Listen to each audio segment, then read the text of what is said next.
Chapter 1.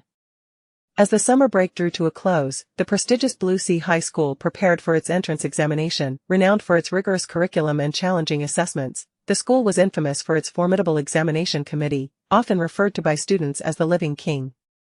Yama, whose sole purpose seemed to be to mercilessly eliminate every contender. To allow even a single student to exit the examination hall with a smile was deemed a grave dereliction of duty. The bell signaling the start of the examination rang, and the atmosphere in the various exam halls became palpably tense. Meanwhile, in a dilapidated alley adjacent to the school, Xie Ci found himself cornered by a group of boys clad in athletic uniforms, their hair dyed and styled flamboyantly. Amidst litter strewn about the ground, his mind was clouded, rendering him momentarily disoriented. He should have been on an island in Silingia, pursuing the thugs who had kidnapped Gu Yufeng, not here facing a gaggle of unruly youths who had yet to fully mature. Yet the dull ache in his temple, the swelling at the corner of his mouth, and the rancid stench in the air were all too real, constantly reminding him that the situation before him was indeed tangible. "Pay up today, or I'll make sure you leave here on a stretcher." The boy with bleached hair, standing 5 paces away, idly swung a baseball bat. "Given that you're a regular, I've already granted you 3 days. Don't test my patience. Today's the entrance exam, can't we wait until it's over?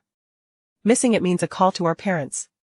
A timid boy beside Xie Ci, dressed in the school's uniform, timidly interjected. "Still thinking about exams?" A buzz-cut boy with a pockmarked face sneered. "If you don't cough up the cash, neither you nor your cousin will set foot in school again, so what's the point of taking the test?" The surrounding boys from the athletic school chuckled in agreement. "Xie, you were so eager to borrow money for gaming, yet now you're full of excuses to delay payment. If you keep dragging this out, you'll break a leg. Aren't you claiming your cousin just got his paycheck? Have him pay you back. As a parasite raised by others, it's only fitting he helps repay his benefactor." "Exactly." The bleached-haired boy lifted his chin, assessing Xie Ci with disdain. "Even your own parents don't want you. If it weren't for Xie family taking you in, who knows where you'd be begging under some overpass. Xie Ci, aren't you the captain of the basketball team? I recall you have a wealthy second-generation player on your team. Why not ask him for a loan? Rich kids don't miss these small amounts." After a prolonged barrage of taunts, the boys grew frustrated when they noticed Xie Ci's silence, as if he were completely dismissive of their presence. Standing at an impressive height of nearly 6 feet 3 inches, Xie Ci towered over them, with broad shoulders and a narrow waist, his school uniform jacket meticulously zipped to the top without appearing stiff, instead accentuating his erect posture. Girls often remarked on his exceptional bone structure, and with his flawless features, he became an undeniable focal point within any crowd.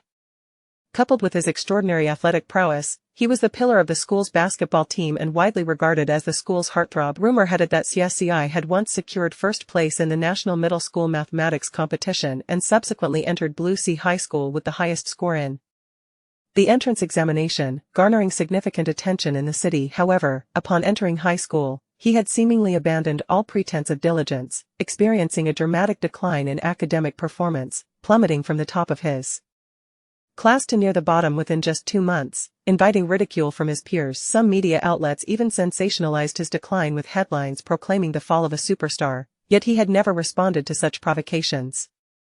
Xie Ci was known for his reclusive nature, often indifferent in conversation, yet when provoked, he could be a formidable adversary. Just days ago, 2 senior students from the athletic school had been hospitalized after a confrontation with him, and when questioned by their parents, they remained tight-lipped.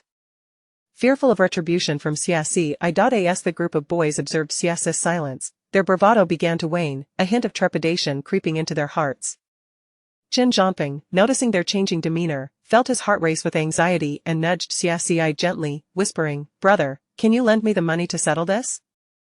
I'll pay you back next week, brother." The buzz-cut boy frowned, his disdain for Xie Ci's aloof demeanor palpable, especially since the girl seemed to be captivated by it. "Xie, are you deaf or just plain stupid?" He approached Xie Ci, irritation evident as he raised his hand to slap his face. "Can't you hear him asking for my money?" However, just as his hand was about to make contact, it was unexpectedly seized. The buzz-cut boy was caught off guard, feeling an excruciating pain shoot through his wrist, unable to suppress a scream. "Old Lin, are you looking for trouble? Let him go."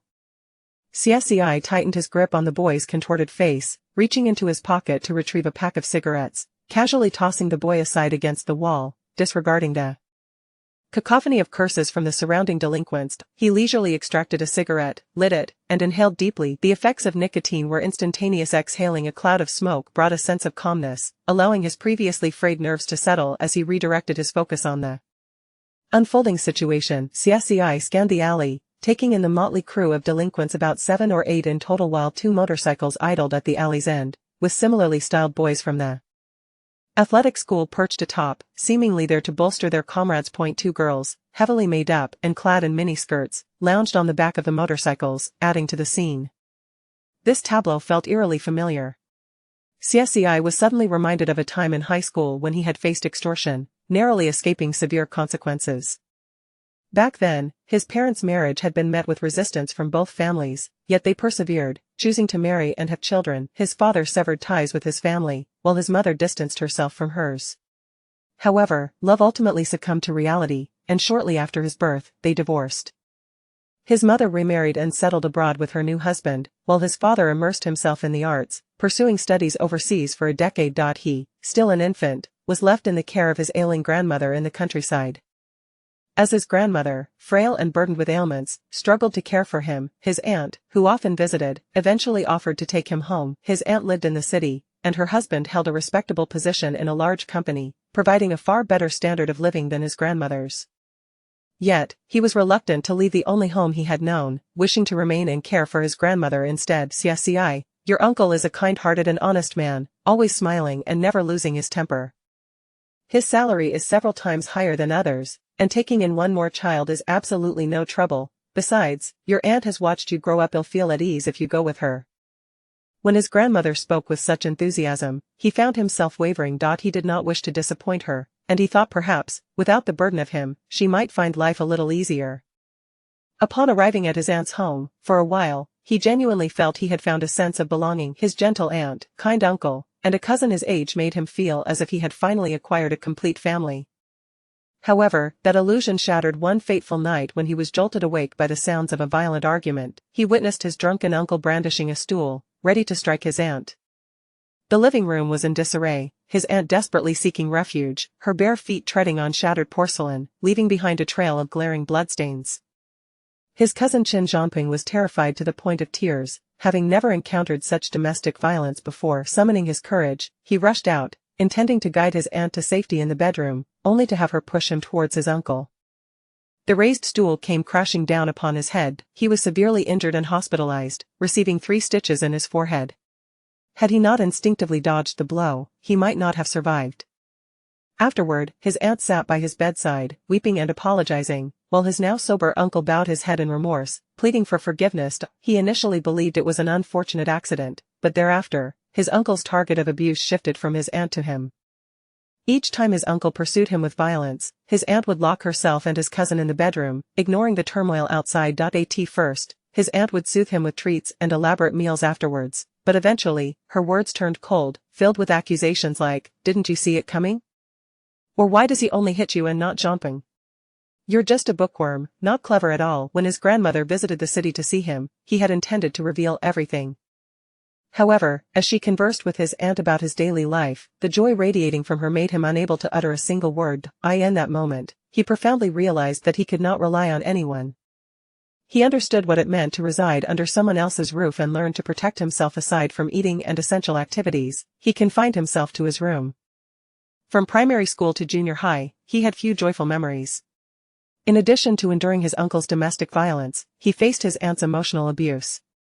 The growing disparity in academic performance compared to his cousin weighed heavily on him. Each time he returned home with his report card, he was met with his aunt's cold demeanor and scornful remarks, which he sensed were directed at him even if they were couched in a way he pretended not to understand. A multitude of trivial matters would suddenly arise, preventing him from focusing on his studies. He learned to conceal his true self, deliberately underperforming in exams, always scoring slightly lower than his cousin.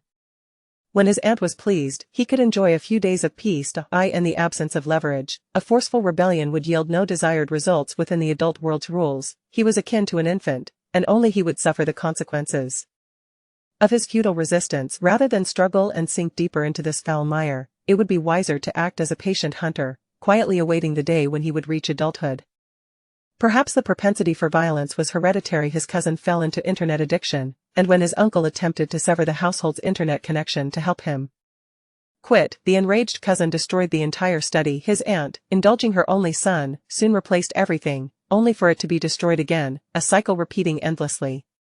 His cousin began to pilfer money from the household to indulge in gaming at internet cafes, later borrowing from classmates, and when discovered by his uncle, he resorted to borrowing from a group of delinquents at a sports school. Each time he failed to repay them, it was he who had to clean up the mess.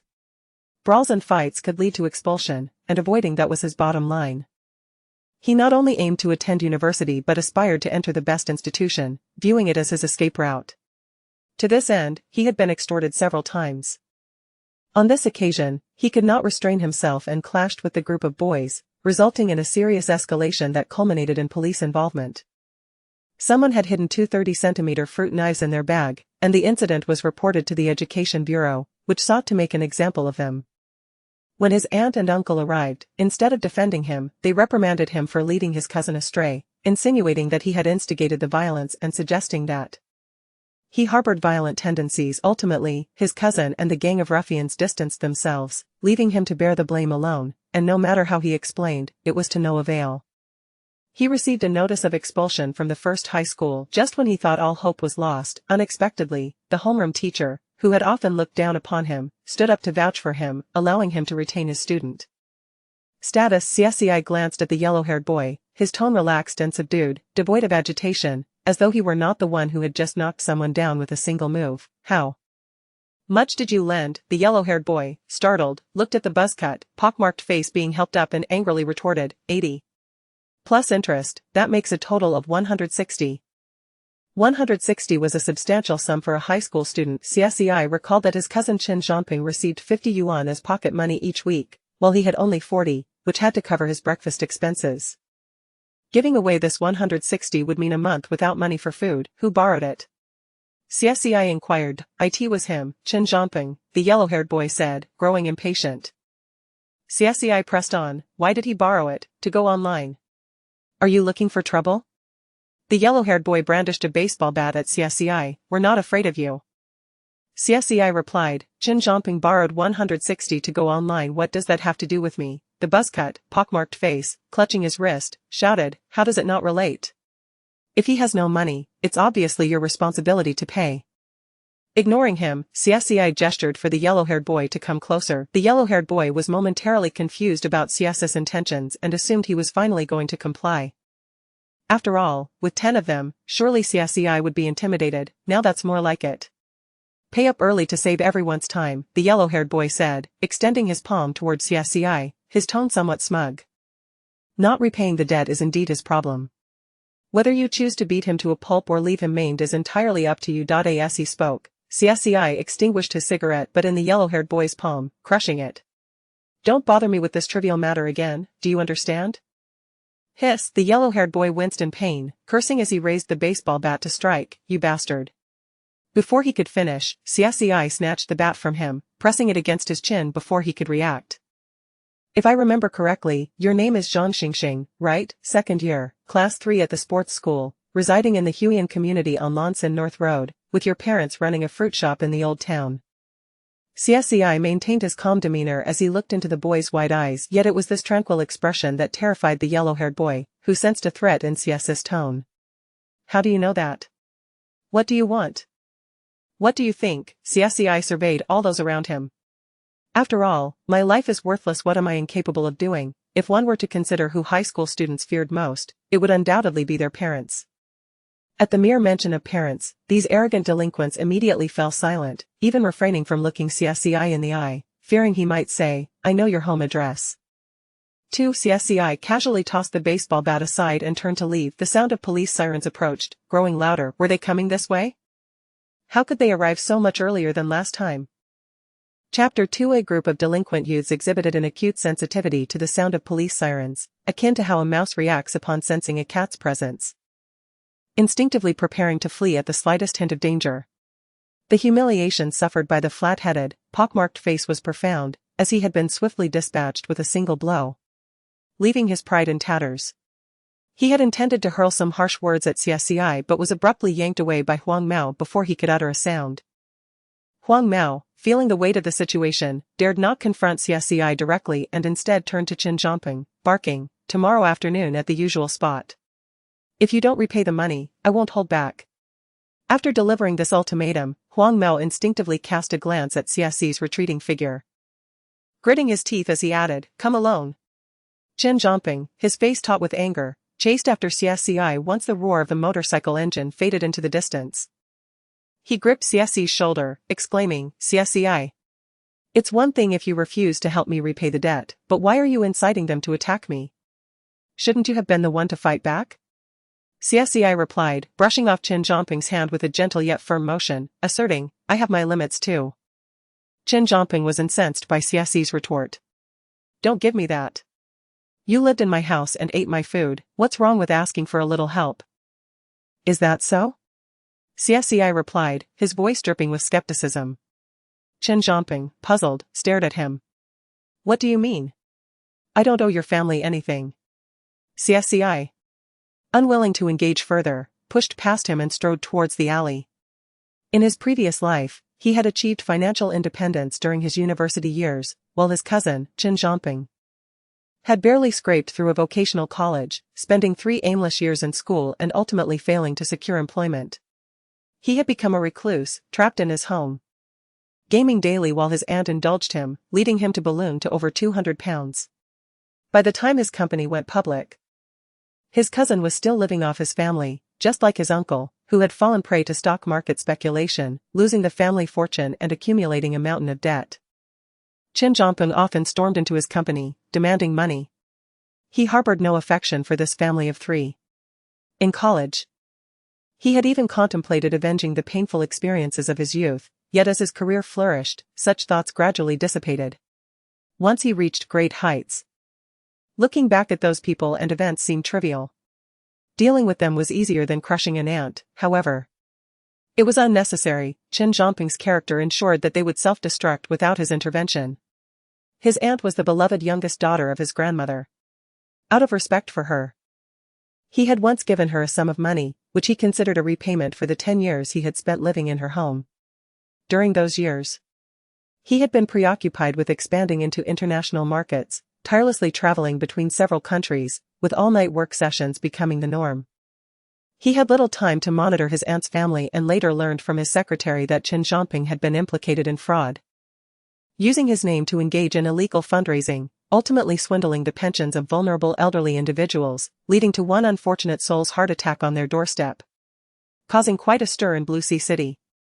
His aunt and uncle had taken to loitering in his company, seeking his assistance.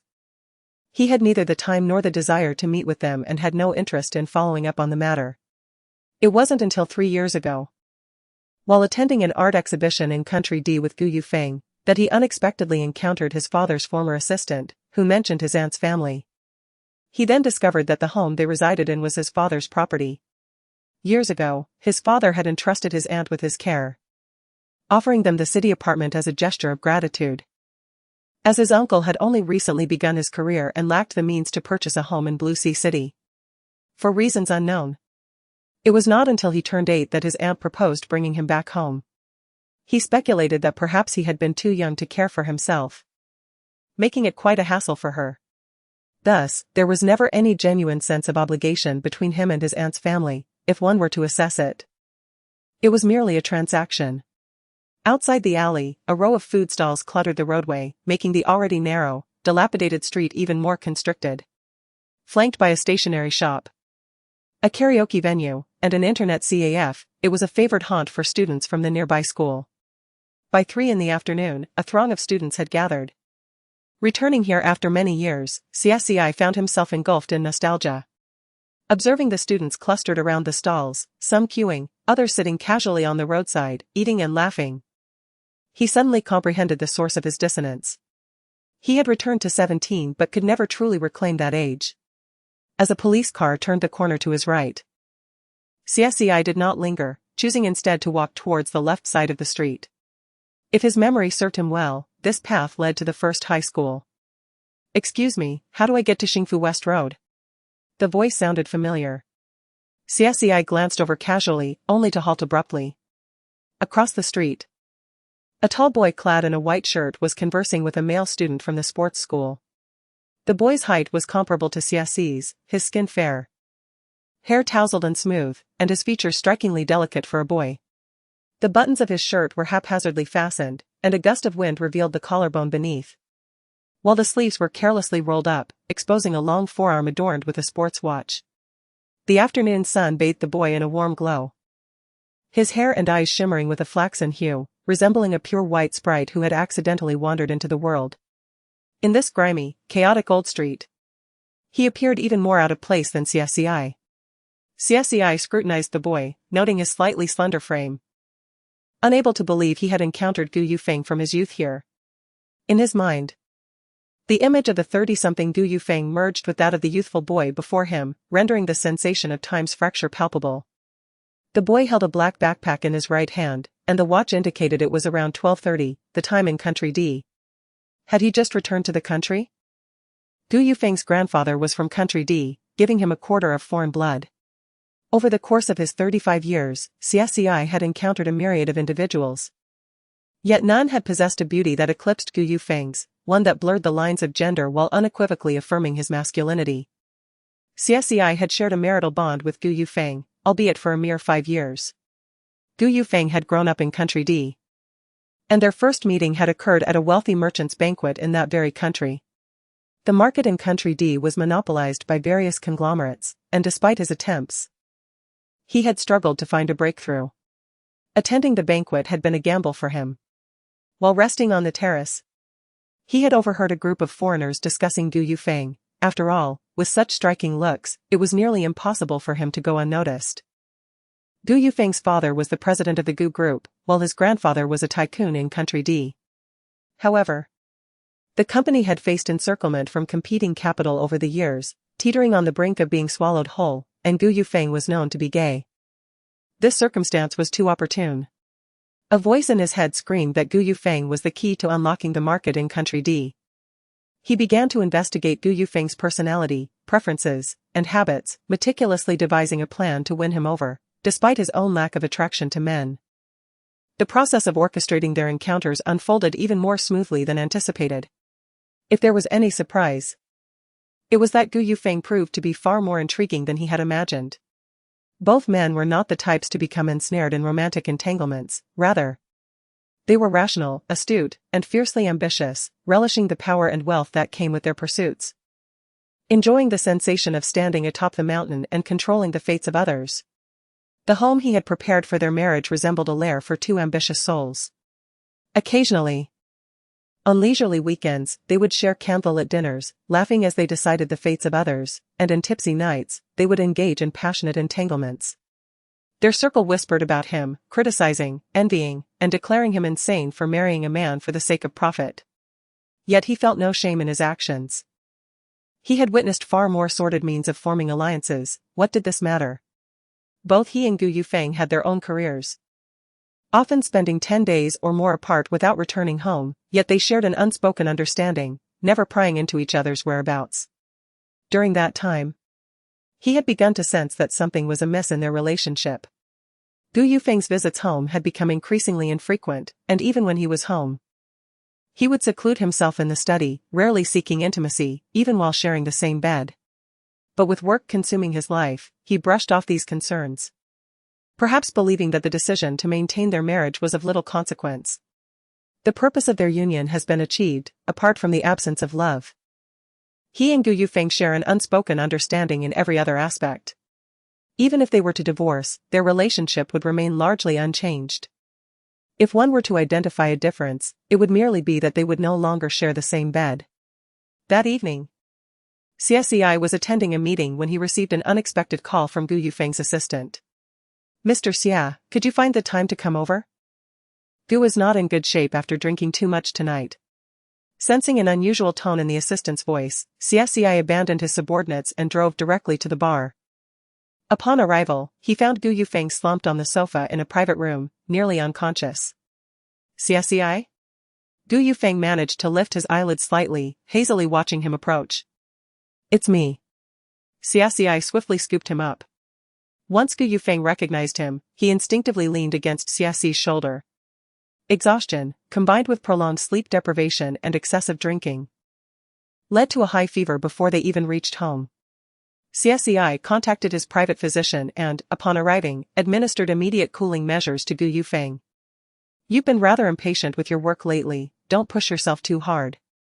Xie Ci offered a glass of ice water to Gu Yufeng, who was leaning against the sofa. "Hasn't the merger with Ronyu Group been expedited? I've had someone look into Dessen, that old man has quite a few lives in his hands.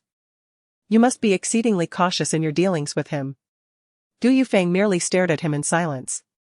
"Never mind the work, drink some water and rest. The doctor will be here shortly." Gu Yufeng did not take the glass, instead sitting upright and gazing intently at Xie Ci. "Are you concerned about me?" Xie Ci, taken aback, replied, "Is it wrong to care?"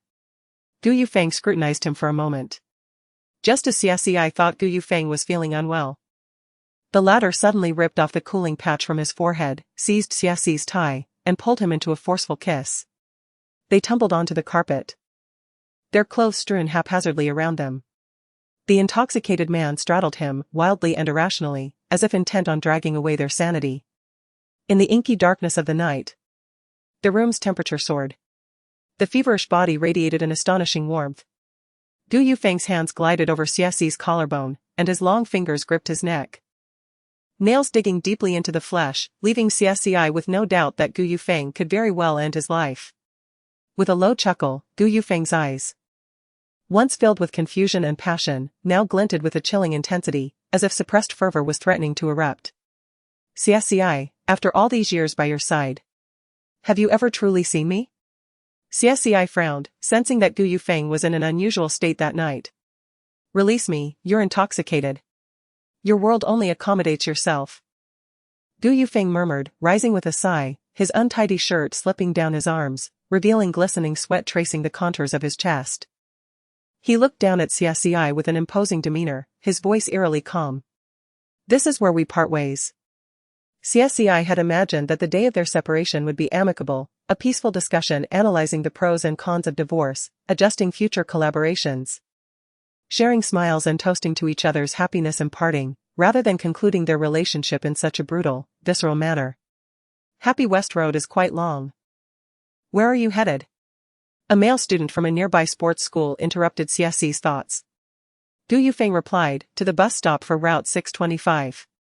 The student replied, "Continue straight along this road, cross 2 traffic lights, turn right, and walk about 300 to 500 meters. Gu Yufeng, unfamiliar with the area and with a dead phone, asked, "Could you possibly accompany me?" Xie Ci overheard and deemed it harmless, casually averting his gaze and proceeding forward. "Some mistakes are only worth making once," Gu Yufeng assured. "Don't worry, I will compensate you. Is this sufficient?" The student exclaimed, "Whoa. Is this for me?" Xie Ci's eyelids twitched, and he turned to see Gu Yufeng pulling out a stack of unwrapped cash from his backpack, offering it to the 2 male students. This street, filled with students and delinquents alike, posed a risk. Brandishing such a sum could easily attract unwanted attention. Gu Yufeng's refined attire and innocent demeanor marked him as an easy target for deception. As expected, 4 or 5 unruly boys quickly surrounded him, eager to lead Gu Yufeng. If he followed these ruffians, he would surely find himself in peril. Xie Ci restrained himself, reasoning that despite Gu Yufeng's youth, he was not so easily deceived. "Sounds good. Thank you," Gu Yufeng said. One of the boys remarked, "So, you're giving us this cash just to take you to the bus stop?" Gu Yufeng nodded.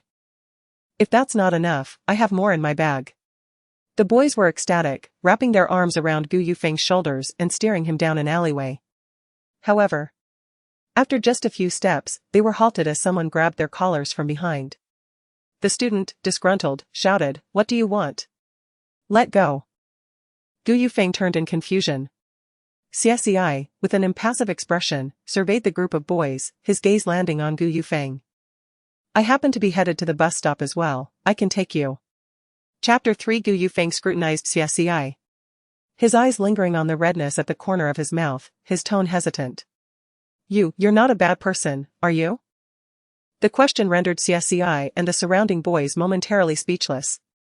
Some of the delinquents exchanged surprised glances, taken aback by Gu Yufeng's unexpected wariness. Was it wise or foolish?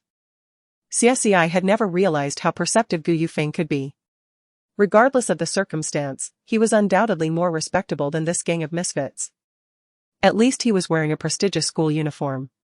Questioning Gu Yufeng's trust in these ruffians was now warranted. Is your eyesight merely decorative? Xie Ci asked. Gu Yufeng retorted. Are you insulting me? Xie Ci, accustomed to candid conversations with Gu Yufeng, swiftly clarified, no, I was complimenting you. Gu Yufeng replied, that sounded like an insult to me.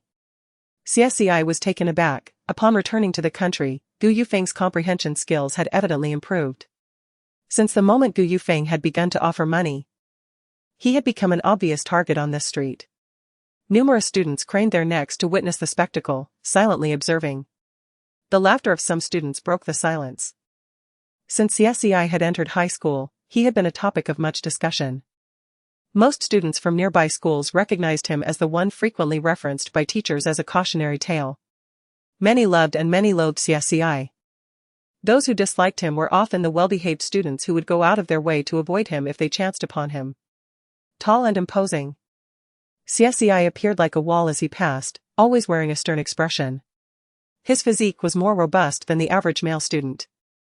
And he was known for being fierce in fights, thus earning a reputation that preceded him. In light of this intimidating presence, ordinary students would not dare approach, let alone engage in conversation. This boy was not mistaken. Xie Ci was indeed formidable. The 5 delinquents, slouched and wiry, would struggle to match him even in numbers. He bore fresh wounds on his face, likely from the recent altercations with troublemakers from the sports school. It was no wonder that sirens had been heard earlier. How many times had this happened? His cousin, Chun, was a fool, having borrowed money at high interest for online gaming and continuously dragging Xie Ci into the mess. What else could Xie Ci do, having been taken in by his cousin's family? The young delinquents, seeing their prize slipping away, were not pleased. They blocked Gu Yufeng's path, attempting to intimidate Xie Ci. He doesn't want you to take him, why don't you scram? Xie Ci disregarded their taunts and addressed Gu Yufeng, come here. A group of individuals faced off for a brief moment, as Gu Yufeng raised his hand to check the time. I am in a hurry. Are you certain you can take me to the station? Xie Ci replied, if you had left with me sooner, we would have already arrived. Gu Yufeng relented. And before departing, he handed a wad of 100 yuan bills to the group of ruffians. I apologize for taking your time, this is compensation. The ruffians, overjoyed by this unexpected windfall, grinned as they reached out to accept it, only to be intercepted by Xie Ci midway. He tossed the money back to Gu Yufeng and shot a warning glance at the group. After being in this line of work for so long, can you not discern what is appropriate to accept? On this street, who doesn't know Xie Ci? Among the 5 men, 4 had previously crossed paths with Xie Ci and had faced utter defeat. Noticing Xie Ci's assertive demeanor, they recoiled, shrinking back in silence. Once Gu Yufeng obediently approached, Xie Ci ceased speaking and walked in silence toward bus route 625. They seem afraid of you. Are you the thug of this street? Gu Yufeng inquired curiously, walking alongside Xie Ci. Xie Ci pondered how he might appear thuggish, but the words lingered on his tongue before he swallowed them. There was no need for an adult to engage in trivial matters with a child. What is your name? Gu Yufeng pressed. Xie Ci replied, I am merely guiding you. There is no need for names. Following this, Gu Yufeng seemed to sense the tension in the air and fell silent.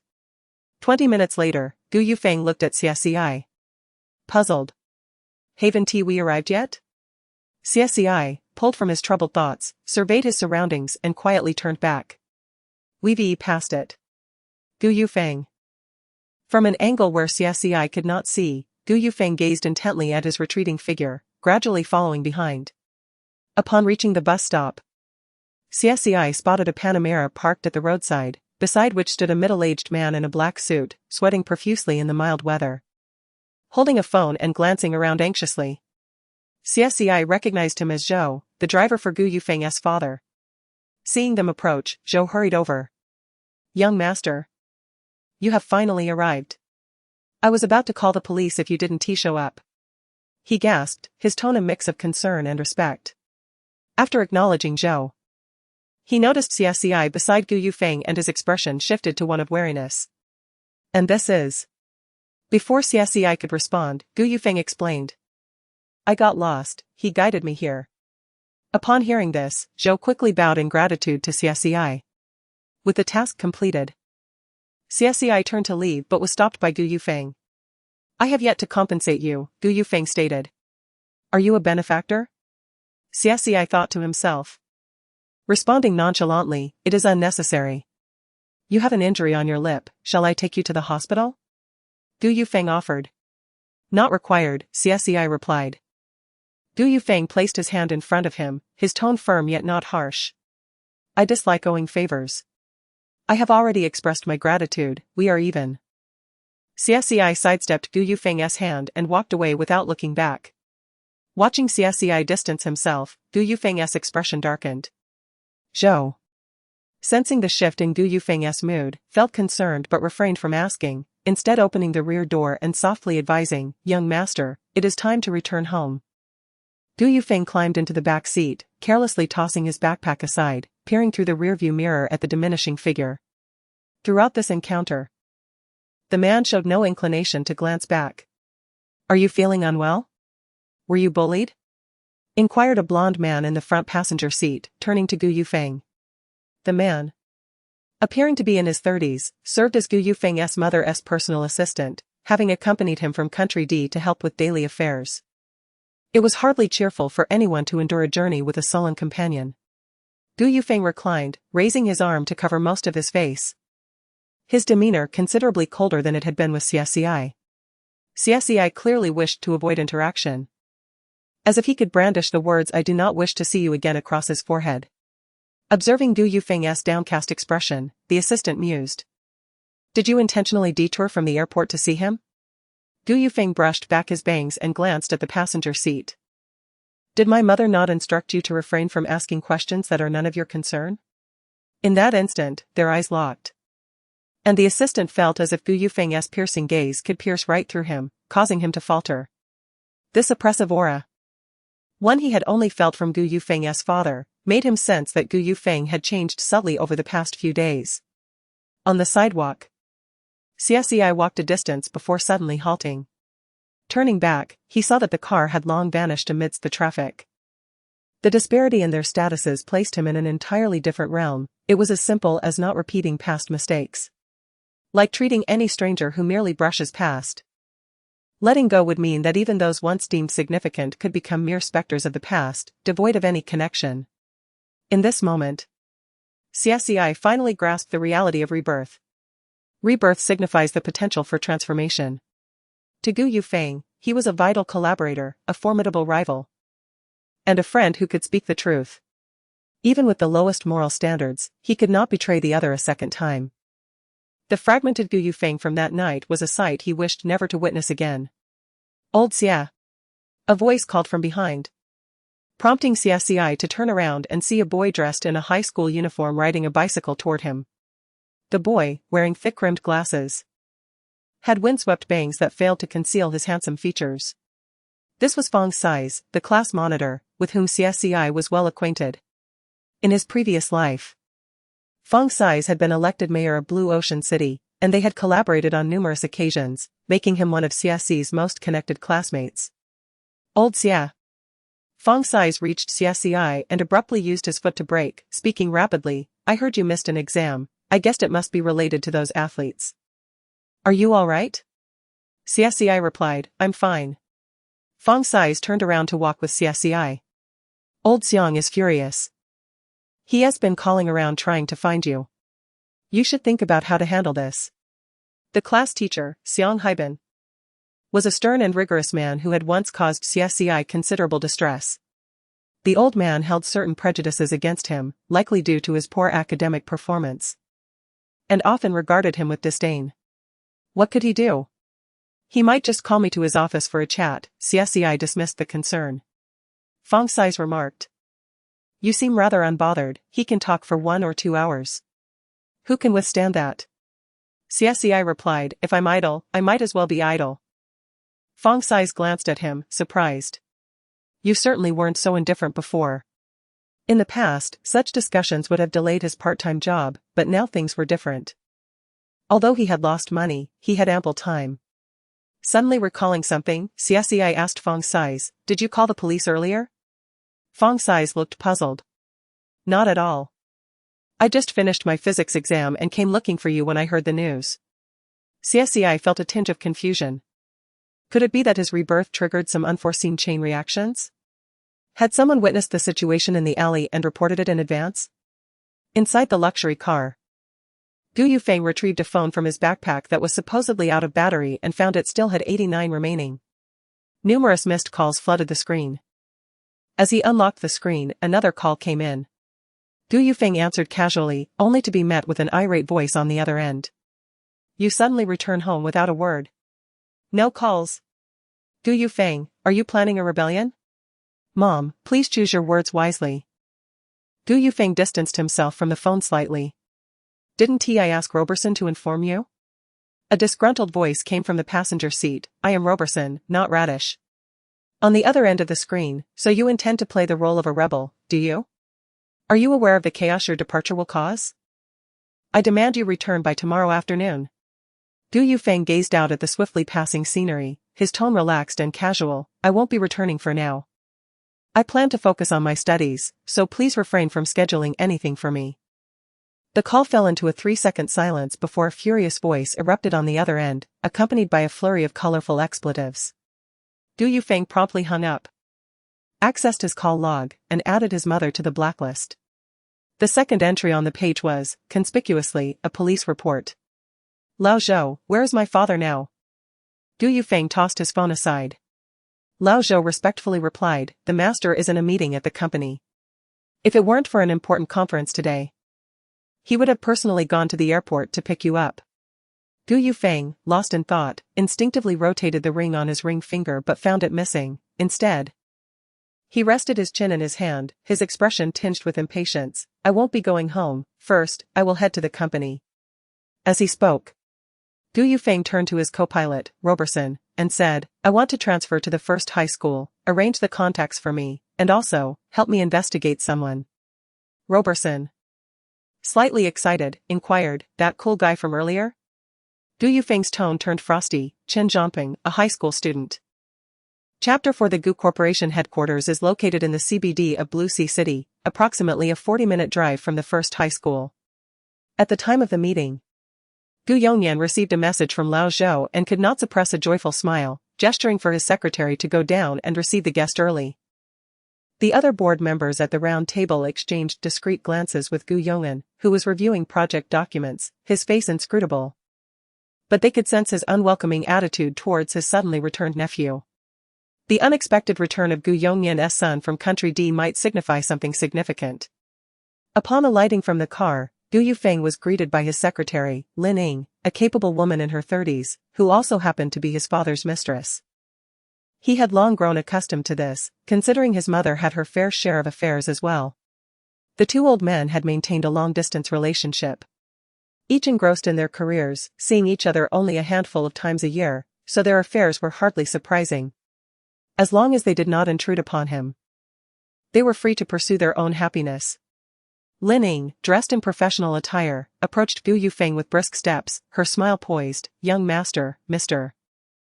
Gu is currently in a meeting, let me escort you." "All right." Gu Yufeng picked up his backpack and, accompanied by Roberson, made his way through the lobby towards the elevator. With his striking appearance and prominent status, Gu Yufeng instantly attracted the attention of everyone in the lobby. A few young receptionists stared in awe. And once the group entered the elevator, they could not help but huddle together to whisper. As the numbers on the display ascended to 20, the elevator doors opened to reveal an expansive open-plan office. At this hour, employees were busily attending to their tasks. Gu Yufeng followed Lin Ying, occasionally nodding in acknowledgement to the management personnel who greeted him. Soon, a flurry of messages erupted in the workgroup chat. "Is it true that the boss's son is at the company? Where is he? Is he handsome? Live updates, please. He just came upstairs, and he's absolutely stunning. I couldn't take my eyes off him." He just passed by my workstation. He seems so friendly and polite. He clearly comes from a well-educated background. The boss has a son? This is the first I've heard in my 6 months here. The boss often flies to Country D on weekends to visit his son. I heard his father-in-law is a major tycoon there, and the assets held by the boss's wife surpass those of the Gu Corporation. It was previously speculated that the boss's son would inherit the family business in Country D. It's surprising he has returned. Someone's going to have trouble sleeping tonight. Lin Ying diligently introduced Gu Yufeng to the various office areas. Noticing his disinterest, she then asked, Mr. Gu's meeting should conclude in about 20 minutes. Would you like me to take you to the lounge? Just as Gu Yufeng was about to nod in agreement, a sudden exclamation pierced through the otherwise serious and busy atmosphere of the office. What's going on? Roberson instinctively moved closer to Gu Yufeng, wary of the commotion. In the right corner of the large office stood a sizable fish tank, where 2 middle-aged men were embroiled in a heated argument. Half an hour ago. The fish was perfectly fine. Did you kill it? This was a prized possession sought after by the old master through a feng shui master. You wouldn't be able to pay for it if you sold it. Am I insane? Why would I kill it for no reason? How did the fish die, then? I came back with water and found it belly up. I was just about to see what was wrong. If it wasn't you, how could it possibly die on its own? Upon hearing footsteps behind them, the middle-aged men turned to see Gu Yufeng approaching, and immediately greeted him. The fish kept here suddenly died. And we are trying to find out the reason. The employees who had been gathered around the fish tank hastily stepped aside. The fish is dead? Gu Yufeng's gaze shifted to the tank, his tone laced with amusement. Given the commotion, one might have thought it was his father who had passed away. His light-hearted remark rendered the entire office silent. The other middle-aged man spoke up. This was the old master's favorite fish, blessed by a feng shui master. It took several attempts to acquire it. Every time he came to the company, he would personally feed it, and it has always been well. We don't know what happened today, but the moment you arrived, it died. As the man spoke, his voice grew fainter. Yet enough people heard him to understand the implication. Clearly, he was blaming Gu Yufeng for the fish's demise. At this moment, everyone grasped the situation. This was an attempt to intimidate Gu Yufeng, leveraging the highest status of the family, the old master, against him. Lin Ying's expression immediately turned cold. What do you mean by that? The middle-aged man replied, nothing, just stating the facts.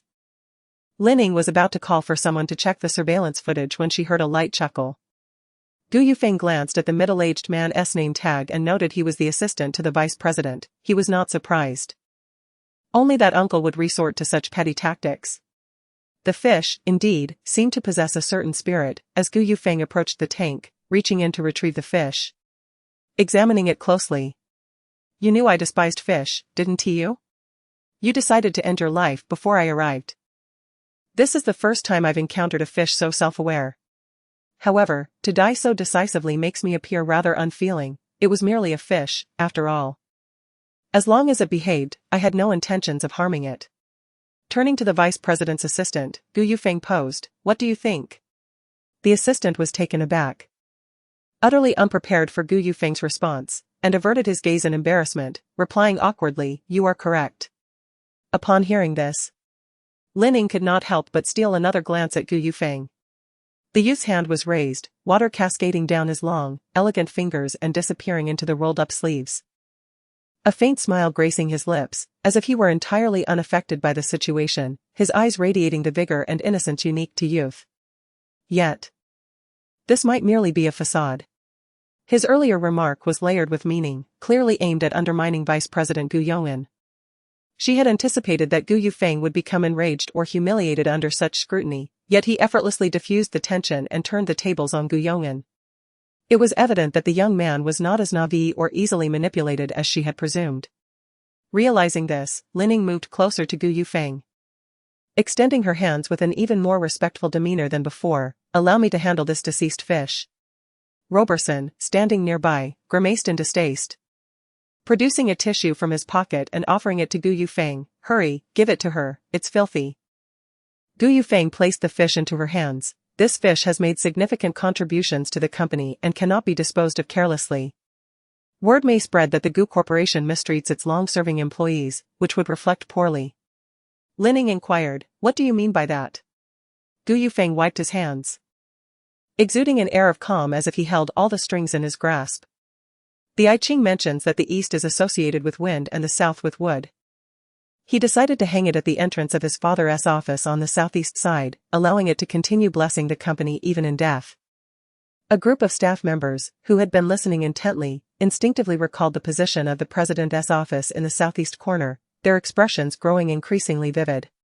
That location was none other than the vice president's office. Was he truly suggesting to hang a dead fish at the entrance? Lining almost burst into laughter at the absurdity. Gu Yufeng added, "Remember to sprinkle some salt, and it must not be moved within 49 days. Or it will affect the company's fortunes."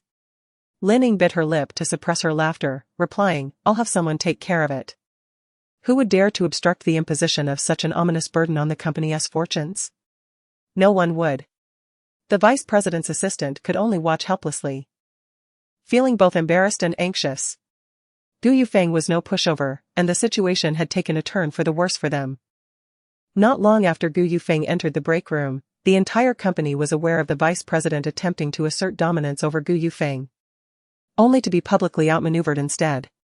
In the first round of this uncle-nephew rivalry, Gu Yufeng emerged victorious. In the break room, he perused documents Lining had gathered, detailing the Gu family's annual assistance programs for a prestigious local school. His father, Gu Yongyan, was an alumnus of that school and had donated several teaching buildings.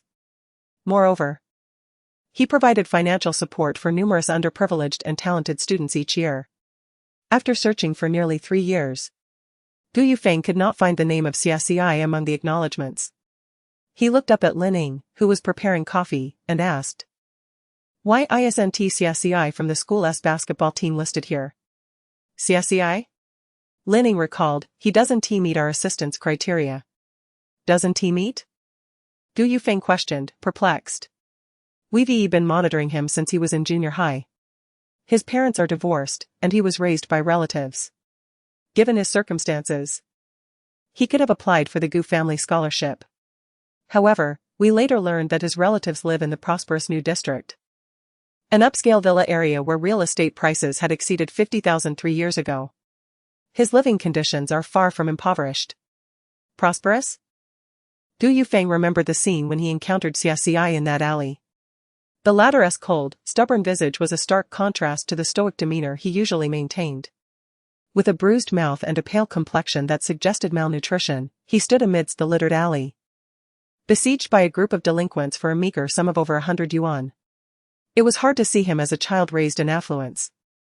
Upon returning to school, Xie Ci's homeroom teacher, Xiang Haiban, was summoned to a meeting. Feng Xizhi remarked that he was fortunate to escape the old man's 2-hour lecture. The walk from school to his aunt's house took only 15 minutes, yet Xie Ci had not traversed this path home for 17 years. He had feared getting lost. But some memories proved to be deeper than he had expected. The neighborhood had aged but, with the accumulation of educational resources around it, had transformed into a sought-after school district, leading to skyrocketing property prices. Xie Ci strolled along, observing, until he stood before the familiar yet strange iron gate, gazing at the house where he had lived for a decade. Residing in such a beautiful garden villa was something to be envious of. Yet it had not brought him many fond memories.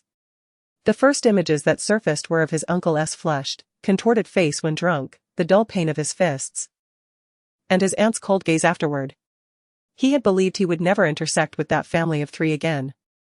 He could accept their existence in a realm beyond his sight, allowing them to live their lives in peace. Residing under the same roof again, however, posed a different dilemma, for he was no saint himself. As Xie Ci pushed open the iron gate, he felt a flicker of concern about whether he could restrain himself from resorting to violence. Upon entering the courtyard, he faintly heard voices emanating from the small terrace on the right, one of which belonged to his aunt, Yiru. Raising 2 children must be a tremendous pressure. If you're not careful, they'll get hurt, and you have to keep an eye on them every day. You have a kind heart, raising your sister's children for so many years. You can't just watch them become wanderers, can you? After all, my sister's children are my own. They're just a bit mischievous. I heard he gets into fights frequently and his grades are terrible. It's a wonder you're so good to him. He like mud that can't be propped up. I find such wild children utterly annoying. My Pung Pung doesn't he do too well in school either. Didn't he Pung Pung rank 100th in his grade last time? He's doing much better than him, and besides, Pung Pung is so obedient. I always feel like adults owe him something and want to compensate in some way. My husband says I spoil him too much, perhaps my parenting method is flawed. Just a while ago, the homeroom teacher called, saying he missed another exam, and no one knows where he's gone. Oh, that child. With him being like this. Raising him to graduate high school is already a benevolent act. After that, he can do as he pleases, it's not your concern, nor can you control him. What can a child so young do in society? Are you really going to send him to the construction site to carry bricks? He chose this path himself. Can you support him for life? Xie Ci found the conversation amusing. His aunt often enjoyed portraying a concerned figure while belittling him in front of others. Occupying the moral high ground and relishing the satisfaction derived from disparaging him and receiving praise from others. With a playful spirit, he rounded the corner and stood before them. Exclaiming, "Aunt, I'm back." Both women, seated at the table sipping tea, momentarily froze. The awkwardness of being overheard while speaking ill of someone created an uncomfortable atmosphere, compelling the neighbor to hurriedly lift her teacup and sip. Yiru's expression became more relaxed, as if she feared no repercussions from Xie Ci overhearing her. Or perhaps she was confident that he would not grasp her true intentions even if he did. "Xie Ci, where have you been?" The homeroom teacher called, quite upset. "Claiming you didn't show up for the exam." Yiru's tone was mildly reproachful, but her voice remained soft, lacking any real threat. Xie Ci hesitated before responding. Zhangping borrowed money to go online, and when he couldn't pay it back, he got beaten up, so I went to help him sort it out. The neighbor looked up in surprise, taken aback by his revelation. Yiru was equally astonished but, with an outsider present, she refrained from expressing her anger, instead chastising him. "What nonsense are you talking? How could he borrow money? Ask him yourself." Xie Ci glanced at the neighbor, seemingly considering her presence inappropriate for further elaboration. Before turning to leave, suddenly recalling something, he added, "The study can be repaired, but if he keeps borrowing like this, one day he might end up beaten to death outside. You should advise him." With that, he left behind a stunned Yiru and neighbor, entering his room. The neighbor's expression shifted rapidly, frequently casting glances at Yiru. Yiru was mortified, forcing a smile. What a child, how could Pung Pung possibly borrow money? Indeed, the neighbor agreed, setting her cup down and rising, her demeanor awkward. "It's getting late, I should head back. We'll catch up another time." As the neighbor exited the courtyard, she immediately relayed the incident to her friends in a chat group. Chapter 5 Xie Ci harbored no doubts regarding the efficiency with which housewives spread gossip about others. By the next day, this incident would likely circulate throughout the entire neighborhood. Yiru, being particularly image-conscious, harbored a deep-seated insecurity from her rural upbringing, coupled with an ingrained self-serving nature. She treated the maintenance of this family as a career, unable to tolerate any negative remarks about them. In her perspective, as a homemaker, ensuring her husband and children thrived and prospered was her greatest success. Having just belittled Qin Zhangping in front of others, Yiru was undoubtedly seething with anger. As Xie Ci ascended the stairs, he encountered Qin Zhangping descending. "Do you still have the audacity to come back?" Qin Zhangping stood on the higher step, hands shoved in his pockets, blocking Xie Ci's path. "Acknowledgements, this is my home, why should I feel embarrassed to return?" Qin Zhangping recalled the events in the alley. His tone less than amiable, "If you wish to continue residing here, you would do well to obey." Xie Ci retorted, "Are you threatening me?" Qin Zhangping replied, "Do you believe that with just a word, I could cast you out of this house?" Xie Ci raised an eyebrow. Stepping up the stairs and pushing past Qin Zhangping, "Then go ahead and try." Qin Zhangping sensed the mockery in Xie Ci's expression and tone, feeling a mix of confusion and anger. Why did Xie Ci always maintain such an unyielding demeanor? Where did a mere orphan find such audacity? "Pung Pung, come down. I need to ask you something." The voice of Yiru echoed from downstairs. Qin Zhangping descended with impatience, contemplating an excuse to ask his mother for money. Yiru frowned, her expression grim, and in a hushed voice asked, "Have you borrowed money outside of school?" Her words irked Qin Zhongping, who snapped back, "Who told you? Was it Xie Ci? Have you really borrowed money?" Yi Yuru, exasperated, replied, "I restricted your allowance to prevent you from going online outside. And yet you went and borrowed money. How old are you? Do you realize how dangerous those streetwise kids can be? Isn't it because you cut off the internet line? Otherwise, would I need to go to an internet CAF?" The thought of being chased for debts by those from the sports school only fueled Qin Zhongping's anger further. He turned to storm upstairs to confront Xie Ci, furious at the betrayal and the report. "You come back." Yi Yuru seized his arm, forbidding him from borrowing money from anyone else, insisting, "If you do not comply, there will be no more pocket money for you." The mere thought of losing his already meager allowance sent Qin Zhongping into a rage. He yelled, shaking off Yi Yuru's grip, and kicked over a potted plant in the corner, "Enough." As Xie Ci reached the third floor, he heard a crash followed by the sound of breaking porcelain, accompanied by Qin Zhongping's terrifying roar and Yi Yuru's suddenly softened voice attempting to pacify him. This was the first time Xie Ci witnessed Qin Zhongping's fury, and he felt it was a sound beyond that of a mere human, sending chills down his spine. Disinterested in the mother-son quarrel, he walked to his own bedroom, opening the door. The familiar furnishings drew him back to the tormenting memories of his 17-year-old self. The room was small, under 10 square meters, furnished only with a bed, a desk, and a wardrobe. Stacks of tutoring books and test papers cluttered the desk, and a few open books occupied the last bit of space, filled with dense notes. A calendar hung on the wall, with every date marked with a cross. Up until today.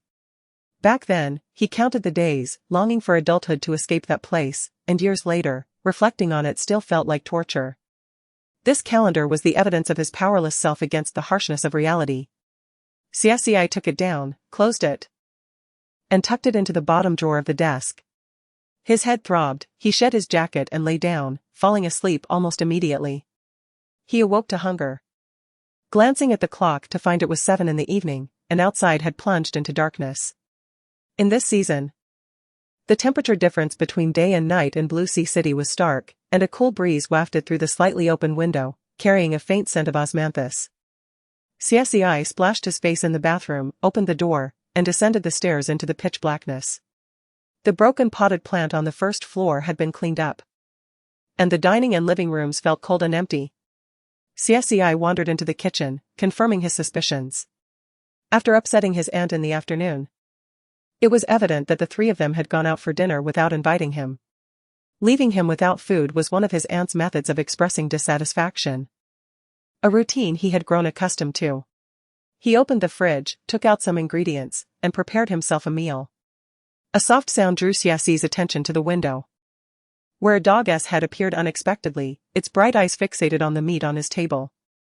He approached the window, opened it, and patted the head of the stray dog. "Xiaofeng?" The dog whined happily, nuzzling his palm, and with his permission, jumped into the dining room, wagging its tail as it settled beside the table. Xie Ci offered it a piece of rib. Xiaofeng was a stray he had discovered on his way home from school when he was 13, a mere few months old at the time. Thin and bullied by larger dogs, unable to find food. He had wished to take it home, but his aunt vehemently opposed it, so he could only bring scraps occasionally. The sole source of comfort during those dark days.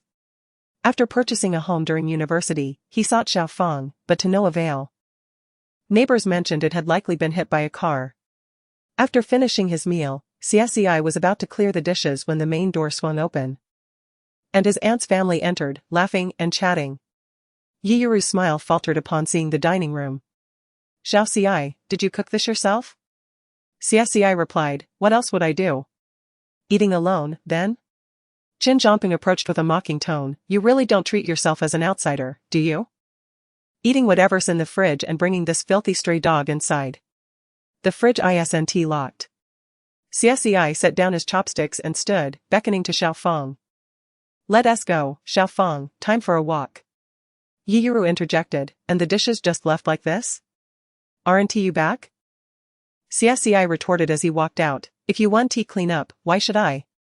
Yi Yuru was furious. "Don't be too excessive. You're treating my mother like a maid." Qin Zhongping shouted at Xie Ci's back.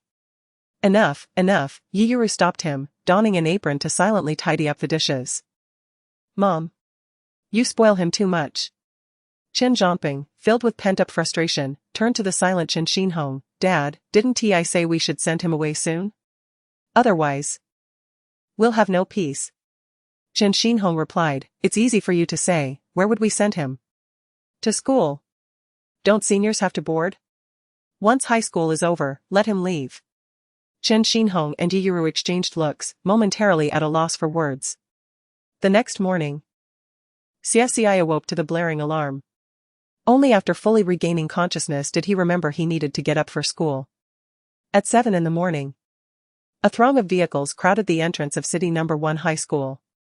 As Xie Ci passed a roadside breakfast shop, he casually bought some buns. Xie Team.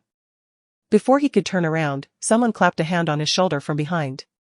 I heard you skipped the exam yesterday and really ticked off Lao Shi, huh? You're quite bold.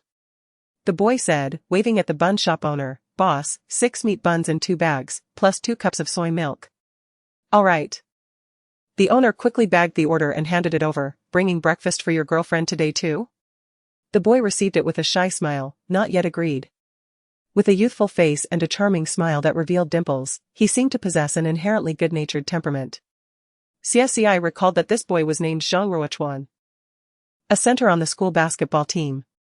He had heard from Feng Xizha that Zhang Ruochuan studied law and worked as a legal advisor for the city government. Before Xie Ci could respond, Zhang Ruochuan continued, Did Lao Shi talk to you?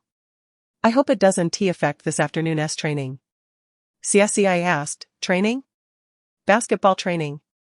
I knew you'd forget. Xie Team, Lao Zhang, good morning.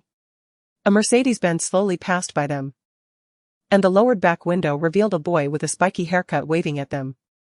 Lao Jiang, you live close by, why are you getting a luxury car every day?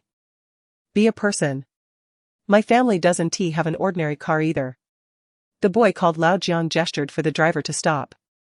Xie Ci watched as he stepped out of the car, following them towards the school gate. This young man, known as Jiang Qinyu, was the so-called rich second generation among the athletes at the sports school. He played as a shooting guard on the team and came from a family involved in real estate. Among their circle, he was known for having the most generous pocket money, frequently treating others to meals. What has Hausi been up to lately? He hasn't shown up for practice in a while, Zhang Ruochuan asked casually while munching on a bun. I don't know. My old man caught me and sent me to a closed summer camp. I came back feeling like I've shed a layer of skin, Jiang Qinyu replied. Listening to their lively banter, Xie Ci surprisingly felt no annoyance. At this hour, the school gate was packed with students. Suddenly, a girl in front stumbled backward after being tripped by someone, nearly falling over. Xie Ci instinctively reached out to steady her. Be careful. Thank you. The girl turned around. And upon seeing Xie Ci, her ears turned crimson as she dashed away into the crowd at breakneck speed. Jiang Qinyu and Zhang Ruochuan exchanged amused glances. And in lowered voices, explained to Xie Ci, that girl confessed to you on the basketball court a few days ago. Have you already forgotten? Xie Ci shrugged. It was over a decade ago, who remembers such things? You're being a bit harsh. If you're not interested, don't give her false hope, Zhang Ruochuan chided. Xie Ci responded earnestly, I won't help anyone again. His words sent Jiang Qinyu and Zhang Ruochuan into fits of laughter. Having completely forgotten where his classroom was, Xie Ci felt relieved to have them by his side to guide him. Upon entering the classroom, he still couldn't recall his seat when suddenly a bald middle-aged man with a foul expression poked his head through the back door, pointing at him. Xie Ci, come here. Does Lao Xiang have GPS or something? He found me so quickly, Jiang Qinyu quipped. Zhang Ruochuan added, I think he has a dog's nose, he can smell Xie from a mile away. Xie Ci handed his backpack to Zhang Ruochuan, put it on my desk. Make sure you come back alive, Zhang Ruochuan responded. Xie Ci entered the office at the far end of the corridor, where 3 teachers were already present, one watering plants, another wiping the desk, all engaged in light-hearted conversation. The atmosphere was amicable, except for Xiang Haibin, who sat gloomily in a corner, the air around him noticeably tense. Teacher Xiang, Xie Ci approached his desk. Is there something you wanted? Xiang Haibin adjusted his thick glasses, glaring at him. Don't play dumb with me. Where were you yesterday? You dared to skip my math class? Do you think you can just waltz into the sky? I had some matters to attend to, Xie Ci replied. What could be more important than an exam? Were you out fighting again? Xiang Haibin slammed the table in frustration. How many times have I told you not to get into fights? You are not like those delinquents, you have a foundation. If you focus on your studies again, I believe you can achieve good results. Why are you so quick to give up? You are right, Xie Ci acknowledged. Xiang Haibin rambled for over half an hour, until the bell signaling the end of the morning study period rang. Seeing Xie Ci's attitude of contrition, he finally let him go. On the second day of his rebirth, Xie Ci found himself with an 800-word self-reflection, which he was sent back to the classroom with. Wait, Xiang Haibin suddenly recalled something and called out to Xie Ci. I see you've submitted an application to not stay at school. What's the reason? As a key provincial high school, the first high school placed great importance on the graduation rate, generally recommending that all third-year students reside on campus. Special circumstances could warrant a request to live off campus, which needed to be approved by the homeroom teacher before being reported to the administration office. Xie Ci thought for a moment. The reason he wanted to live off campus seemed to stem from his uncle's reluctance to pay the 1,200 yuan accommodation fee. Is the application still around? I'd like to take a look, he asked. Xiang Haibin rummaged through a stack of documents until he found the A4 sheet with Xie Ci's name on it. Handing it over. Let me be clear, I will not approve it unless there are compelling reasons. Don't think you can still go out and mess around just because you're in your final year. Xie Ci glanced at the paper, then ripped it in front of Xiang Haibin. Xiang Haibin paused. I will live on campus. Xie Ci tossed the scraps into the trash. Is there anything else? Xiang Haibin looked momentarily bewildered. No. Xie Ci nodded, then I'll head back to class. As he stepped out of the office, Xie Ci inadvertently looked up and saw a young teacher approaching from across the corridor, followed by a tall boy. Their eyes met from a distance. Xie Ci frowned slightly. What was Gu Yufeng doing here? As Gu Yufeng drew nearer, Xie Ci nonchalantly averted his gaze, pretending not to recognize him, and stepped into class 1 through the back door first. He surveyed the classroom and noticed that the backpack he had handed to Zhang Ruochuan was sitting on the desk closest to him, right by the last seat next to the window overlooking the corridor. Behind him was the door. One step forward led directly to the hallway, a prime spot for sneaking out of class, albeit one that was also highly scrutinized by the homeroom teacher. The classroom was quite noisy during break time. Many students were chatting about their summer experiences, given that it was the first day of the new term. Xie Ci pulled out a chair to sit down, and compared to his previous desk, this one felt painfully small, with his legs cramped beneath it, unable to move freely. Before long, Zhang Ruochuan and Jiang Qinyu swaggered over, leaning against his desk, inquiring about the outcome of his discussion with Xiang Haibin. An 800-word reflection, Xie Ci replied casually, checking the textbooks piled on his desk and the items in the drawer, feeling completely devoid of a sense of belonging. As if he were prying into someone else's privacy, which oddly thrilled him. Only 800? Lao Xiang must be in a good mood. He used to require at least 1,500, Zhang Ruochuan exclaimed in surprise. How did you manage that? Share your experience. Xie Ci chuckled. Do you really think a good student like you needs such experience? Zhang Ruochuan replied, better safe than sorry. As they chatted, Xie Ci caught sight of the young teacher leading Gu Yufeng to a stop outside class 1, instantly filled with a sense of foreboding. Not long after, Xiang Haibin hurried in and exchanged a few words with the young teacher, who then nodded slightly at Gu Yufeng before leaving. Jiang Qinyu, noticing Xie Ci's gaze fixated outside, followed his line of sight curiously. That's teacher Zhao from the admissions office, right? Oh my gosh! Zhang Ruochuan exclaimed, as his position allowed him to see Gu Yufeng clearly through the window. This handsome guy can't be our new transfer student, can he? Jiang Qinyu shifted positions until he caught a glimpse of Gu Yufeng. This is bad, Lao Xie's status as the school heartthrob is in jeopardy. Xiang Haibin entered through the front door, standing at the podium and clapping his hands. Class, please settle down. The students quickly quieted, sitting up straight, awaiting Xiang Haiban's instructions. This semester, we have a new classmate. He has grown up abroad, so his Mandarin might not be very good. And his lifestyle habits may differ from ours. I hope everyone can be accommodating, Xiang Haiban announced. By now, many students had already spotted Gu Yufeng standing at the door. The girls gasped in awe, thinking that having Xie Ci in class was a stroke of luck, but now they were surprised to see another handsome boy. Xiang Haiban waved to Gu Yufeng, signaling him to come in. All eyes were on the tall boy as he approached Xiang Haiban, introducing himself in a manner reminiscent of a refined young gentleman. Xie Ci overheard one girl whispering to her deskmate, "He looks so fresh. Unlike the boys in our class who smell of sweat and feet." Her deskmate replied, "He is so much more refreshing." Xie Ci thought to himself. Not particularly fragrant, but certainly not unpleasant.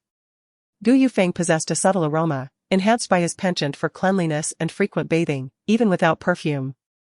He exuded a faint scent of shampoo and body wash. After a brief self-introduction, Xie Ci joined the other students in applauding his arrival. Xiang Haiban pointed to a seat towards the back of the third row and remarked to Gu Yufeng, "You are tall. Sitting in the front would obstruct the view for the students behind you. Please take that seat instead." This made the boy next to him quite anxious, his back tense with apprehension. Attractive individuals often carry an inherent aura of intimidation, and with the boy being rather introverted, his heart raced at the thought of interacting poorly with his new deskmate. Gu Yufeng cast a glance and inquired of Xiang Haiban, "May I sit in that position?" Xiang Haiban, along with the other students, followed his gaze, stunned to discover he wished to share a desk with Xie Ci.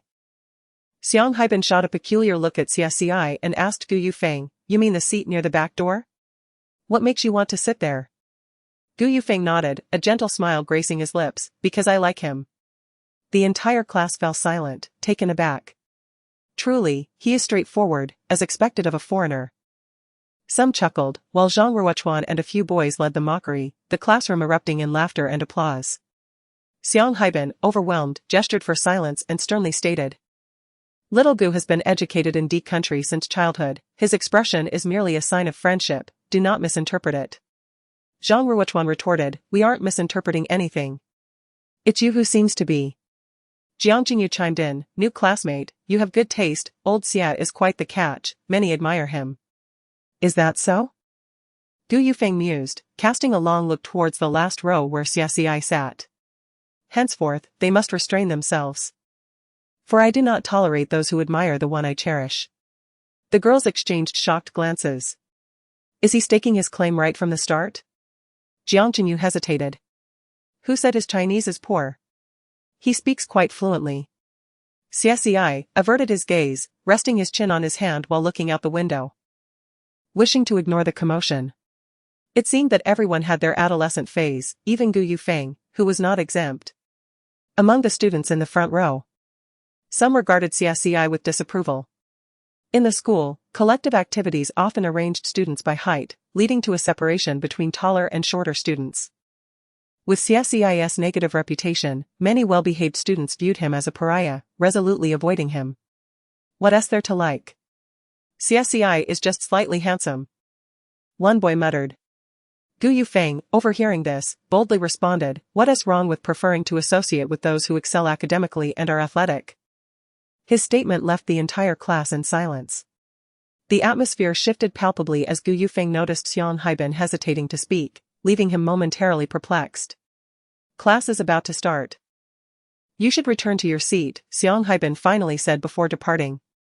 Gu Yufeng descended from the podium and walked to the back of the classroom, inadvertently noticing the bulletin board displaying the rankings from last semester's exam. He skimmed through it and found Xie Ci's name at the bottom, finally grasping the issue at hand.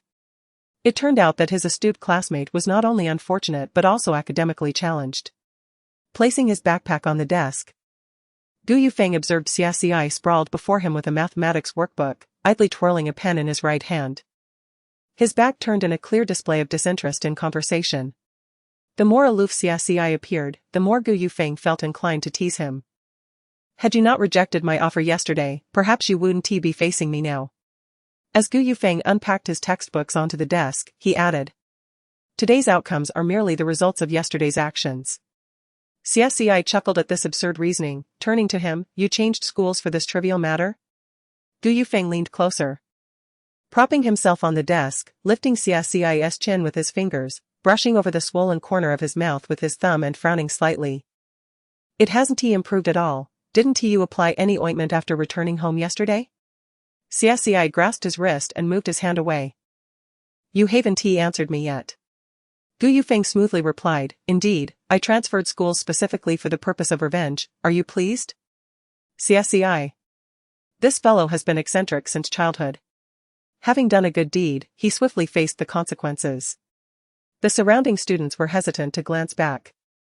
Sensing the atmosphere near the back door was distinctly different from their own.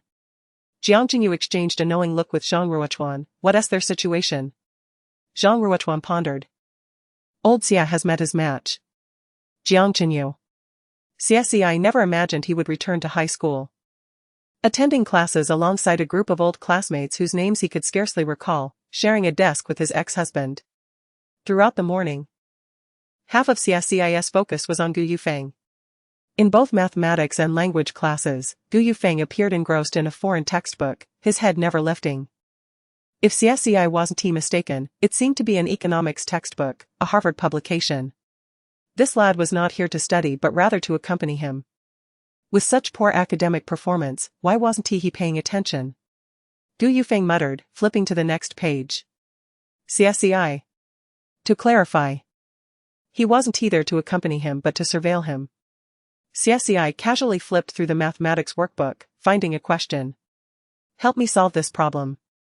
Gu Yufeng, dismissive of high school mathematics, confidently took the problem, only to be bewildered, he couldn't comprehend it at all.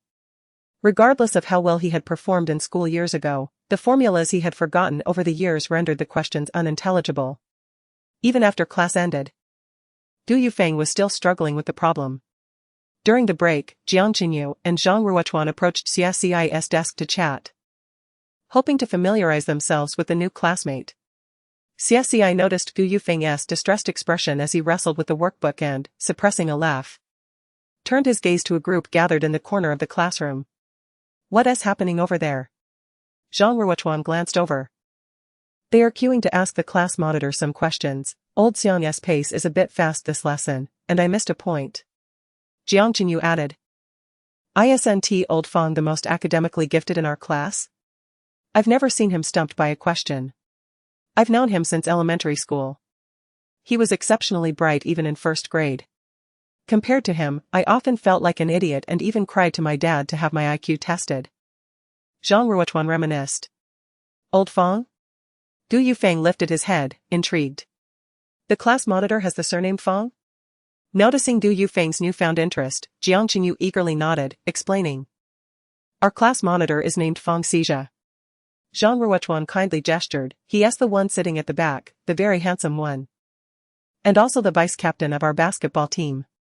Gu Yufeng peered through the crowd, watching Feng Xie, who was jotting down notes on a piece of scrap paper while explaining to the surrounding students, appearing to be a trustworthy academic among his peers. Feng, Gu Yufeng mused, narrowing his eyes and murmuring to himself.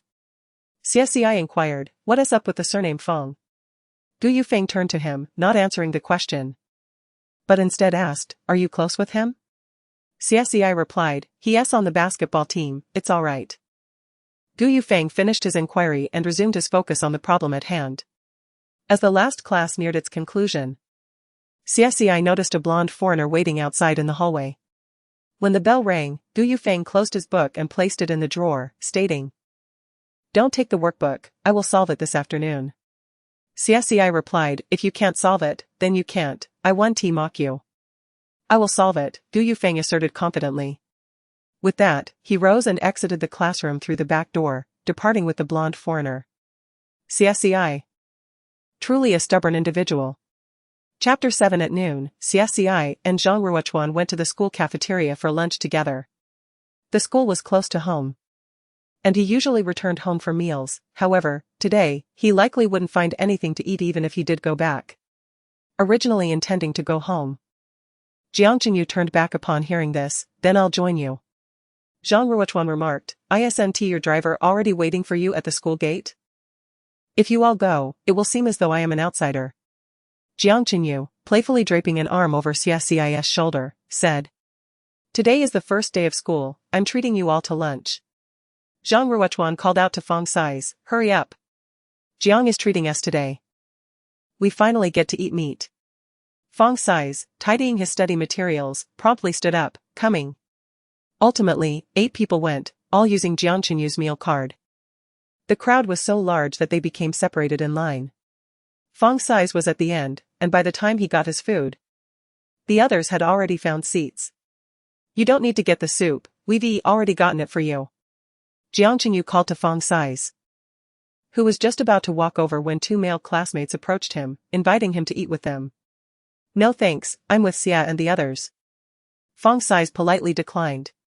Yang He, a buzzcut boy, immediately became displeased. "Why are you still hanging around Xie Ci? That kind of person can easily turn into a social misfit. If your parents knew you were associating with him, they would surely be upset." Feng Sais had already taken a step forward but paused to turn and look at Yang He. His father and Yang He's father were colleagues, and they often gathered for events, so he was somewhat familiar with Yang He. Another boy named Su Chao chimed in, "Exactly, class leader. He's not like us. He's already given up. Being close to him will negatively influence you." Feng Sais sighed, "Why do you harbor such malice towards our classmates? We spend more time in the same classroom than with our own parents, don't you think we know each other's character?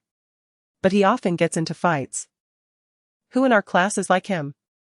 Yang He retorted, growing more irritated as Feng Sais defended Xie Ci. "We're in the experimental class. We're the best students in our senior year are. Someone like Xie should transfer to a sports school, where he can waste his time. Having him here is a destabilizing factor that affects other studies." Yang He, refrain from criticizing others so casually. Feng Sais adjusted his glasses, his expression serious. "If you can't stand him, just keep your distance. There are many people in this world, it's not necessary to befriend everyone." "Well, do you like him?" Yang He pressed. "I do, I find him quite pleasant," Feng Sais replied. Yang He. In the distance, Zhang Ruochuan and the others were watching the exchange with amusement. "I bet the topic is about Xie," Zhang Ruochuan remarked, gnawing on a rib. Jiang Qinyu, with greasy lips, added, "Old Feng has it tough, why do people always try to stir up trouble for him?" "Because A's is a big shot," a girl with a high ponytail and a tall figure said as she sat down next to Jiang Qinyu with her plate. "They can't stand seeing someone they admire mixing with someone they dislike." Xie Ci glanced up and vaguely recognized the girl as part of the school cheerleading team, often seen during basketball games. Jiang Qinyu looked at her, "Wei, you know about this too?" Wang Wei poured a spoonful of chili onto her rice. "Of course, I know. My house is opposite A's, and our parents get along well, so I often hear Yang He's group speaking ill of Xie Ci at gatherings." Jiang Qinyu pondered for a moment and teased, "Is it like, why can he be friends with that kind of person but not with me?" "Humph." Wang Wei rolled her eyes at him, "That's quite accurate, old sister." This elicited laughter from the entire table. Xie Ci listened to their banter in good spirits while reminiscing about his high school days. This was different from dining with subordinates. He didn't have to consider any vested interests and could completely relax, immersed in the conversation. "What are you all so happy about?" Feng Sais approached and took a seat beside Zhang Ruochuan. The group seamlessly shifted topics, and Wang Wei initiated a new discussion. "The basketball league is just over a month away, how is everyone preparing? Isn't it obvious?" Feng Sais nodded towards Xie Ci. "With old Xie as our anchor, we won lose." Wang Wei cautioned, "But you can't rely too much on him. The competing teams from the sports school are very strong. If you don't perform, even Xie won't be able to work miracles." "Rest assured," Zhang Ruochuan chimed in. "We won't let old Xie down." Wang Wei turned to Xie Ci, "Captain, are you alright?" Xie Ci leisurely finished his meal. There might be a bit of a problem. Despite maintaining his fitness, he hadn't played basketball in quite some time. Wang Wei, Feng Sais and the others. Zhang Ruochuan, what's the problem? Don't scare me. Xie Ci took a sip from his soup bowl. We'll take it one step at a time. The table fell silent. Don't speak so lightly about it. After lunch, Wang Wei went to find her classmates, leaving the group of boys deliberating about heading to the old street behind the school for street food. As boys who were perpetually hungry, the cafeteria's portions never satisfied them, and having been cooped up during the summer break, they couldn't help but salivate at the thought of street food. Zhang Ruochuan occasionally glanced at Xie Ci, tentatively asking, "Old Xie, do you want to join us?" To his surprise, Xie Ci readily agreed, leaving Zhang Ruochuan astonished, as he had never participated in such activities before. 15 minutes later, Xie Ci squatted by the roadside with a box of octopus balls, chatting and eating with Zhang Ruochuan and the others. At nearly 6 feet tall, he appeared quite imposing while squatting. Many students passing by couldn't help but glance over, finding it a curious sight. Xie Ci was at the old street, and he wasn't fighting. While the others looked like they were serving time, he still appeared strikingly handsome. Besides Xie Ci, 4 main members of the school's basketball team were gathered, creating a stunning visual. It was often said that handsomeness is a feeling, and Jiang Qingyu felt he was beginning to understand that notion. The rate of glances they received was astonishing. Zhang Ruochuan leaned closer to Xie Ci and whispered, "Old Xie, should we find a place to sit?" Xie Ci was unfazed by the onlookers. "Don't you usually eat like this?" "That's true. Street food is best enjoyed sitting down," Zhang Ruochuan replied. "Then let us squat," Xie Ci said casually. The early autumn sun was still warm, but the breeze was cool, carrying a refreshing floral scent. In that moment, Xie Ci felt an unprecedented sense of ease. In his previous life, he had tirelessly expanded his business empire, akin to a high-speed train racing ahead, leaving others far behind, with no time to appreciate the scenery along the way. The train's destination was not poetry or distant lands but a realm of silence shrouded in dense fog and bottomless cliffs. By the time he wished to slow down, it was too late. He could no longer turn back and could only watch himself head towards a dead end. Yufeng was right, he had indeed been too self-focused, oblivious to those around him. Whether Jiang Qingyu was treating him, Feng Sai's defending him, or the group gathering for street food, they were all subtly accommodating and supporting him. Yet he had never noticed before. Now that he had been given a second chance, it was time to slow down. Even a gentle breeze deserved to be experienced fully. Parked by the roadside, Yufeng sat in the back seat of a Land Rover, a notebook resting on his lap as he attended to work documents sent by his mother. Robeson pulled out a small notebook to report, "I've inquired, and Qin Zhongping is scheduled to meet with some unsavory individuals from the sports school at an internet CAF near the old street this afternoon." Yufeng continued to tap away at the keyboard, his head remaining unlifted. "Teach him a lesson. Individuals like him won't learn unless they face consequences." Robeson sincerely inquired, "To what extent? Should we cripple him or drown him?" Yufeng raised his gaze, regarding him with an expression of incredulity. "This is domestic territory. What you're suggesting is against the law."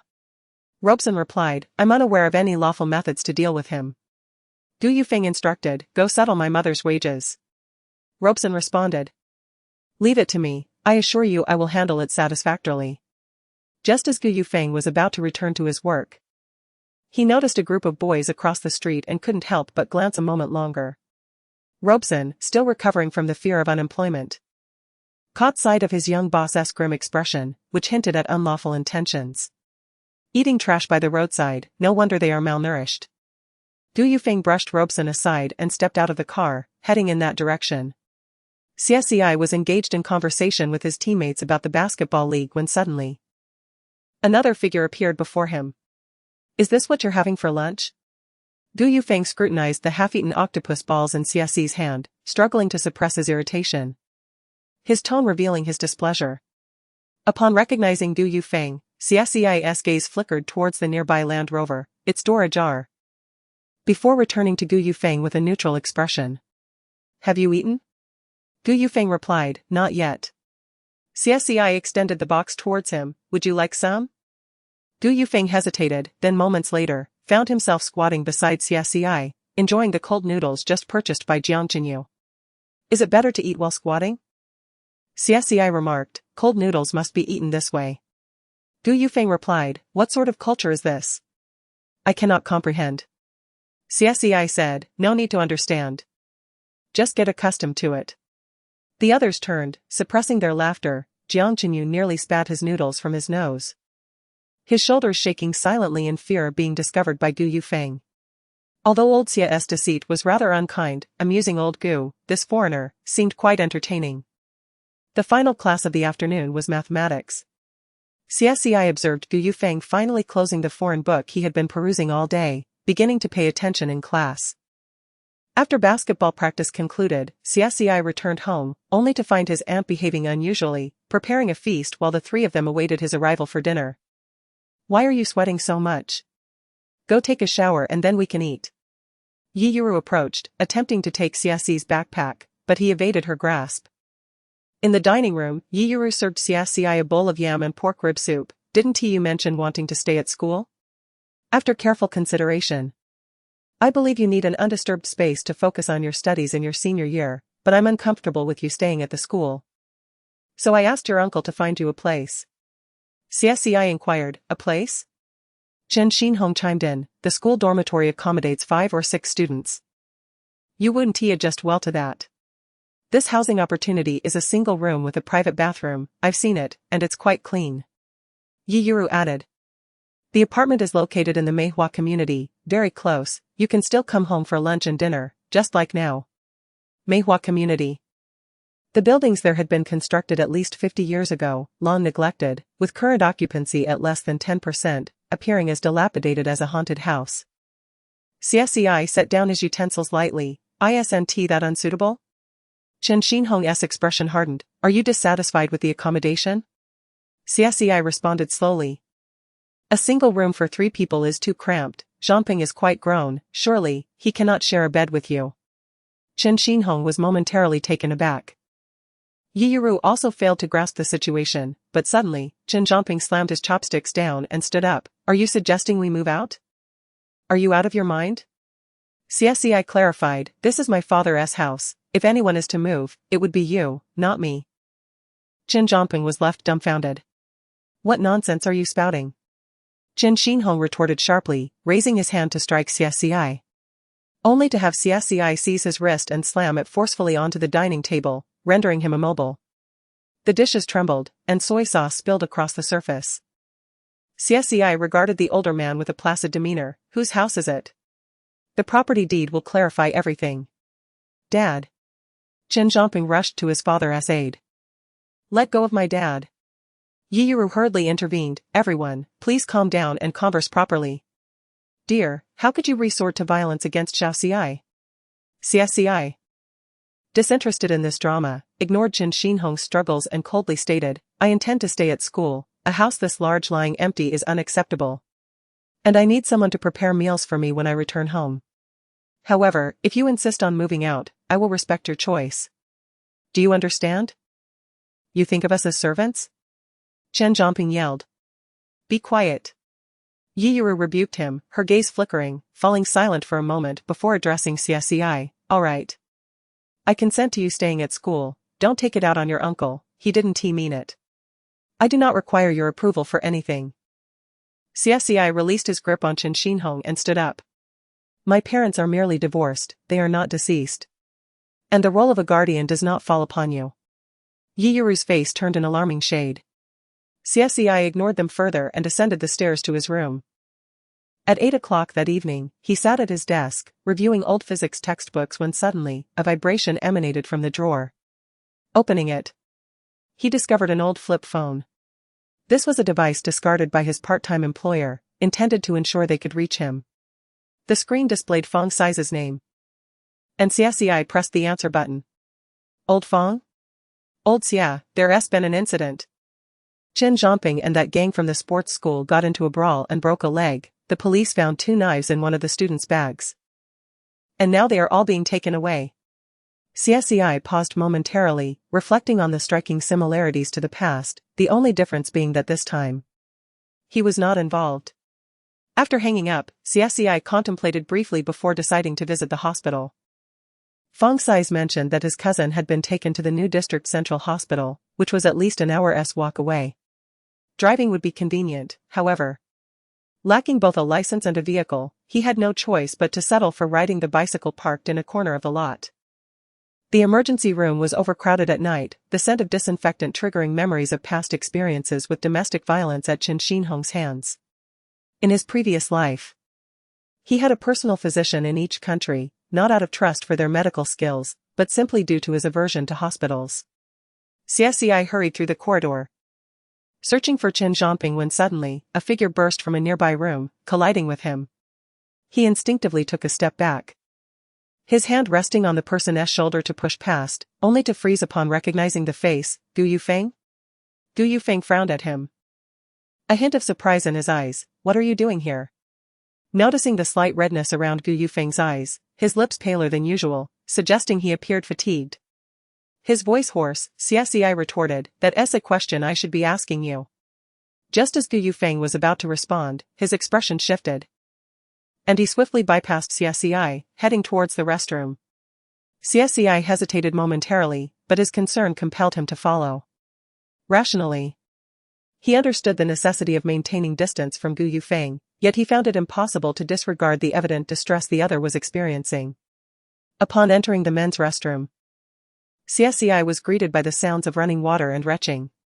Gu Yufeng leaned over the sink, violently vomiting. Once he felt he could no longer expel anything, he splashed his face with water, and just as he straightened up, someone handed him 2 tissues. "Thank you." Gu Yufeng took the item and turned to lean against the sink, propping himself up with one hand while slightly bending his long legs, teasingly remarking, "I never imagined that the fearsome Team Xie would actually care about a classmate." Water dampened his forehead, perhaps due to his unwell state that left him unable to maintain his usual facade, revealing a hint of sharpness in his eyes.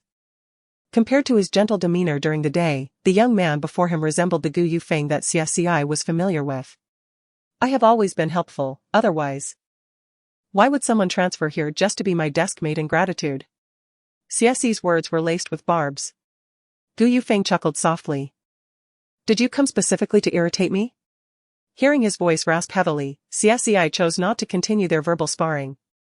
"What's wrong with you? You seemed fine this afternoon." Gu Yufeng coughed a couple of times due to an itchy throat and rubbed his aching forehead, saying, suddenly feeling dizzy and nauseous, "And my throat has gone hoarse."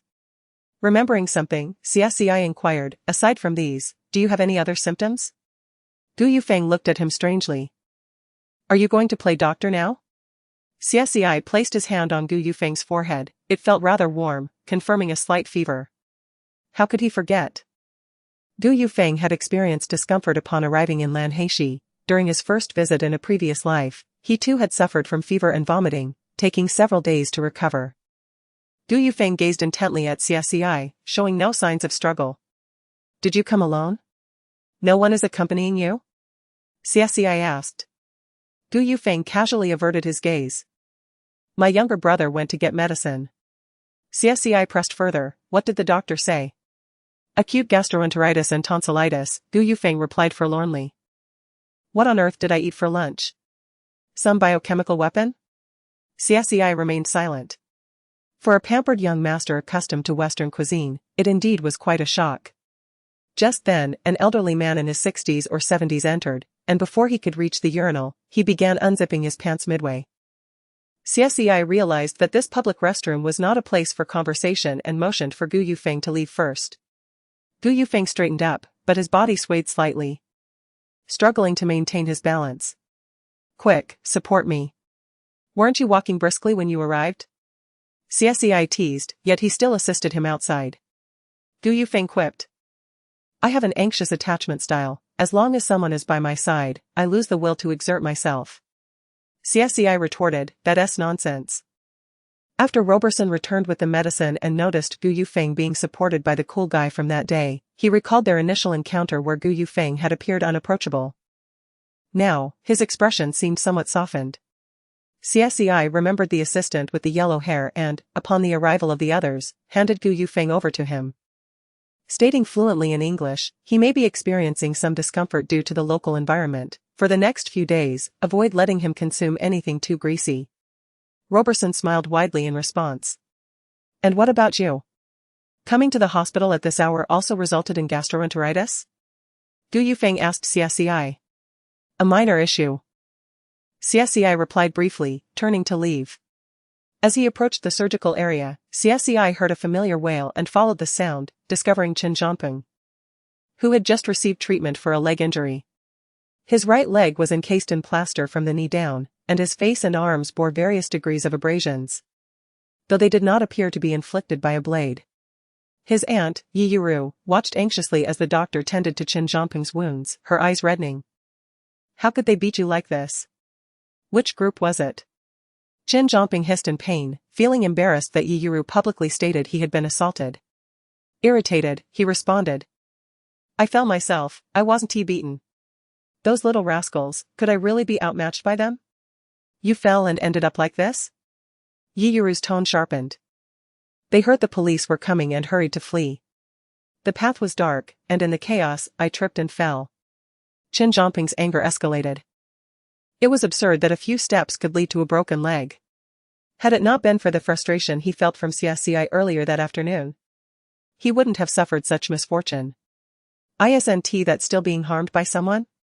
Yi Yuru pressed. Chen Zhongping, increasingly exasperated, shot back, why don't you listen?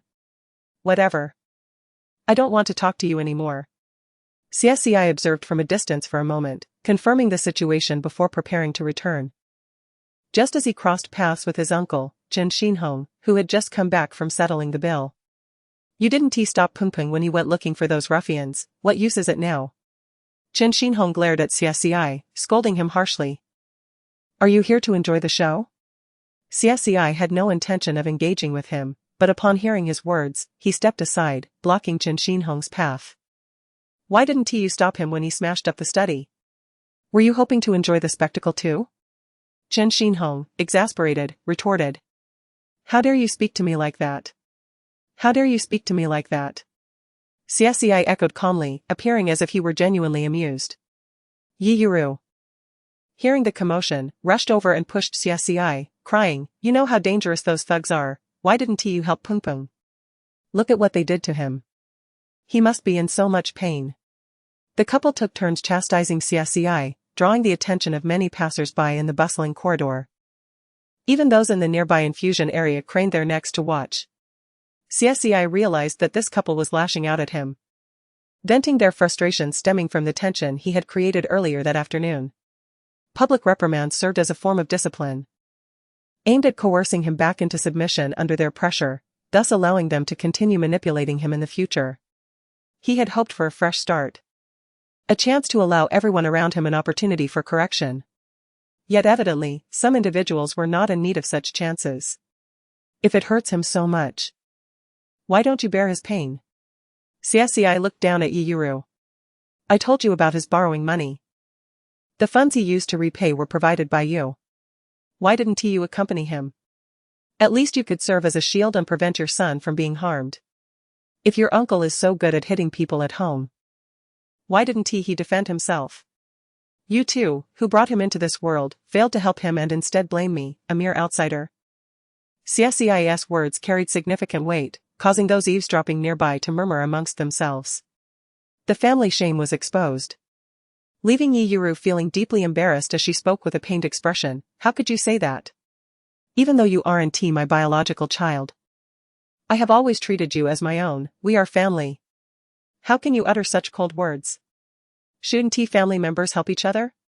Her tone was gentle, yet her words were heavy. You accepted hefty support payments from my father, did you not? Xie Ci's seemingly casual remark caused Yi Yuru and her husband's expressions to change dramatically, disbelief evident in their eyes. You three live in my father's house, using his money to support yourselves, all to care for me. Our relationship is one of employer and employee, never family. Xie Ci's tone remained even, urging them to realign their mindset. As a caregiver, if you dare to overstep your bounds, I can replace you at any time. Chen Xinhong and his wife were taken aback, completely unprepared for the conversation to take such a turn.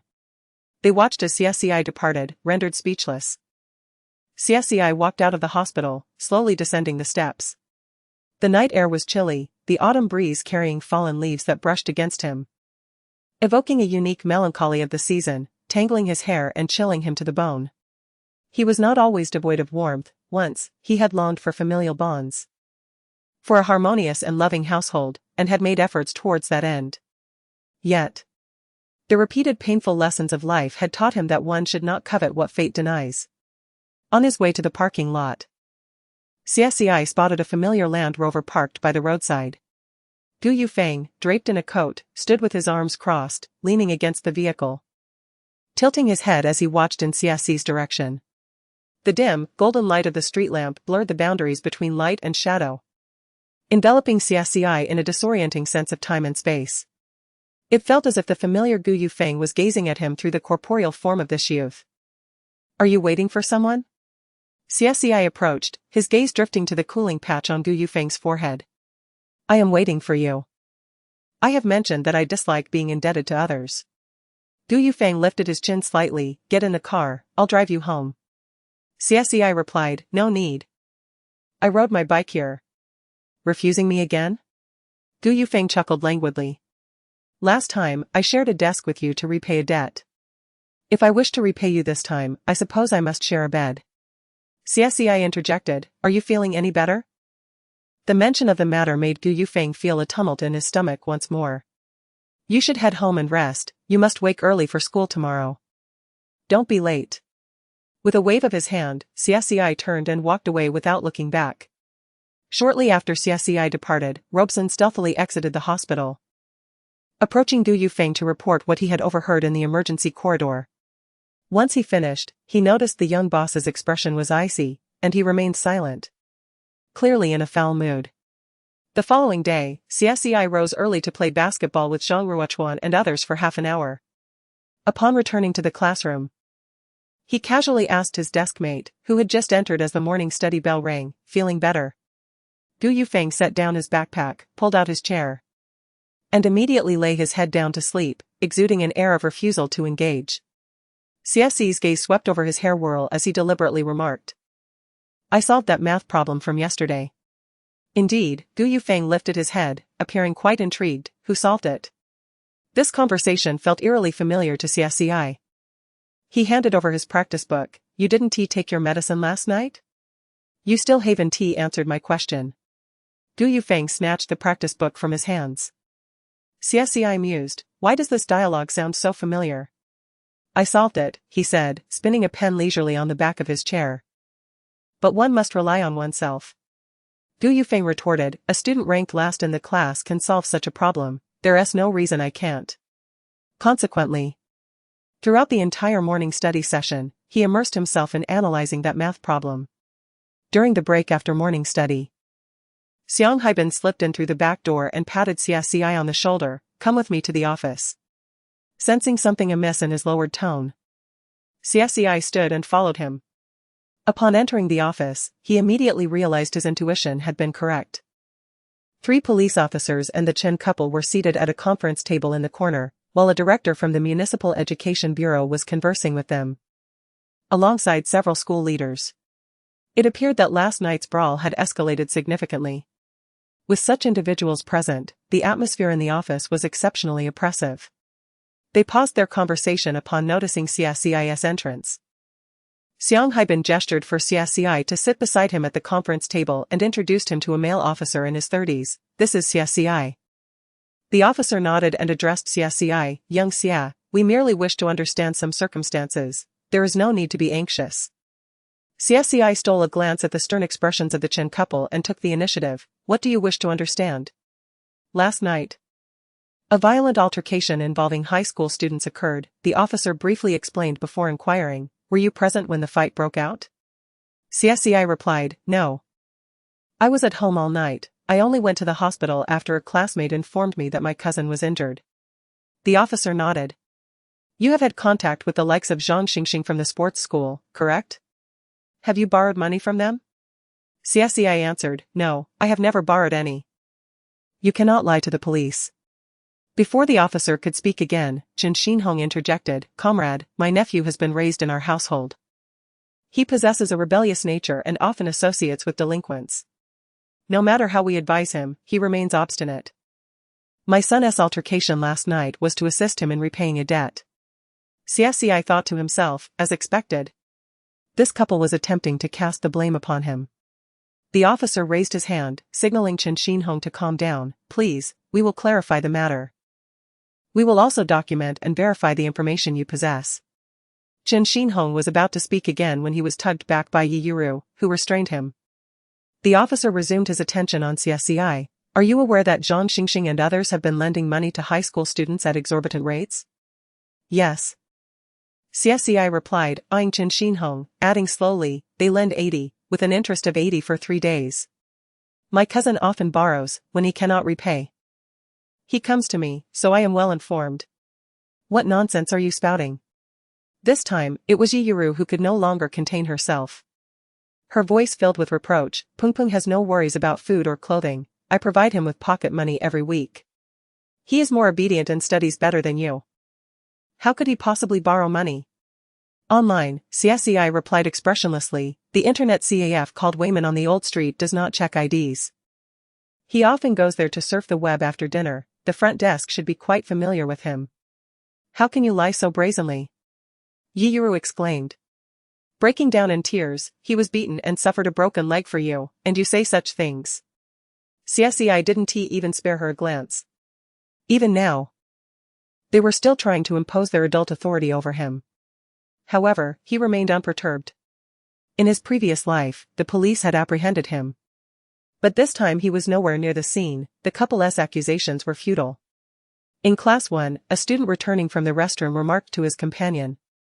I saw 2 police cars parked downstairs, what happened? A group of students gathered to discuss when suddenly someone realized Xie Ci was missing from his seat. Su Chao exclaimed. I just saw him being taken away by old Xiang. His deskmate, Yang He, couldn't he help but chuckle, not just our class, in this entire building. He is the only one who could get involved with the police. You can't walk by the river without getting wet.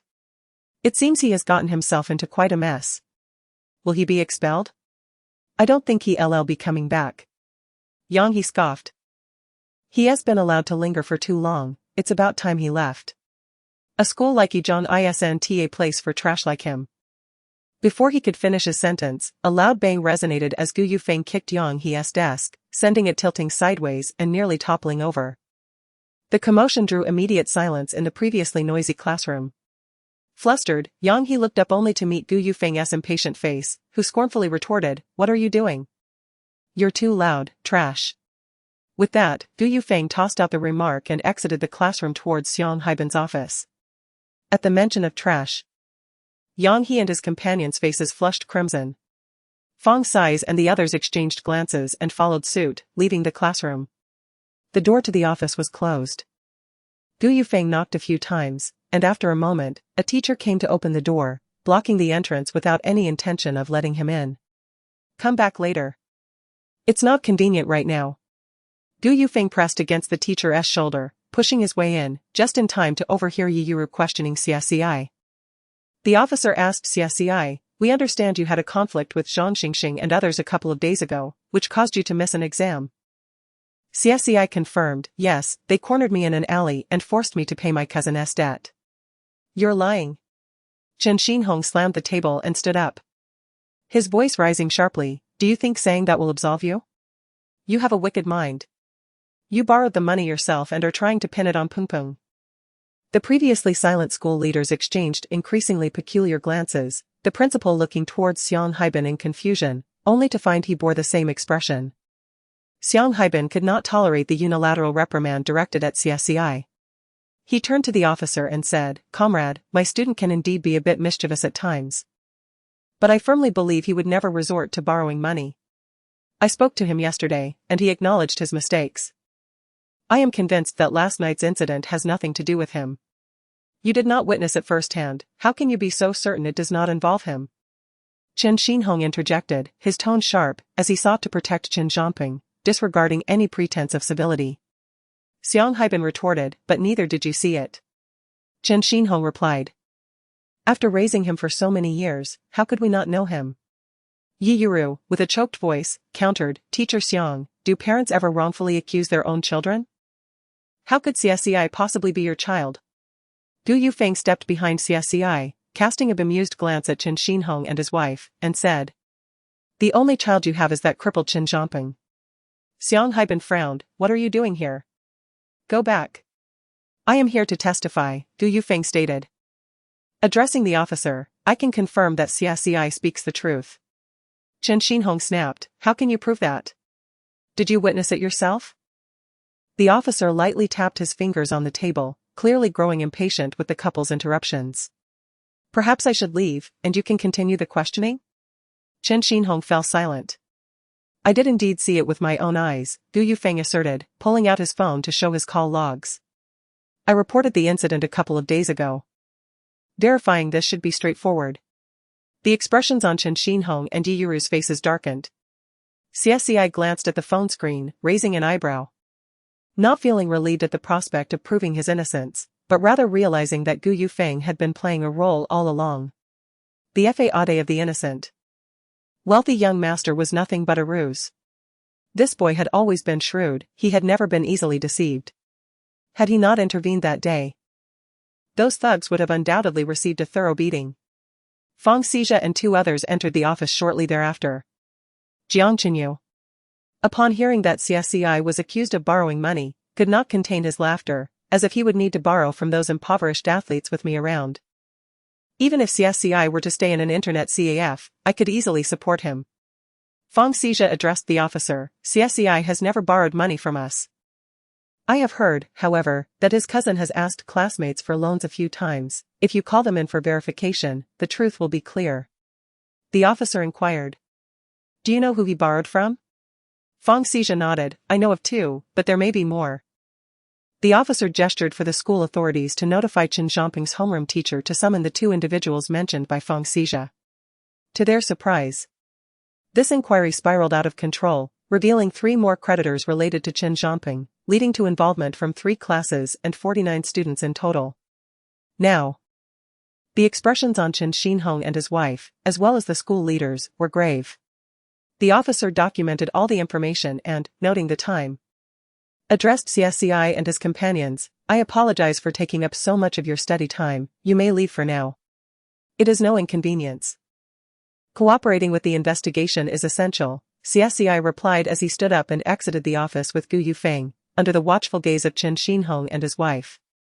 Xiang Haiban, growing increasingly uneasy, called Fang Xie, pulling him aside at the end of the corridor for a private conversation. I notice you are quite close to Xie Ci. Fang Xie assumed he was being warned to distance himself from Xie Ci and patiently replied, we are on the same basketball team, naturally. We interact more than with other classmates. Lao Xie is not a bad person. Xiang Haiban raised a hand to halt him. That is not what I meant. Are you aware of his family situation? He seldom speaks of his family. I only know he is staying with his aunt. Fang Xie hesitated, then added. His cousin is often harassed by the athletes. Xiang Haiban sighed heavily. Why did you not tell me sooner? Fang Xie replied, he has his reasons, as an outsider. I cannot say much. Once the officers and school leaders departed, Xiang Haiban returned to his office and called the Political Education Department. Director Zhao, this is Haiban. Do we not have contact information for Xie Ci's parents in our student records? No? I mean his biological parents. I need to discuss something with them. You cannot reach them? Do you have no contact details at all? Oh, all right, I will inquire with his relatives. Ah, yes, okay, thank you. Goodbye. Hanging up, Xiang Haiban's expression grew increasingly somber. Chen Xinhong and his wife descended the stairs, following Director Wu from the Municipal Education Bureau to the parking lot after the school leaders and officers had left. Director Wu, we have only one son. We implore you to help us protect him. Chen Xinhong spoke in a lowered voice, laced with desperation. He is still a child, naive. We will ensure he is properly educated from now on. Director Wu approached the car, turning to face them with a serious countenance. In recent years, the Bureau has placed considerable emphasis on school violence and bullying. The higher-ups have long sought to address the negative atmosphere surrounding athletic schools. They carry weapons without fear.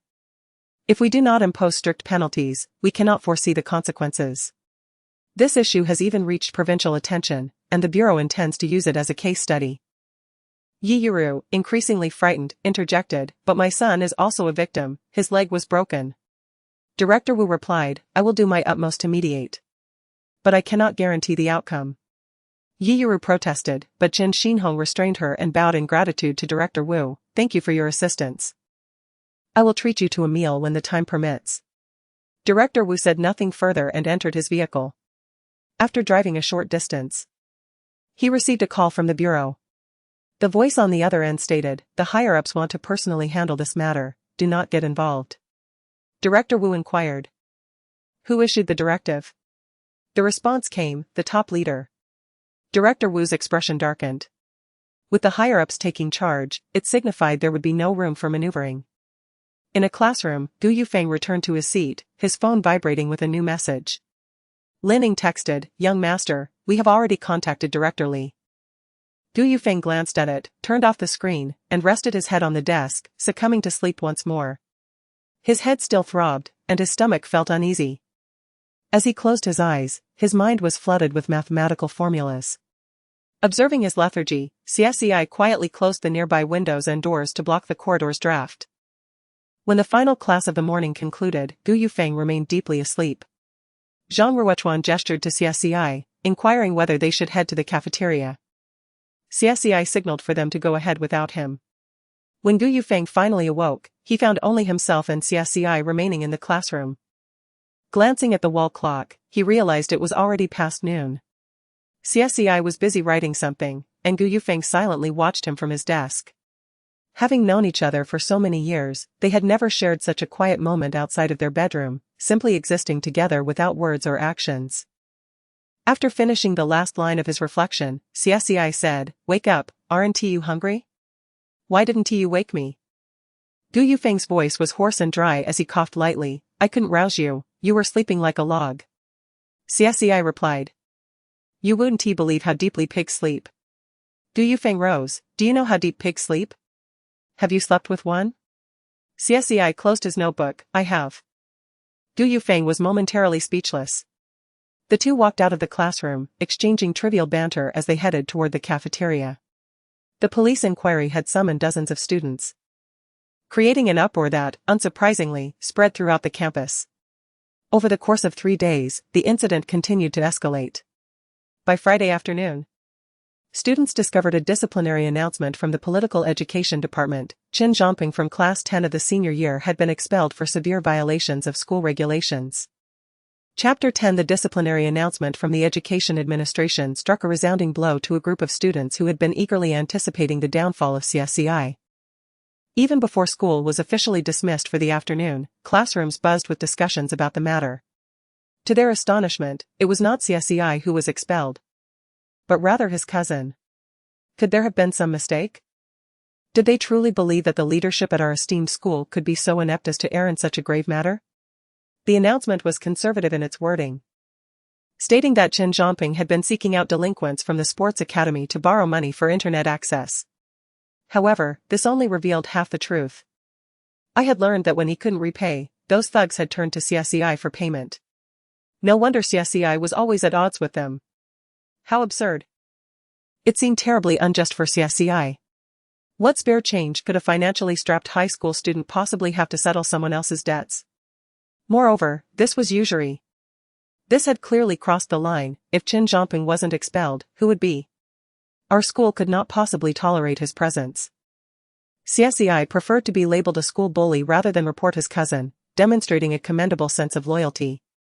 These matters had long been open secrets. Anyone who had paid even a modicum of attention to Xie Ci would know, yet here were those who remained blissfully ignorant, hurling insults at him daily. What had once been a promising basketball team member had been demonized beyond recognition. Justice would prevail, and the foolish Qin Zhongping had finally faced his reckoning. From now on, Xie Ci would no longer be hounded by that gang and could focus on playing basketball. In the classroom of Class 1, senior year, as soon as the bell rang, Zhang Ruochuan and a few others gathered excitedly to discuss where to dine to celebrate their captain's newfound freedom.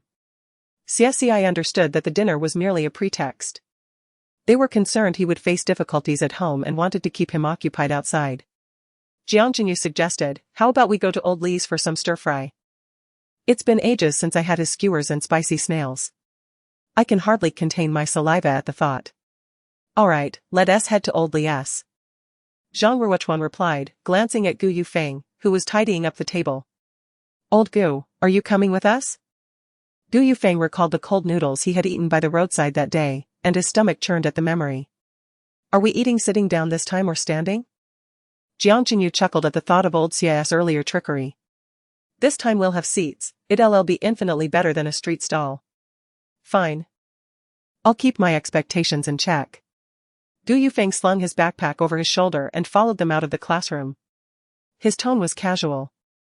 And he appeared to be in good spirits, with the top button of his shirt casually undone, revealing the graceful lines of his neck and a slightly pronounced Adam's apple. The zipper of his school jacket was only pulled halfway up, yet his upright posture prevented him from appearing slovenly, exuding the carefree vitality of youth.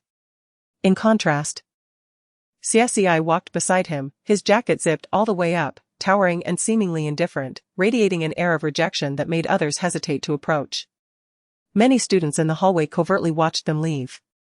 Whenever Xie Ci stepped onto the basketball court, he embodied an undeniable sense of security, however.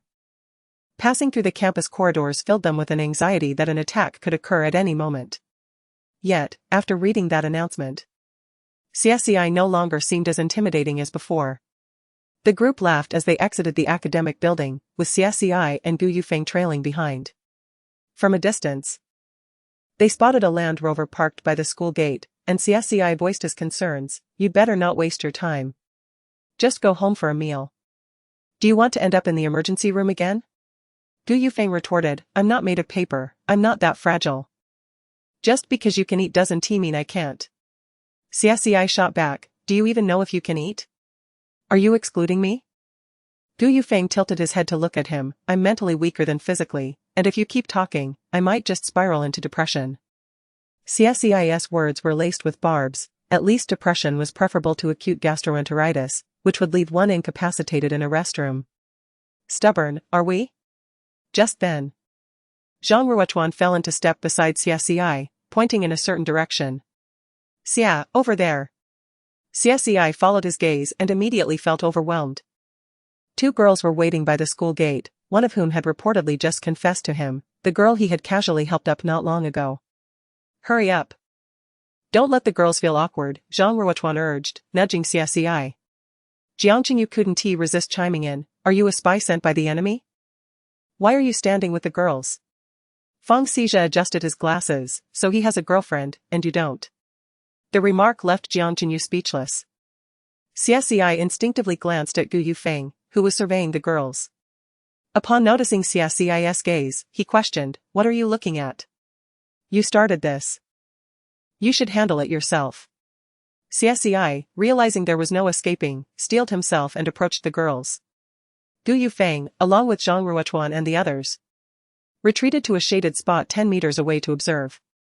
Is Xie Ci quite popular at school? Zhang Ruochuan nodded, he has the first crush for many girls.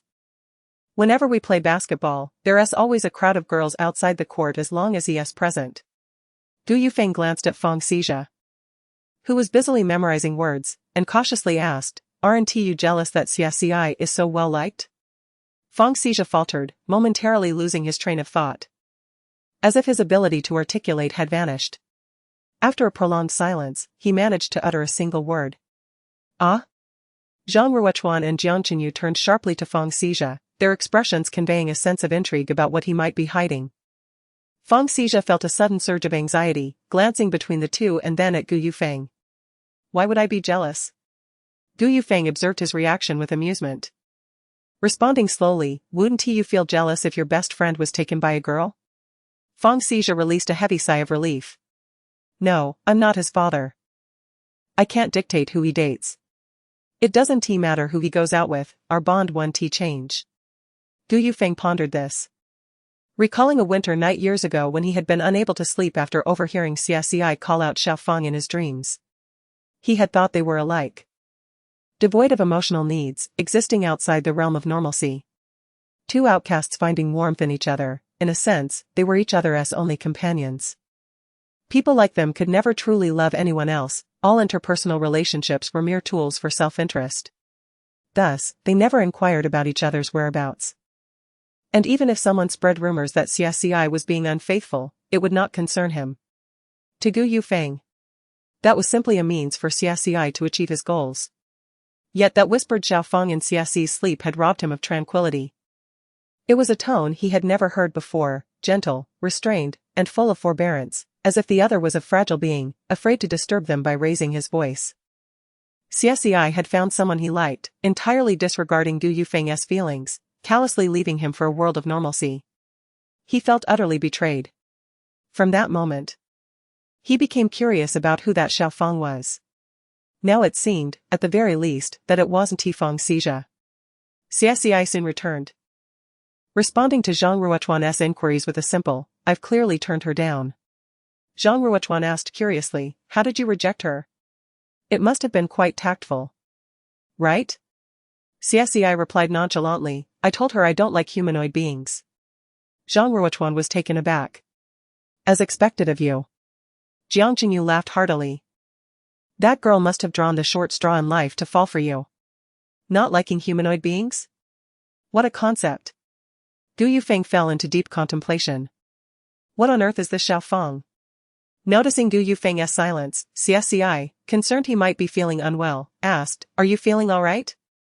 Gu Yufeng scrutinized him, his gaze enigmatic. "Perhaps I was mistaken, we might actually be different breeds of outcasts." Xie Ci replied. "What led you to that conclusion?" Lao Li's small stir-fry restaurant is merely a street apart from Yizhong, a leisurely 10-minute walk. The shop front appears aged and is rather inconspicuous amid a row of similar eateries. Yet it enjoys a thriving business. The cooking station is positioned right at the entrance, run by a robust middle-aged man named Li, who, while tossing the wok, invites customers to find their own seats. Four boys from the school's football team, whom Jiang Qingyu recognizes, arrive and join the group, making it a gathering of 9 around a large round table. As they order dishes and settle in, they quickly warm up to one another. The footballers frequently cast curious glances at Gu Yufeng, intrigued by the presence of a foreign transfer student in their class. They had only heard about him until this day and were taken aback by his striking mixed-race appearance. Initially concerned about potential language barriers, they were pleasantly surprised to discover his fluent Mandarin, seamlessly blending in with the local students. As minors, they refrained from drinking alcohol, prompting Jiang Qingyu and Zhang Ruochuan to fetch a selection of beverages. Jiang Qingyu raised a bottle of Beibinjiang. Standing to propose a toast, let us clink glasses to celebrate Lao Xie finally shedding the foolishness and clearing his name. At this age, boys revel in such raucous antics. And under the eager gazes of their peers, Xie Ci helplessly lifted his bottle to join in the toast. Soon, the dishes arrived, with Xie Ci opting for several light selections, specifically requesting Lao Li to omit any chili, concerned about Gu Yufeng's health. From a distance, Jiang Qingyu observed Lao Li bickering with his wife. When Lao Li approached with the food, he teased, "Uncle Li, are you arguing with your wife again?" Lao Li cast a glance toward the entrance and muttered in a hushed tone, "She used to say I was the cutest, but now everything I do annoys her. Does love really vanish?" His forlorn expression elicited laughter from the table of youths. Gu Yufeng, picking up a piece of dry-fried cabbage, casually remarked, "A marriage doesn't necessarily require love to endure." Noticing his seriousness, Zhang Ruochuan curiously inquired, "Then what does sustain it?" Gu Yufeng nonchalantly replied, "Timely and effective communication.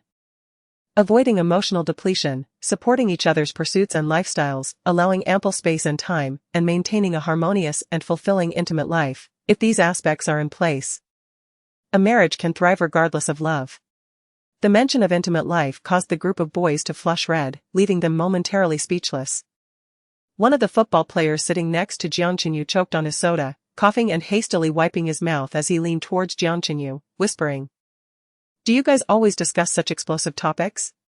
Jiang Qingyu, his ears flushed, feigned calmness, "Old Gu is just a foreigner, he's different from us. So don't be overly surprised." Among the group, only Xie Ci remained composed, quietly eating while accustomed to Gu Yufeng's audacious remarks. He subconsciously compared Gu Yufeng's standards to his own previous marriage, concluding that the young man was simply spouting nonsense. He had indeed adhered to those principles yet still faced rejection. Thus, the absence of love proved detrimental. A football player raised his hand to ask Gu Yufeng, big guy. Do you have experience? Gu Yufeng finished chewing his cabbage, amused at the mixed expressions of curiosity and embarrassment surrounding him. After all that I've said. You only caught the words intimate life?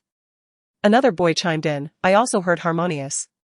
A third added, I heard fulfilling.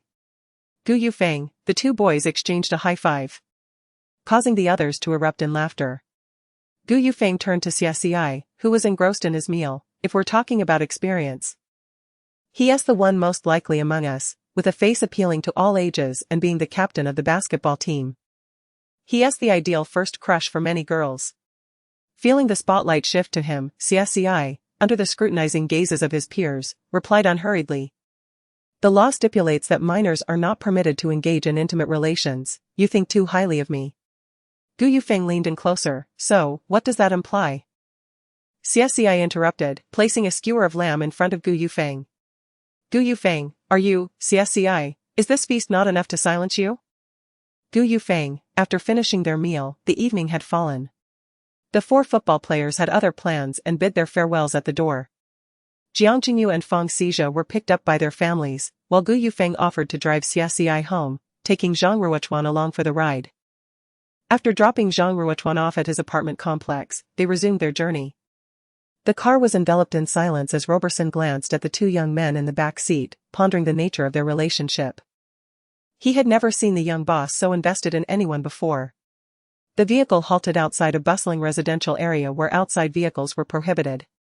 Just before exiting, Xie Ci suddenly spoke, you made arrangements regarding Chen Xiaoping's disciplinary issue, didn't you?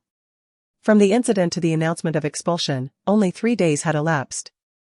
An implausibly swift progression through formal channels, especially since Chen Xinhong and his wife were scrambling to leverage connections for their son. Xie Ci had expected a much longer delay. Gu Yufeng replied, I'm just a high school student, what arrangements could I make? He brought this upon himself. As Xie Ci opened the car door and stepped out, he hesitated briefly before offering a quiet thank you. In a good mood, Gu Yufeng teased him, if you truly wish to thank me, then just tell me. With a resounding slam, the car door shut, and Xie Ci walked away without looking back. Gu Yufeng, Chapter 11, Acknowledgements upon returning home. The living room was enveloped in a heavy silence, with Chen Xinhong and his wife seated across from each other on the sofa, each lost in their own thoughts. The atmosphere oppressive. A dull thud echoed from upstairs, followed by a cacophony of animalistic howls and cries from Chen Xiaoping, reminiscent of an oversized infant. Chen Xinhong, hearing the commotion, glanced up at Xie Ci with a dark scowl. Are you satisfied now? Why must you treat us this way? Have we not been good enough to you? Yiyuru, unable to contain her emotions, burst into tears. Her voice unusually sharp. Do you have any idea how much effort we put in to get Pengpeng into Yizhong? You've ruined everything. You've destroyed his life. Only then did Xie Ci recall that Chen Xiaoping had not gained admission to Yizhong on his own merit. It was Chen Xinhong who had leveraged connections and spent considerable sums to secure his place. Their insistence on superiority over their peers had driven them to such lengths. As Xie Ci moved towards the staircase, his expression remained indifferent. If you continue with this attitude, I could just as easily obliterate your lives as well. His casual remark startled the Chen couple, who watched in disbelief as he ascended the stairs. The child they had once manipulated now seemed transformed, instilling a sense of fear. The following Saturday, Xie Ci awoke at 6:30, his biological clock impeccable, and indulged in a brief slumber until 8. Descending to the first floor, he overheard voices in the living room. A group of neighbors had come bearing gifts of milk and other consolation items for Chen Xiaoping. Yiyuru greeted them, her makeup unable to mask her exhaustion. I heard Pengpeng broke his leg, is it serious? He's in his 3rd year, and this could affect his studies. They say he was expelled from Yizhong? What a predicament. You must leverage your connections. Perhaps there's still a chance to reverse this, even if it requires more money. Is it true he borrowed money from loan sharks? Did he really get into a knife fight? That's incredibly dangerous. The child was pitiful. With a broken leg and unable to continue his studies, if expelled from Yizhong, no other reputable high school in the city would accept him. The facade of a perfect family that Yiyuru had cultivated over the years was being shattered, an experience more painful than any other. her face contorted with discomfort. She occasionally chimed in, inquiring about potential solutions, but the neighbor skillfully deflected, feigning concern while probing into the family's affairs, not out of genuine worry, but to confirm their misfortunes, which satisfied their morbid curiosities. Xie Ci cast a fleeting glance and lost interest in their chatter, disregarding their gazes as he stepped out. He first purchased a leash and then searched the community until he found the beloved small dog, Xiaofeng, being fed in a neighbor's yard. Ah, Xie Ci. Come to see Xiaofeng? A middle-aged woman, referred to as Aunt Wu, hurried to open the iron gate. Upon hearing his voice, Xiaofeng dropped its bowl and scampered over, tail wagging, joy evident on its face. Xie Ci patted the sturdy canine head, informing Aunt Wu. I found a family to adopt him, I'm taking him there today. That's wonderful. I was worried about how he'd manage this winter, my son is allergic to dog hair. So we can't keep him. Once Xiaofeng finished his meal, Xie Ci slipped on the leash. As they bid farewell, Aunt Wu reluctantly presented a bag of spare ribs, insisting he take it. Unable to take public transport with a pet, Xie Ci hailed a cab to Nanling District, alighting on a remote, desolate street after 40 minutes. The site once housed a private kindergarten, which had been transformed after acquisition, retaining only the basic structure. It now served as an art studio. Xie Ci glanced at the Jianyan studio beside the entrance before leading the dog inside. Are you Xie Ci? A boy around his age, clutching a gaming console, rose from a corner to greet him. And you are? Xie Ci responded casually. I'm Xie Jinlin, newly transferred to Class 1, Grade 2 at Yizhong this semester. Xie Jinlin exclaimed excitedly, I'm your fan. I went to great lengths to transfer from Yizhong just to watch you play. What a coincidence to meet you here. Could I get your autograph? Xie Ci observed the boy's enthusiasm and declined the request, intending to move inside when he noticed a group of sharply dressed individuals exiting the building. Leading them was an elderly man, leaning on a cane, flanked by 4 burly bodyguards. Jinlin, let's go, the old man said, his demeanor stern and evidently displeased, glancing briefly at Xie Ci before proceeding to exit with his entourage. Coming, Grandpa. Jinlin replied, turning back to Xie Ci, Senior, I have to go. See you at school. Xie Ci nodded faintly, watching as the grandfather and grandson boarded a Rolls-Royce at the curb. If memory served him correctly, this was Xie Hongguang, the head of the Xie family in Lanhai City. The Xie family was involved in multiple sectors, including healthcare, technology, real estate, and finance, boasting a stature comparable to the Gu family at that time. While the Gu family's overseas market constituted a significant portion of its assets, the Xie family was deeply rooted in the domestic market, displaying a more stable foundation. However, internal chaos plagued the Xie family, with management stagnation, mid-level staff lacking power, and younger generations facing reform hurdles, resulting in several misguided decisions and a rapid decline from prominence within a decade. As he watched the car depart, Xie Ci dismissed it from his mind, ascending the side metal staircase to the second floor, where he knocked on a closed door. I've told you countless times. The teacher is unavailable. Please go back. The door opened, revealing a voice that, while initially courteous, bore traces of impatience. Upon seeing Xie Ci, the expression shifted, ah. It's Xie Ci. Come in. Yang Gu, a man in his 30s with a gentle demeanor, was his father's assistant. After his father's passing, Yang had moved to D country for work, and aside from an accidental reunion at an art exhibition, they had met no more than 5 times. Is this your dog? So adorable. Yang knelt to pet Xiaofeng, then motioned for Xie Ci to sit, offering tea and snacks. Please, have a seat. The teacher is in the studio. I'll go fetch him. He'll be thrilled to see you. No need, Xie Ci interjected, stopping him, please keep an eye on Xiaofeng, I'll find him myself. Yang hesitated but nodded, all right. Xie Ci poured the spare ribs onto a plate for Xiaofeng and then departed. In the backyard was a separate bungalow, formerly the kindergarten kitchen, now converted into a personal art studio for his father. To reach the backyard, he had to traverse a gallery adorned with numerous oil paintings, predominantly the works of his father's students. Throughout both his past life and this one, Xie Ci had never truly looked at these paintings, he couldn't bear to confront them. A pair of parents who had abandoned him, he wished to remain oblivious to their existence. If possible, he would prefer to live out his days without any interaction with them. After his father's return, he would visit monthly, but Xie Ci always evaded him, choosing instead to endure mistreatment at his aunt's home rather than seek their help. What purpose would their visits serve? They would soon depart again, merely putting on a facade. If they genuinely cared for him, they would not have left him to fend for himself. No one could be relied upon. He had only himself to depend on.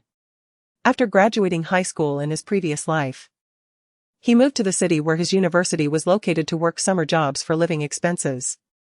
At that time, he received a call from his father, expressing a desire to celebrate his acceptance into college over a meal.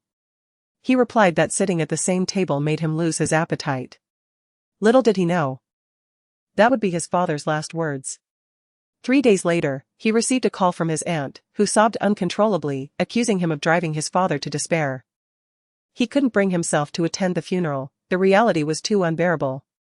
The victim had never contemplated death. Yet the perpetrator had succumbed first. What right did he have to leave this world? It was not until many years later, at an art exhibition in Country D, that he encountered Yang Lu and learned that his father had not taken his own life, but had died in an accident. His father had suffered from depression and had been increasingly disoriented in his final year. While retrieving his painting supplies from the warehouse, a heavy object fell upon him before he could evade it, striking a critical point. By the time Yang Lu discovered him and rushed him to the hospital, it was too late. Xie Ci stood before a painting, realizing that all the works that followed were creations of his father, Xie Ci, whose style had become increasingly extreme and whose color choices daringly bold. The last painting in the corridor depicted a thick fog nearly engulfing the entire canvas, with the sole flicker of light on the verge of extinguishing. He glanced at it for but a moment, feeling as if he were being drawn into the artwork, plummeting into an endless abyss. The sensation of weightlessness and profound loneliness nearly stole his breath. This piece was from 5 years ago, perhaps by then his father's mental state had already begun to unravel.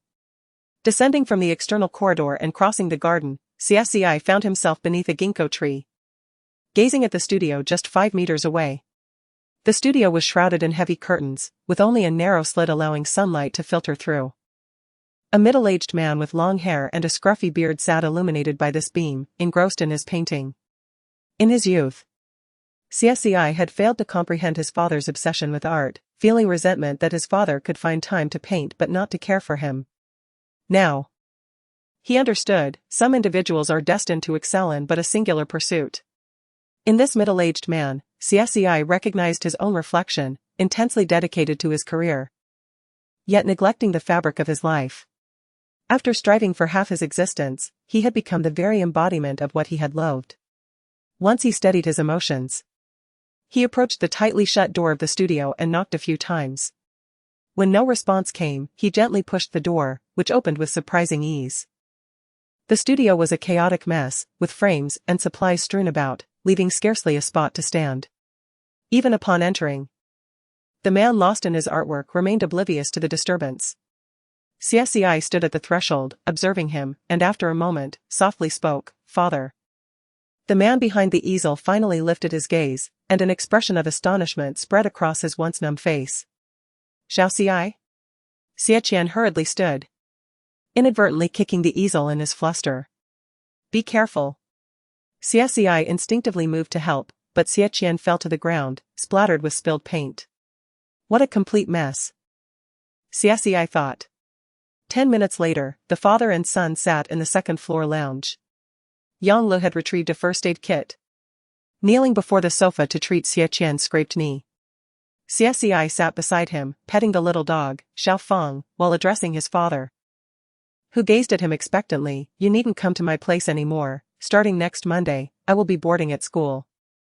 As he spoke the first half, he noticed the light in Xie Ci's eyes dimming, but it returned with the latter part of his statement. "Boarding, huh?" Xie Ci clasped his hands tightly in front of him, desperately seeking a topic. "That's good, I boarded in my senior year too. Is it better for me to visit you at school?" "No need, as long as I don't have plans on weekends, I will come here." As he spoke, Xie Ci gently patted Xiaofeng's head. Since I will be at school, I want to have time to look after him. I'd like to leave him here. If you're busy, just ask Yanggu to check on him.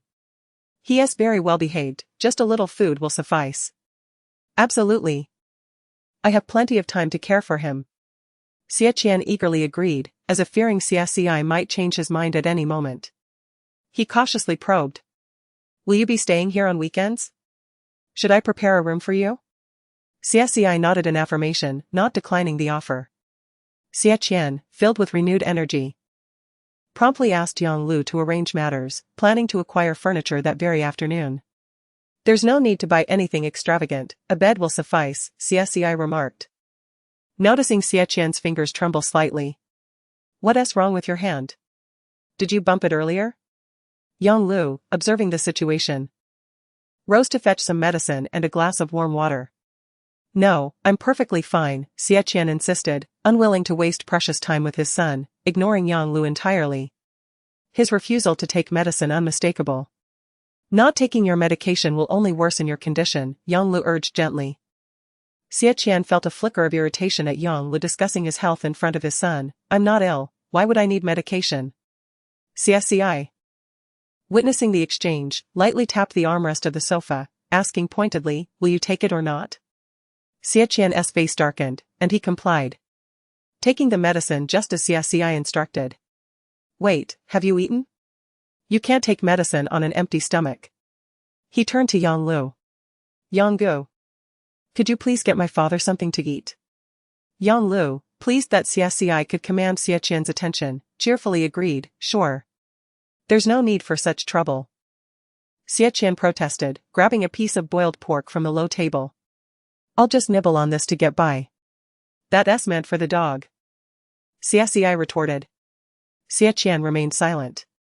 Chapter 12, Acknowledgements. Unable to bear the situation any longer, Xie Ci suggested that they dine out. Yang Lu swiftly made a reservation at the finest restaurant nearby and drove the father and son there. This might have been the first time in Xie Ci's life that he sat down for a proper meal with his biological father. Shedding the identity of a victim, he finally felt at peace to converse with his father. After the meal, Xie Ci bathed Xiaofeng in the yard. As it approached 3 in the afternoon and he prepared to head back, Xie Ci began to show signs of anxiety. Noticing his father's emotional instability, Xie Ci explained. I need to return early to pack my things since I am moving dorms tomorrow. There will be quite a bit to handle. Xie Ci offered, shall I assist you? There's no need, Xie Ci replied, concerned that a flat refusal might hurt his father's feelings. He added, at my age, relying on my parents for a dorm move would only invite laughter from my classmates. Then shall I drive you back? Xie Ci inquired. You have a class soon. Don't you? I can take the bus myself. After saying this, he noticed Xie Ci's slight disappointment, which mirrored the expression of Xiaofeng, who drooped his eyelids. They seemed more like a father and son than Xie Ci and Xie Ci. As he was about to leave, Xie Ci suddenly recalled something and turned to Xie Ci, saying, starting this month, there's no need to send alimony to my aunt anymore. If you find yourself with excess funds, feel free to transfer them directly to me. Xie Ci grasped the implication. Are you planning to stop living at your aunt's house? Xie Ci nodded. I will be living on campus throughout my senior year. And barring any unforeseen circumstances, I will continue to do so in college. The only time I can spend here will be during breaks. I won't have any time to return to that home. Xie Ci considered this and felt somewhat uplifted at the prospect of living with his son. If there are any expenses, you can simply ask me. Xie Ci instructed Yang Lu to fetch a bank card and some cash, which he handed to Xie Ci. It's unsafe to carry too much cash. If you need more, just withdraw it. I will arrange for Xiaoyang to transfer a fixed amount into this card each month. Xie Ci glanced at the provisions and accepted them. As Xie Ci prepared for his class, Xie Ci walked to the entrance and crouched down to pat Xiaofeng's head. I will come to see you again this weekend. Please take good care of him while I am away. Xiaofeng whimpered softly, rubbing against Xie Ci's palm. He waited at the door until Xie Ci had walked far enough away before Yang Lu led him back inside. The bus arrived at 4 in the afternoon. And with some distance still to cover, Xie Ci chose to stroll home. Is that you, Xiao Ci? Xie Ci turned towards the voice and spotted an uncle in a slightly worn jacket, who was setting up a stall by the roadside, scrutinizing him. Indeed, it is you. Xie Ci. Long time no see. The uncle waved, grinning, look at you. You've grown. Come here and let your uncle take a look. Xie Ci recognized him immediately. He was the uncle who often delivered vegetables when Xie Ci stayed at his grandmother's house. Occasionally, when there were plumbing or electrical issues, his grandmother would call this uncle for help, one of the few kind-hearted relatives they had. Xie Ci sat on a small folding stool that the uncle had set out, listening to him ramble about the past while glancing at the makeshift stall. It was merely a sheet spread on the ground with some children's toys displayed. After assessing the situation, Xie Ci estimated that even if everything sold, the profit would hardly exceed 200 yuan. I heard you plan to kick your aunt's family out of the house? The uncle peeled an orange and offered half to Xie Ci. That won't do. You're old enough now to understand, your aunt raised you, and it wasn't easy. The recent events had evidently reached the uncle's ears. But Xie Ci was not surprised. His aunt had that kind of personality. Any minor disagreement could lead her to rally others in a moral crusade against him, pressuring him to apologize. In the past, Xie Ci might have walked away, but he was no longer the boy bound by moral constraints. Taking the orange, he replied, I was raised by my grandmother. By the time I went to my aunt's house, I was already self-sufficient and didn't cause her much trouble. That's true. The uncle acknowledged. You've always been independent. Out of all the children in the family, you are my favorite. It's a pity that you ended up with such irresponsible parents. Had I not failed in my business years ago, I would have taken you in. However, your aunt has worried about you a lot. If there are any conflicts, don't be too harsh with her, sit down and talk it over. After all, you are family. Xie Ci did not respond, instead gazing at the bustling street. After a moment, he pointed to a man in the distance holding a child. If he offered you 20,000 yuan a month and a villa to raise his child, would you accept? How much? 20,000 a month? And a villa? The uncle's voice rose in excitement. I could take care of a child, or even a few more.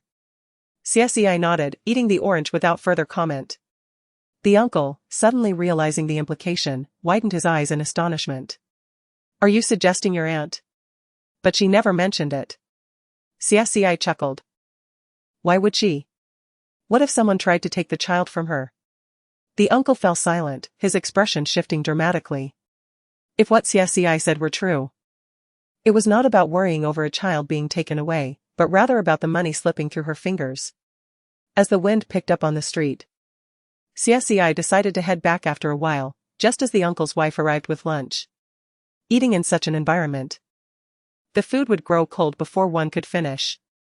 Xie Ci suggested that the uncle eat in a sheltered alley, while he kept an eye on the stall for a bit. In the alley, the uncle's wife opened the lunchbox and handed half to him. Glancing at the stall, she couldn't help but smile. Look, Xie Ci has grown so handsome, as soon as he sits there, customers come flocking in. He is truly a living advertisement. However, the uncle wore a serious expression. I need to find time to talk to you, Ro. His wife turned to him, puzzled. What's wrong?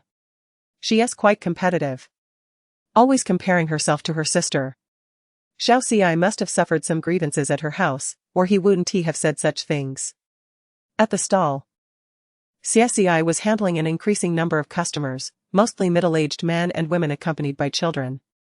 Though he had never run a stall before, he found the chattering of children oddly refreshing rather than annoying. Across the street, a Land Rover pulled over. Yufeng peered through the window, observing Xie Ci, who was cheerfully running the stall. His heart sank. He knew Xie Ci was struggling, but he hadn't anticipated that it had come to the point where he needed to set up a stall on weekends.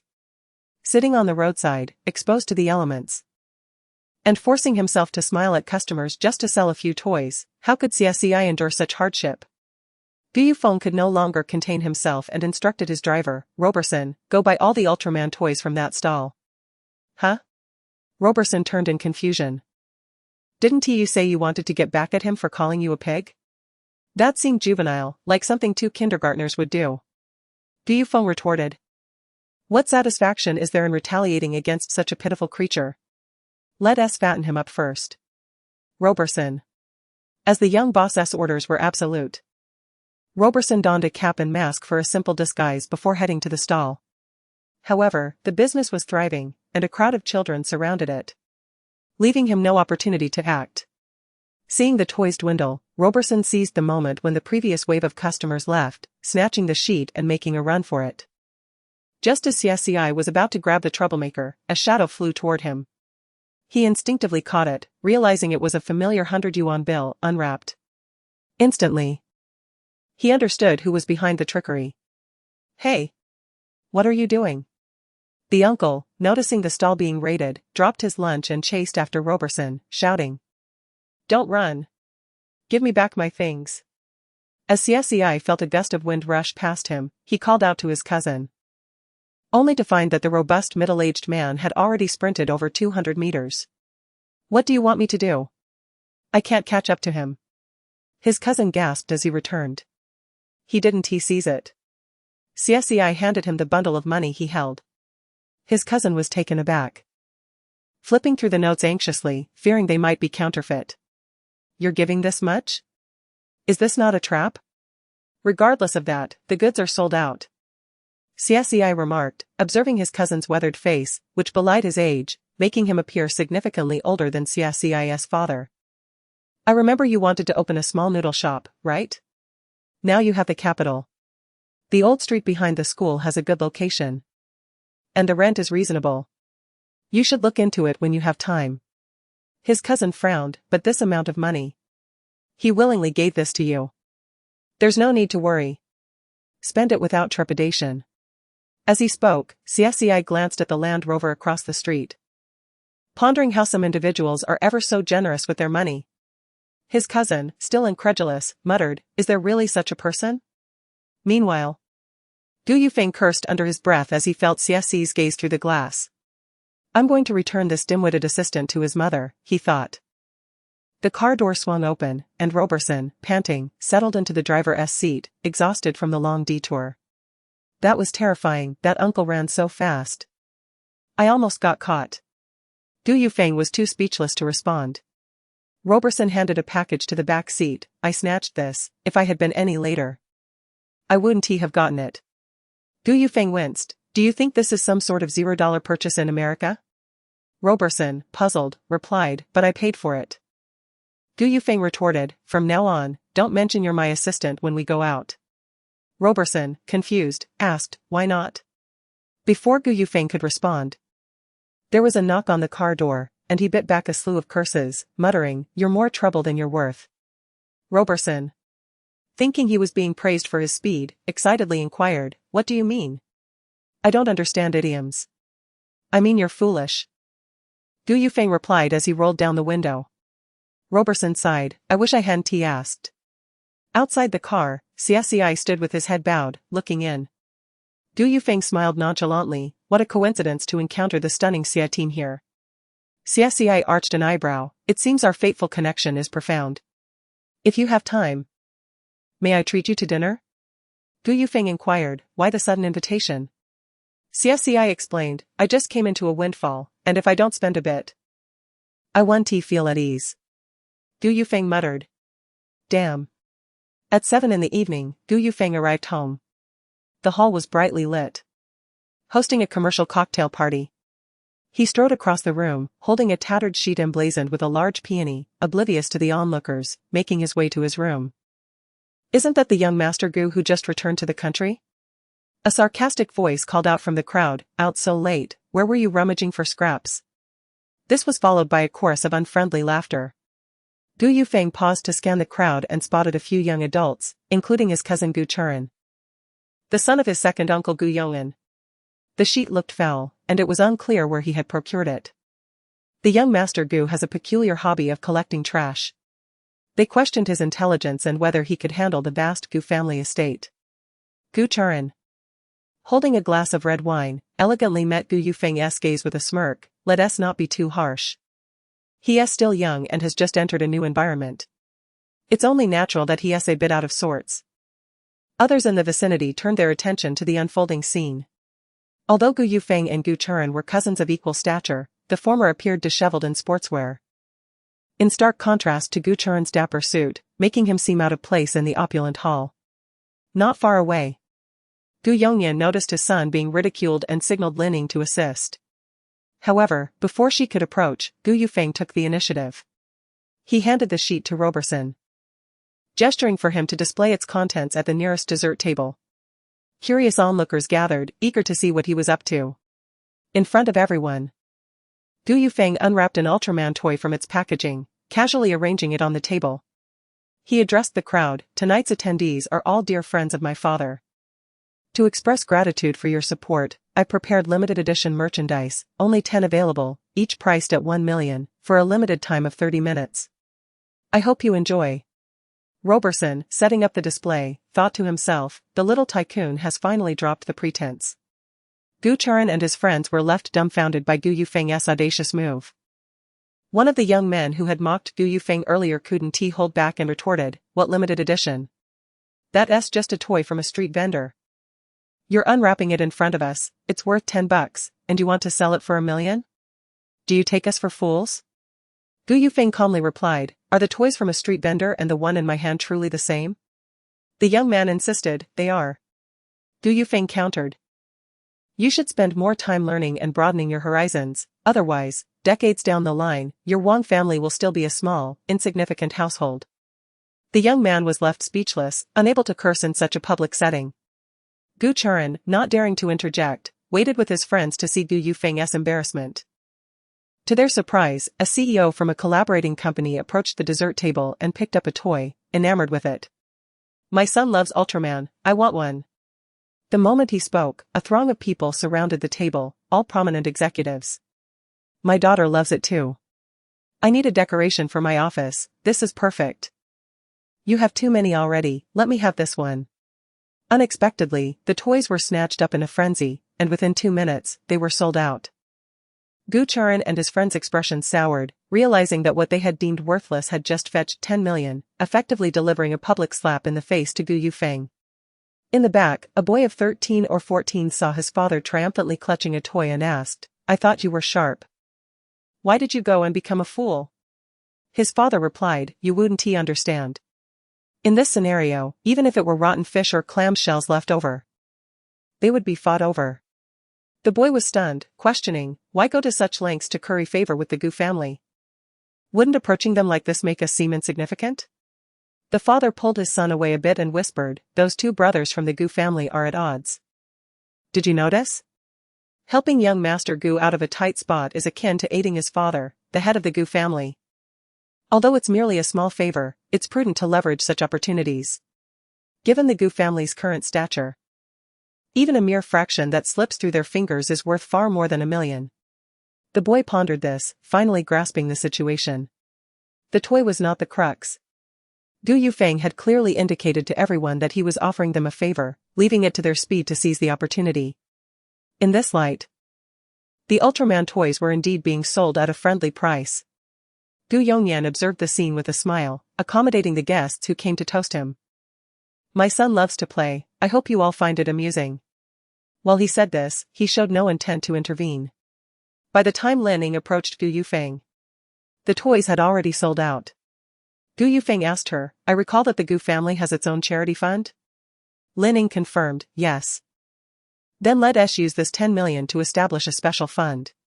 As this was mentioned, Gu Yufeng's gaze swept over to Gu Churen, who was aiding those unfortunate children with poor eyesight and limited intellect.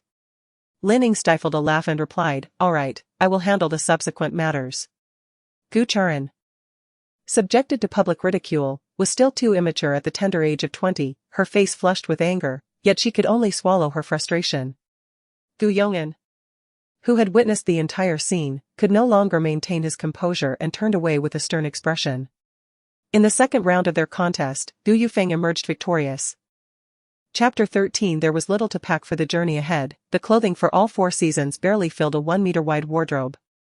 With the daily requirement of wearing a school uniform, there was no need to bring along a plethora of personal belongings. Instead, it was the books and study materials that accumulated in abundance. He spent some time organizing these materials, bringing only the essentials for his upcoming studies. Suddenly, his drawer vibrated. And just as he picked up his phone, it powered off due to a dead battery. Suspecting it might be Xie Ci trying to reach him, he rummaged for his charger to replenish the phone's energy. 15 minutes later, the phone vibrated again, displaying just a single character, Wang. He answered, "Who is this?" A boisterous male voice erupted from the other end, "You little rascal, don't think I won't recognize you just because you're trying to be mysterious." The voice, laden with irritation, belonged to a man who sounded as if he had recently experienced some frustration. "You go missing without a word? Just vanish without a trace?" The tone seemed familiar, and he vaguely recalled it belonged to the owner of the barbecue stall where he had previously worked part-time. "Sorry. I can't take on any work right now, I'm swamped," the man on the line shouted above the din before abruptly hanging up. Glancing around at the scattered study materials cluttering his room, he grabbed his jacket and stepped outside. The barbecue stall was located in the night market, a mere 10-minute bike ride from his home. The night air was chilly, causing his hands to feel somewhat numb, yet he found the temperature invigorating. It helped him remain alert and fully aware of his surroundings. He remembered the first time he mustered the courage to seek a part-time job at the age of 15. He was too young then, and no one was willing to hire him, not even a restaurant willing to let him wash dishes. That night, after a drunken altercation with his uncle, he ran out, and old Wang, the barbecue vendor, took pity on him, offering him a job. He instructed others to say he was a relative's child helping out. During that lonely time in his life, old Wang was the first outsider to extend a hand to him. Although the pay was modest, it instilled a sense of hope within him. The night market was bustling with people when he arrived, and old Wang was already sweating from the rush. It was Saturday, the peak business day. Old Wang's mother was busy clearing tables, while he took orders from customers, served drinks and skewers, and cleaned the floors during quieter moments. Despite not having worked there for years, he quickly fell back into the rhythm. In his 30-plus years of life, he had experienced countless events, and the memories of his youth felt distant and alien. Yet, reliving these moments allowed him to feel the warmth of humanity he had long missed. They worked from 8 until midnight, when the crowd finally began to thin. Old Wang delegated his tasks to another young man, then brought a plate of skewers and a chilled beer to invite Xie Ci to join him in a corner to eat. "What happened yesterday? You didn't show up or even give a heads up." Old Wang took a swig of beer, heaving a sigh of relief as he stretched his sore arms. "I thought you had another run-in with your relatives." Xie Ci, munching on the skewers, glanced around at the stall selling clothes and toys and replied casually, "It's the final year, schoolwork is overwhelming." "How did I forget? In the blink of an eye, you're already in your senior year." Old Wang ruffled Xie Ci's hair playfully. "Look at you, definitely a young man now, taller than me." Xie Ci responded, "I may not be able to help out much in the future, you should consider hiring someone else." "Sure. Your studies come first." Old Wang clinked his beer bottle against Xie Ci's drink. "I'll settle your pay in a bit. I was going to deduct 50 for missing work yesterday, but considering our long friendship, I'll only take 30. Just then, Aunt Jean walked by and slapped old Wang lightly. "What's this? You're deducting from him? This poor boy works so hard, what do you think, that a little bit of money will make you rich?" Old Wang shrank back. "Mom, I was just joking. Did you really think I would deduct from him? Am I that kind of person?" Aunt Jean retorted, "With your money-grubbing nature, I wouldn't put it past you." Xie Ci couldn't help but laugh at the banter between the mother and son. Once Aunt Jean departed, old Wang turned back to Xie Ci. "If you want to start a business after graduation, let me know, I'll help you out." Xie Ci replied, "First, I need to get into university. Without an education, starting a business is risky." Old Wang scoffed, "Who could possibly take advantage of you? I'd kneel down and call them grandpa." Suddenly, a voice called from behind, "Xie Ci." Turning around, Xie Ci saw Xiang Haibin, the balding middle-aged man, approaching on his electric scooter, his face grim. Xiang Haibin parked abruptly and strode toward the barbecue stall, eyeing Xie Ci and then old Wang. "Are you really working a part-time job? A high school student like you should be focused on studying, not working." Xie Ci, noticing the frost on Xiang's nose, was puzzled. how did you find me? The night market is extensive, with vendors scattered everywhere. It must have taken some effort to track me down. Mentioning it made Xiang Haibin incensed. Earlier that day, he had received a call from the political education office, stating someone had reported Xie Ci working at the night market. The school maintained strict regulations in this regard. If discovered, Xie Ci could face disciplinary action or even expulsion. Xiang Haibin paused, then hurriedly explained, Director Qian, I'm aware of this situation. Xie Ci is just helping out his relatives, he already informed me. Director Qian replied. Old Xiang, the school forbids this. Even if he is helping relatives, he is still a minor. Who will take responsibility if something goes wrong? You're right. I will have a talk with him on Monday, Xiang Haibin said, hesitating. May I ask who reported him? The line fell silent. Xiang probed cautiously. Is it related to the Chen family? Director Qian took a moment before responding. Old Xiang interrupted, his tone sharp. You were present when the police came to the school. In all my years of teaching, I've never seen a parent so twisted, pushing their child toward ruin. We both know how Xie Ci performed when he first enrolled. I refused to believe he would suddenly give up without reason. Another silence ensued. Director Qian finally said. I won't report this just yet. Speak with the boy. Regardless of whether he is helping or working, he cannot continue. Understood. I'll handle it, Xiang replied. After hanging up, Xiang Haibin spent the entire afternoon contemplating at home, neglecting his meal before venturing out on his scooter, searching until the dead of night. Upon entering the stall, Old Wang confronted Xiang, visibly displeased, and stood protectively in front of Xie Ci. Who are you to meddle so much? Xiang retorted. I am his homeroom teacher. Oh, so you're his homeroom teacher. Old Wang blocked Xiang's view of Xie Ci. Where were you when he was being abused at home? Xiang was taken aback. What abuse? Old Wang continued, I'm just saying, you teachers are so hypocritical. Pretending to care about students while ignoring their suffering. Do you have any idea how badly Xie Ci was treated by his relatives? He wasn't even given food. At 15, he had to work just to support himself. What kind of decent family puts their child through such hardship? Xiang looked at Xie Ci in disbelief. Is this true? Indeed. Old Wang answered on Xie Ci's behalf. I run a barbecue stall. I wouldn't hire a minor unless I felt sorry for him. Xiang was both shocked and furious, his voice rising. Why didn't you tell me about your difficulties? Working part-time is not allowed. Do you understand that being discovered could lead to expulsion? Old Wang shot back, you're a terrible old man. You want to expel such a considerate boy? Are you even human? Xiang, taken aback by the barrage of insults, felt his anger flare. Who are you calling a terrible old man? I'm talking about you.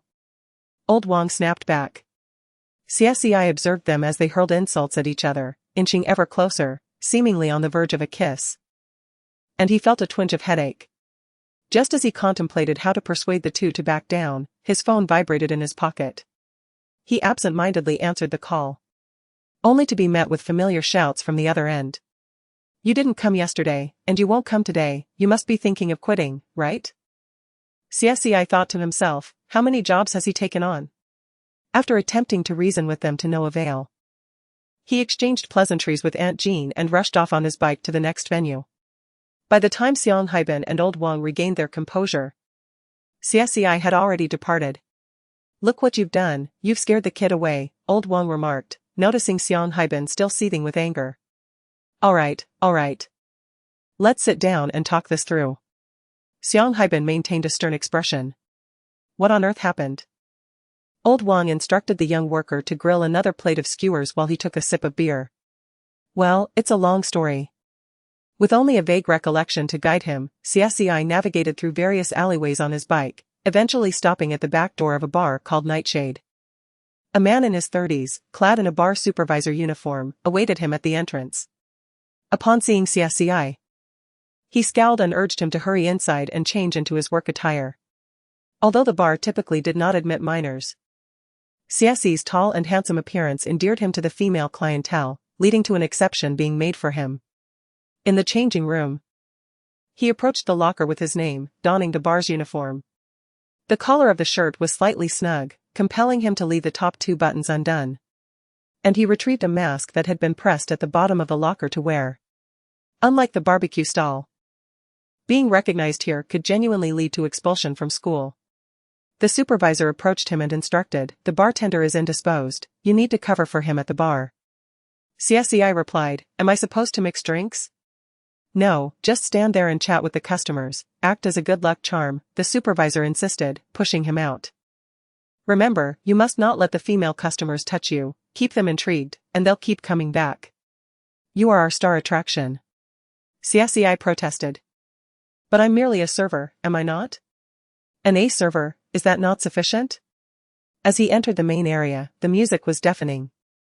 And the dimly lit space was alive with vibrant beams of colored light. On the dance floor, a mix of men and women danced in sync with the rhythm. Xie Ci approached the bar, casually tidying up the glasses in the sink. Soon, a few customers gathered around him, eager for conversation. The work at the bar was not fundamentally different from the barbecue stall, save for the overwhelming noise. Out of the corner of his eye, he spotted a tall figure approaching and instinctively glanced that way. The individual wore a loose sweatshirt with a large hood that obscured their face, a baseball cap pulled low, revealing only the slight curve of their lips and a smooth jawline. Yet, despite the concealment, Xie Ci recognized him instantly amidst the crowd. Not only was there that exquisite face, but the person's demeanor and posture also set him apart from those around him. Yufeng seated himself at the bar, lightly tapping his long fingers on the counter, and addressed Xie Ci, "Prepare a drink for me." Xie Ci, polishing a glass, replied leisurely, "Minors are not allowed to consume alcohol." Yufeng lifted his gaze. Xie Ci's white shirt was slightly unbuttoned at the collar, the hem tucked into tailored trousers that accentuated his slim waist, with the sleeves casually rolled up, revealing elegant hands. Even the simple act of wiping a glass was a sight to behold. Yufeng's attention lingered on the bothersome mask covering Xie Ci's face, and he continued, "So, a minor can work in a bar?" Xie Ci met his gaze, retorting, "Can a minor enter a bar to drink?" Yufeng chuckled softly, "So, are we now accomplices?" Without waiting for a reply, he beckoned the bar manager, "Bring me a bottle of your finest wine, and charge it to my account." The manager appraised Yufeng discreetly before responding with a smile, "The most expensive red wine is priced at 3,800. We also have options at 2,600 and 2,400. Which would you prefer?" Yufeng, taken aback, asked, "How much?" The manager repeated the prices, silently judging the young man who appeared too young to afford such luxuries. Xie Ci observed, realizing that Yufeng was not deterred by the price but rather found it too cheap to be impressive. "Manager, he's my friend, just joking," Xie Ci interjected, dismissing the manager. He then turned back to Yufeng, "I am merely a part-time server, not an escort, even if you were to order every bottle in the establishment. I would see no commission." Yufeng rested his chin on his hand, visibly displeased. How dull. To appease this capricious young master, Xie Ci complied and mixed him a drink. Nearby, several female patrons, noticing Xie Ci's bartending skills, clamored for one as well. "Apologies, but this is a special drink for him alone," Xie Ci politely declined. The ladies, intrigued, insisted they too wanted a taste of the exclusive concoction. Xie Ci poured the clear liquid into a glass, garnishing it with 2 sun-kissed roses, and presented it to Yufeng. "Your spring snow." The mere mention of exclusive brightened Yufeng's mood. Just as Xie Ci prepared to withdraw, Yufeng took hold of his arm, his finger teasingly brushing against the inside of his elbow. "Don't you think you are better suited to being more than just a server?" Yufeng's gaze drifted over Xie Ci's features like a feather, his slightly husky voice laced with amusement. "Would you like to make an easy fortune?"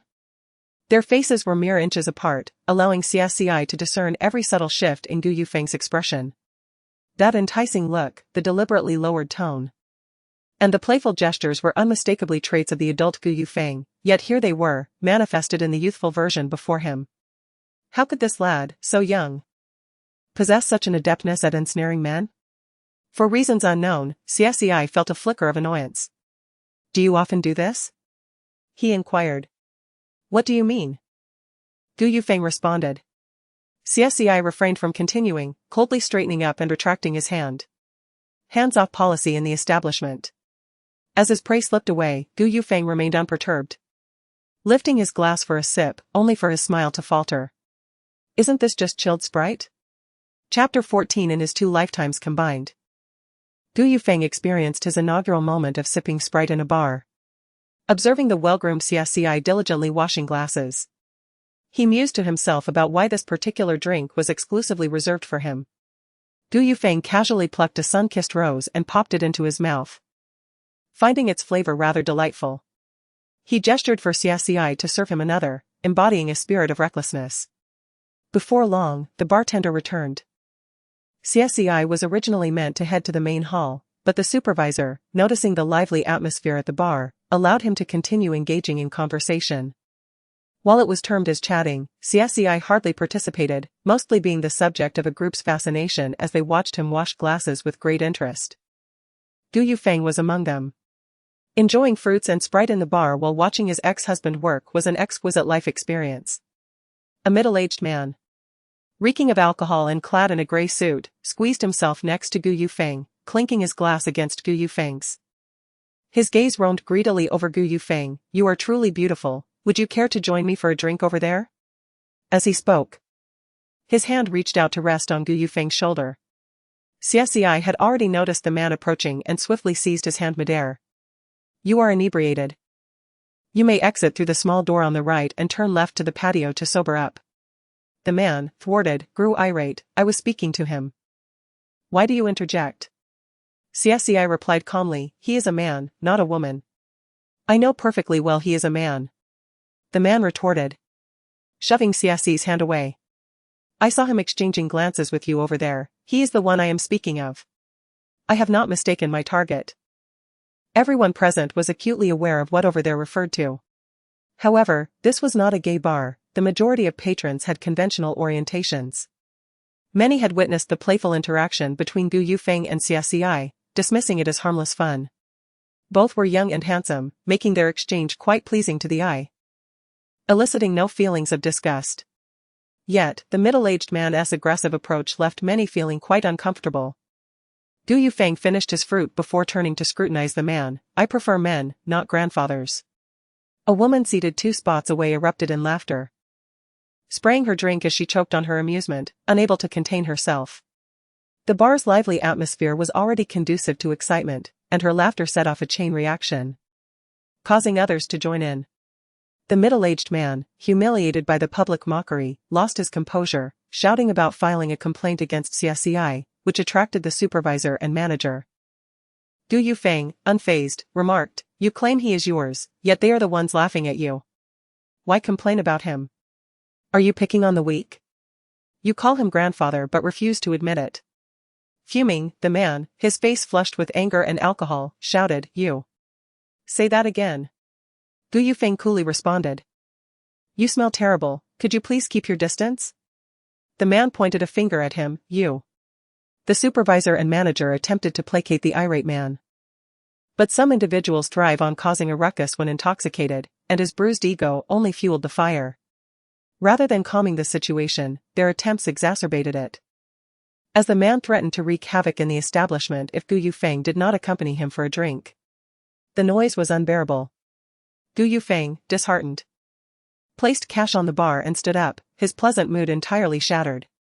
Many were watching, and the manager repeatedly apologized, fearing damage to the bar's reputation. As Gu Yufeng departed, the middle-aged man immediately pursued him, fuming. Worried about potential trouble, Xie Ci quietly slipped away from the bar. Outside, a dim alley awaited, nearly deserted at nearly 2 a.m. When Xie Ci located Gu Yufeng, he witnessed him kicking the middle-aged man into a nearby garbage heap before walking away without a backward glance. Not far off stood a blonde assistant, waiting at the mouth of the alley.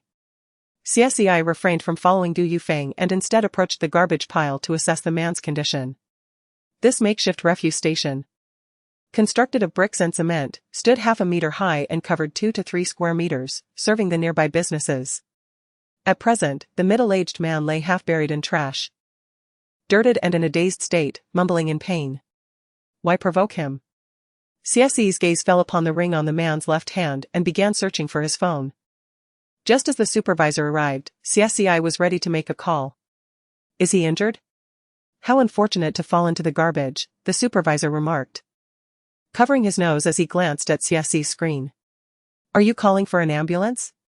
Xie Ci pressed the call button. No ambulance is needed. Who would move him? You?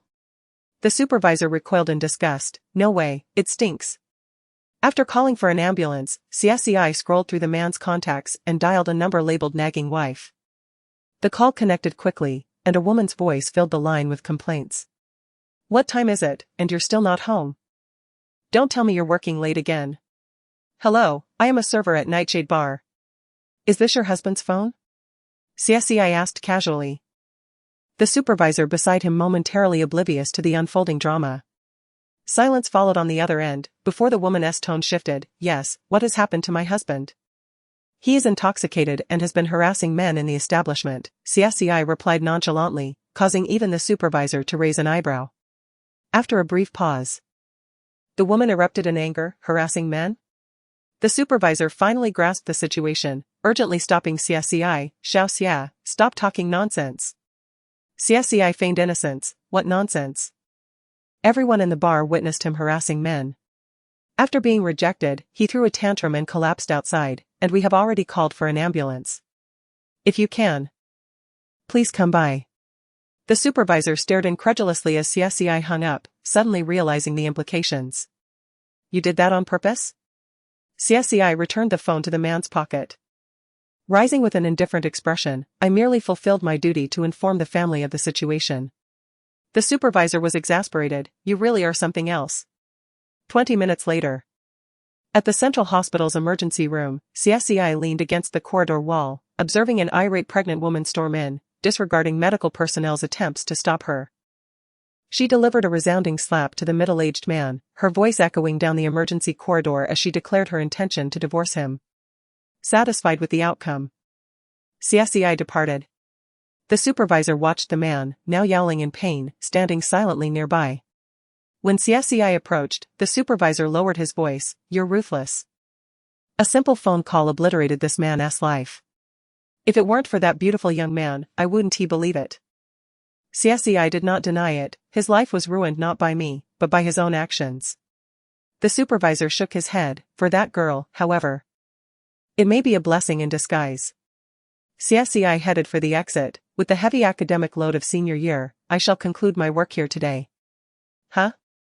The supervisor stared at Xie Ci as he left, hastily pursuing him. Don't be upset, I didn't mean to blame you. Let us discuss this. The following day, Xie Ci awoke just shy of 10 o'clock. After washing up and having breakfast, he returned to find Yuru and her husband conversing in the lobby about Qin Zhongping's transfer. Qin Zhongping had been persuaded to leave due to borrowing money and participating in group fights. A case highlighted by the Municipal Education Bureau as a typical example for the year. Given his mediocre grades, transferring to the second or third high school was impossible. The couple, concerned about their image, refused to let their son attend a lesser high school, leaving private schools as the only option.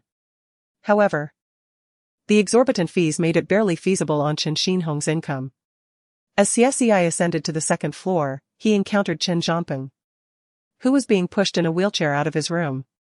Do not think that after causing me such distress, you can continue to reside comfortably here. Qin Zhongping maintained a stern expression, declaring, even if I were expelled, I could still attend a private school. What about you? If you were expelled, you'd only be left begging on the streets. Hearing the implication in his words, Xie Ci recalled Xiang Haibin at the barbecue stall last night and turned to Qin Zhongping, asking, did you send someone to report my part-time job at school? Are you afraid? Leaning back in his wheelchair, Qin Zhongping forced a mocking smile. You think you can deal with me? Xie Ci replied, if I were expelled, could you still stay here? Qin Zhongping's expression shifted. In your dreams. Xie Ci lifted his leg to ascend the stairs, saying, feel free to try, we'll see who ends up begging. Qin Zhongping was filled with suppressed anger, wanting to retort but feeling a twinge of concern. This house belonged to Xie Ci's father. If pushed too far, would Xie Ci really expel them? By the time everything was organized, it was nearly noon. With too many books to move at once, Xie Ci first transported his luggage downstairs, hearing Zhang Ruochuan's voice outside. A three-wheeled vehicle was parked at the gate, with Zhang Ruochuan in the driver's seat and Feng Sais and Jiang Qinyu in the back. What brings you here? Xie Ci opened the iron gate to let them in. Feng Sais replied, we're here to help you move. Thankfully, we made it just in time.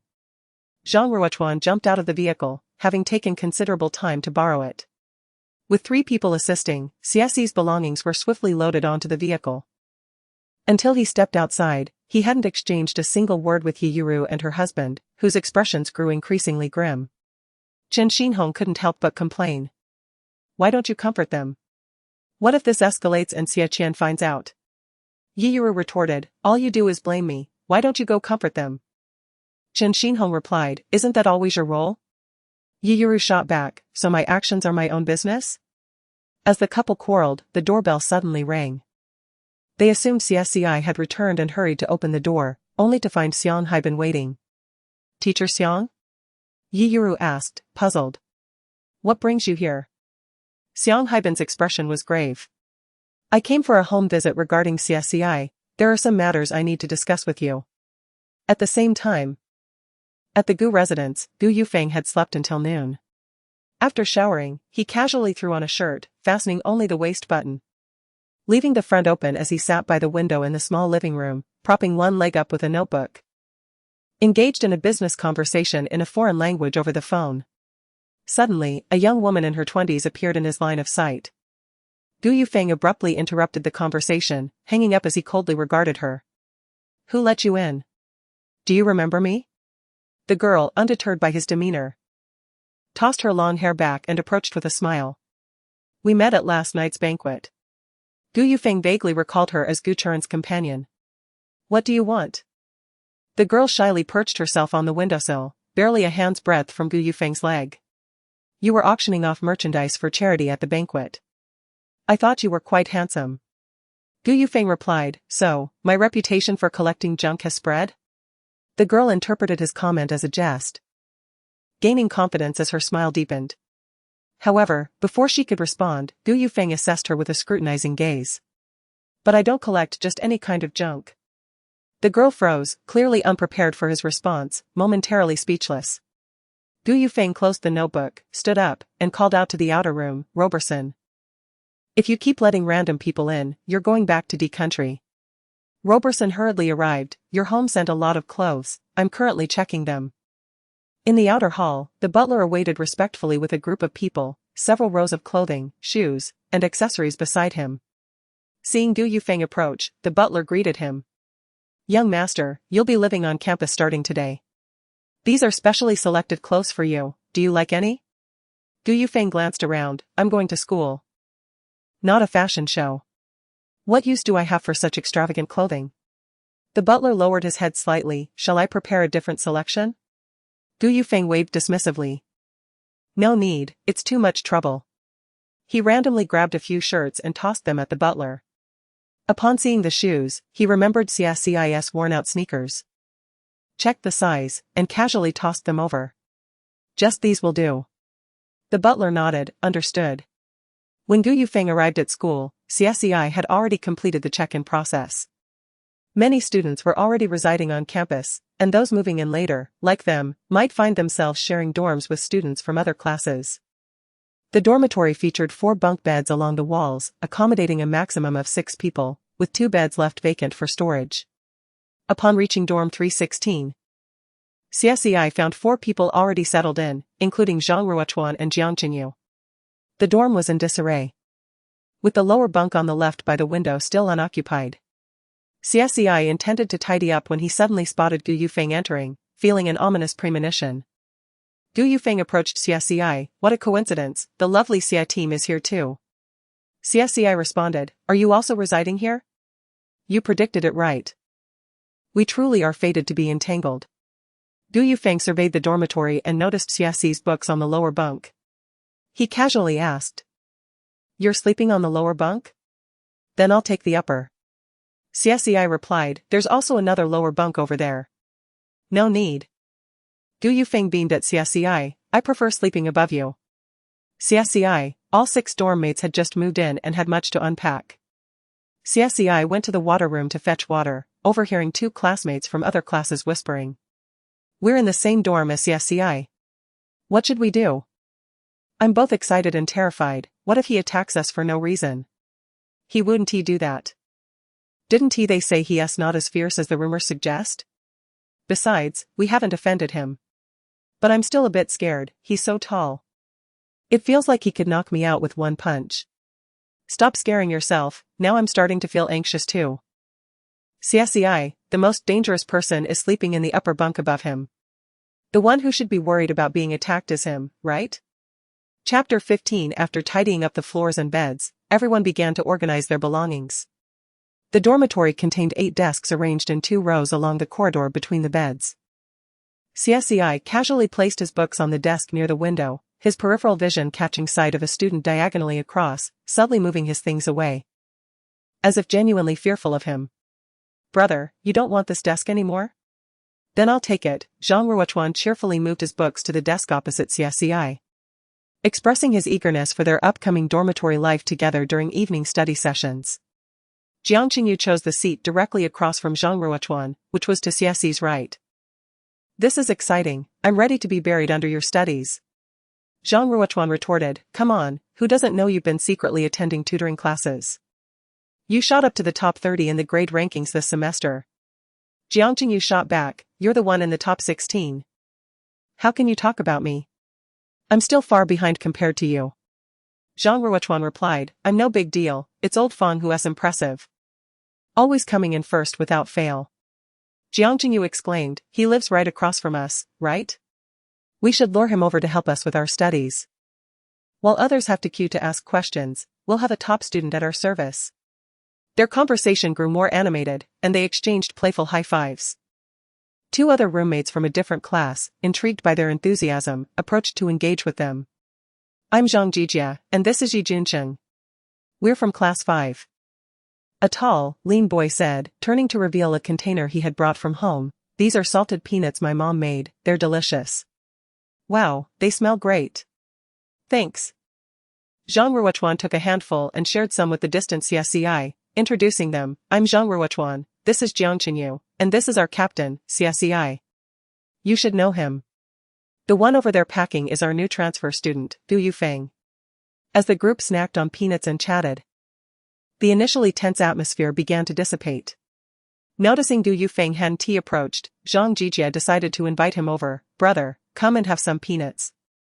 Yufeng was crouched on the floor, sorting through his suitcase, tossing clothes onto Xie Ci's bed. He casually declined, no thanks, I don't eat.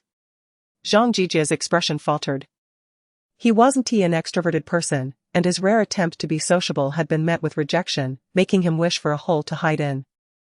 Xie Ci noticed the boy's discomfort, resembling a trembling little hamster, and explained, he's allergic to peanuts, he can't eat them. Oh, I see. Zhang Jijia sighed in relief, gradually realizing that Xie Ci seemed to genuinely care about his feelings, not as intimidating as rumored. Encouraged, he asked, are the peanuts good? Xie Ci nodded, your mom is quite the cook. Xie Ci seldom had the opportunity to enjoy homemade delicacies. The ingredients were ordinary, yet the sentiment was what mattered. Zhang Jijia grabbed another handful and placed it on Xie Ci's desk. My mom is starting to make persimmon cakes, I'll bring some for you to try. As he turned to return, he exchanged an excited glance with his companion. The roommates appeared quite amiable, alleviating the weight on his heart. When the boys resumed packing, Yufeng looked up at Xie Ci, how did you know I was allergic to peanuts? Aren't most foreigners allergic? Xie Ci pulled out a chair and sat down. Glancing at the chaotic pile of clothes on his bed, you should place your things on your own bed. Why? It's the upper bunk. What is the hassle of letting me put something there? Yufeng continued to toss items from his suitcase, casually tossing a cloth bag to Xie Ci. Here is a little something, consider it a token of gratitude. Xie Ci caught it, puzzled as he opened it to find a pair of brand new sneakers. Perfectly in his size. How did you know my shoe size? Maybe it's just that I have a keen eye, Yufeng replied, deliberately elongating his tone. I know every measurement of yours quite well. Xie Ci. This kid is becoming increasingly audacious. Recalling the flirtatious antics Yufeng had displayed at the bar, Xie Ci felt that familiar pang of disbelief. Who taught him to behave this way? Having nearly finished tidying up, and as lunchtime approached, Gu Yufeng excused himself. While Xie Ci and Zhang Ruochuan headed to the cafeteria, discussing their plans for basketball practice in the afternoon. Jiang Qingyu inadvertently glanced down and exclaimed, "Old Xie. You got new sneakers?" Xie Ci replied, "Yes, just received these." "Wow. Received?" Jiang Qingyu bent down for a closer look, his eyes widening, "No way. This is the limited edition from this season. I couldn't even snag a pair with all my cash. Where did you get them?" Seeing his excitement, Fang Xie and Zhang Ruochuan turned their attention, curious. Who wouldn't love sneakers if they were a basketball enthusiast? Zhang Ruochuan remarked, "Indeed. This pair retails for over 30,000. Jiang Qingyu added, "They're already being resold for over 100,000. The key is, they're impossible to buy." As Jiang Qingyu ran his fingers over Xie Ci's shoes, he looked at him with a pitiful expression, "Old Xie, come on. Help a brother out and let me get a pair too." Xie Ci replied. "They're from Old Gu, ask him when he gets back." "Old Gu?" Jiang Qingyu jumped up, excited by the prospect of a connection. "He must be loaded. He might even be richer than your family." Zhang Ruochuan recalled the night of their gathering, riding home in a Land Rover and encountering his father on a stroll. The expression on his dad's face was priceless. Fang Xie adjusted his glasses and chimed in, "The new academic building where our class is located was donated by Old Gu's family." As class president, Fang Xie had gleaned some insights into the backgrounds of his classmates. He had learned about Gu Yufeng's transfer on the first day but deemed it unnecessary to broadcast. Zhang Ruochuan and Jiang Qingyu were astonished. "What kind of background does Old Gu have?" Fang Xie replied, "The Gu family is a top-tier wealthy family in Blue Ocean City. They are the only one of their kind." Zhang Ruochuan and Jiang Qingyu stared in disbelief, realizing that compared to the Gu family, the Jiang family's wealth was negligible. Noticing the shocked expressions on their faces, Fang Xie advised, "At school, we are all just students. There's no need to overthink our backgrounds or feel distant." "I understand." Zhang Ruochuan regained his composure, recalling how Jiang Qingyu had faced exclusion for being wealthy when he first entered high school. In those early days, they were all strangers. And Jiang Qingyu had invited the entire class to dinner, only to be mocked for showing off. However, as they got to know him, it became clear that he was simply a bit naive. Stay calm, Jiang Qingyu muttered, pulling at his hair in frustration. "It's not that simple. My family has business dealings with the Gu family. If I cling to Old Gu's coattails, wouldn't I be able to live comfortably without effort for life?" His comment drew laughter from the others. While they were in line for food, Fang Xie discreetly asked Xie Ci, "Did you already know Old Gu's background?" Xie Ci replied, "No matter his background, to me, he is the same, a mischievous, flirtatious little brat full of lies." Until evening study sessions began, Gu Yufeng had not returned. For many, today marked the first day of living in the dorms, and excitement filled the air, making the evening study session quite lively. Xiang Haibin, holding a thermos, patrolled the area, standing near the window by the corridor, silently observing them with a stern expression that could instill fear in any student. He glanced toward the back row of the classroom and, upon seeing Xie Ci quietly reading, hesitated to interrupt. There are numerous matters that require verification with Xie Ci. Yet nothing is of greater importance than his tranquil pursuit of knowledge. Lao Xiang, upon recognizing Director Qian, hurriedly approached him. "Are you on duty tonight?" Director Qian nodded, gesturing for him to enter the office. "Have you spoken to anyone about that matter?" "Not yet, but I visited his relative's home." Lao Xiang invited Director Qian to take a seat and prepared a cup of tea for him. Upon receiving the cup, Director Qian warmed his slightly chilled hands, inquiring, "Why did he go to work?" "I intend to discuss another issue." Lao Xiang settled into his chair, lowering his voice. "I suspect Xie Ci has been subjected to long-term abuse at his relative's home." "What?" Director Qian's brow furrowed, gripping the cup so tightly that water splashed out. Lao Xiang recounted what he had heard from old Wang at the barbecue stall. "Today, during my home visit, when I brought up these matters, the couple's eyes darted away. And their expressions were unnatural, clearly concealing something. When I asked for Xie Ci's parents' contact information, they claimed not to know." Director Qian responded incredulously, "How could they not know? How did that child end up in their care?" "I thought the same," Lao Xiang sighed. I heard Xie Ci has a grandmother in the countryside. I plan to visit her this weekend. Director Qian pondered for a moment. How about this, since he is already boarding at school? Let him focus on his studies without interference from family matters. We will investigate his home situation first. Should you need any assistance, do not hesitate to reach out. Lao Xiang agreed, that is precisely my intention. Director Qian continued, keep a close watch on him during this period. If he encounters any difficulties in life, I will privately support him. No, Lao Xiang quickly waved his hand. I have enough money for that. I fear he might not be willing to speak up. Stubborn as he is, preferring to work alone rather than seek help. In the classroom, Xie Ci was unaware that the two teachers were huddled together, discussing how to discreetly provide him with financial assistance. He was quickly reviewing his old textbooks. Having graduated from high school over a decade ago, he had nearly forgotten the material, particularly in chemistry and physics, which he had utilized the least and thus forgotten the most. He was unsure of what he had studied thus far. As Yang He returned with water, he disdainfully glanced at Xie Ci's desk. Now you know to look at your books, where were you before? Can you even understand them? Yang He, are you out of your mind? Jiang Qinyu, seated in the second-to-last row of the fourth column, immediately confronted Yang He. What has Xie Ci done to you? Why are you always targeting him? What did I do to provoke him? I'm merely stating the facts. Yang He had intended to make a casual jab, but after being reprimanded by Jiang Qinyu, he felt irritated. The one with the most improper attitude in class is you. Mind your own business. Jiang Qinyu retorted. Why should I care? Can you stop me? As a 30-something adult, Xie Ci found it tedious to engage with teenagers. Yet, poring over books was indeed monotonous, and he sought some amusement. He turned to the bulletin board behind him, where the rankings for the recent entrance exam were posted. Yang He ranked 26th in the class and 67th overall. Upon hearing his name read aloud, Yang He shot a glare at Xie Ci, provocatively asking, what do you think? You have the audacity to mock others with your grades. You must be quite confident, Xie Ci replied. Yang He was taken aback. How could he, the last in class, dare to ridicule him? You're the bottom of the class. What qualifications do you have to mock me? Xie Ci pondered for a moment, then suggested. How about this, if my score is higher than yours on the exam this Friday, you shall be my class monitor for the entire semester. What do you say? Shall we compete?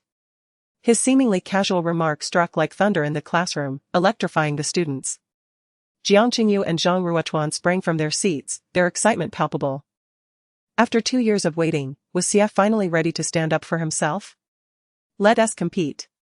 Of course, we should. Many students joined in the uproar.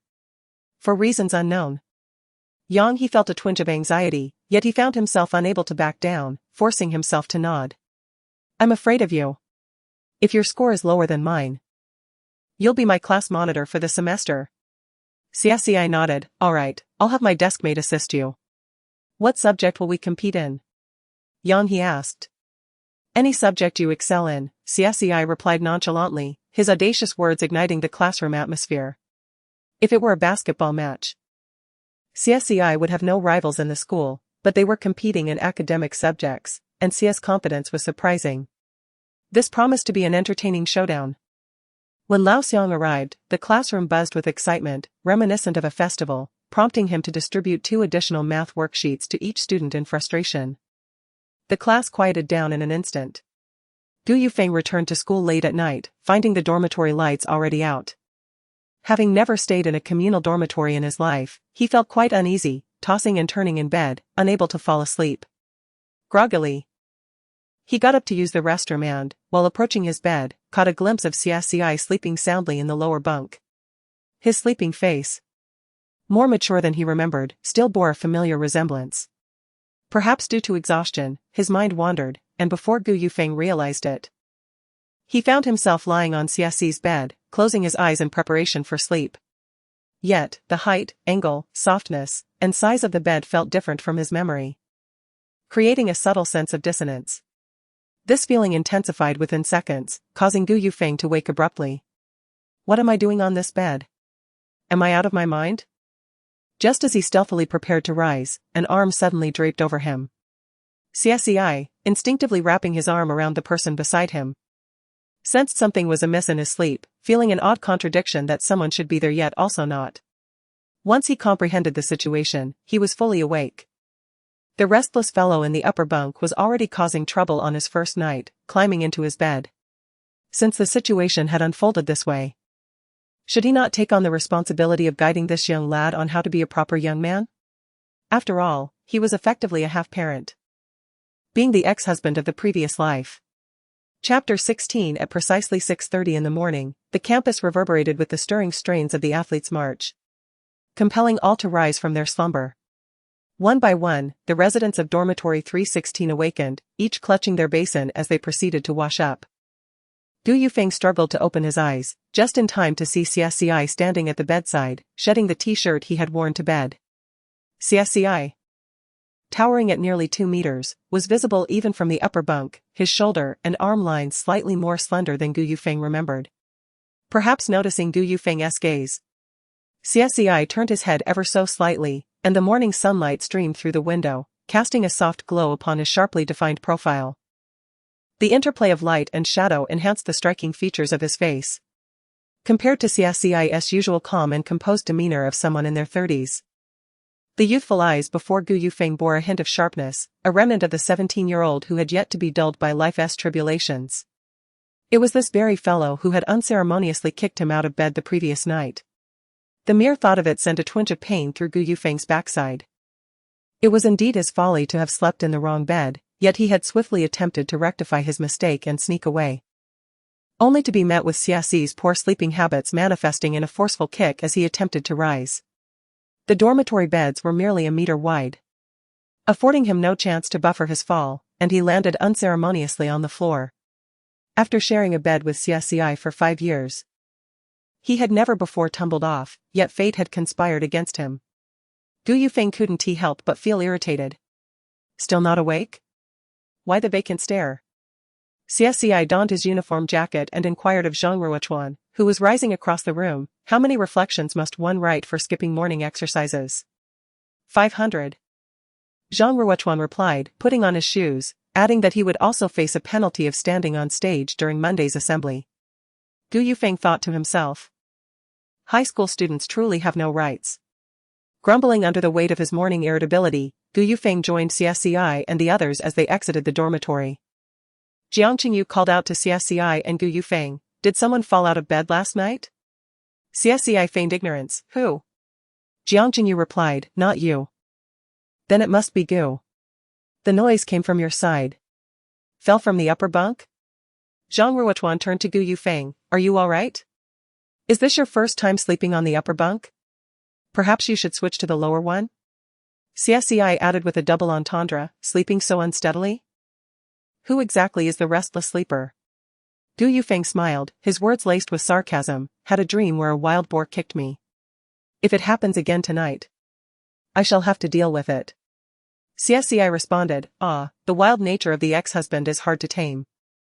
The group gathered at a corner of the playground for roll call, then commenced their leisurely jog around the track. A few boys engaged in playful antics, one of whom backed into Yufeng, nearly colliding with him, only to receive a swift kick in the leg from Yufeng, almost sending him tumbling. What are you doing? He turned, furious. Good dogs don't block the way, Yufeng retorted, sprinting ahead. He pointed angrily at Yufeng's retreating figure, but his companions urged him to let it go. Indeed, it was He who had initially collided with Yufeng. If a ruckus ensued and teacher Xiang witnessed it, they would be in for a scolding. Yet He was unwilling to relent, having previously been humiliated when Yufeng kicked his desk and called him trash. He could no longer tolerate this affront. What do you have to be so arrogant about? He sprinted a few steps to catch up with Yufeng. Starting next week, you will be my class's janitor for a whole semester. Yufeng shot him a look of incredulity. Me, do your chores? Where do you get the gall? He erupted into laughter, hasn't Xie Ci told you? The mention of Xie Ci immediately raised Yufeng's suspicions. Before he could inquire further, He recounted the wager from the previous night, if Xie Ci lost, Gu Yufeng would have to assist him with janitorial duties. Gu Yufeng felt a surge of annoyance. Xie Ci, with his lackluster grades, had the audacity to gamble and drag him into such nonsense. He scrutinized Yang He. His tone resolute. Are you the second to last in the class? Surrounding students stifled their laughter. Gu Yufeng's sharp tongue could provoke the dead. Yang He, infuriated, retorted. I'm 26th. 67th in the grade. Gu Yufeng fell silent for a moment. What about the exam in a few months? Yang He replied, this Friday's minor test. This week. Gu Yufeng realized with dismay that there were only 4 days left until the test. The likelihood of the academically challenged student rising to the top 20 was nearly non-existent. Xie Ci and several boys from the basketball team completed their run and settled on the steps of the bleachers to rest. Feeling someone approach swiftly from behind, Xie Ci turned in confusion, only to be pulled closer by Gu Yufeng, who had clasped his collar. What is the matter with you? Xie Ci looked up at Gu Yufeng, who released him. Gu Yufeng leaned against the wall, pinning him in place, his voice lowered. Did you consult me before using me as your wager? This precarious posture drew the attention of passing girls, who halted in their tracks. The campus heartthrob was being cornered by another boy? Xie Ci suddenly recalled his casual remark and pushed Gu Yufeng's hand away. Do not worry. I won T lose. Is that so? Gu Yufeng raised an eyebrow, his tone tinged with displeasure. You truly do not consider me an outsider, do you, Xie? Xie Ci replied, a desk mate should share both burdens and fortunes. Gu Yufeng shot back, what fortune is this? Xie Ci smiled, the emphasis is on the first half. Gu Yufeng sighed, you are indeed something else. Nearby, Zhang Ruochuan and others, overhearing their discussion about the wager, joined in. Rest assured, Gu. We will assist Xie with his studies in the coming days. Though time was tight, hope was not entirely lost. With Xie's intellect, defeating Yang He should be a piece of cake. Gu Yufeng glanced at them. If he loses, will you all do my chores? The group fell silent, unable to suppress their laughter. The stakes Xie Ci had set were rather unkind.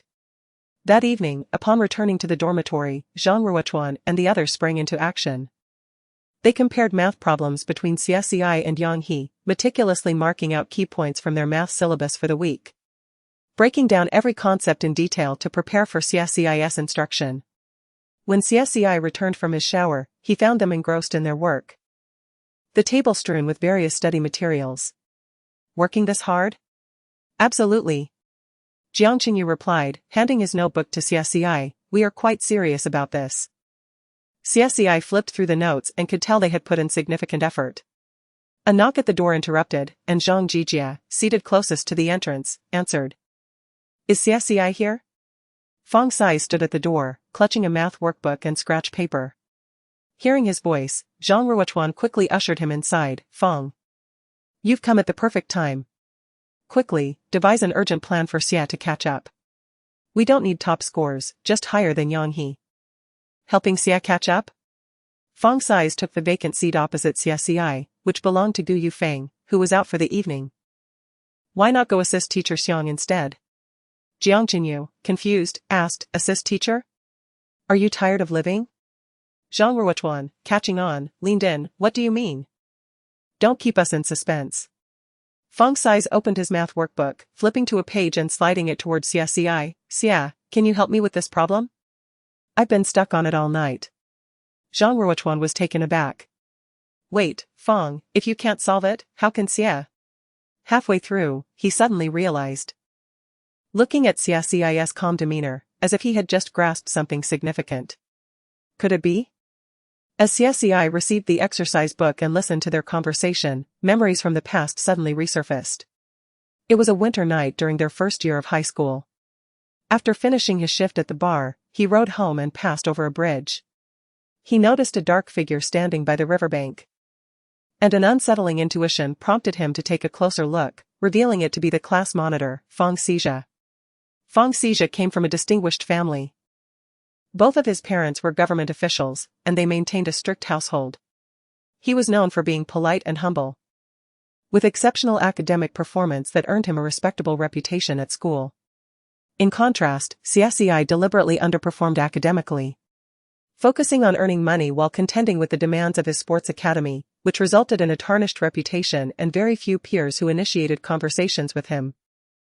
Prior to that night, their interactions were limited to occasional messages relayed by Xie Ci regarding the homeroom teacher's requests. Who would have imagined that someone like Xie Ci, seemingly a winner in life, would be standing by the river at such a late hour with swollen eyes, contemplating despair? Xie Ci rarely took the time to notice others' states, often disinterested in meddling in their affairs, but tonight was an exception. Xie Ci's demeanor was disconcerting, even Xie Ci's indifference could not allow him to overlook it. He recalled remarking sarcastically that it was a peculiar hobby for the class monitor to admire the scenery by the stinking river.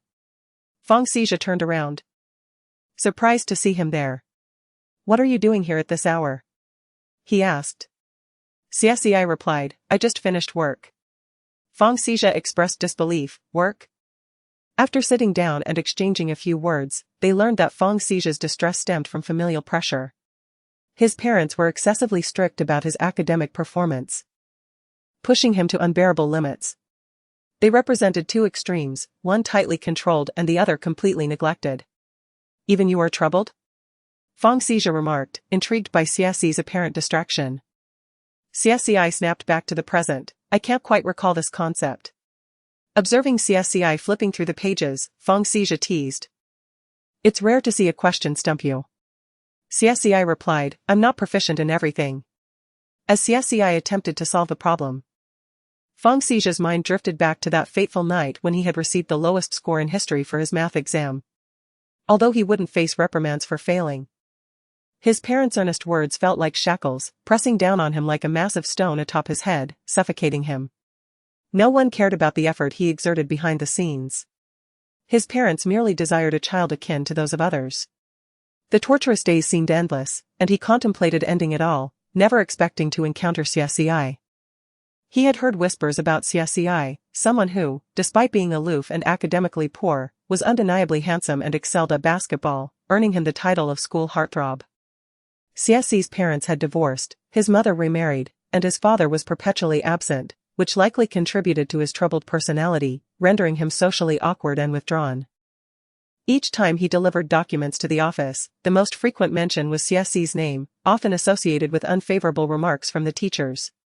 Though they shared the same classroom, they lived entirely different lives, coexisting without deeper connections. That night, perhaps due to an emotional breakdown or perhaps encouraged by Xie Ci's lackadaisical attitude, Xie Ci found himself able to loosen up a little.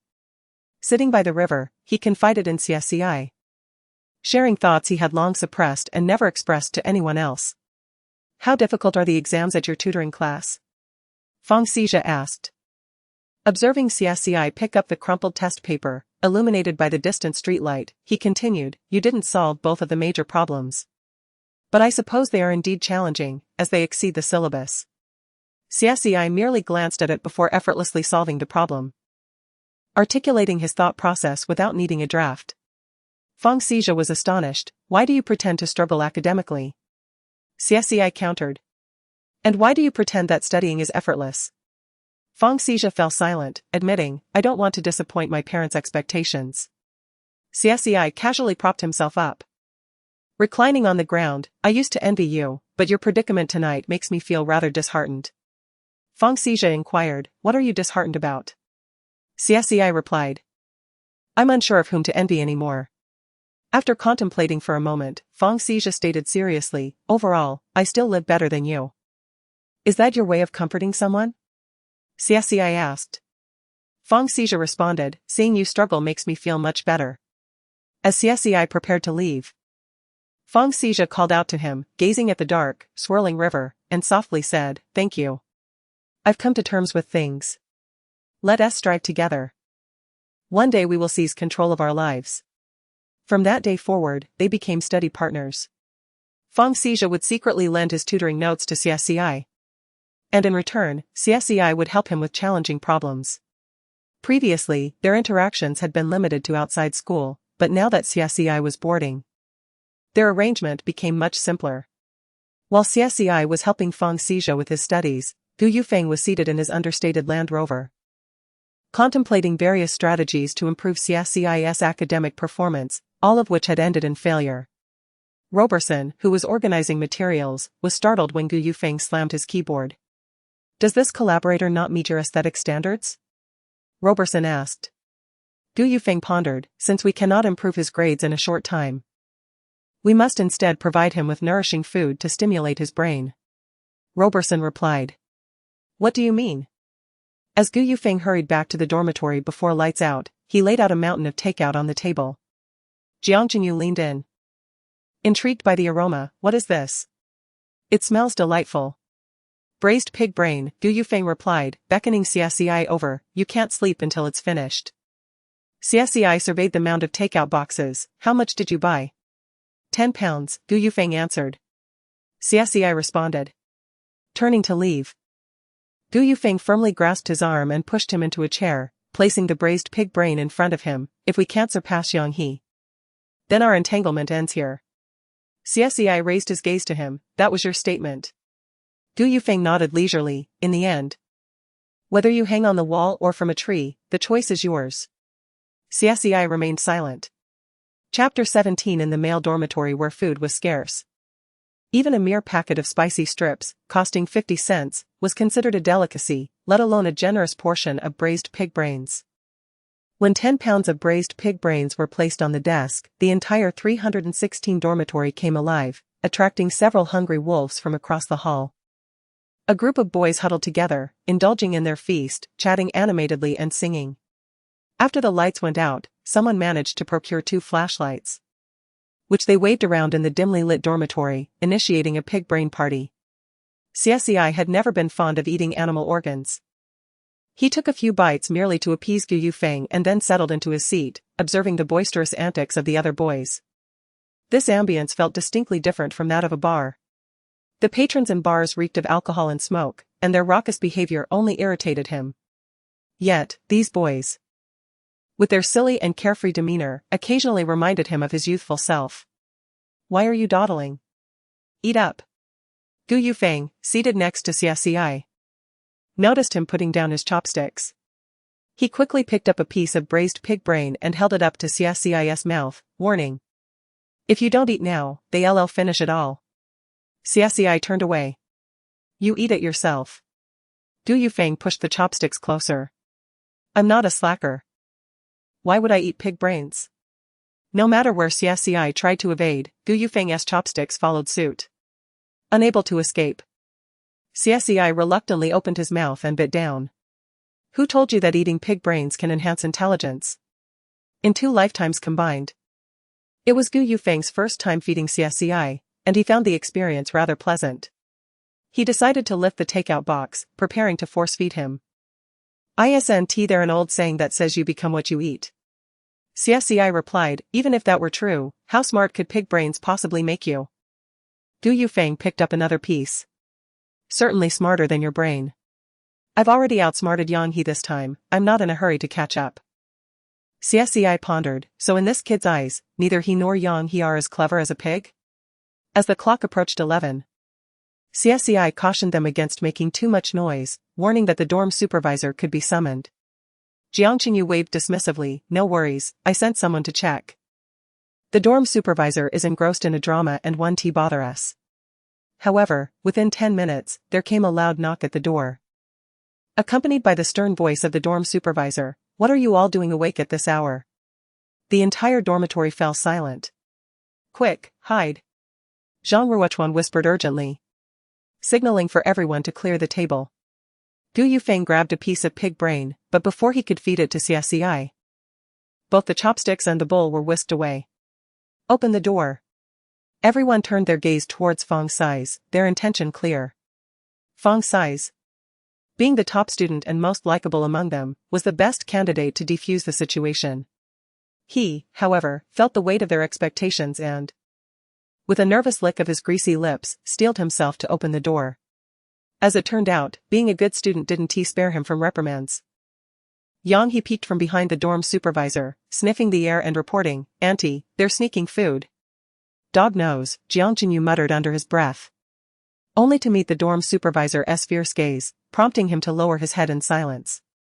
The next day, the 316 dormitory received a formal reprimand.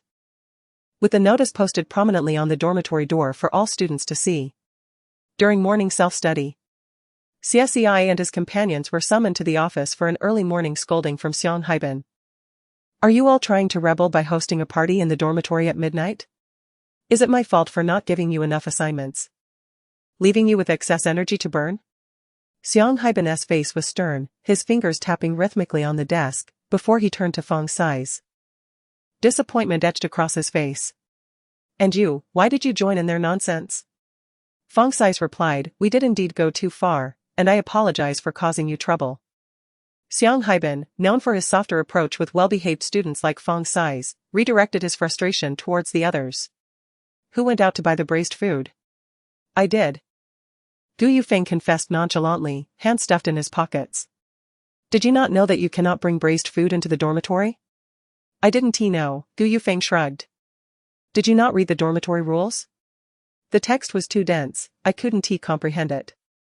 Xiang Haibin was momentarily speechless, his expression darkening. Jiang Qingyu and Zhang Ruochuan exchanged glances, impressed by Gu Yufeng's audacity to challenge the authority. Feng Xi's, sensing the tension escalating, attempted to alleviate the atmosphere. Mr. Xiang. Gu Yufeng heard that eating pig brains can enhance intelligence, which is why he went out to buy them.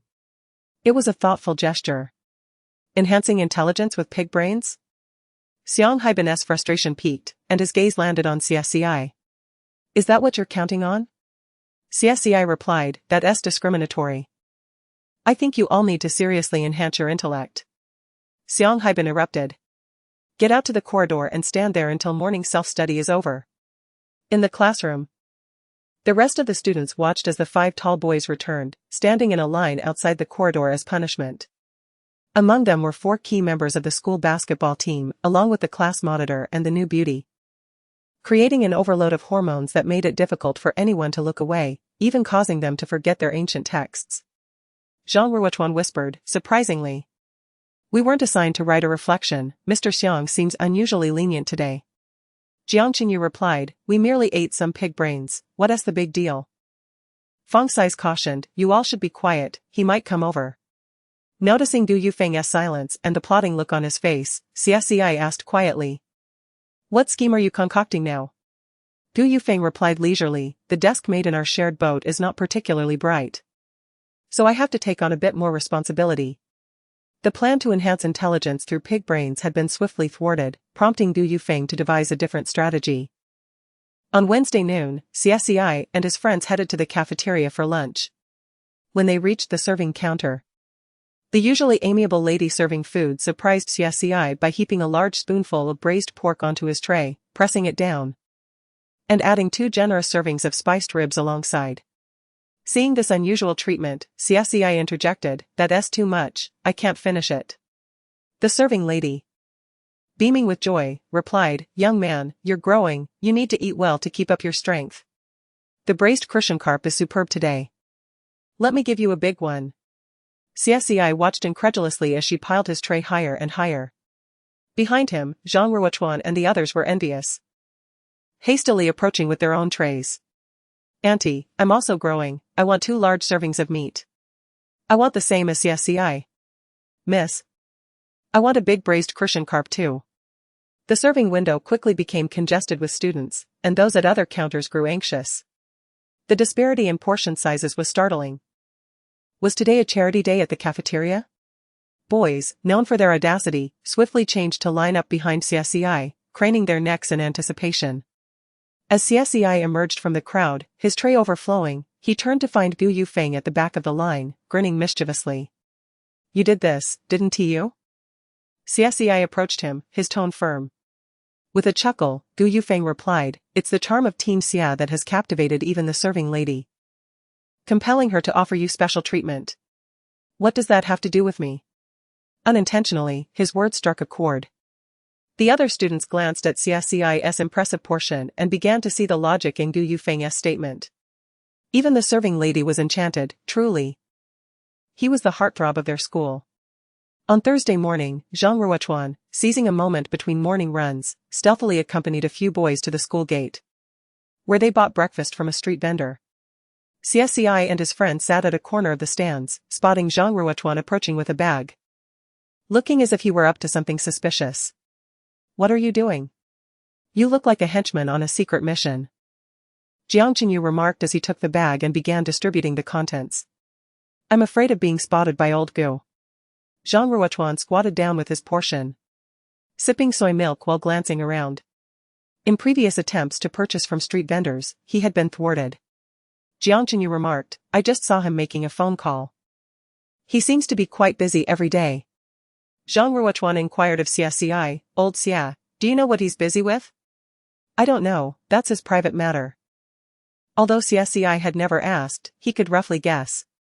Gu Yufeng's grandfather was a magnate from Country D, a realm unattainable for ordinary people. To outsiders, it appeared glamorous.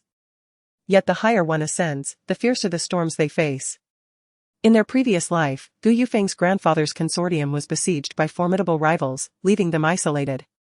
At this juncture, his family likely had begun to grasp the gravity of their predicament. As the sole heir of his family, Gu Yufeng would have to prepare early to support the family when the storm struck. Compared to an average high school student, Gu Yufeng was destined to bear greater burdens, perhaps missing out on the joys typically associated with his age. Reflecting on their 5 years of cohabitation, they had never broached their youthful experiences. Their daily conversations revolved around business, and their rare leisure time was spent attending concerts or art exhibitions, activities entirely disconnected from their lives.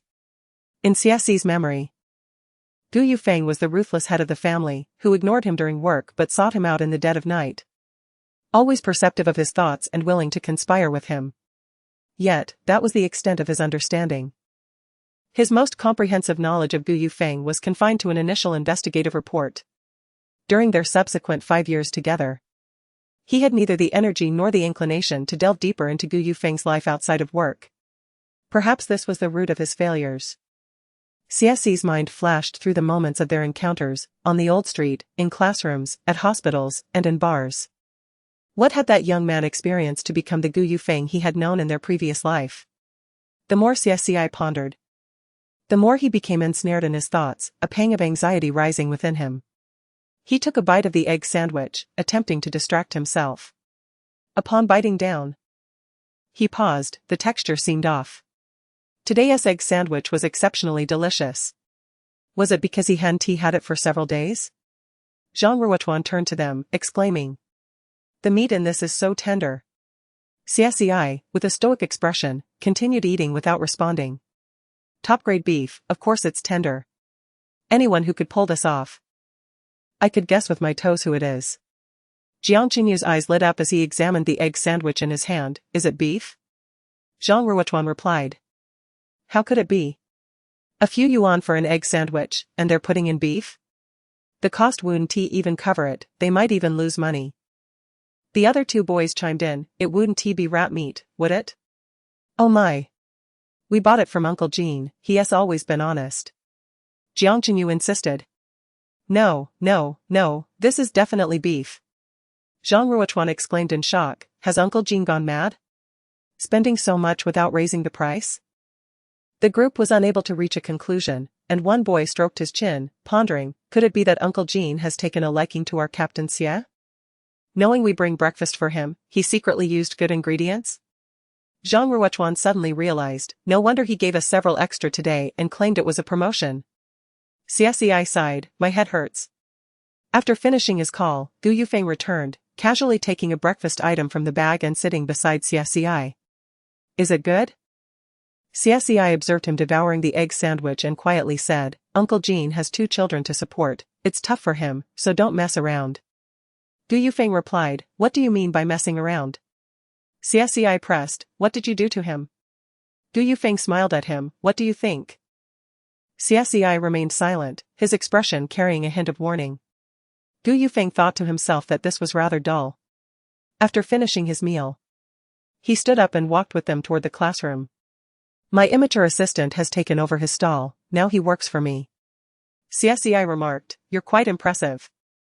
During Thursday evening study, Gu Yufeng set aside all his tasks to review the week's mathematical challenges with his academically weaker tablemate. After speaking for a while without any response, Gu Yufeng looked up, puzzled to find Xie Ci resting his chin on his hand, gazing at him intently. He placed his pen down lightly, pinched Xie Ci's face, and grinned playfully. Here I am, personally tutoring you, and you dare to zone out, Ouch. Let go. Xie Ci snapped back to reality, grabbing Gu Yufeng's wrist to push him away. Don't get handsy. Gu Yufeng retorted, if you're going to slack off, why are you betting with others? Xie Ci, noticing his annoyance, cautiously asked, are you that concerned about my win or loss? Gu Yufeng replied, of course. If you lose, I'll have to do the chores for that loser. Xie Ci countered, isn't it easy to weasel out of it? Gu Yufeng gazed deeply at him. I won't allow you to lose, is that reason sufficient?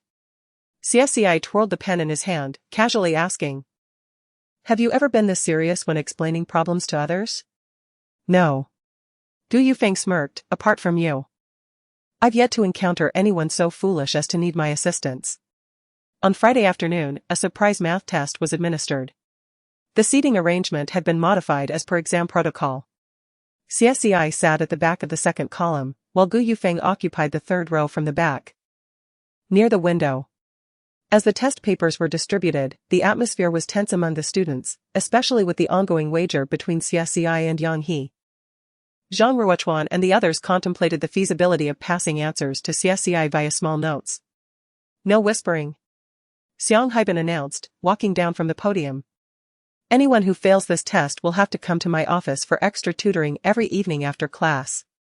A collective gasp filled the room, and no one dared to entertain other thoughts. It was best not to have that extra tutoring. When Xie Ci received his paper, he glanced over both sides briefly and found it manageable. Out of the corner of his eye, he noticed Gu Yufeng frequently turning back, concern etched on his face. Xie Ci tested the waters. Whenever he filled in an answer, Gu Yufeng would raise an eyebrow in satisfaction, but if he paused, Gu Yufeng would frown in discontent. When he neared the big question, he deliberately took his time. Gu Yufeng, resting his chin on his hand, was nearly dozing off as he waited. Xie Ci picked up his pen and wrote a solution on the paper, jolting Gu Yufeng awake, his eyes sparkling with interest as he looked over. Xie Ci suppressed a laugh, realizing how much fun it was to tease Gu Yufeng. The man who remained unflappable at negotiation tables worth billions could indeed allow his emotions to be so clearly displayed at times.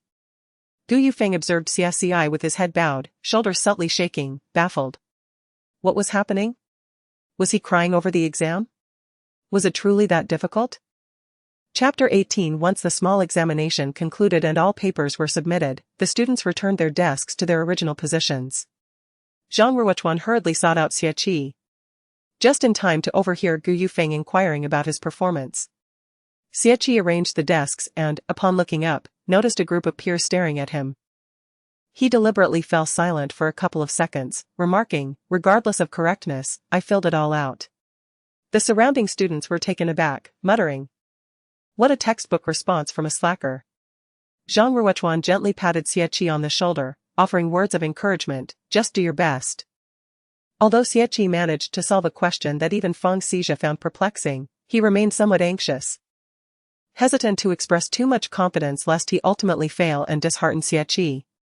Jiang Qingyu and others also offered a few comforting words before returning to their seats to gather their belongings and prepare to head home. Gu Yufeng, observing Xie Ci silently organizing his backpack, couldn't he help but speak up, it's merely a small test, even if you fail, the sky won't fall. Xie Ci replied with a subdued hum, noticing Xie Ci's despondent demeanor. Gu Yufeng, who was at a loss for how to comfort him, felt a tinge of irritation in his voice. You're a grown person, how can you let something so trivial defeat you? If you lose, just try to win next time. Xie Ci paused momentarily, turning to him, didn't you say that if I lost, you'd hang me on the wall? Gu Yufeng retorted, that was meant to motivate you. Xie Ci replied, it didn't quite have the intended effect. Gu Yufeng pondered. Could it be that my pressure was too overwhelming? Even as they left the classroom, Gu Yufeng continued to reflect on his own behavior.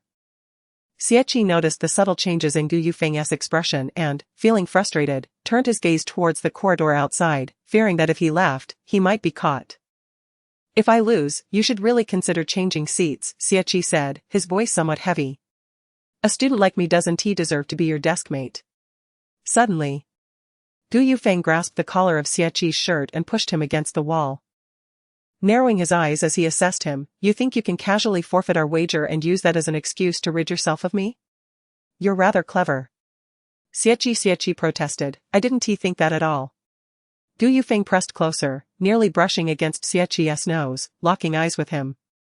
"I am someone who prefers to remain steadfast and pursue things to the end. Unless I choose to give up, no external person or circumstance can sway me." Xie Ci scoffed, "What nonsense. Where did you learn those flirtatious tactics?" Recalling the night he was unceremoniously dumped in his previous life, Xie Ci curiously asked. "What would it take for you to give up?" "I advise you to abandon that thought," Gu Yufeng said, leaning against the wall. He reached out to caress Xie Ci's face, his fingertips sliding gently along his jawline and down to his throat, leisurely adjusting his disheveled collar. With a tone both relaxed and assertive, he added, "If you lose this small test, I'll climb into your bed every night and whisper formulas into your ear until you succeed." Xie Ci could only think, what an unrestrained flirt. The onlooking Zhang Ruochuan and others felt their faces flush at Gu Yufeng's actions, awkwardly averting their gazes. Although his actions weren't overly excessive, the atmosphere was charged with embarrassment, making one wish to sink into the ground. Truly, Xie Ci maintained his composure throughout the spectacle. Turning their heads, they noticed a crowd of students gathered at the corridor entrances, all craning their necks in eager anticipation, clearly enjoying the show. By Friday evening, the alumni group from the first high school buzzed with excitement, and soon everyone learned of the campus heartthrob Xie Ci being pursued yet again. This time by his stunning deskmate. The beautiful girl even boldly proclaimed that she would share a bed with Xie Ci to help improve his grades. How could such good fortune not have befallen them? The girls in the group were in an uproar. The transformation of a male idol into a rival was quite the exhilarating turn of events. On their way to the school gate, seeing Xie Ci with a stern expression, Zhang Ruochuan chuckled, "Gu really enjoys being desk mates with Xie." Most would have moved away after being so overtly pushed aside by Xie Ci, yet perhaps Gu Yufeng, having grown up abroad, was simply too straightforward to pick up on the hints. Gu Yufeng stated, "I'm introverted, reluctant to change my surroundings. And I don't enjoy constantly making new friends." Xie Ci replied skeptically, "You're introverted? Are there truly extroverted people in this world? The first time we met, you seemed eager to cling to someone else, how can you claim to be introverted?" Gu Yufeng countered, "If you were a bit kinder to me, you'd immediately have a gentle and obedient deskmate." Xie Ci replied, "I don't expect that." Upon reaching the school gate, the group dispersed to return home. Xie Ci did not venture into the lively district but took the bus directly to his father's studio in Namling district. As he approached, he heard a whimpering sound, and a dog's head poked out from the door, barking excitedly at him. Xie Ci quickened his pace, petting the dog's head, and nearly gasped in disbelief upon entering. "How did you gain so much weight in just a week?" The dog, once slender and agile, now resembled a gas canister, its weight having skyrocketed. A few young individuals carrying easels emerged from inside, conversing quietly amongst themselves. "Are you really not coming next week?" one asked. "I'm not. Continuing with the teacher is futile. I've already inquired about another studio that's hiring, and I'll be joining them next week." The other responded. "That doesn't seem right. The teacher has been quite good to us." "What's so good about it? No matter how well he treats us, he still needs to eat. The teacher can't even sell his own paintings, let alone ours. If we stay, we'll only starve together." But honestly, the teacher's artistic style has changed drastically over the years. "Haven't you noticed? He hasn't seemed quite right, he looked hollow lately, almost unresponsive." Xie Ci stepped aside to wait for them to leave before ascending the metal stairs. Yang Lu was tidying the reception area and, upon seeing Xie Ci, his previously solemn expression brightened with a smile. "School's out? The teacher wanted to pick you up but didn't he know your schedule? So he was worried about missing you." "What about him?" Xie Ci inquired. Yang Lu replied, "He went to buy groceries after class, saying he wanted to wait for you to return so he could prepare a meal. He is busy in the kitchen now." Xie Ci nodded. "You should head home early too, you've worked hard." After exchanging pleasantries, Xie Ci took the little dog and headed to their residence. Behind the studio was a relatively independent two-story building with a small yard of about 100 square meters. Once an activity area for a kindergarten but now transformed into a private residence. Upon entering, Xie Ci heard a clatter from the kitchen, akin to a metal container falling. He tossed his backpack onto the sofa and hurried toward the sound. The kitchen counter was piled high with various ingredients, and Xie Ci, wearing an apron, was frantically stirring something in a pan, the scene reminiscent of battle. Hearing the commotion behind him, Xie Ci turned. "You're back? Go check if you like your room. Dinner will be ready soon."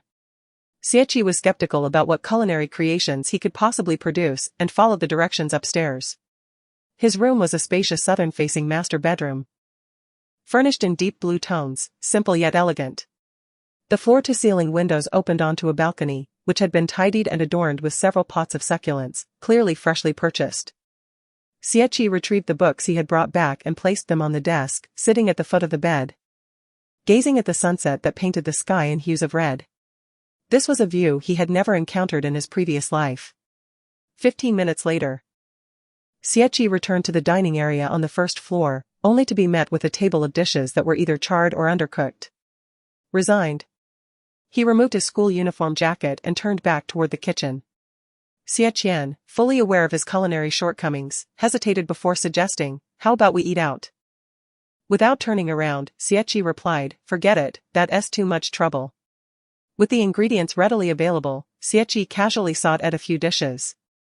His cooking skills weren't exceptional, but at least they were edible, skills he had honed specifically to impress Gu Yufeng. Xie Ci's mind flickered back to the time he spent with Gu Yufeng, where every gesture and word was meticulously crafted to align with Gu Yufeng's preferences, ensuring that their encounters were always filled with joy.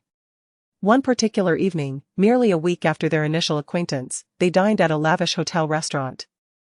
Gu Yufeng unexpectedly inquired whether he often cooked for himself. How could a man so engrossed in his work, barely finding time to sleep, possibly indulge in culinary pursuits? Merely remembering to eat at regular intervals was a feat in itself. Were it not for his desire to impress Gu Yufeng, he would not have wasted time on dates. Occasionally, when he found a moment to spare, he would prepare a dinner himself. Xie Ci refrained from making a definitive statement, employing the art of negotiation. He was uncertain if Gu Yufeng preferred men who could cook, as there was no relevant information in his research. Gu Yufeng set down his glass of red wine. Seemingly intrigued, "Do you dine alone, or do you invite cherished companions for dinner at your home?" Gu Yufeng's jest was apparent.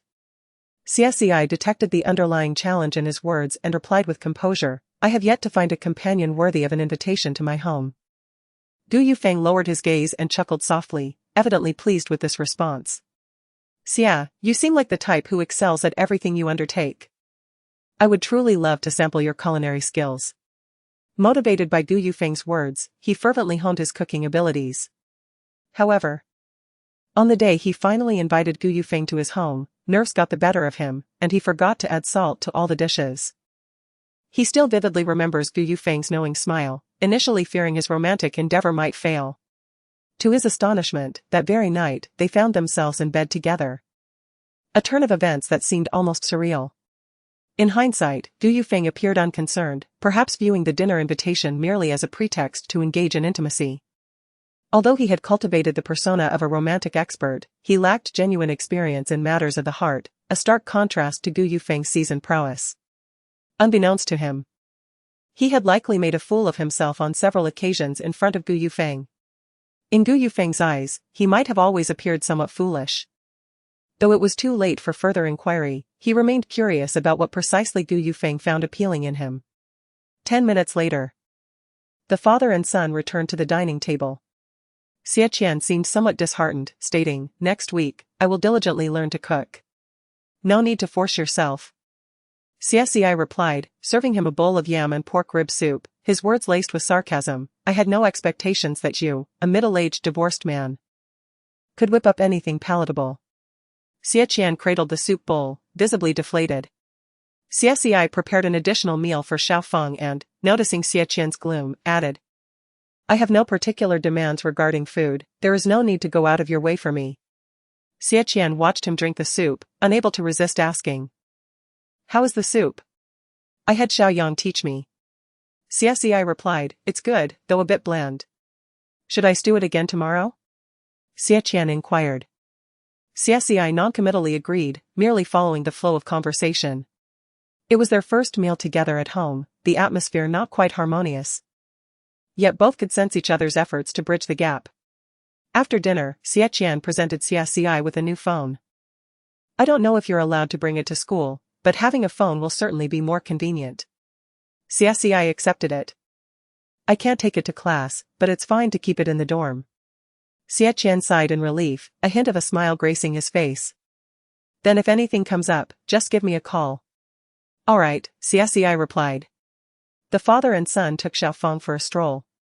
Upon returning, Xie Qian headed to his studio, while Xie Ci, after showering, settled down to peruse his physics textbook. Accustomed to a hectic life, he found it difficult to relax.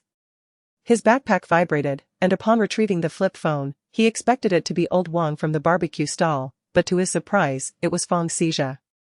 Old Feng? Old Xie, my friends and I are planning a hike tomorrow.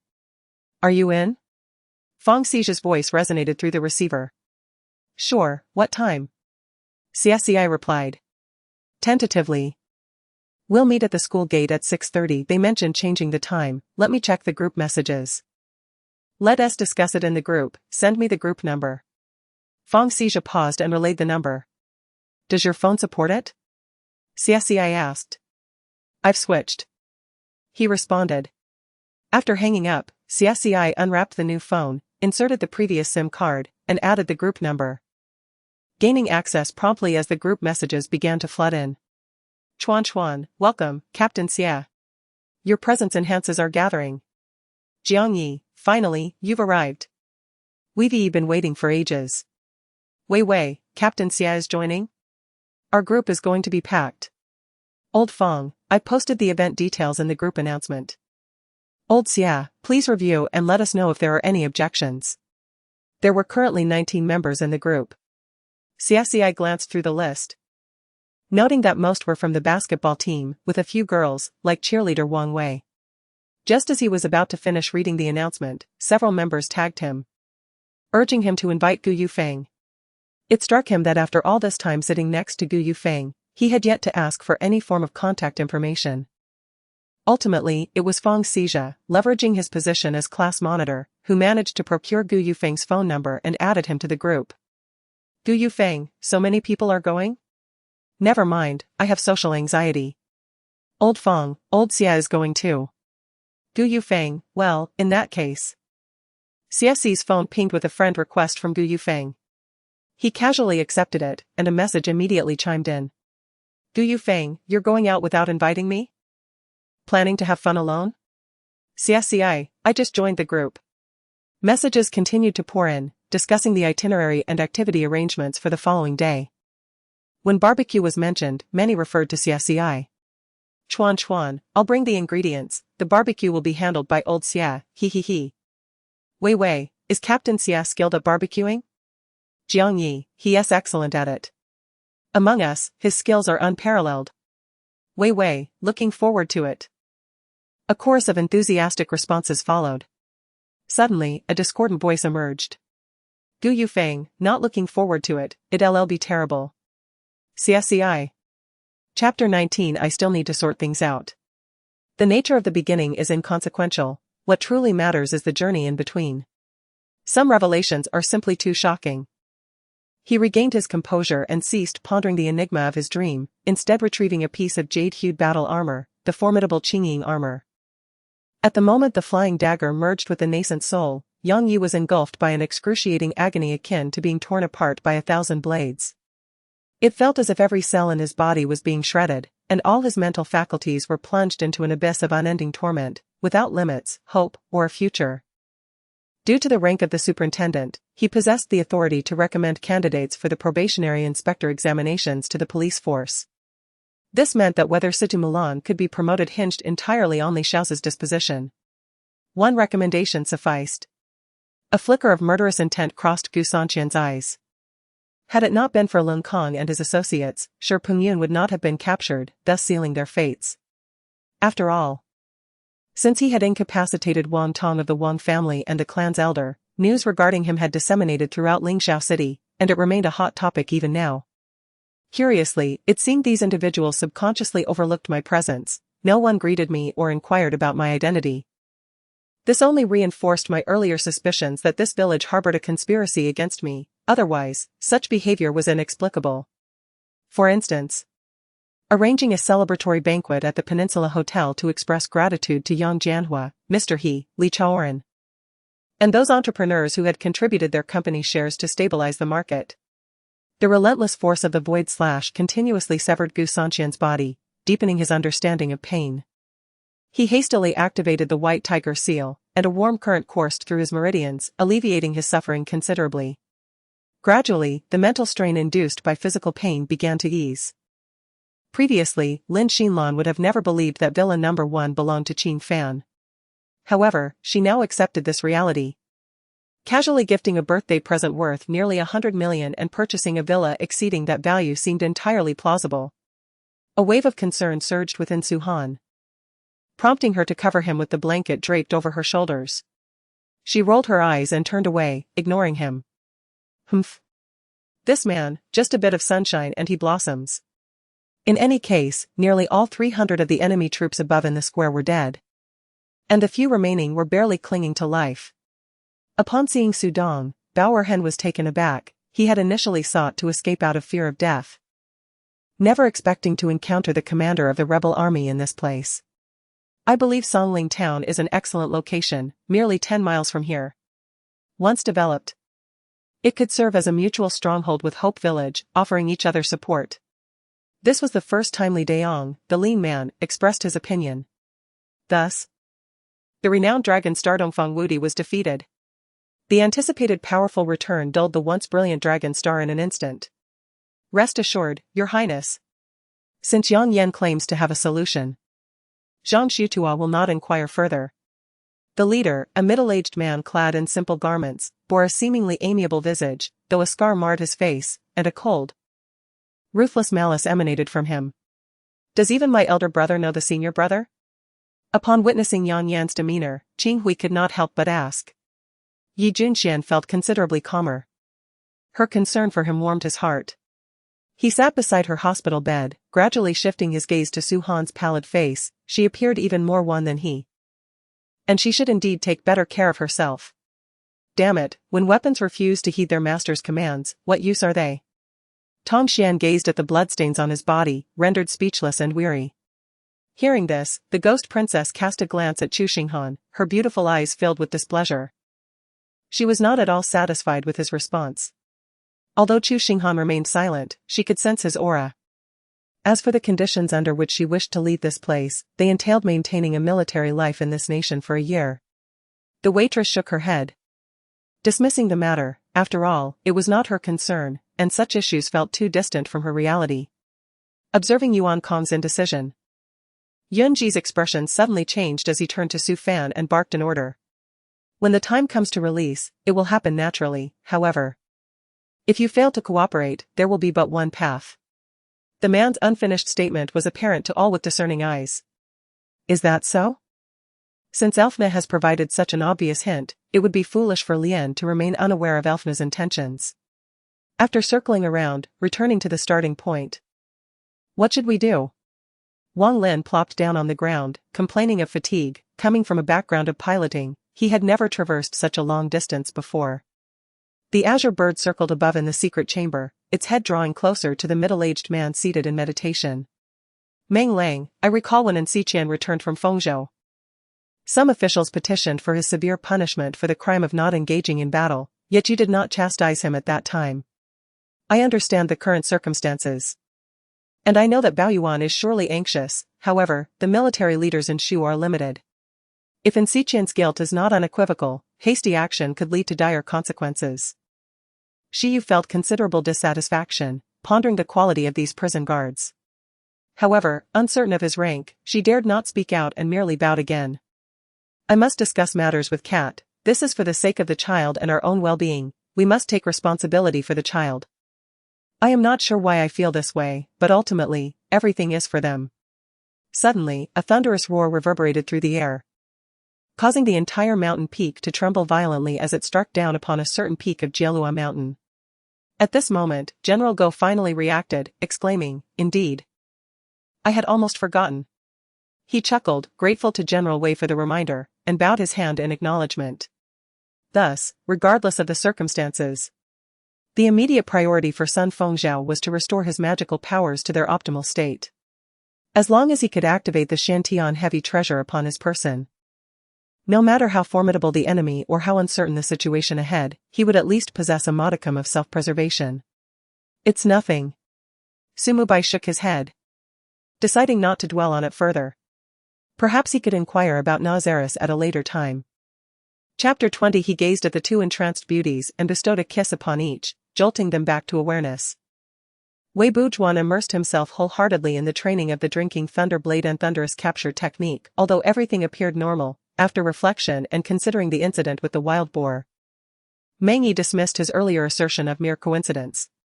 When Yang Guang returned to the deck, Li Fei had already grilled several grass fish, neatly arranged on the table. Their aroma enticing, his stomach responded with a growl. Yingjing chuckled self-deprecatingly, gesturing for Ji Mingyue to take her leave.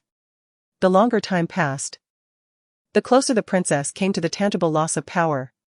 This time frame, lacking precedent, was impossible for the Qin dynasty to estimate. At most, it would be 30 years, as the soldiers loyal to the princess would gradually age and be replaced, causing her previously accumulated foundation to dwindle.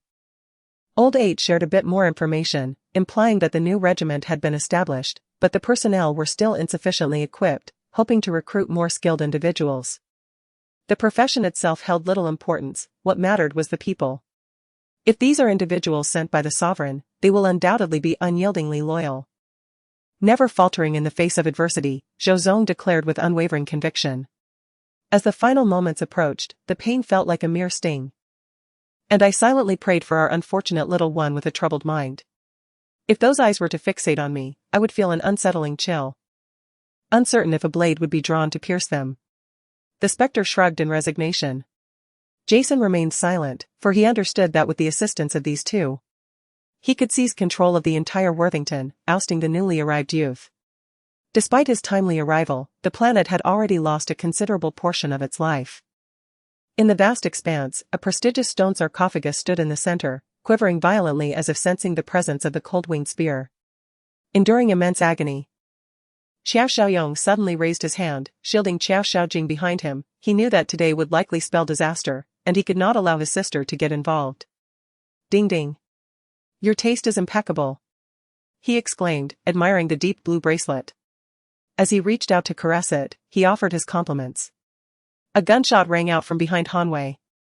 Having heard many gunshots before, he could confirm that this sound was indeed a gunshot. Considering that Li Hua and Lu Shi were unarmed, it was likely the bald eagles and their companions had opened fire. What had they encountered to resort to such measures? Had they stumbled upon Li Hua and Lu Shi? If so, the two were in grave danger. We were well aware of Su Banjian's prowess, so we did not worry for him. Everyone decided to follow along to witness the unfolding drama.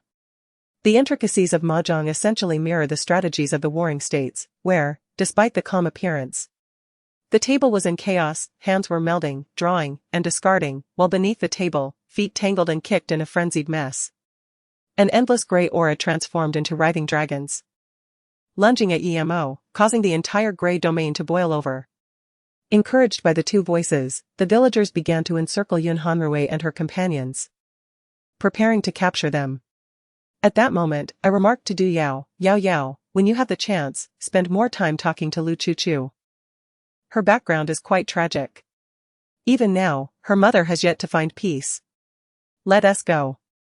Regardless, I owe her an explanation. Turning to gaze silently at the Lu family's villa for a moment, Lin Feng composed himself and strode away. It is said that a fox spirit possesses no gender until it reaches maturity. One purpose of descending the mountain for trials was to allow it to choose its gender based on its preferences or affections. After much turmoil, Yun Qianqian finally uncovered the waste token in her last stroke of luck. It turned out the giant dragon had carelessly tossed the token into a pile of fresh fish, likely forgetting its existence entirely, making it impossible for Yun Qianqian to find amidst the jewels. Under the endless azure sky stretched the verdant earth, teeming with life, both human and animal. Meanwhile, he remained undeterred, unleashing a terrifying mental force that spread out like a tempest. In an instant, the scenes within thousands of kilometers of the surrounding sea vividly appeared in Li Yunxiao's mind. The leaders of the three major clans, Xie, Dongfeng Yi, and Nangong Ling, were all at the void return stage, accompanied by several other void return cultivators. She followed closely behind and soon realized that although these two were unfamiliar with the terrain, they were exceptionally skilled. They were indeed rare talents. Their martial prowess comparable to Zhuning and others. Zhang Zuiguan continued, from Dahong Mountain to Yichang, transporting troops is not an issue, we have air support. However, with our 3,000 men defending against the Japanese Army 70,000, victory is absolutely impossible. In summary, Yan Moyu had descended into madness. Resolved that if he could not defeat Jiang Lin through rules, he would simply rely on his cultivation. After all, the adage states that sheer strength can overwhelm 10 techniques. With his pinnacle cultivation at the Divine Emperor realm, could he not vanquish a peak Divine King?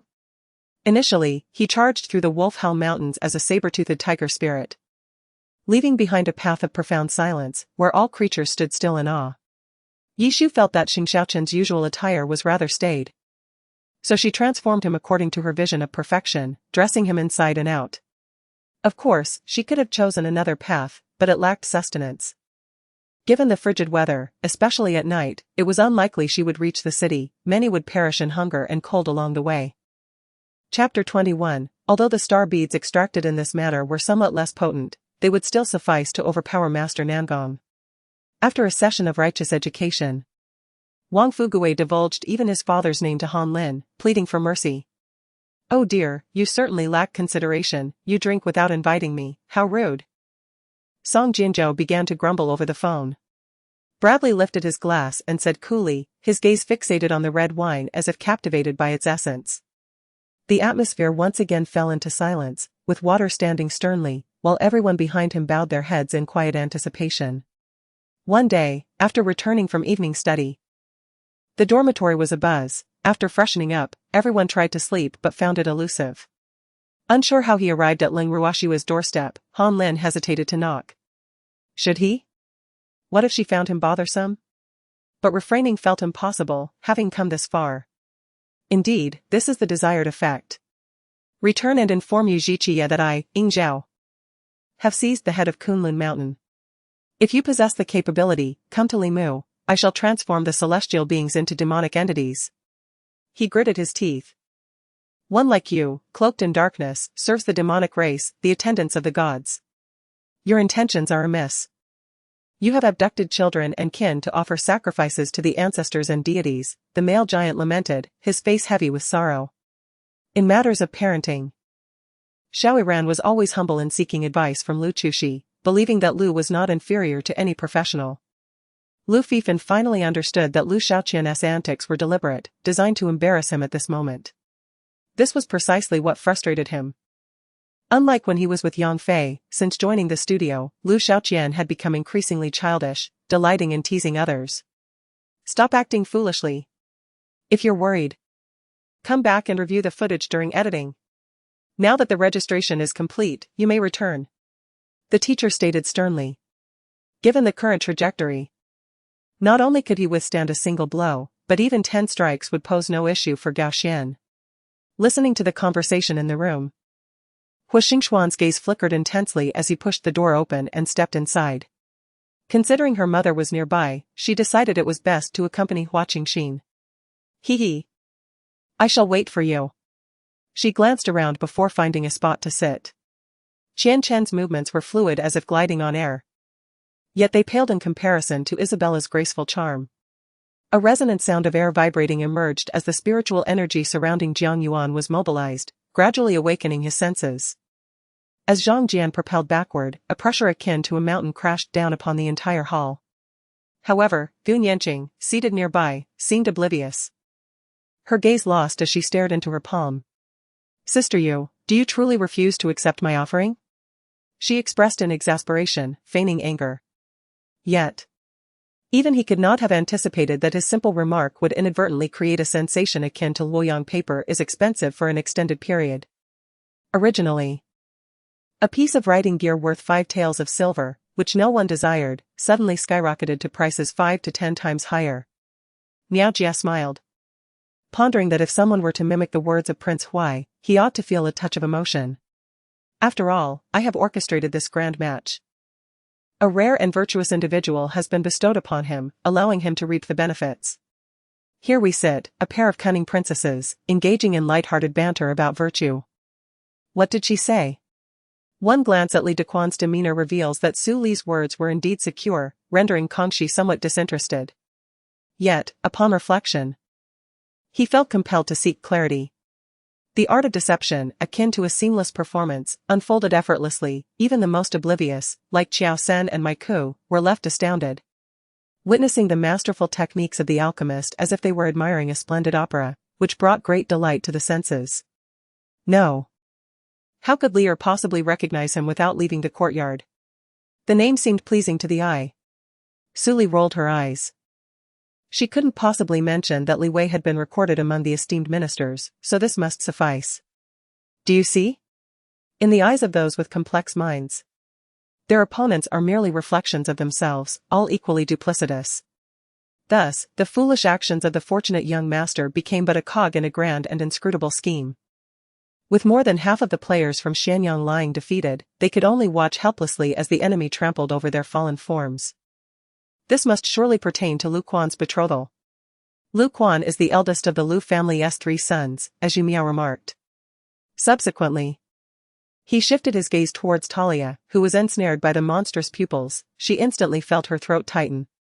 She unleashed her ice spell, yet the ice spike, measuring over half a meter, shattered harmlessly upon striking his shoulder, leaving no injury whatsoever. Zhao Shan was taken aback. He had not anticipated that the seemingly weak establishments of Pintai Zhai, Blood Robe Pavilion, and Hui Zhai could wield such formidable power and influence. Moreover, Yingge and his companion could not traverse regions at will, but rather would have to search each area, making the venture undeniably worthwhile. Behind him trailed those who had entered with him, but who was this unfamiliar newcomer? 2 exquisitely robed shamans knelt uneasily on one knee. The hall enveloped in silence so profound that even their slightly labored breaths dared not disturb it. Zhang Ren shook his head, reiterating to Zhangqing the true reason for his departure from the Chao camp, when recounting how Wanner had shielded him from an arrow outside Zhang's town. Despite her now being safe at his side, Zhang Ren could not help but feel a wave of remorse.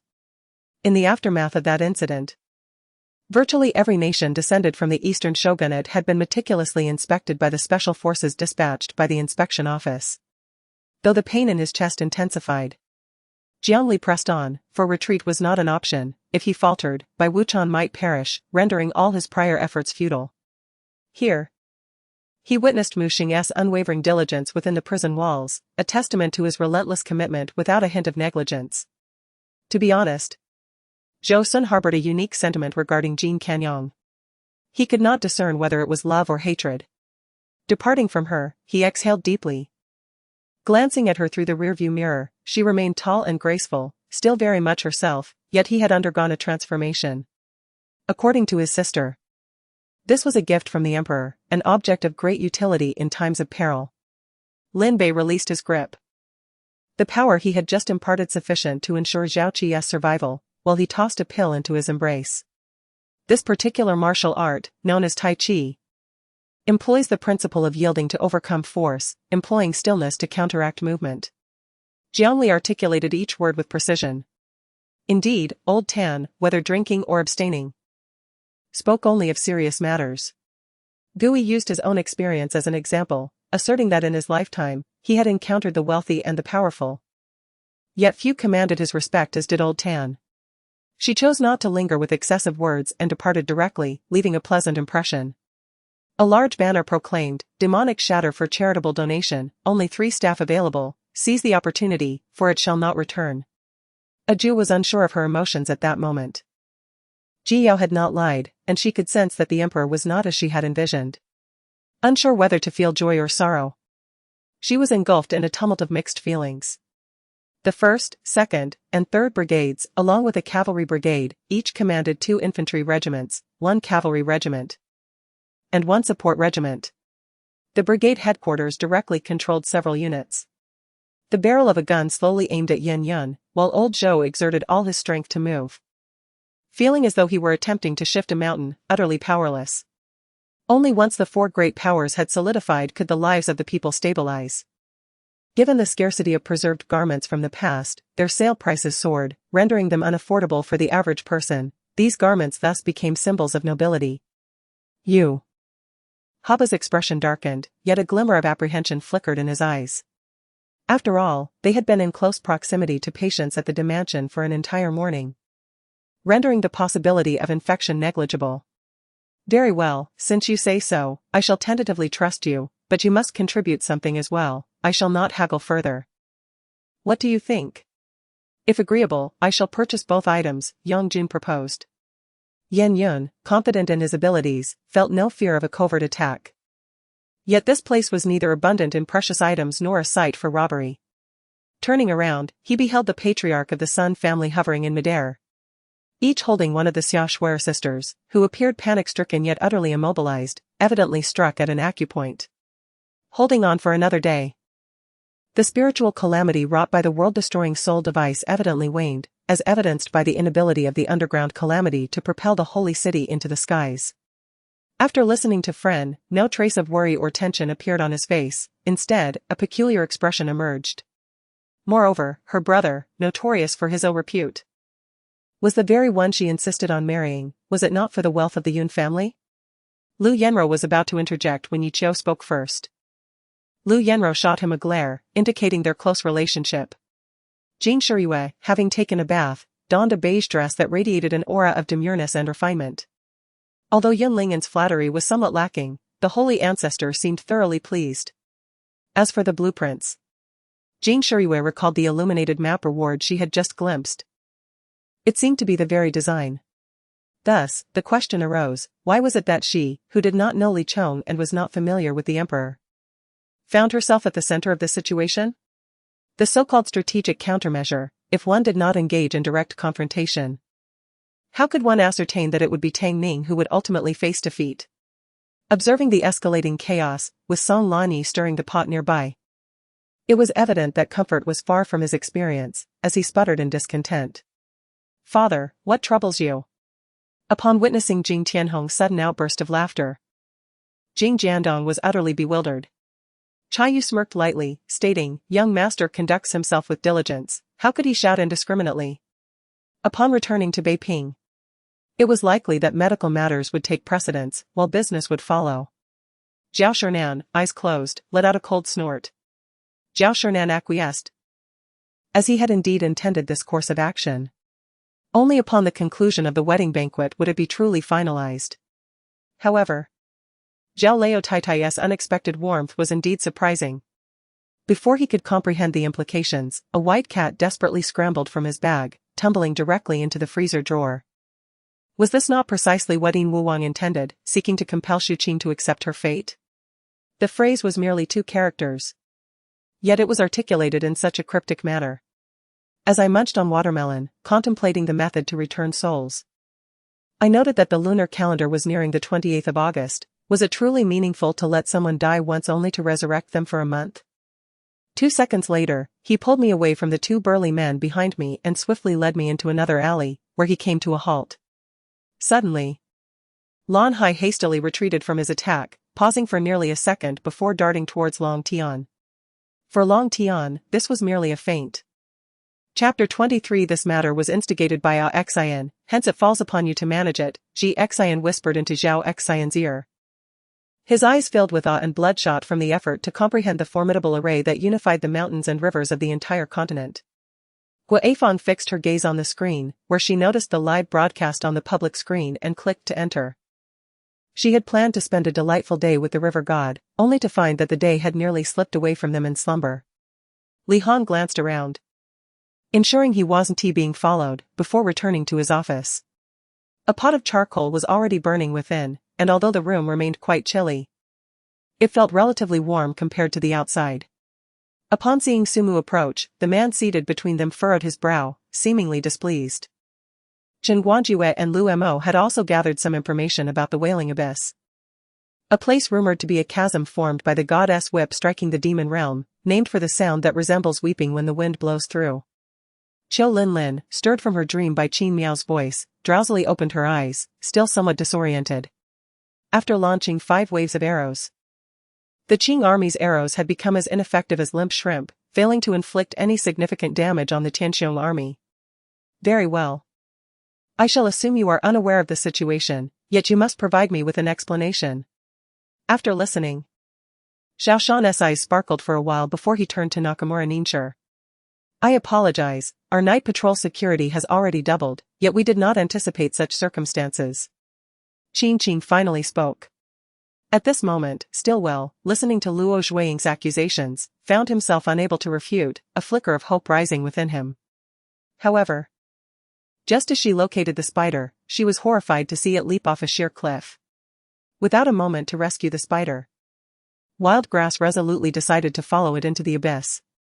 Sidhu, what did you just say about the 12 celestial artifacts? Hua Tian inquired tentatively. Humph. Truly a shameless lot. Those who once conspired against me included you. Today, this fairy shall seek retribution. Yi Shiyun declared. Humph. Previously, I merely exerted 10% of my strength. And by sheer luck, you gained a slight advantage. Next, I shall unleash 50% of my power. If you fear for your life, you may still concede. Huarulong responded defiantly. A vibrant and youthful team seemed to have opened a new world for her, a new realm for her career. Should the show yield explosive results?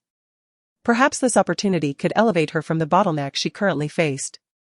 Xiao Shan and the middle-aged man exchanged smiles before raising their glasses in a toast, drinking heartily. After a few rounds, the middle-aged man observed Xiao Shan, who was beginning to show signs of inebriation, his eyes sparkling brightly as he gazed at Xiao Shan. Limitless and vast, the pursuit spans miles. Zhouan flipped his wrist, deftly extracting a strip of cloth from his palm, flames suddenly surging as the cloth ignited. The Qian Kuan Yin Yang technique had already been acquired and was in the process of being cultivated. There was no way to relinquish that hope for the rise of the divine clan. Sashiana had cast aside the pride of a divine being. How could she abandon her path now? Even today, guests attending the wedding at the hotel would gradually forget certain events, such as the sudden appearance of 6 Western masters. Ling Lingling's words instantly lodged in my chest, leaving me feeling stifled and at a loss for words. No, it should be 2 attributes, wind and darkness. Coupled with his previous ice, fire, and metal attributes, along with the recently demonstrated wood attribute. Could it be that he has acquired 6 attributes? How is that even possible? Her tongue ventured into my mouth, and a soft, delicate hum escaped her nose, stirring a tumult of emotions within me. The sound resonated through the air. And as the ghoul's claw swept through, it left behind a lingering black aura, casting a shadow that appeared like mist in the atmosphere. Some city leaders subtly advised them that the only option left was to retreat to distant lands, otherwise, the outcome remained uncertain. Seeing the tears brimming in Yan Qingqing's eyes, Dr. Yan was momentarily startled, immediately raising his hand in a gesture to halt, a hint of a resigned smile emerging on his weathered yet still handsome face. Not all beasts are purely melee fighters. The ice and flame duo faced a creature that engaged in ranged attacks. Though not a mage, it was still a ranged class. With a clatter, the car door swung open, and a dozen robust men, their skin darkened and muscular, emerged from the vehicle, most in their 30s. With some younger ones around 17 or 18. For 2 decades, the Zhou family had wielded power, meticulously preparing for the ultimate consolidation of authority over Huaguo. Once, Igniel had gifted Dane a squadron of dragon men, who had aided him greatly during the war against the beast men on the wasteland of that era. The rain was still heavy in the first half of the night, however, due to the efforts of the captain of the guard, who had instructed everyone to dig trenches behind and on either side of the shelter. The rainwater flowed away, keeping the shelter relatively dry.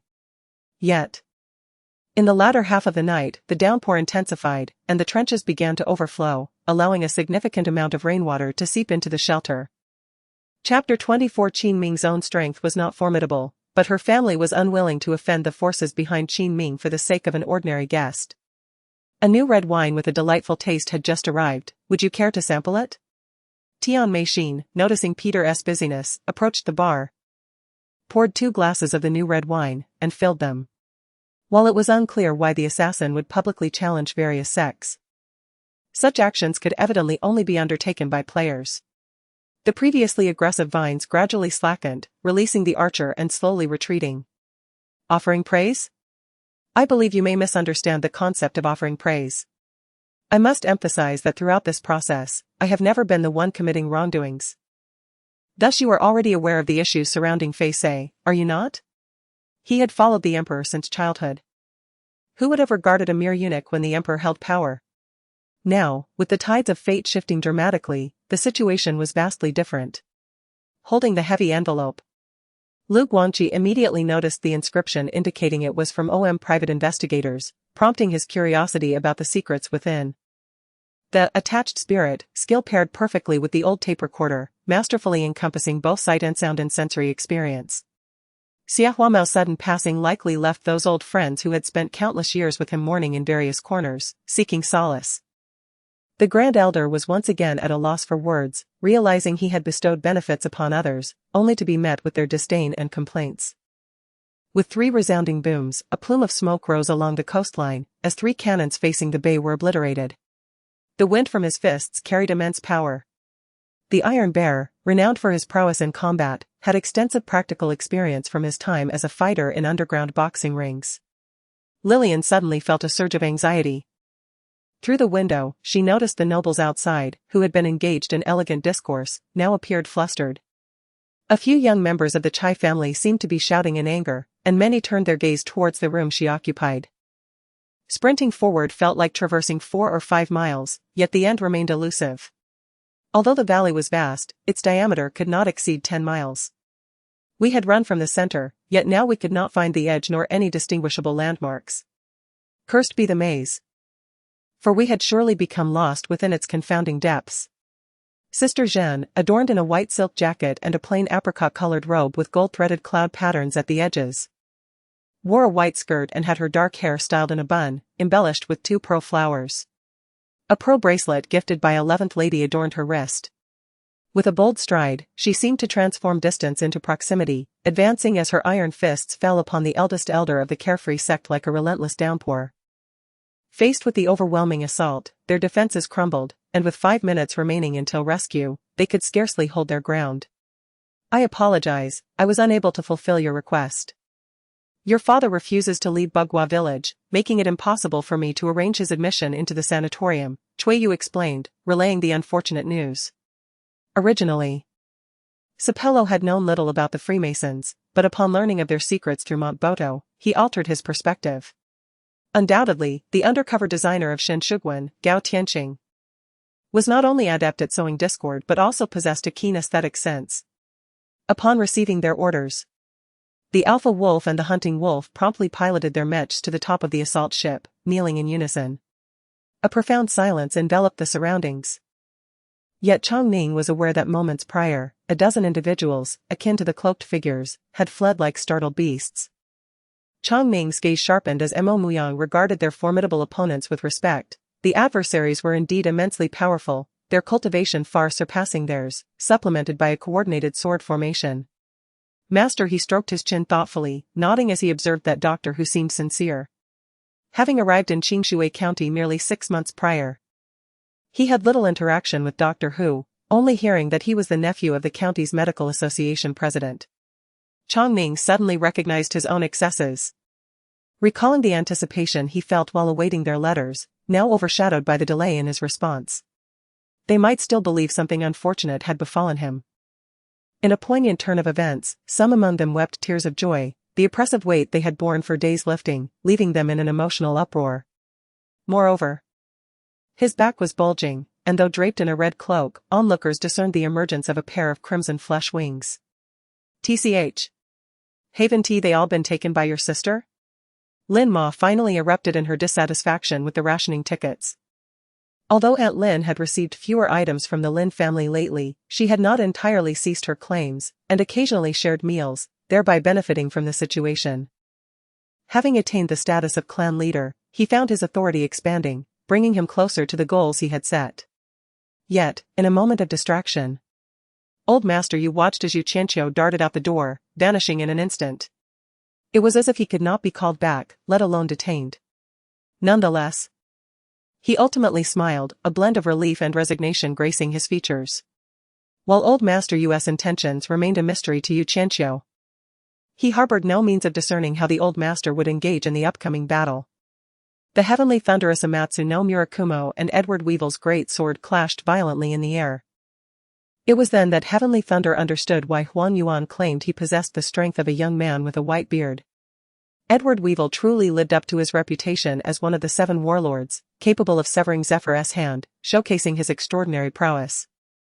Before Relishing could finish his words, he turned coldly to observe Fengzi, who felt an overwhelming force enveloping him, his bones creaking as though crushed by a mountain, while his essence was confined to a corner of his being, unable to stir. At that moment, Tang Maiqiu, Ba Zi, and Hu Jibua, lying across from him, suddenly altered their expressions. Fortunately, they had not yet reached the depths of the secret realm, the end remained elusive and perilous ahead. The demons from the abyss were synonymous with slaughter, dedicating their lives to the act of killing.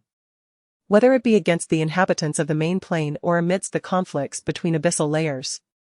Duan Shuilu was momentarily taken aback, confusion etched upon his face.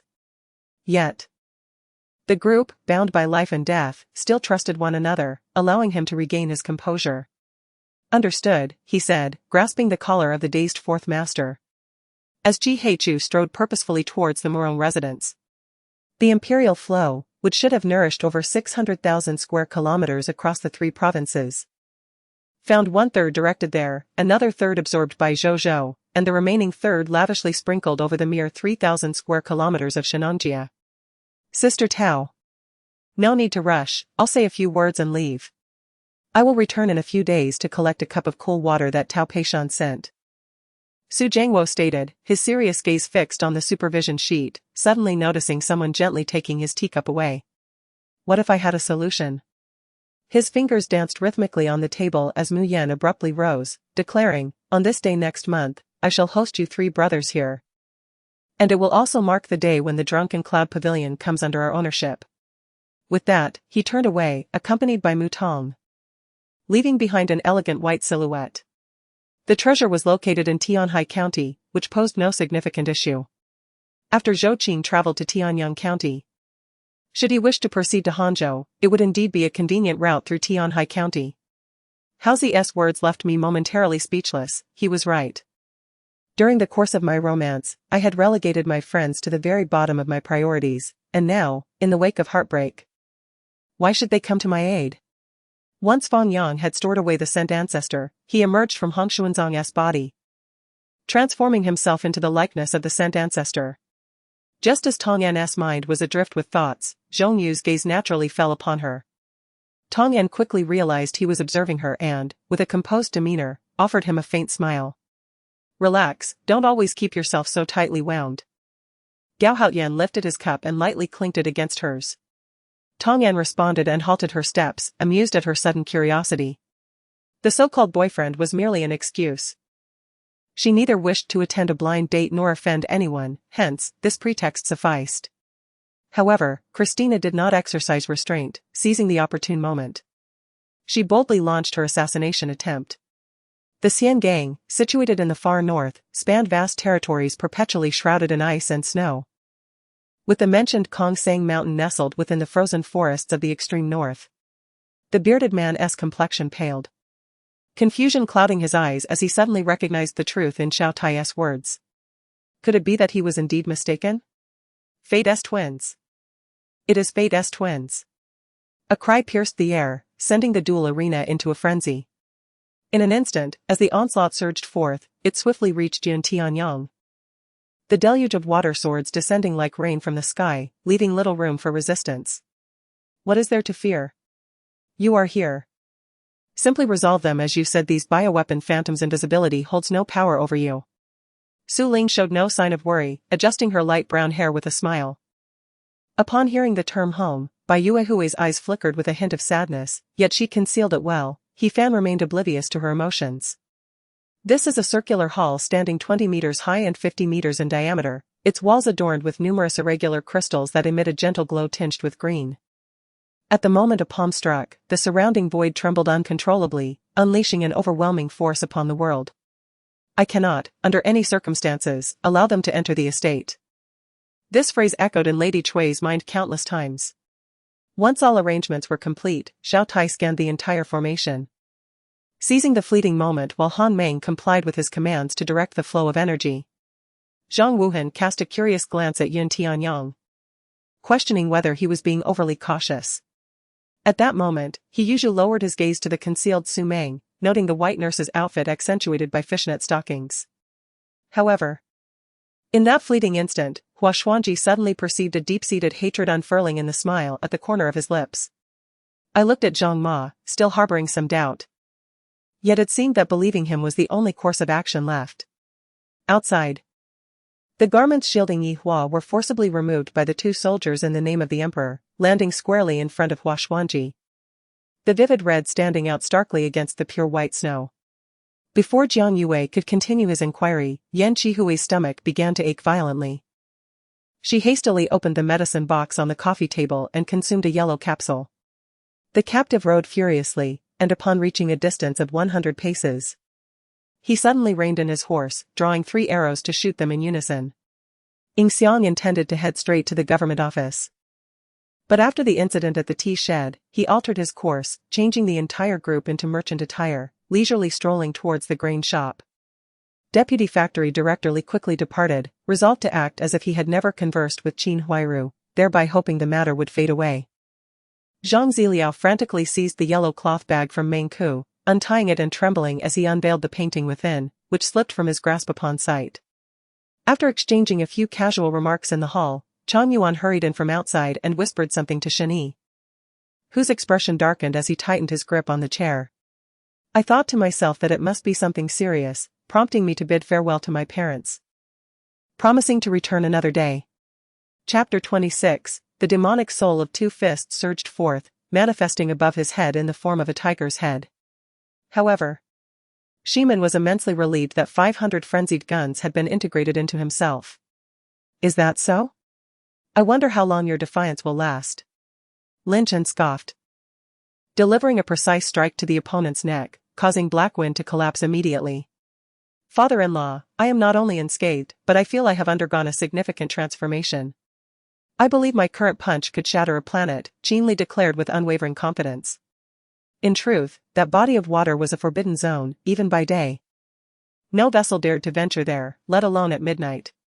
In the boundless ocean, the Bermuda Triangle reflected the twilight sun, the shimmering surface of the sea basking in the warm glow of sunlight, creating an appearance of serene tranquility.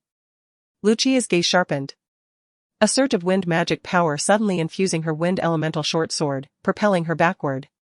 Although Guo Jing was not particularly knowledgeable about cars, she understood that an imported Mercedes must be quite expensive, far surpassing their dilapidated Jeep. Yet, fate had other plans. The blind old man had contemplated every possibility. Unexpectedly, Ma Qingfeng covered the distance of 10 meters in half a second. By the time he felt the wind rushing towards him, Ma Qingfeng's 7-star blade was already poised against his throat. One of them was destined to alter Kratos' future as a barbarian prince. There was only one celestial fruit, and the 6 teams fought fiercely for it, unaware they were merely pawns chosen by the gods for a meaningless gamble. From this point onward, he had been deceived. However, this was merely the beginning. It cannot be said that Ding Xian was selfish. Although they were a team, they had known each other for less than 2 days, hardly qualifying as comrades in arms, at most just acquaintances. Let's take a break, I feel rather unwell. In the training room, Ling Chen's face was pale, panting heavily. Ai Han hesitated, repeatedly organizing her thoughts in her mind, pondering how best to convey her message. What happened? You suddenly collapsed, and no matter how I called, you wouldn't awaken. Wu Wei exclaimed. Upon hearing this, Dong Xia felt an intensifying headache. He knew that Beishan Jinglong was Mu Zi's ex-boyfriend, while Pu Xingyu was Beishan Jinglong's wife. If they were to meet, it would undoubtedly turn into a battlefield. Otherwise, It would not be the immortal evil crocodile Yu Chunshan fleeing in all directions from the 5 great golden core masters, it might very well be Jihan.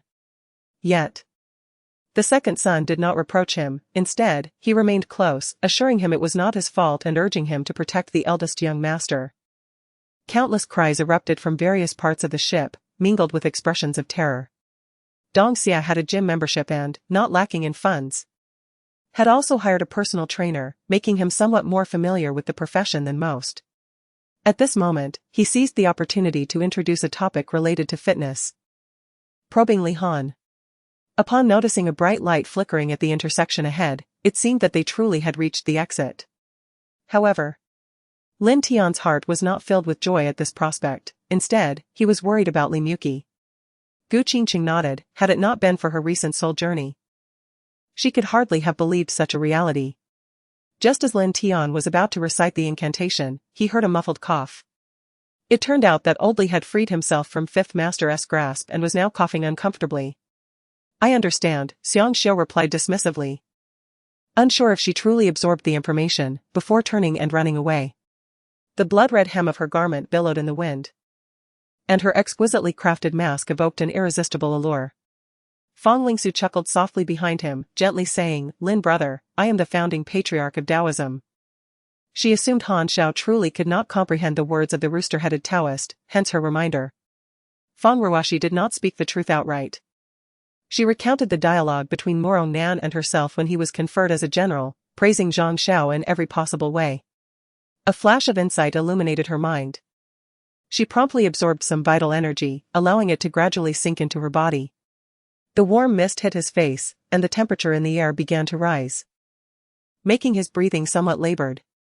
Ruoshi, I miss you so much, Nangong Mingyu whispered, his hands gripping her slender waist, swaying her gently.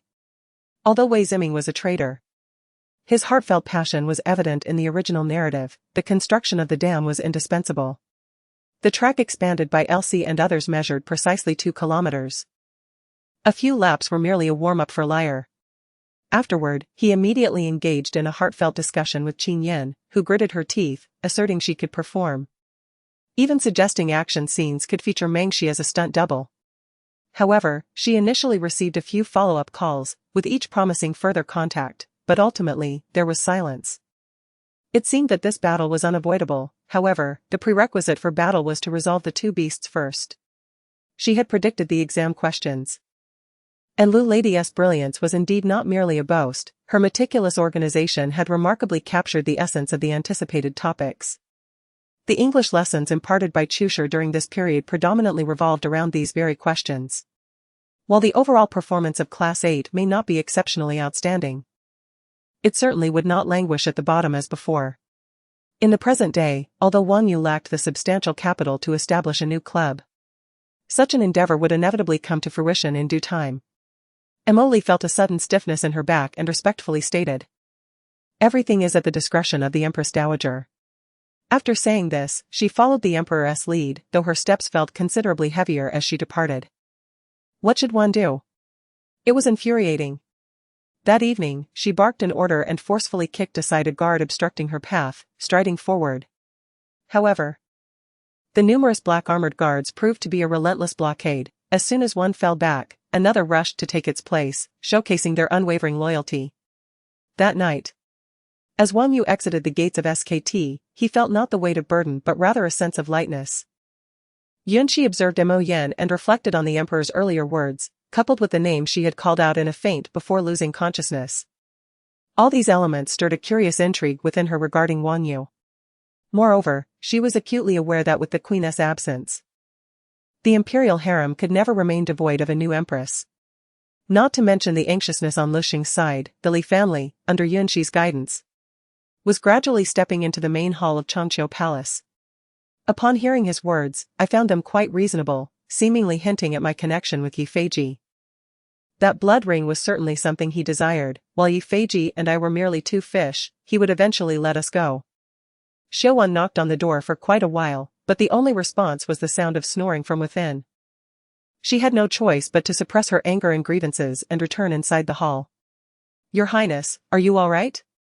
Su Ruhui looked at him with concern. Currently, Xiang Tianci was excessively arrogant, which made him look down on others, a situation that Feng Shirlai could not tolerate. The temple was bustling with worshippers, indicating that many came to pay their respects. It was only natural that the master would be found here, as business flourished in populous areas. Hu Weiyong glanced at Hu Xian, his face a picture of despair, lamenting the emergence of such a worthless offspring, of the same age as Zhu Bo, yet lacking even the qualifications to serve others. Suddenly, a rhythmic knocking echoed, and a man-sized cavity appeared as the tree trunk split open. Do not speak recklessly. You are the one who lost your immortality, and if you wish to cling to us, wait for Brother Linny to return, and I will surely inform him. Gu Xiaoye firmly grasped Lin Shi, who nearly let slip a secret, resolutely keeping her silence. The eerie calls of crows and the crunch of unknown creatures stepping on dry twigs filled the air, combined with the chilling moonlight filtering through the clouds, creating an atmosphere of dread. She had no desire to bind Lu Huijing with a child, and even with Gu Suisui's existence, having a child left her with no room to maneuver. Gazing at the seemingly chaotic yet interconnected crimson streets, his once indifferent gaze softened. He had endeavored to acquiesce to Gu Niqing's wishes, agreeing to postpone their wedding as she had requested. The 10 men, upon seeing Zhang Zhang open his mouth, assumed he was merely a crew member and did not let down their guard. However, Mu Yao felt astonished by his own transformation, uncertain of what had influenced him. Was it the growth of his power? Or his impatience for quick results? Su Mu recounted this matter, and Zhu Kei naturally would not be left behind, providing her sister with a detailed account. Just as the three of them felt their bodies teetering on the brink, a purplish-black long sword suddenly shot forth with a whoosh, vanishing in a flash of dark light. The next moment, it reappeared, piercing the heart of a distant figure cloaked in black. Before Wang Tiao could fully comprehend, the hatch behind him closed automatically. The holographic camouflage of the simulated environment shimmered, and countless mosaics appeared on Wang Tiao's body, revealing his entire form to the open air. Over 200 cavalry galloped across the expanse of grassland, their momentum akin to a flood surging forth. Upon entering the rooftop villa, it was evident that it was not merely luxurious, every arrangement was meticulously crafted to perfection. Ning Tao turned his gaze towards Lin Yiming, their eyes locking in a moment of inscrutable depth, sparks flying between them. The elaborate layers of the Hell Tower, with its systematic progression, undoubtedly bore significant meaning, targeting none other than him, the demon hunter. Heh. You expect to receive payment as well? How shall we calculate this? Yang Xiao glanced at the young man, feeling a lack of aversion, then turned to observe a simple, narrow canopy cart parked nearby, which could barely seat two, making it convenient for leisurely outings. Setting aside past grievances, he was wholly committed to assisting her now. How could she disregard his well-being? Or perhaps he would ponder how much of his understanding of himself would transform alongside these changes, and whether he could endure it. Yi Zihan increased the pressure in her grip, a vivid crimson mark spreading across the delicate face of Yi Lingxiang. Guanjing Tian was not adept at deceit. His overly earnest expression and tone betrayed his ulterior motives. And Mu Bohai had perished, among the half-step kings present, only he remained. Along with the cloudy sky and 10 swords, 3 in total. To the side of Xianyuan's sword stood Lin Shui, the half-step king of Xianyuan's sword, along with Shang Guanming, Yan Quan, and Jin Yen. The fiery red spear, with its head not sharp and slender but rather a commanding eagle's head, bore a fierce long beak and a cold, bloodthirsty gaze, its shaft intricately carved with a soaring red dragon, exuding unparalleled majesty. Guan Dasha had not eaten for several days and lacked strength. The porcelain shard he threw barely traveled an arm's length before falling to the ground. What is that? The elves gazed in astonishment at the firebird high above. Shielded by the firebird's whirlwind, they could not harm Tao Tai in the slightest. After calling out for a good 10 minutes, Shichen finally could not resist rising to see what was happening outside the balcony. Rua Xian hastily lowered her head, locking eyes with Feng Hua, whose clear, water-like gaze mirrored her astonishment. He couldn't help but lower his gaze to Dong Ru, the wife he had married officially. She was but 16, while he had already seen 26 years of life's trials. Behind a massive sand dune, Sima Chong Kong led thousands of allied forces in fierce combat against a band of sand bandits numbering in the thousands. A gentle hand brushed against his face, softly murmuring, "It has all passed, from now on, you have me." After speaking, she rested her head on him, holding him tightly in silence. Chapter 28. Regarding the sudden arrival of Fener, Yi Chen was not surprised. He had long devised a counter-strategy, remaining stationary as the oppressive divine domain quietly unfolded. Countless special avatars emerged across various regions of the oppressive domain, their bodies gradually expanding, clearly preparing for self-detonation. Upon scanning one of the students with infrared vision, the information was immediately inscribed and stored in Yi Chen's brain. The moment it was stored, Yi Chen's mind jolted, a wave of weakness washing over him once more. As his long-awaited target was laid before him, Lu Rushi's heart raced, but when he looked towards the goal, the surprise on his face swiftly morphed into terror. Unable to locate Ming Huagu, the son of heaven, or the formidable Zhongshan king, he felt a sense of unease. With the arrival of the celestial court's envoy drawing near, it was better to encounter trouble now than later. Although this sentiment might seem overly altruistic, Xing Shuang found it quite agreeable. This world, though not her ideal, was one she had yearned for. To arrive here, to have intersected with these young ladies, and to have the opportunity to alter their fates, brings a profound sense of fulfillment and immense joy. The rain has finally arrived, accompanied by howling winds and torrential downpours that strike the earth with ferocity. Even the cicadas have fallen silent in fear. In less than 2 months since the breach of the colorful Star Fortress, the Sokka tribe has illustrated what it means to suffer a series of defeats. As they emerged from the hidden chamber, they found numerous disciples of the Heavenly Heart sect kneeling outside the rear hall, led by the 2 elders, Xian Bo and Huang Fuqua. At this moment, Yi truly realized he had not been wronged, he was indeed just indulging in mischief. Today, they were setting off for Jin City. And Lin Zhaoqing and Lin Shijing would soon be starting their academic pursuits. Xiao Zhixiao gently lifted her and placed her on the sofa in the office, tenderly caressing her cheek, yet a sigh escaped him as he remembered he was in a man's body. Never mind, he thought, let it be, come. Let us drink to our heart's content tonight. Songbai filled everyone's cups and raised his bowl to speak. In contrast, Chang Laoshe remained unaffected by the chatter around him, pretending not to hear, while only Li Shan understood that Chang Laoshe was oblivious to others' opinions of him, appearing indifferent to the world. A man grasped a sharp Swiss Army knife, the light reflecting off its blade, radiating a blinding glare. The rat, wiping the blood from his mouth, rose to kneel, his tone significantly more humble. Initially, Li Weiwei thought the fight with the wolf was merely a scare tactic, but now the reality was becoming increasingly palpable. Hua Xiao was aware of Ning Jin's concerns, yet some matters could not be altered by mere worry. Although Li Shan did not comprehend the meaning behind Sui Suixin's thumbs up, he noticed his lewd expression and chose not to defend him against the backlash of the Jiadong cultivators. Go. Yi Qianshuan pointed ahead, unleashing a terrifying white orb of light that shot towards the transformed giant turtle, Master Shu Weixian. Tong Miu was equally intrigued, identifying several unknown desert beasts and assigning them names. Wang Ling felt a pang of distress. How could such a vast pot of soup contain so many pounds of meat? The child felt a burden in his heart, unable to voice his struggles. Just then, the roar of a propeller echoed from outside. Lin Kuan peered out the window to see a Mi-171 helicopter. Jin Dongming promptly issued commands, and the helicopter's machine guns erupted in flames, shattering the barricades set up by the Japanese forces outside. Amidst the crowd, the penetrating shouts of vendors pierced through, as vehicles could only proceed slowly. Lin Kuan gazed at the blood-red setting sun, his expression growing complex.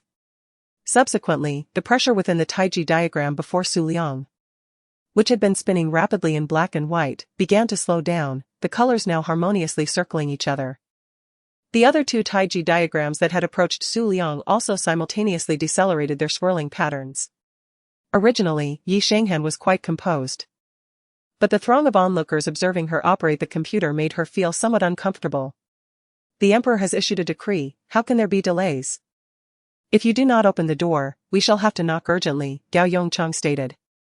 Following this, a single-arm swing sent the unfortunate corpse monster on a free roller coaster ride, the immense force reducing the creature lurking nearby, ready to ambush Shaluan, to mere fragments. At the corner of the sea, it was known that no one was so audacious. The cyclist had recklessly charged through.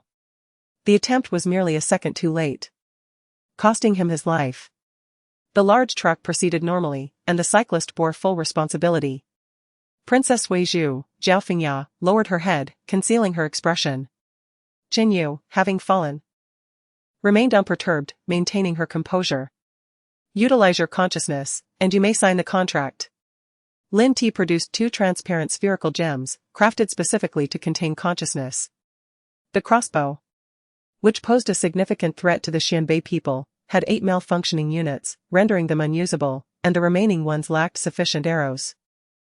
The soldiers were compelled to sever their spare polearms and launch them instead.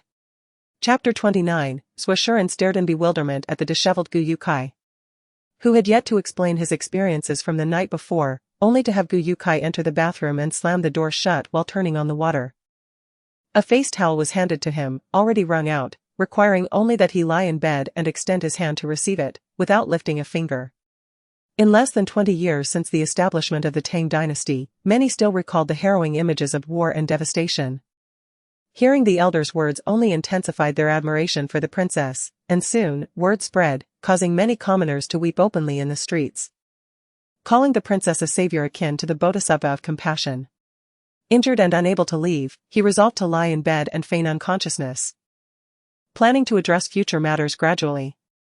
The crown prince remained confined within the palace, forbidden to step outside without the emperor's decree, while the empress, similarly imprisoned, was barred from leaving the palace grounds, with any violators facing execution without mercy. The emperor concluded, sorrowfully closing his eyes. The figure in uniform was none other than the hurriedly arrived Chief Hao from the Tianhai City Tianhong District Police Bureau. Who? Nianhua's face displayed confusion as she lowered her gaze, remaining silent for a long while. He Yurong saw that Ajiao and the others had already fled, leaving her in such a state of disarray. Anger surged within her. Disregarding the circumstances, she slapped Chuanxing and Xiaotao each, cursing as she returned. Hujiaya. She is already married. You cannot do this. Wen Fian interjected, firmly asserting this to Hujiaya. Suji and I held no blame against her, we merely waited, which made us appear somewhat foolish. The scene shifted again, plunging him into a vast sea of lightning, contending against countless tribulations. Among them were beings transformed by various tribulations, including celestial manifestations, posing grave dangers. After undergoing this trial, his comprehension of combat skills and Taoist principles deepened, and the scene transformed accordingly. When Xian Yuan inscribed this tombstone, he knew merely his mother's monastic name, yet her surname remained unknown, evoking a wave of sorrow. After weeping for a while, he inscribed the words Xian Yuan guard stillness in the lower left corner. Jonathan felt an intense headache, as all his memories had been altered. No matter how he tried to recall, he could only perceive increasingly hypocritical and unjust recollections. They successfully charged to the altar, feeling an immense pressure that threatened to crush their bodies. The Monkey King, declaring this, leaped into the air, riding the cloud northward. Soon, a great mountain loomed before them.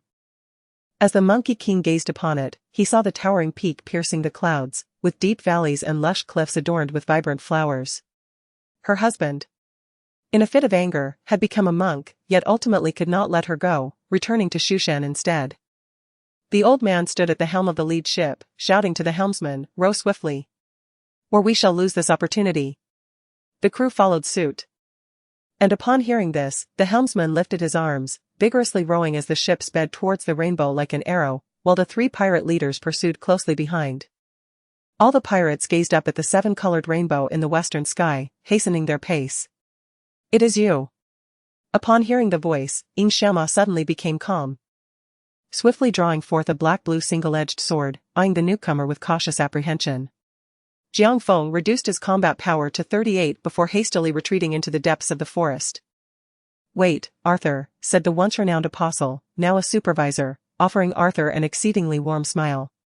However, Su Ming discerned that the 2 figures cloaked in black possessed eyes that were dim and devoid of life, starkly contrasting with those of an ordinary person. Nevertheless, their movements exhibited remarkable agility. Under their command, the 20 or so black mountain warriors, driven by ferocity and bloodlust, charged violently towards Agong and his companions. Presently, Jiang Li's sect had amassed sufficient strength to rival prominent factions such as the Dream Sect, the Royal Heaven Sect, and the Purple Emperor Immortal Sect, alongside other sects in the realm of cultivation. After prolonged deliberation, the two could not reach a resolution, sighing heavily in frustration. Thus, a legion comprising thousands of sorcerers could never hope to withstand the onslaught of hundreds of thousands of skeletal warriors. It was not that Ren Songqiong wished to flaunt his prowess. Once he captured this waste of a seed, he would find himself at a loss for words upon returning to his cave dwelling.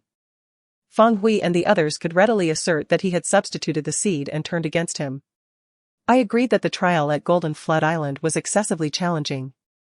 Given the strengths of Butterfly Dance and myself, we might only manage to struggle for a while, rendering the endeavor futile. Consequently, we resolved to withdraw early.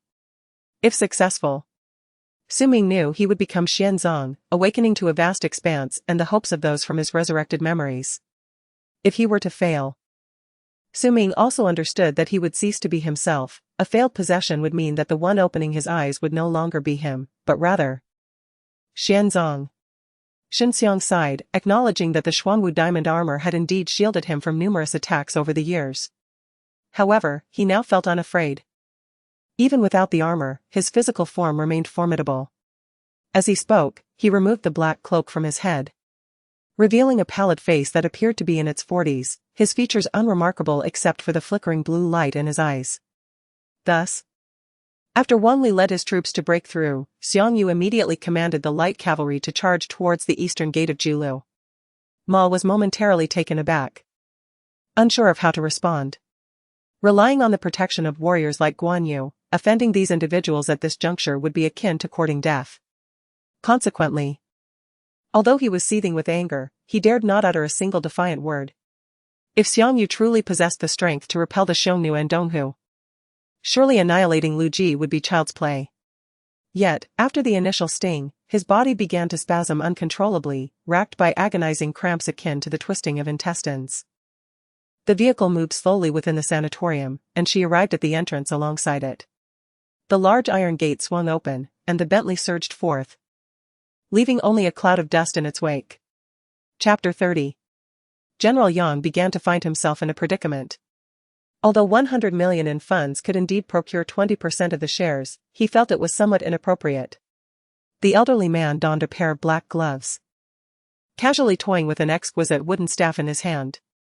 Pineapple accompanied Lin Xie Ci to clear the minion line in the mid-lane, while Marco Polo and Bull Demon abandoned their entanglement with Sun Shangxiang in the lower lane. The administrator recorded Tan Mo's facial and fingerprint data, otherwise, Tan Mo would be unable to even access the elevator. Du Jia briefed Shen Jingyi and Wei Ming on various matters before flying from Shigong to the provincial capital of his hometown, subsequently transferring to a train to return home. Qin Baiyu was momentarily stunned, remaining silent. He would not disclose to Su Ran that his heart had been in turmoil recently. He had left to sort through his thoughts. Granting her freedom and allowing her to visit daily was not intended to shatter her hopes once more.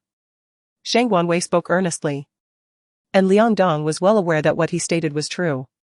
However, Luo Chen was in a race against time. Had he the opportunity to pause, he would certainly be willing to wait a bit longer, but the rapid advancement of mobile technology had already begun. Remembering that he had not returned home for several days, he decided it was indeed time to go back. Driving his Maybach, Qin Changde headed homeward. Yet, compared to topics concerning celebrities, he still lagged behind, languishing at the bottom of the trending search list. Jiang Hong was not a man of the business world, yet he possessed an identity that even businessmen feared, an underground leader. These words seemed merely a prelude to the truth, instilling a sense of apprehension in Yan Wan. She nearly reached out to cover his mouth. Before long, I emerged from a towering building, a black gift from the bishop. What more could be said?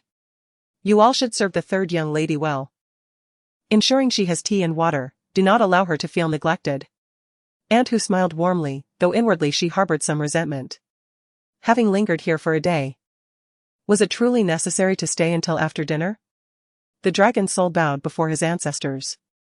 Upon seeing the Dragon Emperor inquire about him, Dragon Soul was deeply moved and immediately knelt before the Dragon Emperor, expressing his heartfelt gratitude.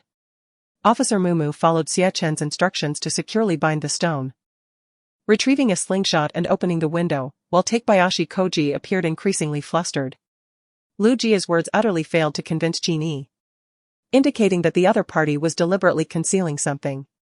However, at such a critical juncture, why would Lu Jia still choose to withhold information? The girls acknowledged. Ready to act as needed. Lan Xian flushed crimson yet had nowhere to hide, compelled to continue serving. Ultimately, the outcome of their discussions left Yan Wan feeling that 2 of the 8 characters sounded somewhat awkward. Yet, she could not propose a more constructive suggestion, leaving only the hope that Yan Yisan would return to discuss further. Her body trembled incessantly as Zhou Yuan gritted her teeth, enduring, knowing that should she fall, she would become mere prey for others, inevitably plunging into an abyss of despair. Yan Wan was momentarily distracted, turning to see Yan Yisan's amused face, and finally could not help but reveal a smile. The inhabitants of Sinny Mountain Manor broke into a cold sweat upon witnessing Feng Ruoxing's anger. While this young lady was indeed beautiful, her thoughts were rather malicious. Louis was a notorious playboy. One might wonder why his previous close relationship with Dongfeng Wuxue had deteriorated into estrangement, for they once shared similar temperaments, but now their paths diverged. Qingyan laughed heartily, prompting a wave of laughter from those around. "Oh, splendid!" exclaimed the Taoist, his eyes suddenly shining with brightness. It turned out that while they spoke, Louis had silently altered the other half of Niu Li's formation, instantly breathing life into the entire array. He knew very well that Lin Yuxian and this elder were likely acquainted, which was why they had discreetly conspired to send him to the Dian Immortal sect. However, those from the top-tier sects still harbored some trepidation and a tinge of awkwardness, considering they had previously forcefully intruded once. Lin Yuran was at a loss for words. She felt that this rain orchid girl was becoming somewhat aggressive, and she began to worry for herself. He might have sensed that she was behind this matter long ago. Perhaps fueled by anger, yet how could he vent his frustrations by massacring so many? However, now that he had entered the spirit refinement phase, with his soul expanding, the power of this secret technique had naturally risen. Yan Wei quickly reacted, dashing towards Hong Wu and holding her tightly. Hong Wu forcefully pushed her away, making a swift dash to the window. Yet, it was, after all, a divine beast of the spirit realm. Although affected, it would not be easily controlled by Luo Nan. Remaining momentarily indecisive, caught between advancing and retreating. After a long day of toil, Song Duanwu finally found time to kneel on the mat, respectfully bowing 3 times. A gesture that puzzled Zhang Pengcheng and the others. In her words lay an undeniable sense of loss, for even though her dance was enchanting, the emperor had never once deigned to glance at her. Chapter 31. John nodded in response. This is crafted from carbon fiber, with an additional layer of titanium alloy protection. Aside from being struck by armor-piercing rounds, common weapons pose little threat to it. When the ancient Buddha of the burning lamp and others previously appeared, there seemed to be no such occurrences, as if the celestial energies were intentionally undergoing transformation. Yi Xian contemplated that this was an inevitable battle, with the essence of the conflict centering around the Dragon War, thus everything must revolve around it. Qin Hong? Lu Yang's brow also furrowed in concern. Although he had not encountered Qin Hong before, Lu Ning's remarks made him sense the brewing trouble. Who claimed there were no vehicles? Here they are. Zhang Mingyu playfully tapped Gu Qiuyue's head, chuckling. The Lord of Dragon City, Long Tianxia, was conversing with a noble young man, devoid of any lordly demeanor, instead displaying utmost respect and flattery. The trio arrived at the residence of the last cardinal clad in red, and Lin Feng's expression shifted as his divine sense scanned the area, revealing no formidable presence. The captain responded, "This language is the mother tongue from the early Milky Way. I studied a bit of it in my homeland." Lin Feng examined his hands and remarked, "I was previously unaware of the extent of my abilities, but now I seem to have a clearer understanding." He realized that his power was nearing the pinnacle of a mid-tier deity. Austin interjected. "Might you be a tad too arrogant in your assertion? Even if it were true, there remains a 20% unknown." Tang Yi, disguised with the thousand-faced flower, infiltrated the Hall of All Spirits under the guise of a visitor, then swiftly slipped into his estate, while Qi Feng and Xian Yuanzhan sat in meditative silence nearby. "If you seek her, I shall accompany you, otherwise, I cannot rest easy." Han Mu dismissed the fat man's justifications. Tang Wanner, who had been asleep, jolted awake at the sound of a knock, as if startled, fully alert now. Yu Yang gazed at her captivating visage, his heart stirred, and he stepped forward, yearning to approach her. Lu Eileen was Chen Tuo's fiancée, and Shen whose actions only deepened Chen Tuo's hatred for Ma Qi, allowing him to reap the benefits later. Jean Pinger temporarily paused, standing shoulder to shoulder with Guili, her expression one of horror as she stared at the peculiar monk across from her. Tang Long analyzed the situation, concluding that the time of death could only be inferred through the degree of decay and temporal factors. While the cause of death had a preliminary assessment, the most crucial task now was to uncover the identity of the deceased. The Shura King was exceedingly rare. As its formation was immensely challenging, to become a Shura King, one must possess a foundation of mortal cultivation. Though it may seem premature now, in a few years, her mother would likely hasten to find her a suitable match, as she would inevitably marry. If a familiar and favorable candidate were to present themselves, it would be fortuitous.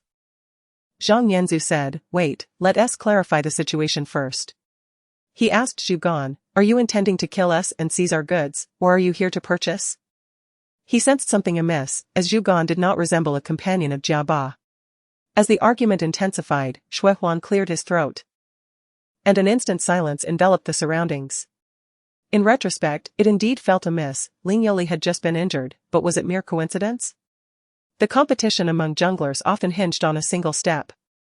Many junglers, when faced with a stronger opponent, felt constrained, while attempting to farm. They discovered the wild monsters had been countered, and while trying to ambush, they found the enemy was already lying in wait for them. However, I find solace in this. Descending from the highest peak and being with the one I cherish most is the greatest happiness in life. Xiao, Kai. Han Yu bitterly uttered this name, once warm, now only evoking disgust. Before her words faded, a large rabbit leaped into action, pursuing a sleeping figure from the top of the maze wall. Upon sensing an unsettling presence behind, the sleeping figure turned in surprise. Speaking, she emitted a cold snort from her nose, the corners of her mouth curving upward slightly. Her demeanor haughty, gazing at Zhong Hu waiting as if he were an insignificant insect. Due to the previous day's focus on constructing the accommodation, food, and experimental modules, there had been no time to procure the necessary equipment, relying instead on the oxygen and electricity from the landing module, which must be conserved for emergencies. Have we devised a resolution? Not yet. If not, why pursue this endeavor? Moreover, this matter may not necessarily be in our favor. How do you know this isn't Wei Huaqing testing our resolve? Anna comforted her mother over the phone, urging her to care for George at home. Then exchanged a few words with George. Yun Luo expressed gratitude to the young master, kneeling in excitement, choosing to follow Yufeng for this very purpose. With Yifeng's current growth pace, Yun Luo knew that the day to seek justice from the Zhou family was not far off. Zhou Yunfei said little else, merely gesturing for them to wait, while he pulled the struggling Zhou Wana along, and Su Tian carried Su Jia, turning to leave. Second-tier inferior talisman paper cost 8 spirit stones per sheet, while the superior kind was 25 spirit stones. As for talisman ink, it was pricier and required reservations. The majority of talisman ink is crafted using the blood of magical beasts. The higher the tier, the more challenging the hunt, and the scarcer the quantity. Although Lu Zhuang and Ling Yongji felt a twinge of regret, they could only act according to the wishes of the two elders. Ma Qingquan and Guo Lin were not on amicable terms, as one was the top authority and the other the second in command, inevitably leading to power struggles. Guo Lin was particularly power-hungry, leaving Ma Qingquan with little real authority, which fostered his discontent towards Guo Lin. Chapter 32. If the sword that Song Shentong initially perceived was entirely abstract, then the sword he felt now was palpably real. No one noticed Tang Feng's hand move, nor saw him draw his sword, yet Song Shentong felt an excruciating pain radiate from his hand. Yang Shui couldn't help but steal another glance at the large yellow dog, which begrudgingly nodded at Meng Fan before retreating into the plastic greenhouse without so much as a farewell. Han Bing opened his mouth, wishing to prevent Lin Yudream from continuing, yet simultaneously hoping she would proceed, as he was uncertain how long they would wait for consensus before revealing the truth. Amidst the purple-golden radiance of the Thunder Goddess blade, Lei Li sat quietly, yet his consciousness flickered rapidly with sparks. Rest assured, she is well. How is your injury? Jusen remained as courteous as ever. You have arrived. A voice echoed in the vast space, and Zhu Ke looked up, finding nothing.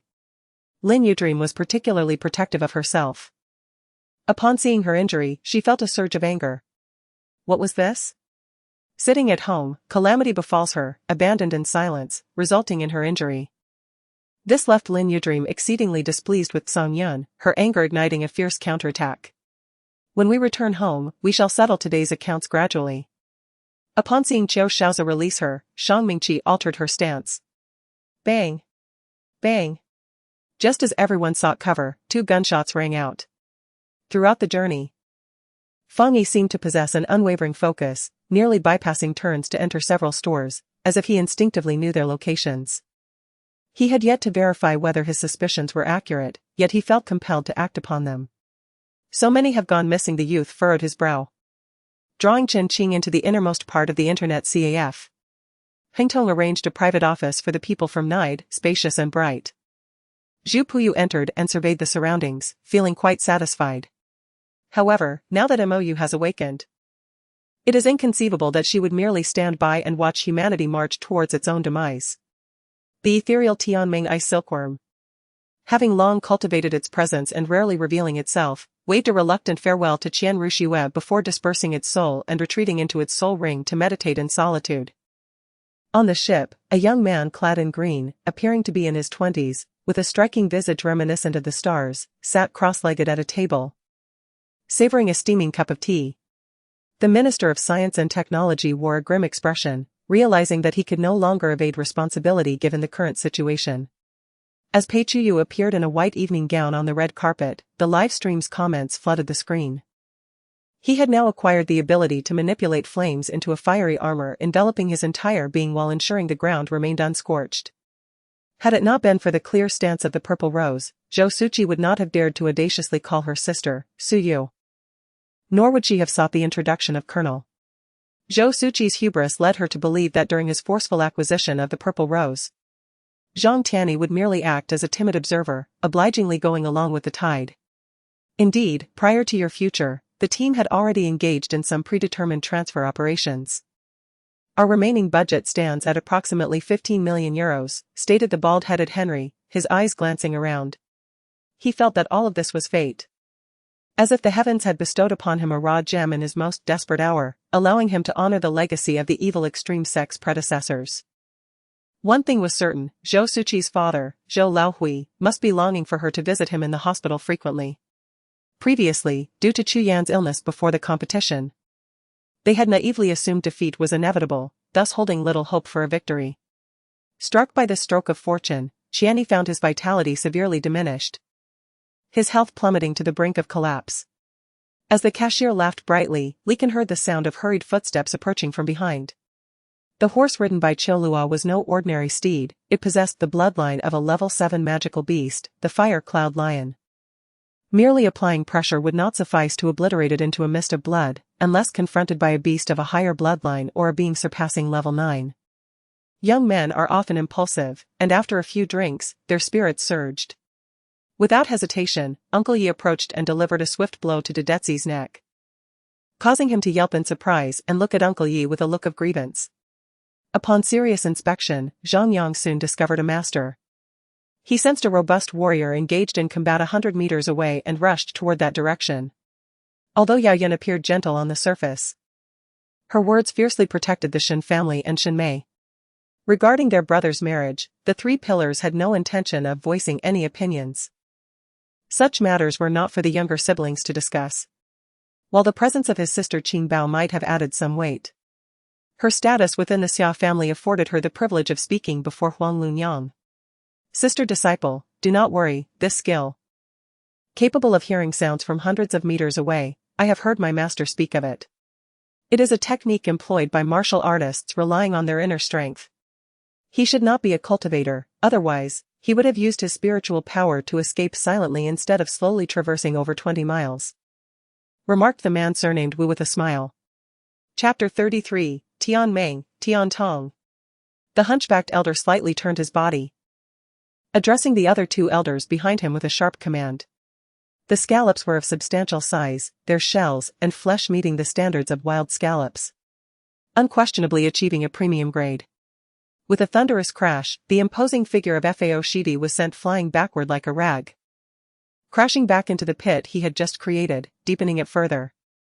The formidable youth, Chu Feiwu, repelled 2 elder sword saints and swiftly turned to pounce upon the Grand Elder Lu Tao of the Tianyin sect, who had ensnared Chu Yener. Although Li Muron was somewhat lacking in stature compared to the more robust individuals, he was still considerably more imposing than the present Xiao Hai. The once furious night dragon momentarily lost its rage upon seeing the appearance of the Lotus Fairy, now merely gazing at her, evidently captivated by her unparalleled beauty.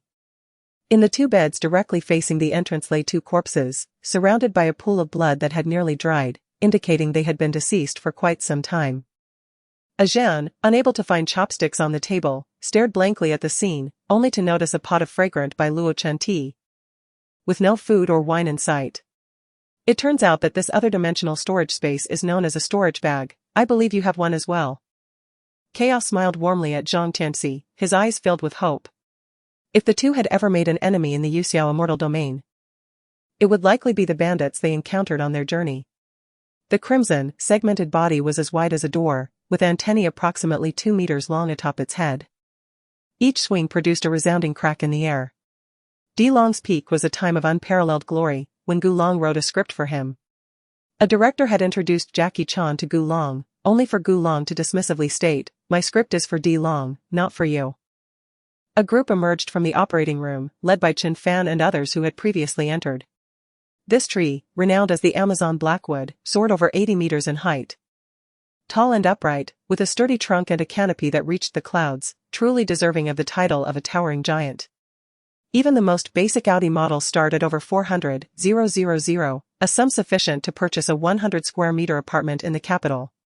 However, the Blood Alliance and the 3K gang harbor grievances no less than ours. They are unlikely to unite, and moreover, our informants have not detected any unusual movements from the Blood Alliance. Zhao Dehai scratched his head. Although he could see the vehicles of the opposing side, they could not see Chen Fan's car, as it was pitch dark, and he had not turned on his headlights, given the vast area. It would take them at least 10 minutes to drive over.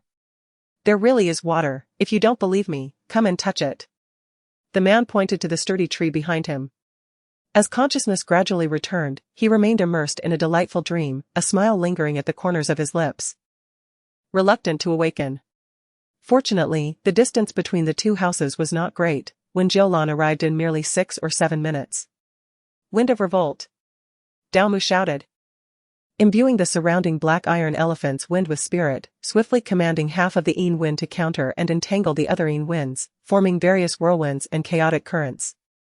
Observing his hawk-like eyes, cold and sinister, one might assume he possessed great vigor.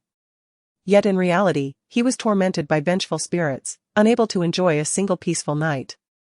They had initially believed they were alone in this world, devoid of family and support. Who could have imagined that the daughter of the Luo family bore their son's child? And not just 1, but 4 throughout her lifetime. This brought some solace to the 2 elderly individuals. The palace, both inside and out, was shrouded in a heavy atmosphere. Without any commotion or activity, one could only agree, right? Although Hu Guiyang was somewhat disrespectful in front of Wang Ji, he knew which words would please the young eunuch. Little did they know, the martial artist's dantian had been invaded by the lifeless immortal seed, akin to an ordinary person's heart being grasped in a hand. With the slightest exertion, life would be extinguished, making survival impossible. In all honesty, he had no genuine concern for wealth, after all. He was now left with nothing but money. As soon as these words left his mouth, the Xianling Saint Sovereign immediately retorted, "Impossible. I would never stoop to such despicable acts for the sake of ascension." The Xianling Saint Sovereign spoke resolutely. Upon seeing Xie Ci, Ouyang Zhe felt an overwhelming joy and immediately sought a secluded place to eliminate this individual with a single stroke of his sword. However, upon noticing 3 ruffians obstructing his path, he refrained from acting. He had initially presumed that the 3 ruffians could handle Xie Ci, only to discover that they were utterly incompetent. The concept of Muli is derived from the gentle power extracted from spiritual energy, symbolizing life itself. As healers, they hoped to witness the medical arts of Mu Dao. Even if they could not practice it themselves, they could still draw inspiration from it. Before Yuan Mao could voice his rebuttal, a dull sound echoed from outside, causing the box to tremble slightly. Zhou Tinghong was diligently recording the actual engineering quantities and realized that the current expenditures far exceeded the estimations. He needed to consult with his brother and the village chief to devise a means of acquiring funds. During the brief absence of Qi Hua, Anan profoundly experienced the feeling of having no support. Ever since being returned to her father's side, she had been like a flower in a greenhouse, meticulously cared for. Despite becoming an evolved being through the crystal core, she lacked any experience in combat. Empress Changsun stood behind Li Shimin, observing Changsun Chang's frenzied demeanor, and could not help but glance at Changsun Wuji. However, those places were primarily established in the prosperous regions of various nations, akin to being beneath the emperor's feet. Bai Li Wuyo felt slightly reassured. His true concern was that Leonidas might have silenced Lin Feihong. Lin Feihong was the only second-tier powerhouse in the Gate of Heaven besides him, and any further misfortune could be catastrophic for the gate. In Chapter 34, He Zheng's punch was slightly obstructed, preventing its full force from being unleashed. Zhang Guomin seized the opportunity to transform his fist into a palm, targeting He Zheng's neck. Lin, I truly envy you two who have been granted early admission before even officially entering high school, Wang Chen added. Many disciples witnessed Master Huiming and Huijing descending and rushed forward to greet them, inquiring about the events that had transpired. In the underground car show in Kyoto, someone brazenly smashed Yang Laosan's car and nearly assaulted Chen Tian, an incident that had stirred considerable gossip in Kyoto, and Lu Haoyu was certainly aware of it. All right. No more laughter. When the time comes, Brother Kai might find out, and we could be in serious trouble. Lin shook his head, still wanting to laugh. In the desolate forest, for reasons unknown, the spiritual energy was exceedingly thin, and his spiritual stones had been completely depleted since the system rebooted. The Source Battle team had endured countless hardships to reach the pinnacle of the S3 series competitions, earning the honor of champions, and during that time, their gallant figures left an indelible impression on many. Apart from the Central Lord's Mansion and the adjacent trading hall, other areas of the city operated without any constraints, relying solely on individual strength. Kong Xiao surveyed the surroundings and noted that he was not particularly apprehensive of the powerful figures cultivating their offspring or Dao Dan Real masters. Now, he feared that Sister Luo had fallen into enemy hands or, worse, been killed by unscrupulous individuals. If that item were to fall into the hands of dark factions, it would pose a threat not only to Huaxiao but to the entire world. The fourth individual, appearing to be merely 17 or 18 years old, remarked. Isn't this just moving equipment? Consider it a barter. In essence, we have profited, Li Mabai joked, gazing at the colossal statue engulfed in crimson flames. With massive handprints formed by the giant's grip, Nicole Robin found herself at a loss for words to express her emotions. The man scoffed disdainfully, his right index finger tracing the armrest of his chair, his gaze gliding along with his finger. Ultimately, he halted it between myself and the youth.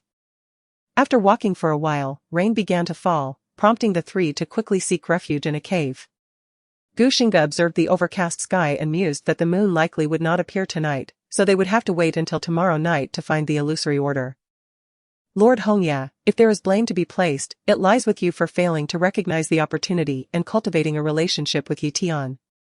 You cannot hold us accountable, the morose, sickly elder declared. Even if he were indeed in Xiangling town, he would create the illusion that he was miles away in some distant location. When Ning had failed, leaving his task to them. According to the rules of the Hunting Alliance, accepting this mission meant they had to fulfill the buyer's request, the pale, weary elder stated. Upon hearing this, the languid young master in the upper suite paused, his hand holding the teacup midway to his lips. A fleeting look of rare curiosity flickering in his eyes before vanishing without a trace as he continued to sip his tea, though he could not suppress his intrigue. Morong Mabai stepped closer to her, extending his hand, but as soon as his fingers made contact with Yi Liushuang's body, she abruptly sprang up. She merely wandered aimlessly in the white, void world, her thoughts scattered and her actions devoid of purpose. The moment the words left his lips, the lone wolf leaped into the air, his feet striking the void, flames of spirit igniting beneath him, exuding an overwhelming presence. Wan Yanlai set down his teacup and smiled amiably, saying, "This is the Zhou family, Brother Zhou, there is no need for excessive formalities. Let us sit and converse." He gestured to the seat beside him, inviting him to sit. 50,000 troops from the Jin Kingdom were ruthlessly slaughtered after being defeated by the replicated army of the Calamity Wind. It was precisely for this reason that the Amada's forces, under the command of these frenzied and powerful royal guards, managed to suppress the offensive of the Jin coalition, plunging them into a state of despair. Watching the fire giant below, who had barely managed to boast before being encased in ice by a colossal ice python, the corpse mages were taken aback. Although Qin Tian agreed with Mu Bai's assertion, Niu Er and the others had been beaten up because of him. As for the notion of avoiding trouble and using the shape-shifting technique as a diversion, Ning Daoran would never entertain such an idea. At that moment, a man in his 30s, with a rugged and stern visage, towering at nearly 2 meters, strode in with long strides. The entire forest was filled with the presence of skeleton soldiers, forcing Xie Ci to recall all previously dispatched troops. This compelled Hu Yu and others to repel these foes before they could assist in subduing Ignis and injecting the specialized serum into her system. And Ruoren pondered slowly, closing her eyes, feeling overwhelmed by the multitude of recent events that left her unable to contemplate her next steps. Nonetheless, regardless of the circumstances, she had successfully passed the entrance examination of the cultivation technique.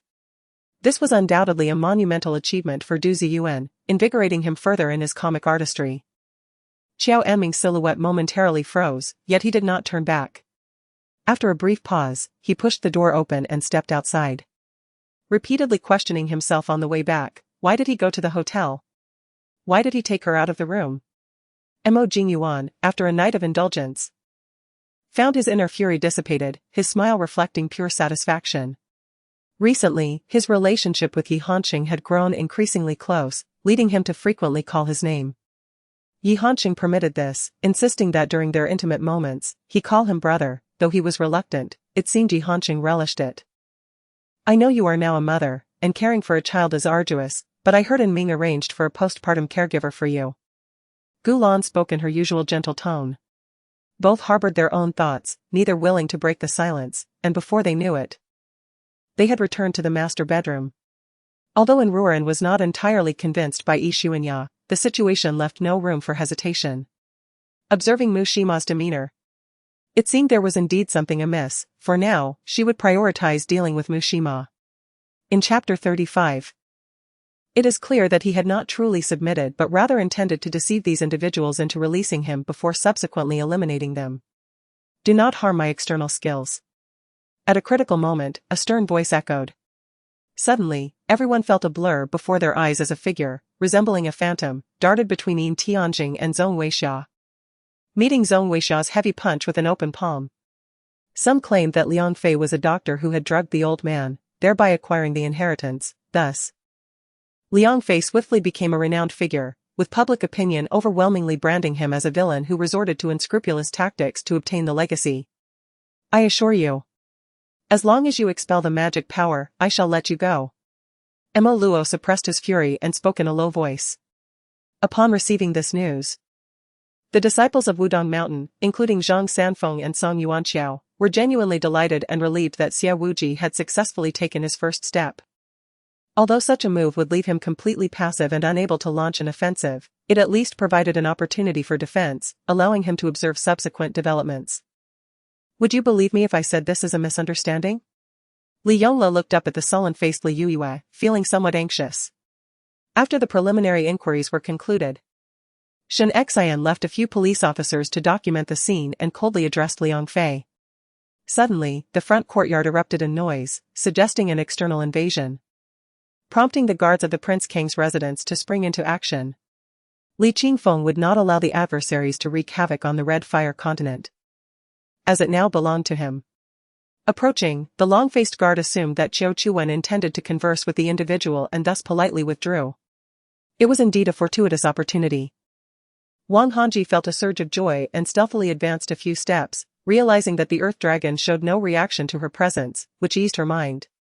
Li Song remained cautious, holding the treasure of innate virtue, the Tiandi seal, in one hand while gripping the reincarnation staff of innate 5 elements in the other. And with a mighty shout, "Rise!" the long-dormant energy within his dantian began to manifest above his head. Karl Malone's exclusion from the All-Star game meant the Jazz would likely miss the playoffs. Malone would decide in the summer whether to retire or lead the Jazz in pursuit of a championship in the twilight of his career. It had only been a short while since the last divine battle. Originally, the intention was to allow Taoism to withdraw from the next calamity, merely waiting for the unfolding of events. However, the Buddhist heavens and the Xuanmu island forced their involvement. No wonder it is said that beneath the sage, all are but ants. In this world, only the sage can condense the five elements and restore the chaos of yin and yang. Once everything returns to the chaos of yin and yang, how can the beings born of postnatal existence survive? I believe it is quite likely. We have all witnessed the Knicks' performance last season, and they certainly cannot produce such dazzling offense. It is defense that wins games, Jimmy lamented. Durant was initially filled with joy.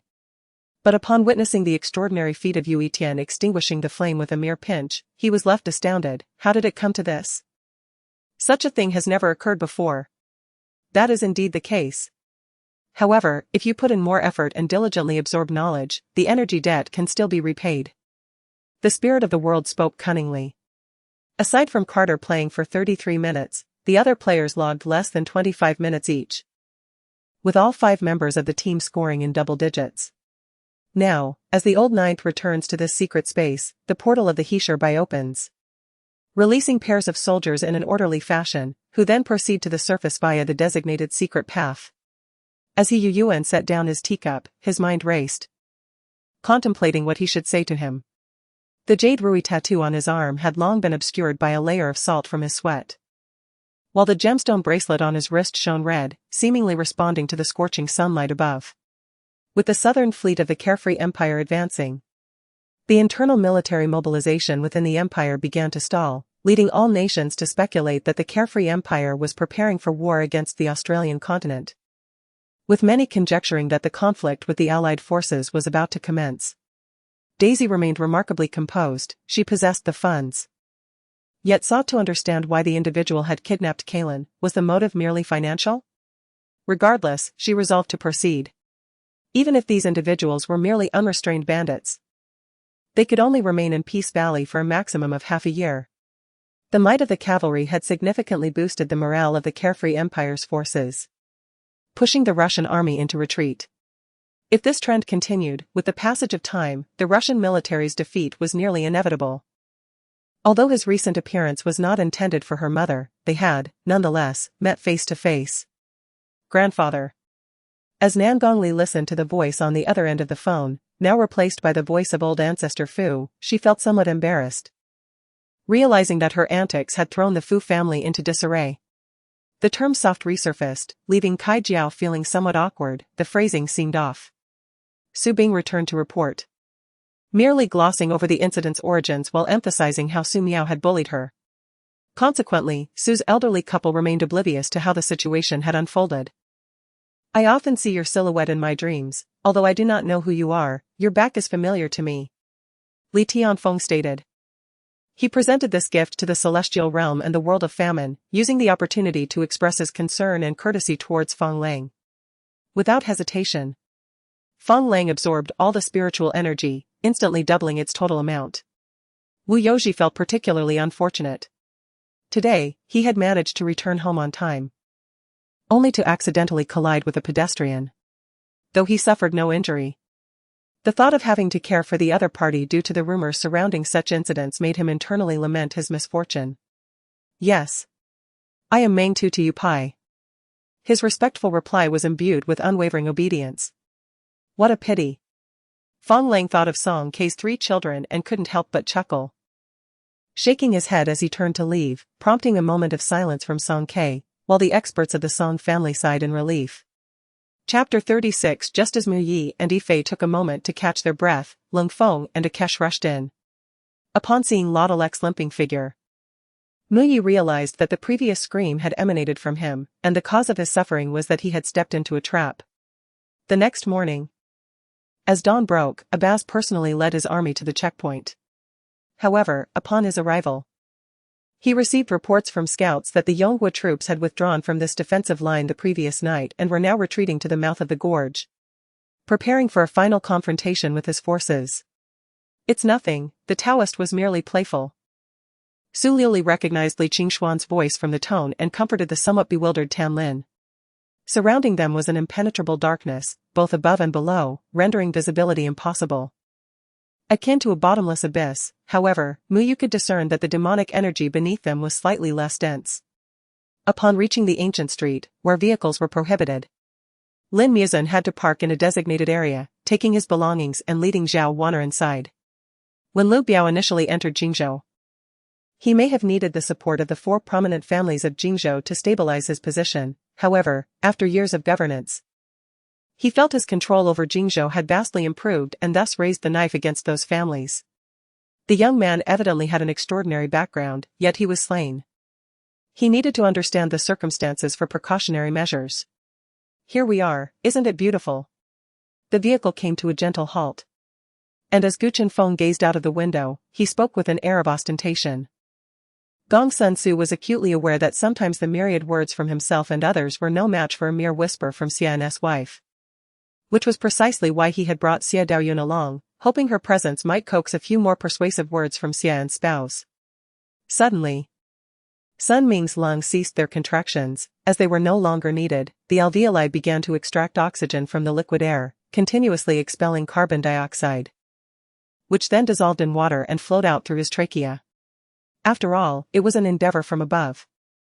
And one simply could not expect a ball to traverse the Earth's surface. Such a notion was utterly unrealistic and impossible. This substance was of inferior quality, yielding a maximum of 6 pieces, beyond which it would bear no effect, and the accumulated toxins could form a robust trigger-based damage barrier for advancement. Switching off the television, Xuechen settled at the computer, logging onto a medical platform to search for various issues regarding the treatment of uremia. Strangely, the spiritual avatar of the mixed yuan creation cauldron did not appear, nor did the heart lamp of oblivion and reincarnation, which also resided within his consciousness. Even the chaotic devouring power remained dormant. Xiao Yi, recognizing the formidable prowess of Wang Li, chose not to engage him further. Meanwhile, the remaining senior cultivators on Golden Sand Island had rushed to aid during the plea for help from the fearsome Ghost Valley. Were it an occasion to host other collaborators, Jiwei would undoubtedly extend a grand invitation, selecting the most extravagant venue. Yet, with Shaoli being a close friend, they both understood each other's temperaments and methods, thus foregoing any formalities. On the 5th day following the Battle of Yuzhou, only a brief 10 days remained until the new year, marking the impending second celebration that Dong Heng would partake in during this era. De Sun Ming expressed that in his world, a formidable fleet had once appeared but never descended upon Earth. Instead, it ventured deep into the cosmos, a fleeting sight that instilled fear in both humans and monsters alike. Nevertheless, such experiences were deemed worthwhile. To gain immense power, one must endure life and death struggles or subject oneself to relentless exertion, constantly pushing the boundaries of one's limits. Without training to the utmost, one could not expect to grow stronger. Tears of compassion hung in the sky, amidst the 9 heavens, symbolizing nobility, strength, and a multitude of other representations, transcending the mere essence of a single tear. Upon witnessing this scene, the onlooker's expression shifted to one of profound astonishment, clearly indicating that the revelation of Tang Tianchen being afflicted by the poison of the Yangsu herb had taken them all by surprise. Moreover, she had been blinded by hatred and power, oblivious to her surroundings and even to her own condition. That's fine, I merely spoke in jest. Never intending to act upon it, Noerii remarked nonchalantly, shrugging with a smile. I am grateful for your mercy in sparing my life. Although Elderly felt a deep sense of frustration, he dared not show any discontent, promptly expressing his gratitude. However, when the name of Tokazaki Kurumi was mentioned, all eyes turned to the black cat sitting nearby. Presently, devoid of political or military authority, even the horns on the lamb's head were firmly in the grasp of Yan Chenjun and Yan Yi. As Jai Nan announced the meal was ready, all the food enthusiasts quickly took their seats, while Orpheus and Lilith remained motionless, like a pair of twins. The sudden visit from the Dark Night Sand people, unannounced, suggested ill intentions. This is troublesome. At that moment, Shen Tian, entangled with Do Quan, caught sight of Do Shuai looking toward Lian Huayu, and his heart sank. He promptly abandoned Do Quan and flew towards Do Shuai. With the situation taking a turn, Aisha found herself in peril, leaving Zhou Xingyun with no choice but to unleash his signature technique, the Sword Radiance Body. Ancient soul, how much true energy have you expended? The leader of the Qilin clan sneered, wary of the formidable sword aura. Should we inform the disciples? If that is the case, resistance may indeed be futile. One elder furrowed his brows and inquired. Thus, according to the rules of the telekinetic system, the further a thought beast strayed from its master, the weaker its power and intensity became. Why not come find me? Is there such a lack of trust?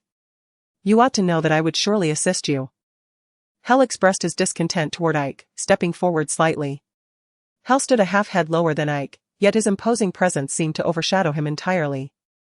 The previous trek through the mire had primarily enhanced Luo's leg strength and lower body stability, while the subsequent challenge focused on arm strength. Chapter 37. Continually acquiring dozens of magical cores, Yufeng tirelessly traversed to other locations, seeking traces of demons. Whenever he encountered difficulties, he would consult his teacher. And for such a diligent student, the teacher naturally offered full support, especially since Yao Jing was notably esteemed, regarded as the most exceptional student in the teacher's eyes. Always fulfilling requests. This student, you have had enough. I do not require your tips, attending my class without them is perfectly acceptable. As your mentor, I am obliged to teach without charge, but please refrain from causing disturbances in my classroom. Ji Yulan approached, her beautiful eyes filled with grievance. Whether foolish or not, she is merely a bit naive. In every aspect aside from emotions, she excels remarkably. Mo Xian rose from his chair, striding directly to Lin Yan's fish bucket, and swapped it for his own. Gazing at the crumpled sword manual before him, which bore no title, Su Qing felt a twinge of doubt. Was this truly what his master had scoured far and wide to procure? Moreover, was it specifically tailored for her? As the man's fierce gaze bore down upon them, he soared closer, an overwhelming pressure surging forth. Proclaim my edict. Feng Yufei is to be reinstated as the sixth princess, without fail, Shangguan Hongya declared solemnly. Miss, I am Shangguan Hongya, the Emperor of the Yunyan Empire. Might I have the honor of befriending you? Shangguan Hongya offered a gentle smile to Feng Yufei, akin to a spring breeze soothing the heart, enveloping her in warmth. After a moment of self-reflection, Si Wingqing abruptly turned, her brows knitted in agitation. The school made an error, it's all right now, Yun Muyu quickly reassured, offering comforting words and even a guarantee. Following this incident, Yui acquired a 20 stake in both Xingming and the Tang family. The voices of skepticism began to diminish, and some individuals began to acknowledge Yui's capabilities. Upon hearing Jin Mingsu's subsequent words, hatred and determination enveloped Miao Kadi's heart. A profound ache seized her, akin to a blade cutting through flesh. Even though she was upset with him, Tingting still recognized her as a pauper. After all, Yun Feibai was merely a contestant who had emerged from the preliminary selection. Through the evaluation process, he was merely deemed a potential demigod-level prodigy. Absently opening her wardrobe, a box made of rosewood tumbled out, causing Qiu Rua to frown. Nailan Jichen discarded the remnants in his hand and picked up another seemingly splendid magical apparatus, only to find the same outcome upon grasping it again. Each child and parent reveled in the arrangements, filling every hotel with laughter and joy. Liang Hao smiled as he waved farewell to the younger generation within the sect, returning to his own courtyard. Gradually, his once ethereal consciousness coalesced into a state that was neither entirely real nor entirely unreal. Each time it was polished by the radiant light emanating from the fractured spirit sword, strands of intangible power converged within his consciousness, gathering at the dantian. Regarding this matter, I shall refrain from expressing any opinion. You may await Mr. Xia's recovery to solicit his view, for he is the principal party involved. Whether he intends to take legal action against Zhang Min for unintentional harm or deliberate injury is a matter solely between them. Tong Yan composed letters for her and for Zhong Yu and Jerry. Aside from her own correspondence, she did not see the other two. But a commonality existed, none contained any contact information. Subsequently, she sent several emails to the address from which the letters were sent, yet her messages vanished into the void. Receiving no response, He Xiao walked up behind Ji Siming, wrapping her arms around his waist and resting her face against his firm back, silently attuning to the rhythm of his powerful heartbeat. Upon hearing her reasoning, the others were at a loss for words. After all, Zhou Zekai's affection for Xie Yifei seemed far removed from that of a brotherly bond, and reflecting on Xie Yifei's earlier displays of affection now felt somewhat pitiful. Consequently, they devoted themselves to continuous cultivation, only departing their rooms each evening to engage in light conversation, validating their learnings while alleviating each other's burdens. Uncle Chang glanced at Lininan, who stood helplessly behind Zhongyu, shrugging in resignation. The elder sighed, extending a hand to assist Zhongyu. Only for Zhongyu to deftly evade his grasp. Under the infusion of the barbarian king's true strength, everything was but a fleeting illusion. With a sound reminiscent of shattering glass, the entire Tian gang formation collapsed in an instant, leaving the cultivators within to spew blood and collapse to the ground, grievously injured. Upon returning to the Qin residence, Qin Xiang reported to Bai Dongding about the mysterious individual who purchased the enigmatic map, seemingly affiliated with a major sect. Yet the specific name of the sect eluded them, even Feibao Tower lacked detailed information. The singing was commendable. Gong Sunyi remained composed, listening with rapt attention, occasionally keeping time with the melody. However, for He Su, the physical pain paled in comparison to the agony inflicted by the soul-searching finger.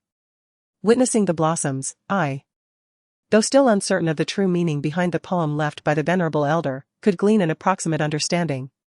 After breakfast, I allowed the elder to meander as he pleased, the matriarch remarked. The violent impact caused its body to rupture, yet curiously, amidst the roar of the ferocious bear, there was no hint of agony, only a trace of exhilaration.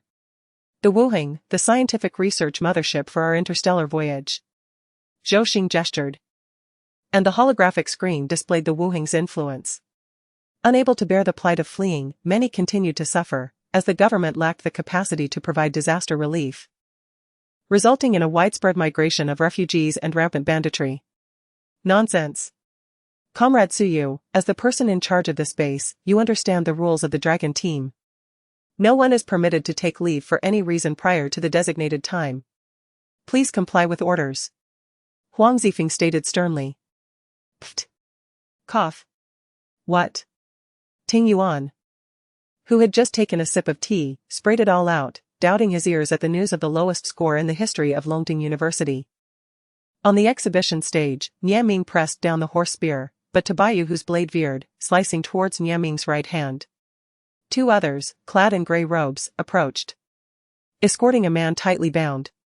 Should Mo Ming's departure lead to any mishap for Morong Lian, it was likely the old man would resort to drastic measures. She intended to circumvent, but unexpectedly, the two figures turned around, revealing themselves to be Princess Nailin Jinxiu and the seventh Princess of Qi. Outnumbered, Xiaoshan forced a smile, nodded, and protected his suitcase, fearful of theft.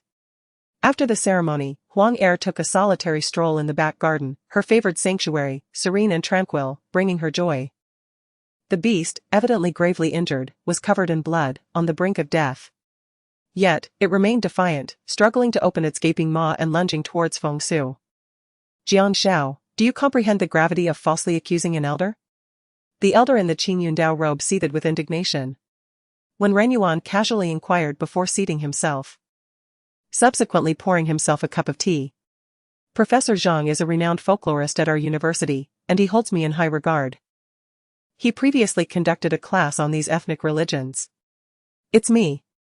Yuan Henan winked at Hua Mulan, only to find her visage awash with terror, glancing down at herself. She hastily swept her hair aside, using a cloth to wipe away the blood from her nose. Following her encounters in Wuwei, Shihai, and with the seventh time, her self-loathing deepened. Chu Ling and Chu Yu conveyed Su Tian's intentions, prompting Chu Yunxiao to prepare provisions early, once the relocation was complete.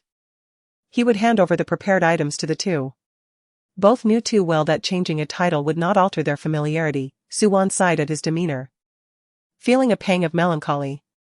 The rice noodle soup in my dreams appeared delightful, adorned with crispy fried tofu, fragrant and delectable, accompanied by daylilies and flavorful pickled bamboo shoots, along with a few river snails, leaving a lingering spicy taste throughout the night. Sister, I will accompany you. Ling Huinyuan, uneasy about her sister, rose to follow her upstairs. I will do my utmost to ensure the child's safety. As for future cultivation, it is evident that Huitong is genuinely uncertain. Several commanders interrogated the assembly, and upon hearing the leader of the Mo people mention iron cavalry, their eyes lit up, thumping their chests in assurance to seek justice. Subsequently expressing righteous indignation and demanding the Grand Protector address the unruly Mo. Meanwhile, her resistance thoroughly incensed Xiang Fan, who leaned down to restrain her. Though his lips refrained from meeting hers, for he was aware that her teeth were formidable. This locale lies in front of Linglong Courtyard and Zui Main Pavilion. The entire area belonging to Linglong Courtyard, with outsiders forbidden to enter freely. With their discerning eyes, they could only discern two figures seemingly meandering through the courtyard. Moving back and forth in the darkness, occasionally exchanging punches or palm strikes, executing nothing more than the simplest of moves. With the former emperor's remains still fresh, and the new emperor yet to ascend the throne, chaos erupted in Liangzhou as the Hu people revolted. Qin Ku, upon learning this news, turned ashen. His right hand gripping the armrest of the dragon throne tightly, visibly enraged, leaving the assembly in silence, awaiting the emperor's impending wrath. Unexpectedly, Mother Ling did not even glance at the distressed Gu Weiran, she merely allowed Lun Yan to support her, her gaze fixed intently on the operating room. Embodying a mother's fear of losing her child. Yi Liang assisted the Zhao family in returning to rest, while Yi Anren retreated to her room. Immersed in writing and drawing. A muffled groan escaped her as Ling Fanyue inadvertently provoked her, a sound that emanated from the depths of a man's chest. After all, he was her biological son. If anything were to happen to him, the old man would feel the same heartache as any father. The emperor, somewhat troubled, ultimately acquiesced to his request and promptly conveyed his decree.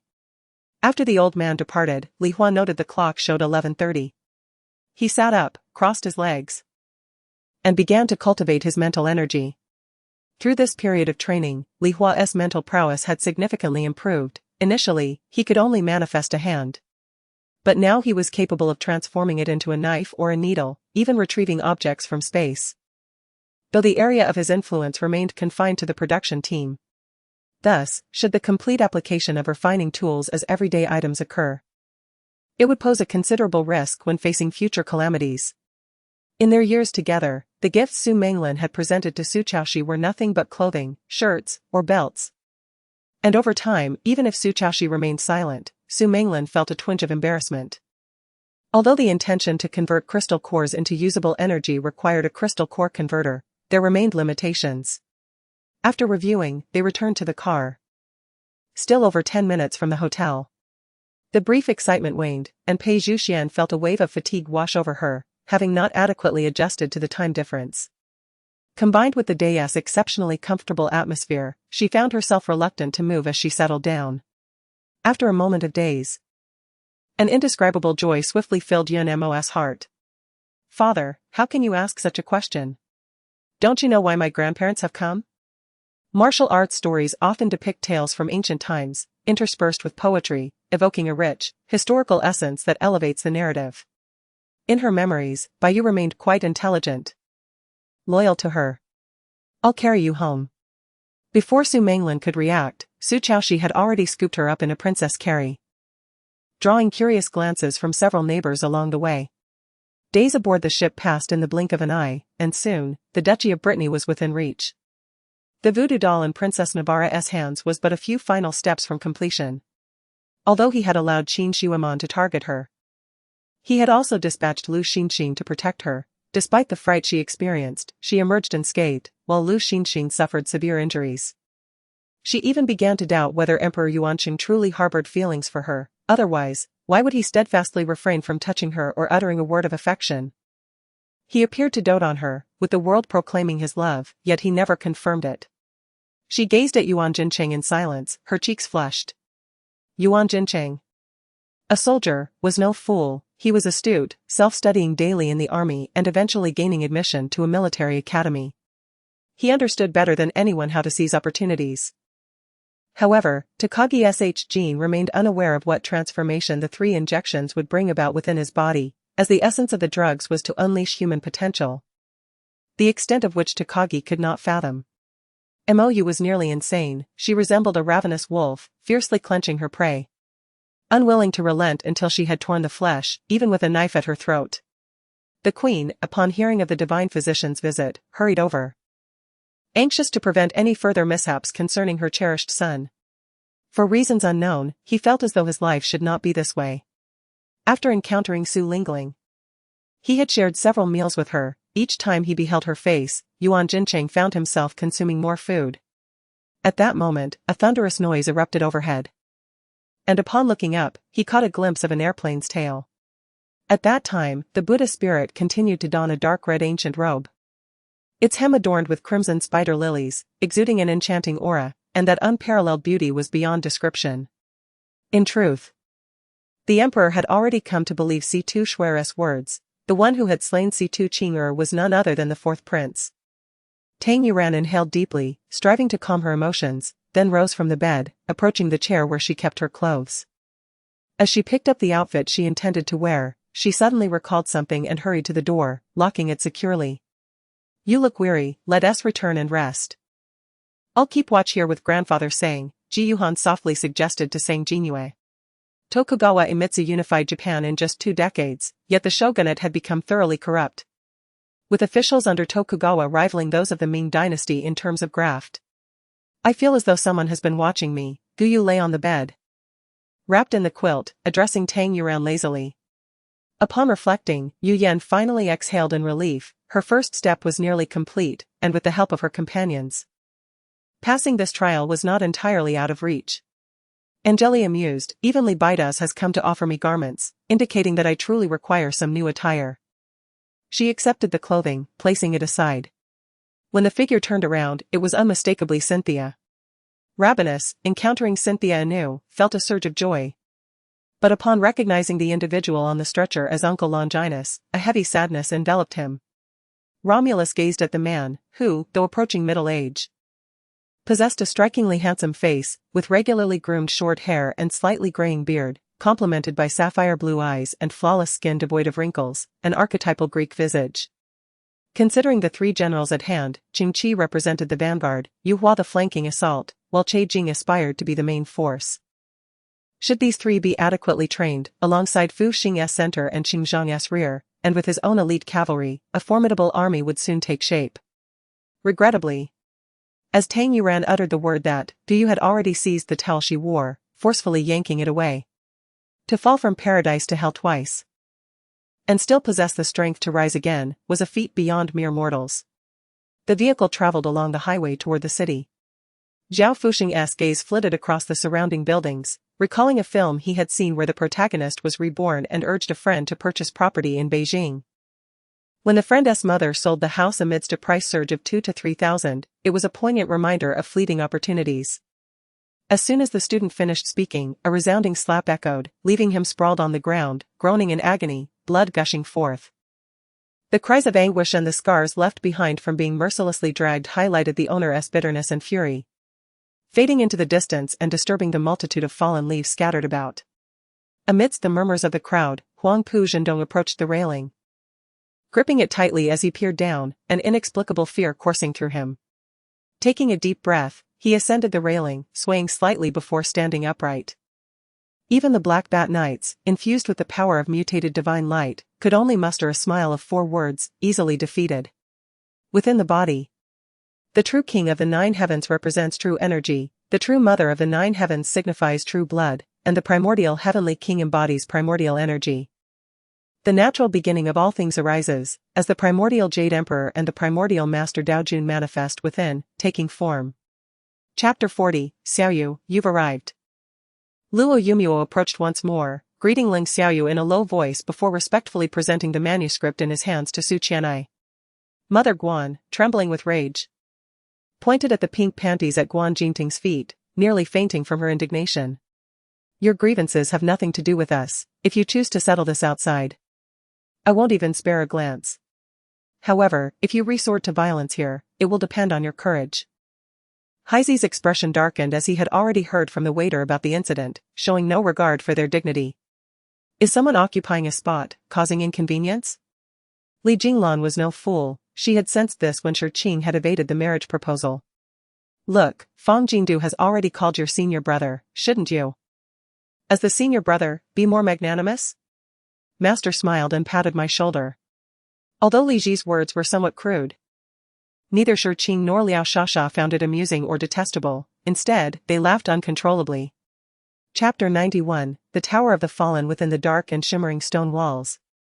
A multitude of murals were etched, depicting familiar yet eerie portraits of various adversaries from the depths of hell, some recognized, others not.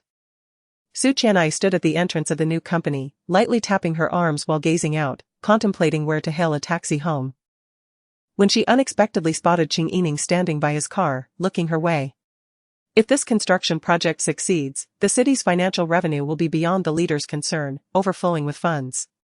Yet, it is not a matter to be completed in a year or two, it is said to take a decade to finish. Although I may not witness its fruition, it stands as a notable achievement under my name, a formidable weapon for my advancement. Over the years, the Chang people and the Han of Liangzhou have become akin to family. Although there are occasional disputes, the overall sentiment remains positive, devoid of any irreconcilable hatred. Rather, the central authority, their biological fathers, have become outsiders. Yan Wu picked up a torch, leading 9 demons into the dim chamber, where the sound of dripping water echoed. And a stone statue abruptly appeared before her. Zhou Tian jumped, transforming into a sprawling tree, hidden among the foliage, remaining utterly still, patiently waiting. Yan Wu nodded. Though unsure why, she felt an inexplicable attachment to Song Yu, despite their brief time together. She knew full well that Song Yu had been deceiving her all along. That it was merely a false name, yet the imprint of this truth lingered deeply in her heart. The long blade once again carved out the space surrounding the war god, leaving behind only trails of blossoming blades. Following the initial success of the auction, various yellow-grade martial arts techniques, methods, and pills appeared on the auction stage, even low-level martial arts showcased 3 or 4 times. Of course, numerous mid-grade artifacts and medicinal materials dazzled the audience. Ling Feng lay sprawled on the bed in a starfish position, exhausted from the previous night, surprised by Zhu Zhuqing's fervor. "Alright, my fault, it won't happen again," Chong Hui said, tenderly stroking Shishuan's hair.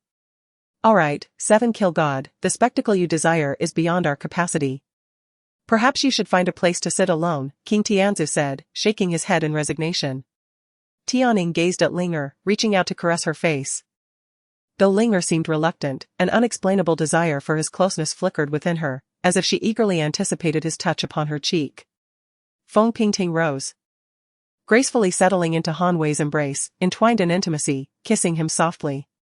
As time passed, Zhou Jing's belly grew day by day. Due to her frequent outings at night, she was often seen by villagers, and rumors began to circulate, claiming that Zhou Jing was out at night consorting with others, suggesting that the child she carried was not Xingye's. Meanwhile, Kunshan Island remained insulated, secure behind the illusionary Grand Formation and the Divine Slaying and Demon Extermination Array. The emergence of players with real currency was anticipated by Chu Feng, who saw no reason to intervene. In truth, it was these players that fueled the vibrancy of the virtual world. After speaking, Zhang Chan picked up the phone and instructed, "Have a San come in." After hanging up, Suing Xue observed his madness, akin to a bloodthirsty beast, realizing he was deeply ensnared by his obsessions. Golden spiritual energy surged forth, transforming into a gilded chain that coiled around Wu Hao.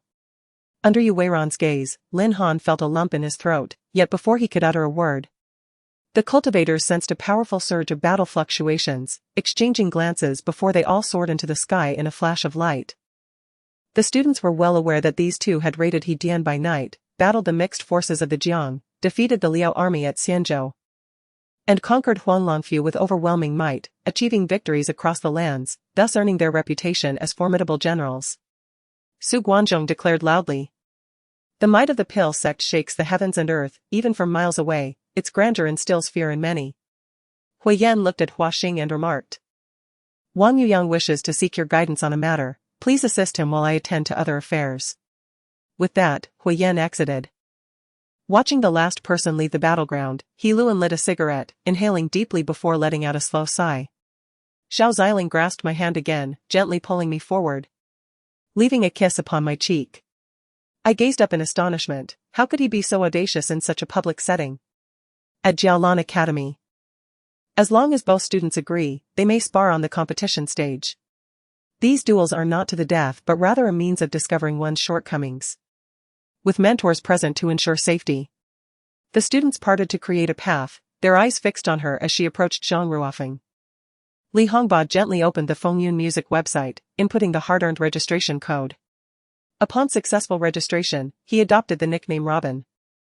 Chapter 41. Seeing that Yu Lu exhibited no sign of concern, the old steward felt a surge of admiration, appreciating Yu Lu's calm demeanor. Yufeng, recognizing Yu Lu's rising anger, refrained from speaking. Having come to understand her temperament, he knew well the consequences of crossing her boundaries. Guan Yun halted his weeping upon hearing Zhou Yi's inquiry, counting on his fingers to recount tales of his village. Mentioning a place with horses and a large pond outside the village, completely omitting any details about the nearby wooden house. Staring at the charred remains of the colossal mother spider, reduced to a blackened husk by relentless flames and explosions, Beta felt no inclination to examine the corpse. The driver, Brother Gu, was a robust man in his 30s, few words spoken, yet exceedingly capable. Why did Empress Dowager Gua and Lu Jiang arrive so suddenly? However, judging by the appearance of the Yin Empress, she seemed to have anticipated their return. If he were not surnamed Lu, but rather the direct descendant of the renowned Haikuan Gong Lu Zhentong, one might suspect him of colluding with the enemy, secretly serving as a spy.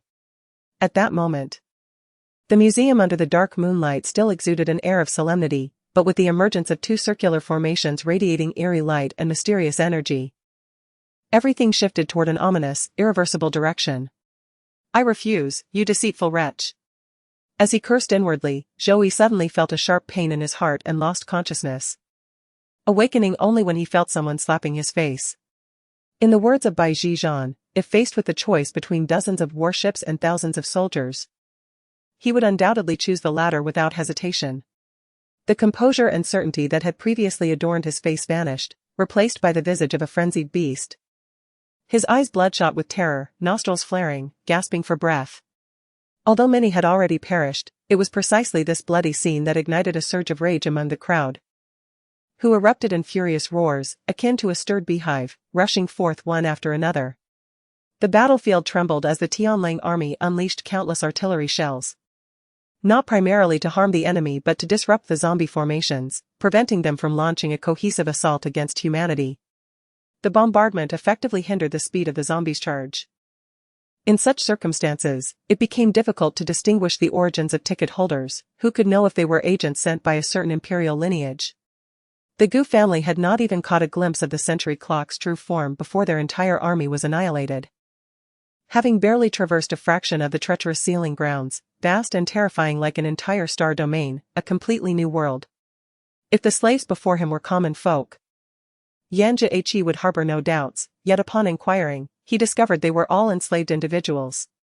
Unfortunately, the commotion from the battle roused the Xianbing turtle, which had been ensnared in an illusion. Upon awakening, the Xianbing turtle was furious, casting freezing spells that swiftly spread across the ground. Why was it white? It was simply because, in contrast to the charred earth, the human body appeared pale. Coupled with the bald man's robust physique and indomitable spirit, he was far beyond the reach of his opponent, easily defeating them. Su Pingyan could encounter such fortune, why could I not meet someone suitable? There are many with such a mindset, all yearning to replicate Su Pingyan's path to success, which is why they had gathered here. Although today they witnessed a splendid performance by Yu Lianyuan, the affection Qin Ziheng expressed for Yu Lianyue overshadowed their earlier joy. The flower fairy, who had seemingly perished, regained her vibrant appearance, her fingers, delicate as young leaves, entwining around Jian Lingyu's body. Should one continue in their delusion, not only would they miss a grand opportunity, but they could also face deadly peril. With a meaningful glance at Yer, she passed a list forward. Su Miaohan and Shen Lang paused, noticing Wang Xiyuan leaning against the elevator entrance, disregarding the no-smoking warning as he puffed on a cigarette. Shen Lang smiled slightly. Such words had previously been scarce from her lips. For 3 years, regardless of how delicious his meals were, Su Miaohan had never offered praise. Gu Jingchen undoubtedly possessed knowledge. If she also had a grasp of arithmetic, she would be perfectly suited to serve as the long history of the Wang residence. Moreover, Emperor Taizu of the Zhou dynasty did not relinquish military power over a cup of wine. Nor did Emperor Taizong lead an expedition that resulted in the loss of hundreds of thousands of troops. Lu Yuhan's words dripped with disdain. It was not that she admired others but rather a clear disdain for them. Over the past month, Han Zhang had repeatedly sent encouragement, offering wealth and strategic insights, treatments that no other scholars had received when visiting him. Simultaneously, Emotion secretly derided him, concealing others' benevolence like planting a timed bomb within their bodies. Evidently, this Tang Xuanzong had harbored ill intentions long ago. As Moon gazed at the astonished crowd, who regarded her as a celestial being, she felt an overwhelming sense of joy, her heart brimming with pride. The higher one's cultivation, the more astonished they were by this sword strike. As if it had stirred 1,000 waves. Speaking of which, the group returned to the surveillance room, only to find Wei Yutong committing murder. With 2 others lying nearby, mere shoppers, not participants in the event. 3 days passed in the blink of an eye, and as April 22nd evening approached, just minutes away from the midnight task release, her body lifted as if in a trance, murmuring softly. As some sounds escaped her lips, the dark circular object quivered. And 2 streams of gray energy suddenly vanished, absorbed by the circular object. 5 missed calls. The notifications on her phone roused Lu Jingling from her slumber. Her eyes bleary as she rubbed them and yawned, shedding a few tears to clear her vision. She swiped to silence the alarm, revealing a series of messages on her screen. However, the elderly man remained ungrateful, glaring at the black monkey and his attendant with hostility, casting an ominous sidelong glance that sent shivers down their spines. Yet, upon the 3rd cannon fire, another wave fell. After 3 cannon blasts, over half of the 1,000 cavalrymen had been lost. A sudden wail erupted as dozens of experts in the divine realm met with instant demise, their bodies reduced to mere fragments. Although Muzi was unaware of what had angered the other party, he took out a wrapped piece of candy from his sleeve and gently tossed it to them. Mingguo pulled aside the curtains, and Jingji could only see Meigwa seated cross-legged on the bed, unable to catch a glimpse of the painting beneath the quilt. Meigwa sat in the courtyard, toying with an invitation, unable to suppress her delight. That Ginkgo would finally marry, freeing her from the entanglement with Jean Rouet. Yet, after her moment of joy, guilt crept in. The bride was marrying someone she did not love, while she secretly reveled in her happiness, a rather ungracious sentiment. Although Yume had long surpassed 18, nearing 20, her ID did not reflect this. Lin Jianlan noticed Chao Zhong and Chao Quan waiting by another carriage and hurriedly stepped forward, climbing aboard. At the sound of a shout, the wheels began to roll, and she lifted the curtain to glance back at the roaring yellow river, its tumult fading into the distance. With a loud thud, even before Lu Feng could advance, Hao Yong's towering figure flew out, crashing to the ground, his heavy blade knocked from his grasp. He spoke. And Sun Junshan found it increasingly difficult to endure. Doubts crept into his mind regarding Gao Jinsong's words. Entering the provincial team at 18, even within a disbanded A team, seemed utterly implausible. The old man lay on the ground, convulsing continuously. After over 10 minutes of comforting words from Chao Sen and Jiang Bo, the old man's emotions finally stabilized enough for a simple conversation. I do not care what my father and you may have done. I only care that Yume's identity remains confidential. Once Chao Sen and the others departed, he took a glance at the map, casually handing it to Ting Fei, who in turn passed it to Sima De, and then Sima De handed it to Guijing. After resting, Guijing consumed twice his usual portion of food, finally regaining his spirit. He examined the map, rolled it up, and casually pointed. The 3 exchanged glances, almost simultaneously shooting forward, while Nie Xiao sent a message to Jian Chen, urging him to strike decisively, ideally in a single blow, otherwise, granting the enemy a chance to self-detonate would be troublesome. Just because he could resist did not mean others could as well. If the other party agreed, this song would be formally added to the playlist, otherwise, it would naturally not be sung, as there were countless songs to choose from, and there was no need to cling to just one. Oh dear. Did we schedule our meeting with the Lu family scion? I suggest you forego wearing anything, after all, regardless of what you wear. What men love most is to see it removed. Huang Yueying, sleeping on the upper bunk, mumbled something nonsensical, provoking an immediate protest from Jia Feifei. Lu Shu was not swayed by these obviously provocatory words. Ignoring them, he charged straight for Dao Wu Hui. Given the profound heritage of the Shao family, even if they were to sever ties with the National Martial Arts Association, any attempts to confront them would necessitate a serious consideration of the consequences. Observing the trio's collaboration, the lightning hand, in a moment of desperation, executed a treacherous sweeping kick towards Xia Jian's feet, fully aware that all of Xia Jian's power was concentrated there. Xiao Yunfei nodded slightly. Although the strength of the Demon Palace was formidable, a united front from the martial arts community could indeed muster a fighting chance, leaving ample opportunity for ultimate victory.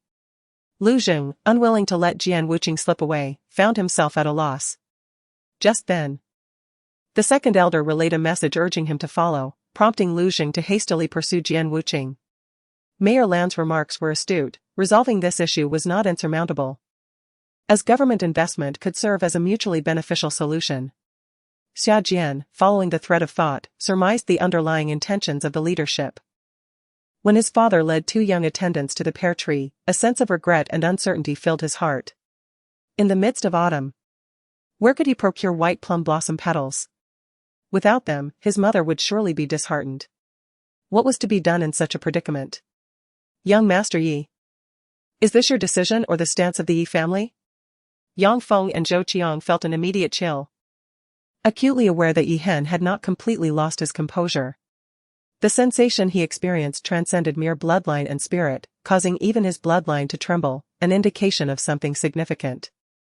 There existed deceitful sects that offered no free training time to their disciples, demanding payment in spirit stones for every conceivable aspect of their lives, from meals to sleep, cultivation to crafting.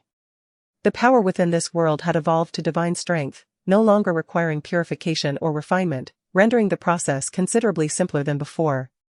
Speaking of Bai Jinglan, her expression was filled with reluctance, even mourning the untimely demise of Bai Jinglan. Following the 19th episode, viewers expressed their astonishment, noting the rarity of a large-scale backlash against Chen Ming. Zhao Jinshu smiled faintly. Her actions were merely a means of occupying this body to atone for the original owner's sins, as the previous life had ended in tragedy due to the original owner's deeds, yet these thoughts remained unspoken. What truly astonished the crowd was the energy upheaval instigated by Ao Tian, prompting all top-tier forces within the nation to mobilize. How could such a phenomenon not evoke astonishment? Even more surprising was that the Lotus Stem had not sealed its inherent restrictions, with Lu Shisan signing a blood contract and succeeding. Both the neutral and handle substances were not natural, but rather crafted by Luya through repeated refinement via energy stimulation, with spatial point movement principles meticulously designed by him, allowing for a seamless interplay of forces. Speculation arose that the Sun family's strength might rival that of the Ice River sect and other top-tier forces, questioning how they so effortlessly absorbed the Qin family. The trio froze momentarily, then hastened to the balcony on the second floor to observe. The tavern was not far from the northern gate of Chaoga City, where a tumultuous tide of people surged toward the gate, creating a cacophony of commotion as pedestrians hastily retreated to the sidelines. What was she hinting at? Did she perceive the issues surrounding my wager with Kazile? Bai Shui pondered silently. Wang Tianqiu, the old landlord, returned home only to find his abode overrun by a flock of spiritual birds, compelling him to reclaim his residence. My goodness! This could shatter the standing long jump world record, Lu Shisan exclaimed, having recently taken the college entrance examination, where athletic performance could enhance scores. He had only jumped 2.4 meters at that time. Wang Tian, observing Pan Ling's demeanor, knew his suspicions were correct and felt a surge of amusement. The various factions of the 9 helpers and 18 sects, along with the blue bird, had already pursued them. The towering figure of Changchun focused intently on their movements, seemingly entranced. Chen Xiaorong is also a friend, but she looks down on low-grade gems like crystal. She possesses diamonds. Previously, she had even brought a diamond pendant to school, boasting a weight of 60 carats. Yan Wan did not immediately comprehend and instinctively felt that Chen Xiaorong did not genuinely appreciate her gesture. Although Lu Fei spoke confidently, upon seeing Xingji's ethereal form, he felt a twinge of uncertainty. After all, he had never engaged in combat at this level. A maiden's first venture onto the flower bridge was bound to induce some nerves. His heart sank momentarily before he regained composure. Han Xian smiled faintly but chose not to elaborate. After requesting a horse from Wang Jing, he mounted with assistance. Despite hearing the buzzing alarm, Lian Yu remained calm, conversing with Yu Xiao Meizhou. While Lian Yu could conceal his emotions, Yu Xiao Meizhou showed no signs of alteration. Momentarily taken aback, Lu Ming understood Mok's character. He rarely spoke unless necessary. His words now carried significant weight. Lu Fei was dissatisfied with the outcome, but time was of the essence, and he could not linger, thus interrupting his energy absorption journey.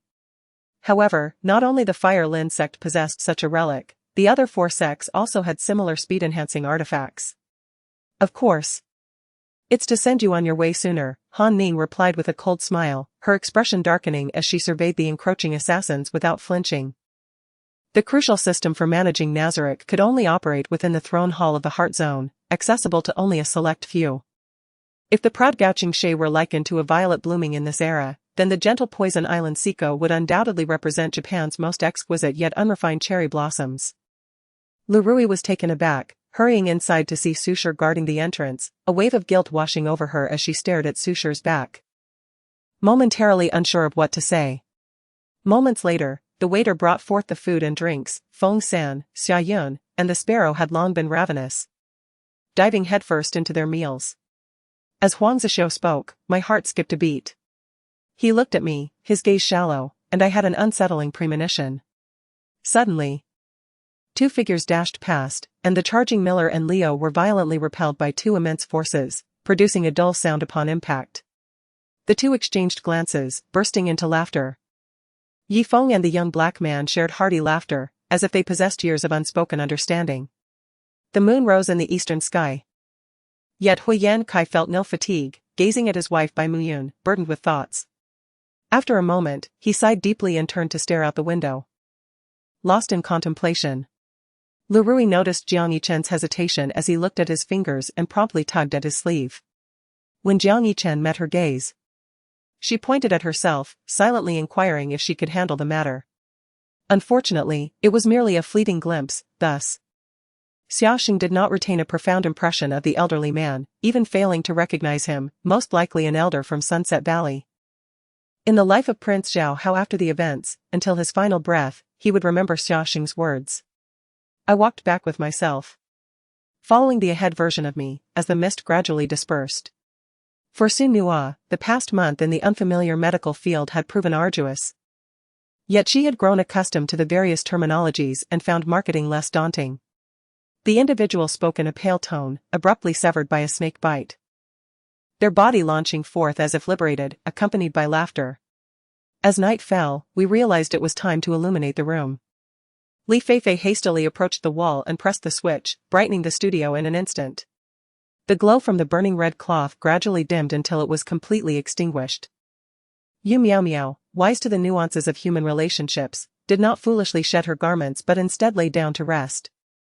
From production to use, there was no heavy pollution or harmful emissions in the environment. Sun Nua understood that this was a side effect of chemotherapy. Every individual undergoing treatment inevitably faced the fate of hair loss. Meanwhile, Yi Nua, under the influence of medication, yearned for more sweetness and responded with fervent enthusiasm.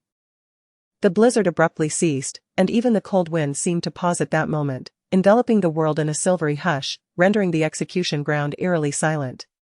I happened to pass by and thought I'd drop in, otherwise, you might think I was avoiding you, which would be discourteous, Chowing remarked, entangled with Sun Ji, knowing she would have difficulty extricating herself from the situation. In Chapter 44, we witness the defeat of Li Xian's forces, while the Weibo army rampaged through the surrounding counties. Although plunder was commonplace, the proximity of the Weibo army's base indeed to the front line occupied by the Huainan army, only 60 miles away from Yongqing, made it impossible for Shi Rinyu to refrain from summoning reinforcements. Zizhou, known in later times as Jin Qing, was guarded by merely 2,000 troops at that moment. As these words were spoken, Xia Jisheng gradually slowed his shaking of Chunan's arm, and after a few breaths, he fell into a solemn silence.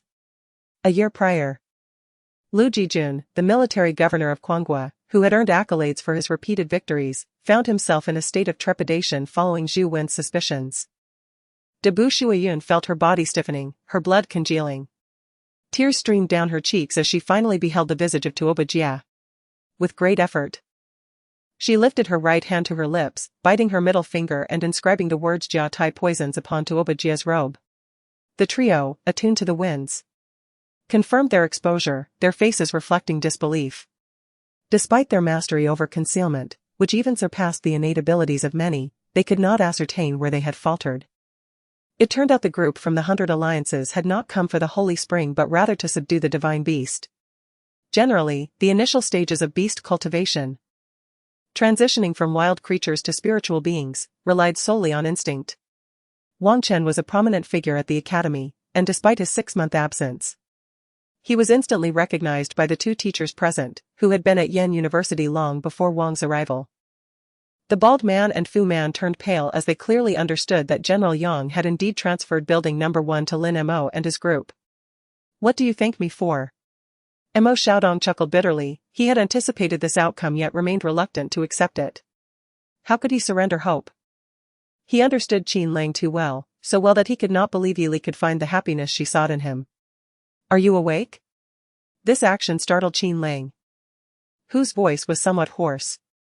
The warmth of the room had cracked his lips, and Yili thought to herself that, indeed, he too could appear so haggard. The heavens were truly impartial. Indeed, Yifan had directly poured in 1,200,000. On this platform, the most expensive gift was 10,000 for a Jinxiu koi. That evening, he made a point to meet with his client, voicing his concerns and inquiring about the progress of the tasks he hoped the other party would undertake. He was dissatisfied with Lu Guishuan's mention of a childhood engagement, as he had never regarded the Su family with any seriousness.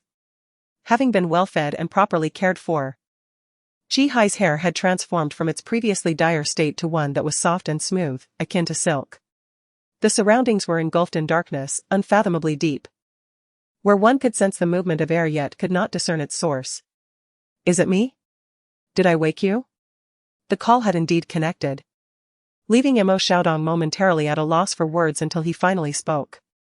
Regarding the swirling pipa, she was 8 months pregnant and could give birth at any moment, thus exempting her from the battlefield. Upon hearing this, Li Shiwei was displeased, while Lin Feng continued to smile at Wu Yongchang. Once Our nodded. It was certain that the gratitude of the human dignitaries would be directed towards the dean. Any dissatisfaction or reproach from the blood clan would fall upon Our shoulders. Madame Caitlong penned 3 full pages, indicating her significant concerns regarding the distribution of Mr. Caitlong's estate, which she remembered vividly. What is so enviable about being a concubine in the palace? Her father had promised to assist her in selecting a suitable husband of her liking. The presence of these executives was solely for the 2 bosses. Now that the boss had departed, their reason for staying had naturally vanished. Our's condition remained dire, but a patch of normal skin had appeared from his navel to his chest, and the protruding bones and organs had returned to their rightful places. "Perhaps you should try it tomorrow," Sushi offered no objection. If the crown prince truly ventured into the peach garden, she would have even more opportunities to gather useful information. "Is Sheffer a handsome gentleman with blue eyes and chestnut hair? It seems you know him. Could you tell me where he performs?" Our's eyes lit up, realizing this was not a mere act.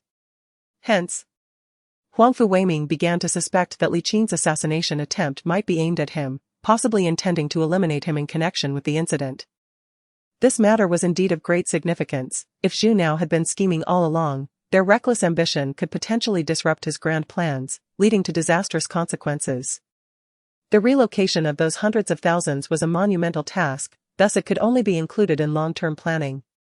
Fortunately, once the area expanded, Zhongshan would have ample space for resettlement, with numerous cultivable lands available in the Heshi corridor. Wang Yin and the others exchanged glances, bewildered by the audacity of the newcomer, who not only claimed to rob 8 but spoke with such bravado. Behind Wang Yin, a hot-tempered individual rolled up his sleeves, ready to confront the interloper, but Wang Yin intervened, noting that the unusual circumstances warranted caution. After an early self-study session, students eagerly surged forward to check their midterm exam rankings within the class. In the year 8 AD, Tian Yuyu was born in the very year Wang Meng seized power from the Western Han dynasty. Given the low productivity of the time, before even naming her, her biological parents sold her to a wealthy family as a maid, where she was subjugated by a plump young master. If Ferguson were indeed to reclaim his position at Manchester United, a rallying cry could very well see Vardy returning to the club under his former mentor. However, within various sects, unrest brewed, for it is said that wherever there are people, there exists a world of intrigue. 3 days had passed without any news. Shui King stated solemnly, this clearly indicates that the mysterious individual who infiltrated our snow god palace possesses extraordinary skills in concealment, or perhaps he possesses rare and precious treasures. Yufeng guessed correctly, leaning towards the former. In chapter 45, indeed, after Xie Ci departed for a brief moment, the dead man returned, prompting Wang Taizhu to devise a plan to rid himself of this nuisance. Startled by the explosion, Gao Yichun was caught off guard, completely engulfed by the flames that surged towards him. 2 ancient watches felt somewhat excessive. The former version of himself had handed the one he had used to Zhang San.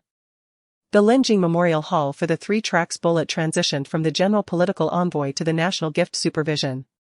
As per usual, the National Gift Supervision was handed over to the Ministry of Foreign Affairs, since Lin Jing was no longer an official of the supervisory court.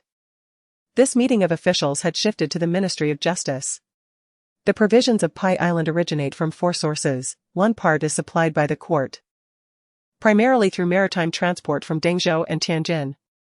After receiving a response from Chu Yan, Yu controlled the puppet to fend off the onslaught of Chang'an while drawing closer to Chu Yan.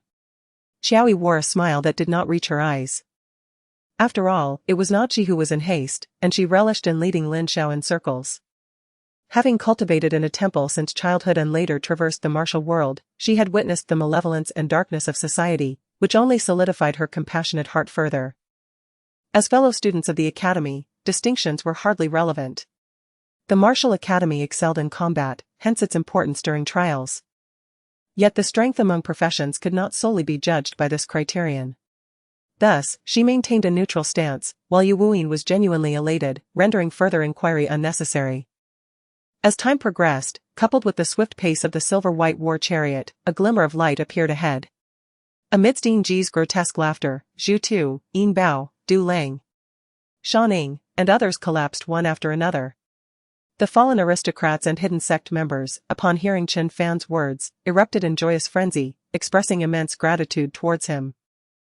Just as they previously derided the martial artists from M Country, Inagai Mori became enraged at Johnson's ridicule. Queen Lu not only withheld appropriate rewards from Jiang Tian but also demoted her by 3 ranks, clearly intent on annihilating her and her son. The prerequisite was to pinpoint the opponent with the tracking token left behind. Previously, when Li Yunfei was in the underworld, Ziwei could not locate him, as they were not in the same spatial dimension. "Young master, I will fetch the carriage, please wait a moment," Yu Pijia remarked before departing. The army of Lu Damo suffered a defeat, with 30,000 annihilated and 20,000 rendered incapable of fighting.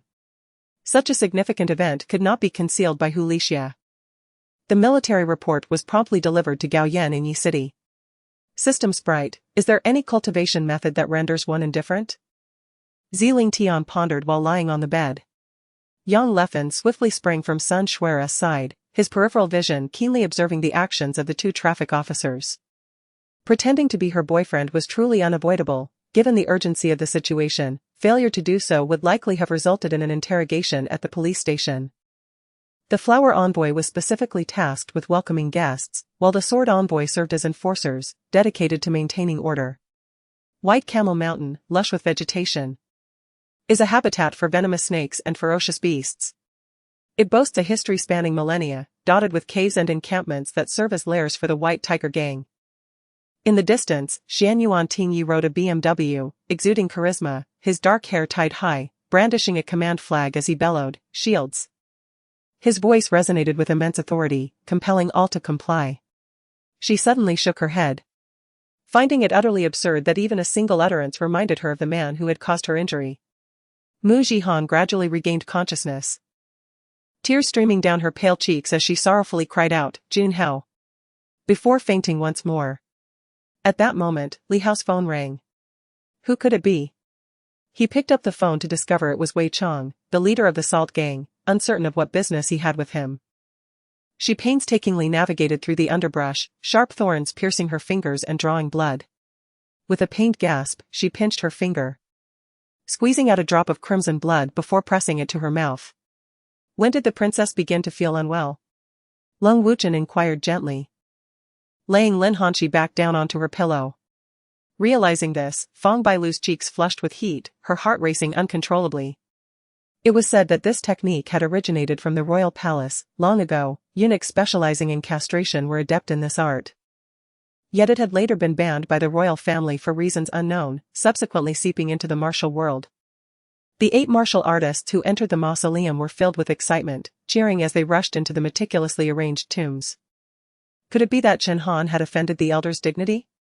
Reflecting on the recent events, Huai Weming shook his head inwardly. His teacher was not so narrow-minded. The issue lay in the scarce use of potential points. Merely 3 potential points were utilized, although the initial enhancement of Longquan's Qingfeng required even fewer. It was noteworthy that the ascent of Qingyun Xiu from the first to the second tier consumed over 10 potential points. Hanni Luo remained silent for a moment. Glancing at Xie Ci, who was growing drowsy in her embrace, seemingly unscathed. Du Yiming elucidated the reason behind Xie Ci's abduction, rendering Hanni Luo speechless with reproach. Though still irked, she resolved to forgive Xie Ci upon witnessing her state. Soon, a distinctive copper pot with 9 compartments was placed on the table. Its red and white hues strikingly appealing. She took her seat before her computer, while the other 3 exited the game, collectively entering the training server of Team 5 POW. By this time, they had reached the entrance of the Human Resources Department, where the supervisor happened to pass by. With Zhang Ziliang's leap, Ning Fan's punch missed its target, colliding with Zhang Ziliang's foot instead, producing a deep sound. The leopard-headed figure absorbed all the divine authority within the vicinity, achieving the realm of demon immortals without any gradual progression. In the center of the Duke's residence stood the largest chamber, designated for deliberations, where high-ranking officials had gathered to discuss a significant matter closely related to Loki. Marshal Tian Yu felt as though his 4 arms had sunk into the depths of the ocean, ensnared in a mire, unable to reach Shenfang, and in his bewilderment, he angrily inquired. Thus, a few days later, Chu Qingyun, accompanied by Feng Huiyu and Chu Xiaoyu, along with Chu Huailong, boarded a long-distance flight to California, America. At this juncture, those from the Demon-Slaying Alliance, having eliminated all of Maria's disciples, converged around them. The diligent Lord of Heaven once again arrived at the cleaning company of Shaxiong and Feibao to create array elements. The esteemed Jin Buhuan also awakened at this moment. As time passed, Lin Bixiao sensed something amiss. For instance, during meetings in the marketing department, Supervisor Qi, who once spoke freely, now appeared hesitant. His expression fraught with internal conflict. Zhu Ku observed Yuan Haoming's injury. The previous potion had merely alleviated the pain but not cured it. She needed to concoct a remedy to mend Yuan Haoming's broken leg. Exposing the infantry within, the mountain bandits swung their massive axes. Yet the force was so great that they could not maintain their footing, stumbling forward. After a struggle, they steadied themselves, only to be met with a long spear that pierced through, collapsing to the ground with eyes wide open, embodying the essence of death. Xie Ci tread softly, opening the bedroom door and finding him in deep slumber. He leaned in to kiss his forehead gently, leaving a note on the bedside table before quietly exiting.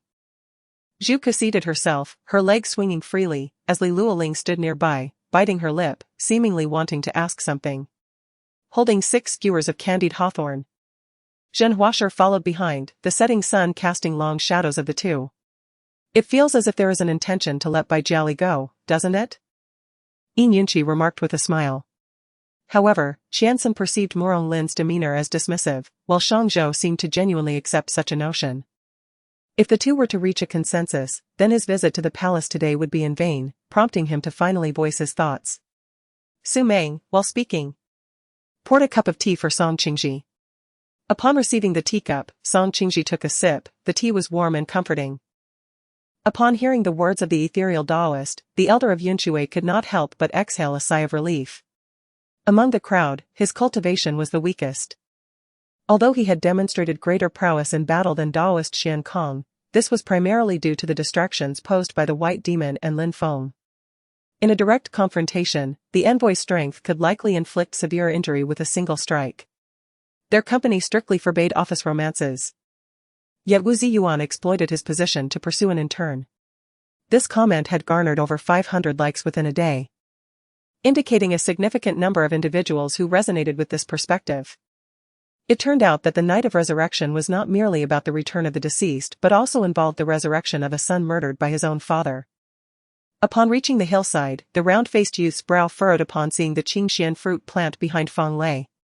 Indeed, it aligned with his suspicions, unable to breach the shelter. They resorted to undermining the entire building's foundation. At that moment, a wisp of ghostly green light drifted from the ruins, accompanied by a chilling gust of wind. The group, having been retrieved midway by the officials of the Taisho mansion, exchanged bewildered glances, each filled with confusion. However, what puzzled Julie was that the establishment in question was not a children's amusement park but rather a car showroom. The mere thought of returning to stay at Grandfather Lu's place, where they would share a bed, filled her with embarrassment. Indeed, Jiang Yu was seething with anger. But as a member of the Federal Guard, she found herself unable to act. When Chang Wei commanded the Warsoul team, he had already cut off the visuals and audio on his end while keeping the situation at the scene ongoing. The snake cat fixated on the pair of divine deer carved on the stone door, mimicking their kneeling stance. Despite the name suggesting a gentle demeanor, the individual was, in truth, a fiery and passionate character. A five-colored halo flickered in his palm, causing the demonic whip to emit a mournful wail before it obediently transformed into the length of chopsticks, remaining still. In earlier times, they would certainly have played all night. But now, fewer peers remained, many having children or relocating elsewhere. After an hour, Dragon Feng, having adjusted his breath and regained clarity, remembered his father's ailment. Growing anxious and planning his return home, encircled by a vast sea of greenery, he felt lightheaded and had no choice but to rely on his memories of the journey to find his way back. After a brief moment, Zhaoshi estimated that Enshuling had walked far enough away before unleashing a tirade, venting her accumulated grievances. Mumu's lips twitched slightly as he suppressed his rising anger, signaling the negotiator accompanying him to enter. Han Chuanlong offered a cryptic smile before turning to leave, casually greeting the newly arrived Mu Yuan Kong. Tang Chunqing felt a surge of curiosity, recalling that Lu Xiaomei had mentioned Du Zhong returning old Su's coat. This group naturally included Hu Luguang, the leader of the Ro Ran clan, along with leaders from the three major alliances, totaling 39 individuals, excluding the fire ape concealed within Mu Yi.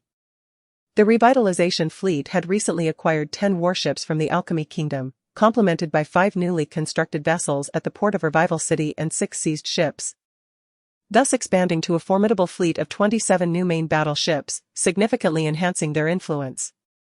Before the flames could touch him, the searing wind had already enveloped him, causing the second-in-command to change color as his hair wilted and emitted a charred scent. Mumu called out, urging them to clear a path as he led his entourage forward. This was one of his spatial abilities, allowing him to create a new space for concealment, Hu Luguang mused. Having dispatched observers to monitor Mu Yi's techniques in the Dangyin Mountains, a tactic with which he was quite familiar, Lu Linwan had initially planned to wait for Lu Shoujo's return before discussing matters, but with Lin Jinyu bringing it up, she decided to go along with it. I just wish to understand how you and your esteemed colleague agreed to such an arrangement. Hua Mingchuan leaned against the doorframe, his dark eyes fixed on him as he inquired in a calm yet serious tone.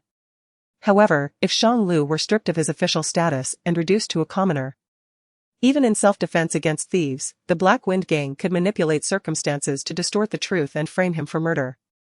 Although they were not as wealthy as she was, they still received a monthly allowance of 100,000 from their parents. Subsequently, she inserted another tape, instructing the reporters to begin filming.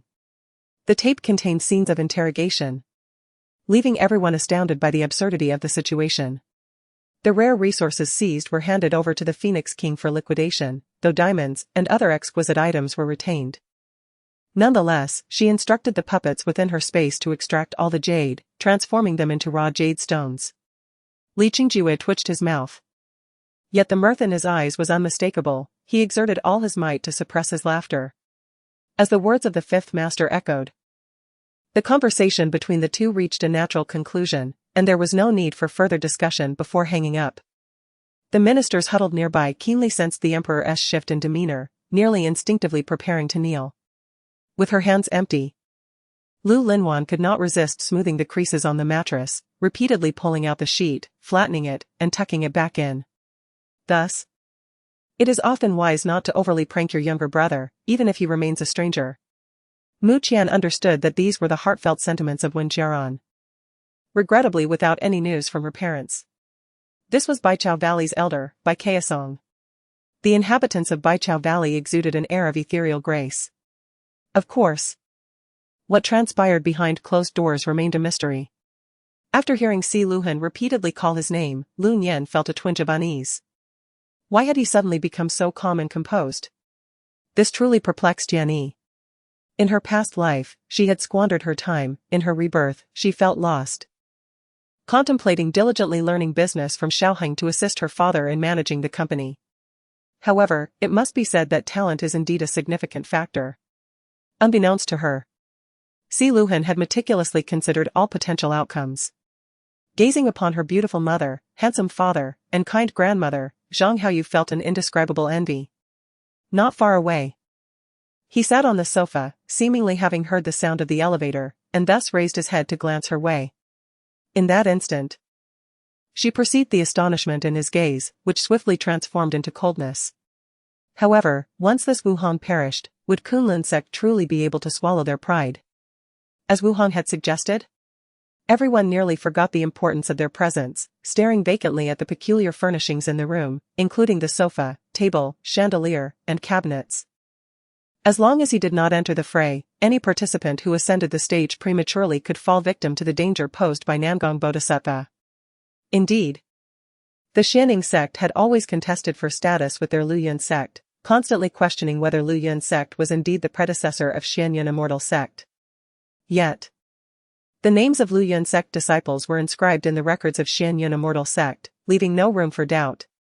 He Nanxing followed He De along the outer walls of Taihe Hall and Zhanghe Hall, turning into the rear of Jianzhong Palace. Originally intending to return it, he discovered 2 blank sheets of paper with nothing written on them, save for 2 glaring fingerprints. 2 companions stepped forward, seizing the hind legs of the magical beast and dragging it as one would a sack, shaking it slightly. What a ridiculous world it is, where one can be married off without knowledge, seemingly sold into a second marriage by in-laws. Is there no sense of justice left? The individual in question hails from the prestigious Shi family of Xingjing, known as the sickly young master Si Mazhou, whose mere presence is rumored to incapacitate him for 3 days. After Si Mazhou's departure, Shenxi feigned engrossment in her phone in the living room, wary of Su Liqing discovering that she had swapped Si Mazhou's medication. Shenxi displayed an exquisite visage, her long hair cascading down, with lips delicately pursed and eyes shimmering like stars. Drogba posed a significant threat to the defenders, requiring a double team upon his entry onto the field. Consistently scoring in nearly every match of the season, tallying 3 goals, reminiscent of the hat-trick performance by Kaisa. Thus, you summoned me to collaborate on examining the fluctuations of a martial artist's magnetic field? Su Qingma inquired, his gaze inadvertently drifting towards Ning Ningyun's decolletage. The acquisition of Hernandez from the Guadalajara team in Mexico for $3 million positioned him as a viable substitute for the forward role. Hernandez is the son of Javier Hernandez Gutierrez, once a national player for Mexico, famously nicknamed Chicharito. In Chapter 48, others shared similar sentiments, though individuals like Taimagang were hesitant to voice their opinions. The Imperial Guards traversed the official road, halting to present their credentials, while the vigilant soldiers dispatched 2 cavalrymen for inspection. Xie Ci lined up with his company, awaiting their turn. Eventually, the guards passed the inspection successfully, allowing the soldiers to proceed. The matter concerning the Shaoshi Medical Hall was bound by the edicts of the Emperor Taizu, rendering any unsealing virtually impossible. Lin Xiaojue and Lord Han lacked the influence to alter this, hence Lin Xiaojue meticulously planned for the day the plague would arrive, intending for Lord Han to petition the emperor for medicinal supplies, thereby lifting the seal on the medical hall. The dangers inherent in this situation were well understood. Even the most belligerent would hesitate to oppose the withdrawal of troops, for the burden of potential national ruin was too great for anyone to bear. Such actions were not merely self-deception, but rather a fabrication of comfort amidst anguish. Days later, Huakai and her companions found themselves not far from Wuling Reef, while the senior disciples of Shueiyue sect in the alchemy phase had yet to arrive. He Tianguai returned with insights from the renowned physician, who awaited him in his chamber. In contrast, Yi Yu, standing beside her, donned a gray-collared shirt and capri pants, revealing the least skin among her peers, yet appearing remarkably cool. As Xie Ci strategized against the second star, he unexpectedly received a communication. Contrary to expectations, the contingent of 10,000 special forces was not stationed in the ranch but had infiltrated the Grass Sea, and the letter reached him. The messenger from the Gale Empire was taken aback by Xie Ci's refusal, as he represented the Gale Empire and bore the weight of its pride. The Chaoga army, numbering fewer than 100,000, did not necessitate such humility from the Gale Emperor. Lin Xuan pursed her lips. Her starry eyes half-closed as she nestled into Qin Sharon's embrace, radiating an unwillingness to part. Experience is often a teacher, regardless of how formidable Xiongde may be. His years of experience rendered his intellect and cunning unfathomable, compelling me to continually fortify myself. The gaze he directed at Qing Junhui was filled with disdain, akin to that of a sovereign towards a subject. Initially reluctant to attend the mock wedding, I believed these matters could be postponed until the following morning, yet Zhang Yingying, brimming with excitement, unceremoniously ushered me out of my room. Upon entering the celestial testing palace, I navigated around 3 artificial hills and 4 lengthy corridors, only to be greeted by a vast arched stone chamber shrouded in an inky darkness. Concerned that Shen Linfeng might suspect ulterior motives, I was relieved to find he appeared unfazed, gesturing for me to act freely. After Cold Blood uttered a particular phrase, I noticed Ling Tian's expression darken. Observing the anonymous figures and their companions mastering the sacred word skill, Tong Tian was genuinely astonished. For this skill was far more challenging to grasp and control than previous ones. The pure white t-shirt clung to Zhou Xiaoyan's form, accentuating her ample bosom with an alluring curve.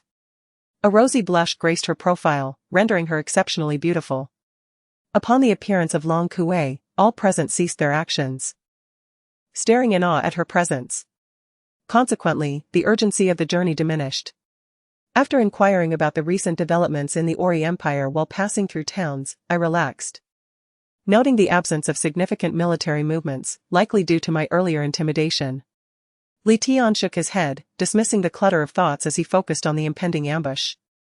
This battle marked the most significant since entering the Grey Mist Forest. A victory would yield substantial rewards, intercepting the enemy's vital supplies, necessitating careful strategizing on Li Tian's part.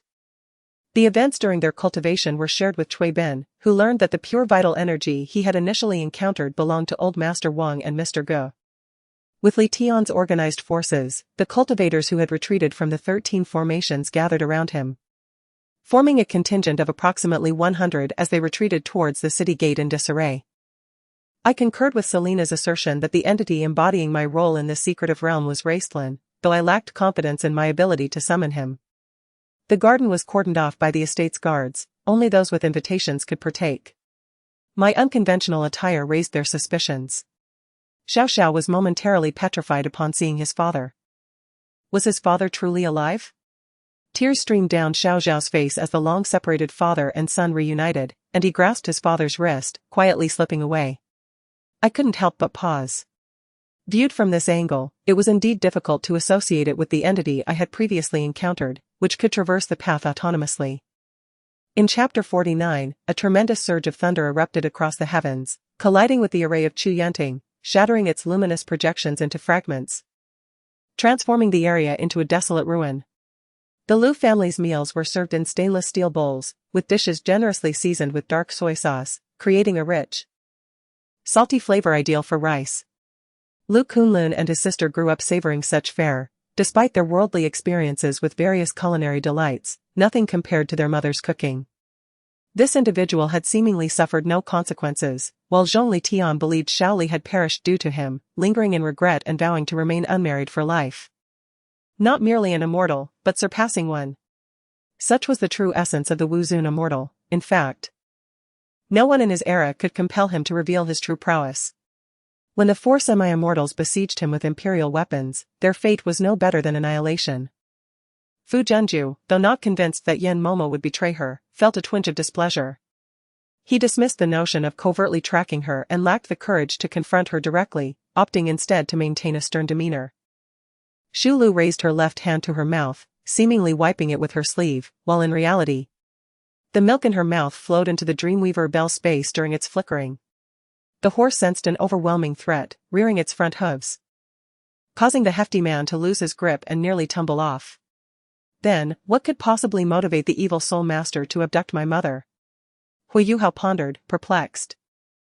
Du Zhan placed his hand atop the crystal ball, and soon, an azure light emerged, indicating it was intact. Our brother Hao is never in short supply of funds. Isn't that right, brother Hao? Show us your card, Zhang Yan teased, winking at Jiang Hao. After a prolonged silence, there was no sign of movement from within. And the stone door showed no indications of opening. Qin Chuan furrowed his brow, pondering whether they had indeed failed to hear the faint sounds moments ago. As the Great Sun Buddha seal wielded by the true man of Qian Tian activated the Great Sun Buddha's deliverance array within the starry array, the rock beneath Wang Pingyu crumbled under such immense force, shattering with a resounding crack. Yet, as Shen Bingbing passed by Qin Gu, he remained motionless. Was she not there to rescue him? A tinge of disappointment flickered across Shen Bingbing's face. Esteemed colleagues, I bring forth new orders for our assault. Li Ji declared with a resonant voice, swiftly dispelling the room's speculations. The stout man seethed with anger, yet he refrained from lamenting his own prospects. For he could bear this minor loss. Having ascended to level 90, he resolved to accomplish all that could be done, thus avoiding future complications.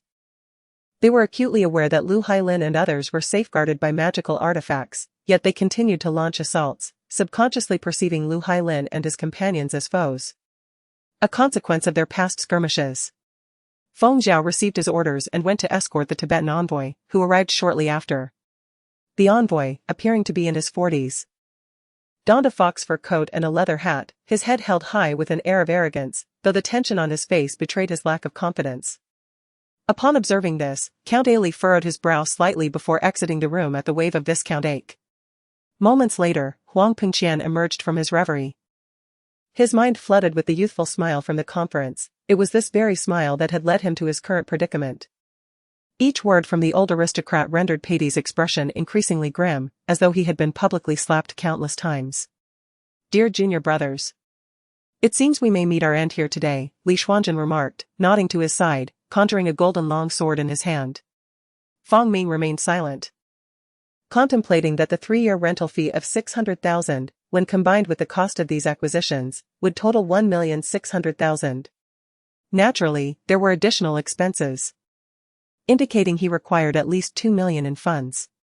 The Empress sat alone, seemingly having anticipated the arrival of the Taoist. As Chu Xuanzi's thoughts wandered, a voice called from behind him, Zhou Cheng, who then materialized before him. You may call me Zhou Cheng, addressing me as sir feels rather distant, he said with a gentle smile. Fang Ming, somewhat surprised, had merely sensed something approaching, prompting his awakening. To enter the cloud platform, life and death shall not be forgotten. Tian Shu and Tian Xian Daoist solemnly declared, solidifying their vow. Do not stand, take a seat, Luo Yang suggested to the seemingly reserved Tang Feng, simultaneously pouring tea for them. However, this did not signify his failure to breach the cosmic gateway. He refocused his internal energy, swiftly revitalizing all his meridians, including the most peripheral ones. Many passers-by observed this, and while they may have remarked on Wang Jun's prowess in football, it mattered little, as they were unaware of the wager. Unable to enjoy? Gates mused, isn't the entire Somali military under your command? While others cannot indulge.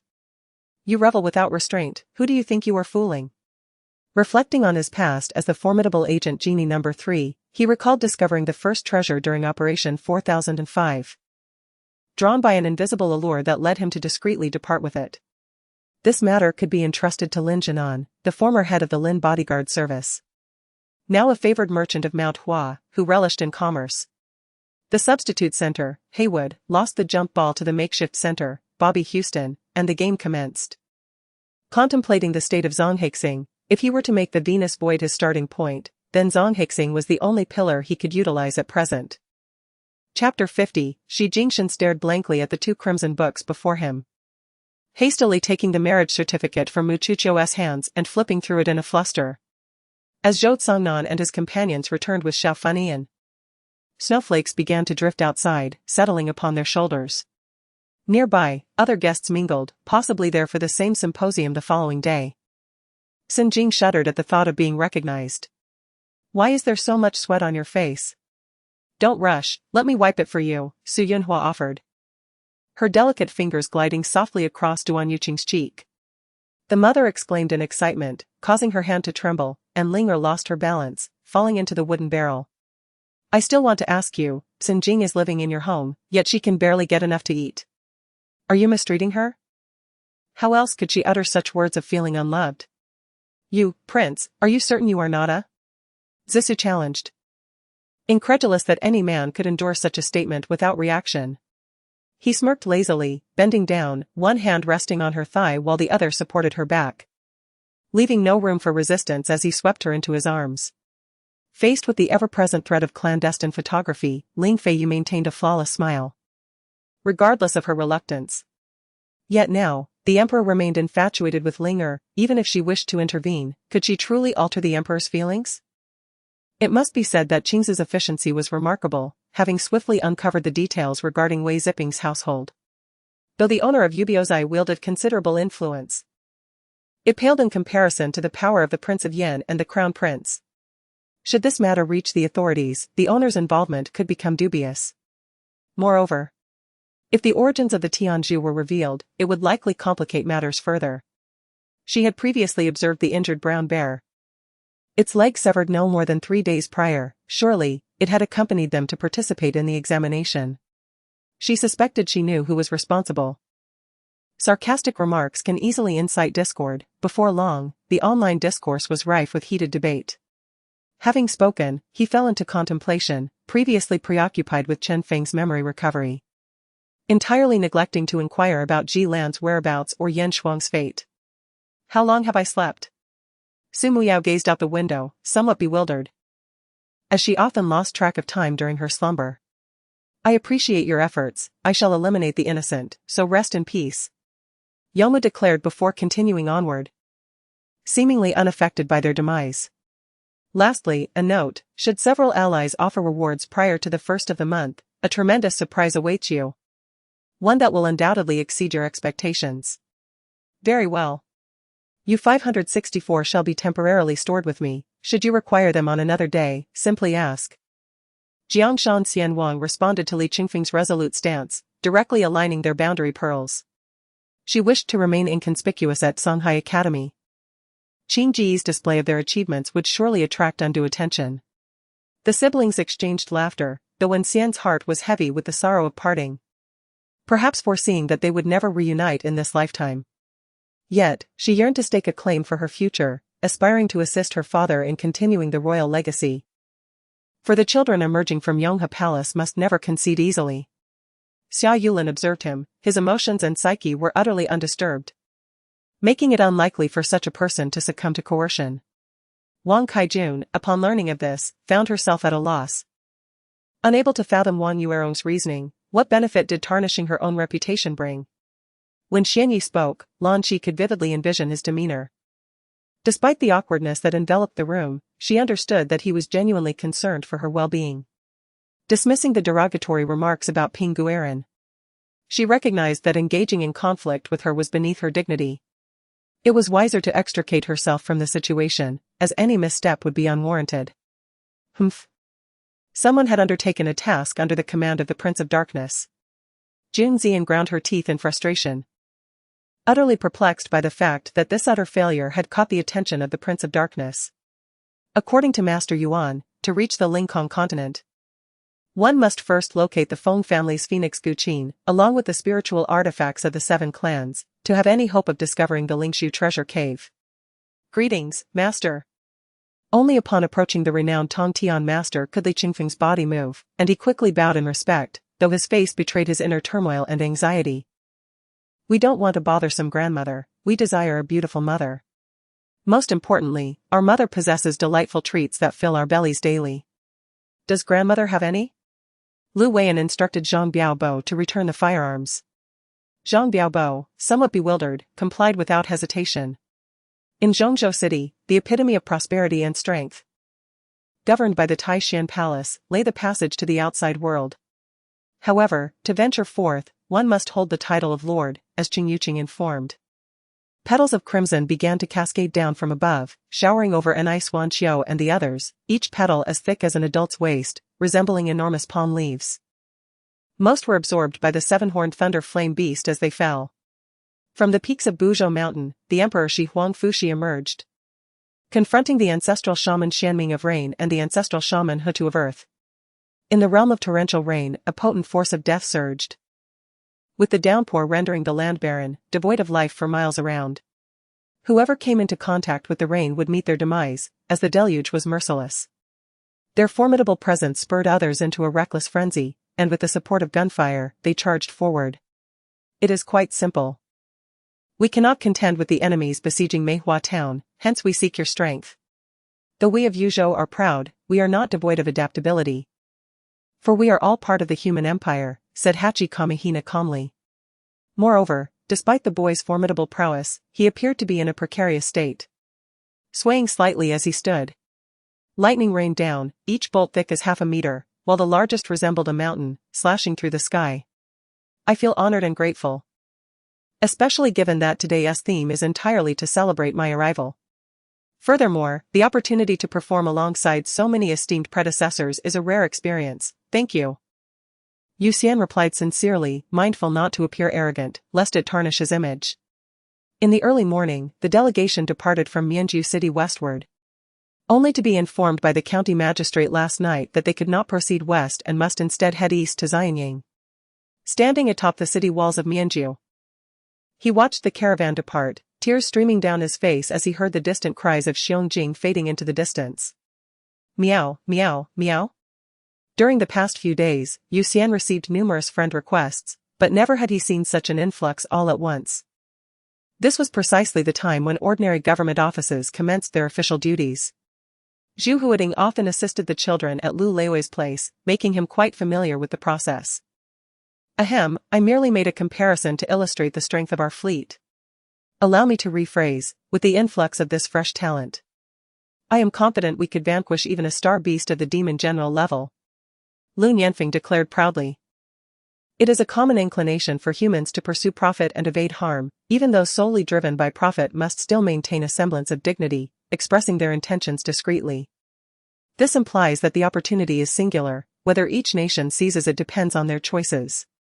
Consequently, the 10 nations contacted were exceedingly eager to collaborate on this initiative. When a boss reaches such a level, what can one do but be left speechless and amused? Rest assured, Your Highness. What you say is precisely what I must do. Chang Jianfeng nodded earnestly. As a beneficiary, he knew he must be sincere towards his benefactor. As he surmised, such spikes could only belong to high-ranking beasts on the brink of breaking through to their peak. Yet, the current ice armor, though high-tier, was merely low-tier among the high ranks, far from that level. In everyday life, most people are aware that sleeping on the ground can lead to illness. Prolonged exposure may even result in ailments like rheumatism or chronic joint pain, with severe cases potentially causing muscle and nerve damage. Materialized, Zai Musaihui froze momentarily, while Tachibana Kanade continued her movements, wrapping her arms around him, burying her head in his chest, her face adorned with a blissful smile. This was likely something Li Zicheng and his advisors could never have envisioned. They fled in terror, while those pursuing them merely put on a show of force. Presently, there were over 10 million worth of divine tombs, and the dense mist within the graveyard receded to reveal hundreds of tombs. What? This revelation stunned everyone present. Not merely because Bai Feifei had dismissed 4 palace managers, but due to her blatant provocation of the authority of the chief steward. You. Zhuang Xie felt her blood boil at the words spoken, her rage towards Zhu Haoran reaching a boiling point. He was indeed too shameless. Upon arriving at the business port square via the floating transport platform, Chang Jianfeng had already noticed a team adorned in uniforms embroidered with the emblem of the Swift Flying Eagle team within the Star Alliance region. The silhouette of the team's leader was strikingly familiar. He intended to greet this individual. As the two teams passed each other, one advanced with murderous intent, while the other fled like frightened dogs. The shock was overwhelming. After their initial astonishment, their eyes shimmered with profound disbelief. However, the tokens varied in color. Some were of ancient bronze, while others were black iron. Gazing at the assortment of tokens, Tianxian recalled the silver token given to him by Lu Ba in the past.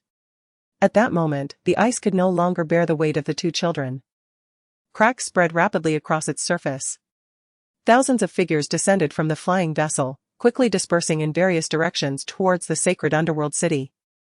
From the inscriptions on the stone tablet, Yufeng could discern that many years ago, Li Xuanhuan had passed through this very place, his face filled with despair, penning down these sorrowful and chilling verses. Equipped with heavy artillery, the Wild Wolf Mercenary Corps effortlessly dismantled the bases of these organizations and captured their leader alive. Now, she stood before an additional sword peak, a master more powerful than Liu Mo. How she loathed it. Why wouldn't she perish? Why must she continually overshadow me? The fangs within its mouth were longer and more numerous than those of a lion, and its exaggerated maw seemed to dominate its entire face, surpassing even that of the earlier boatman, and more importantly, they were plentiful. The patient remained unresponsive, gradually calming down. Kaifeng exchanged a knowing glance with Li Jiming, who noticed the pallor of Kaifeng's complexion, appearing rather fatigued. Despite having expended no significant energy, he was no extraordinary being. What, then, had he done to become so weary? His phone was conveniently positioned near me, and as I lowered my gaze, I could clearly see the screen. With a perplexed expression, Yiqing instinctively rose to follow Crystal, eventually arriving at the restroom that had inexplicably become bustling, more lively than the conference hall itself. At which point he suddenly realized the situation. The Taoist sect master, traveling with ease and accompanied by a single disciple, had come to the headquarters of the Yaoshan group. Dressed in a white shirt and black trousers, appearing no different from an ordinary elderly man. Ultimately, the entire Zhongnan mountain was bathed in golden hues. A radiant sun hung in the sky, enveloping the valley without causing harm to any living creature. Ping'an merely dashed over to grasp his shoulder, only to find that the man had frightened himself to death. "Give me some." A man in his 30s unexpectedly lunged forward and devoured an entire bag of bread in one bite.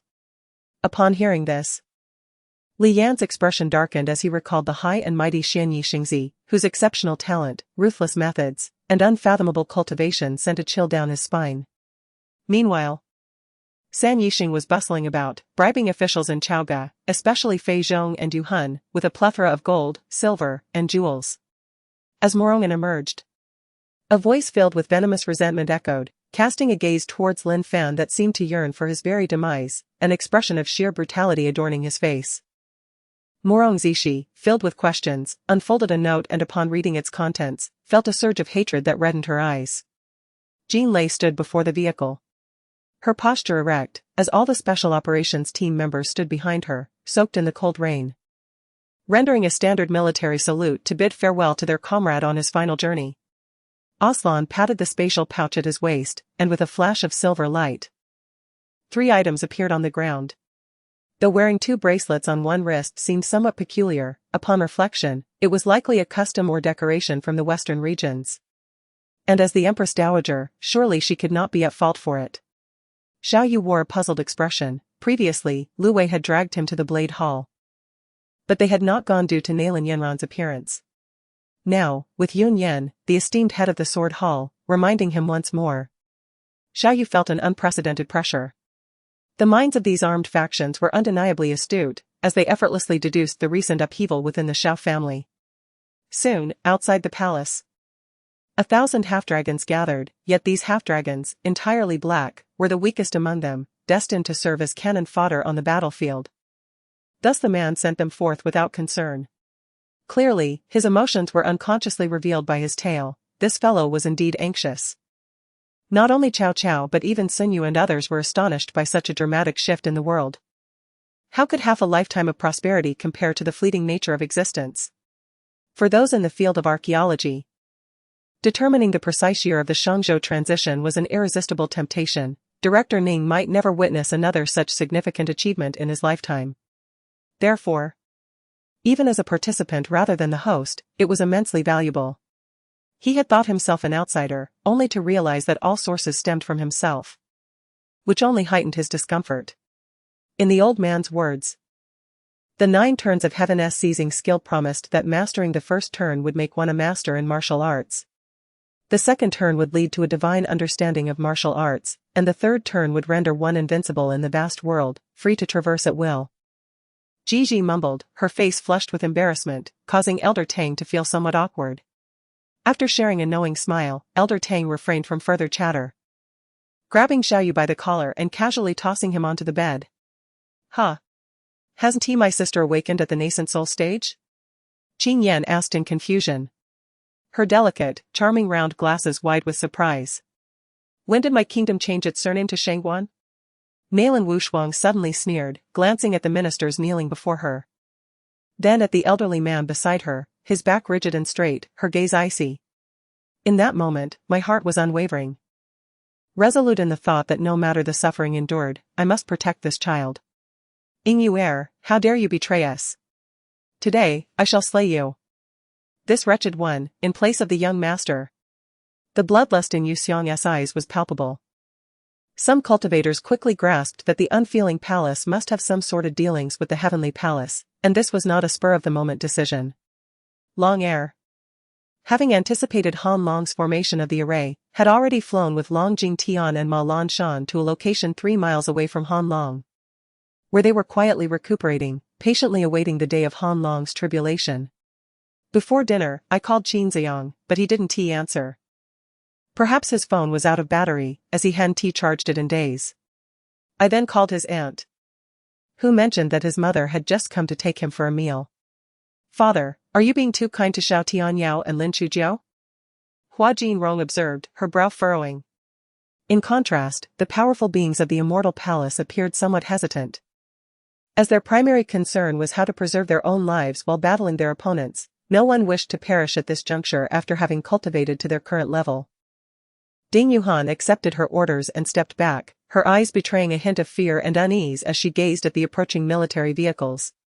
Frightened of encountering those she wished to avoid, people she felt embarrassed to face. Tai Jian was indifferent, for regardless of the outcome, he faced no loss, yet deep down, he hoped Han Xiao would emerge as the final victor, not merely for the sake of company profits, but more so due to Han Zhao's personal influence over him.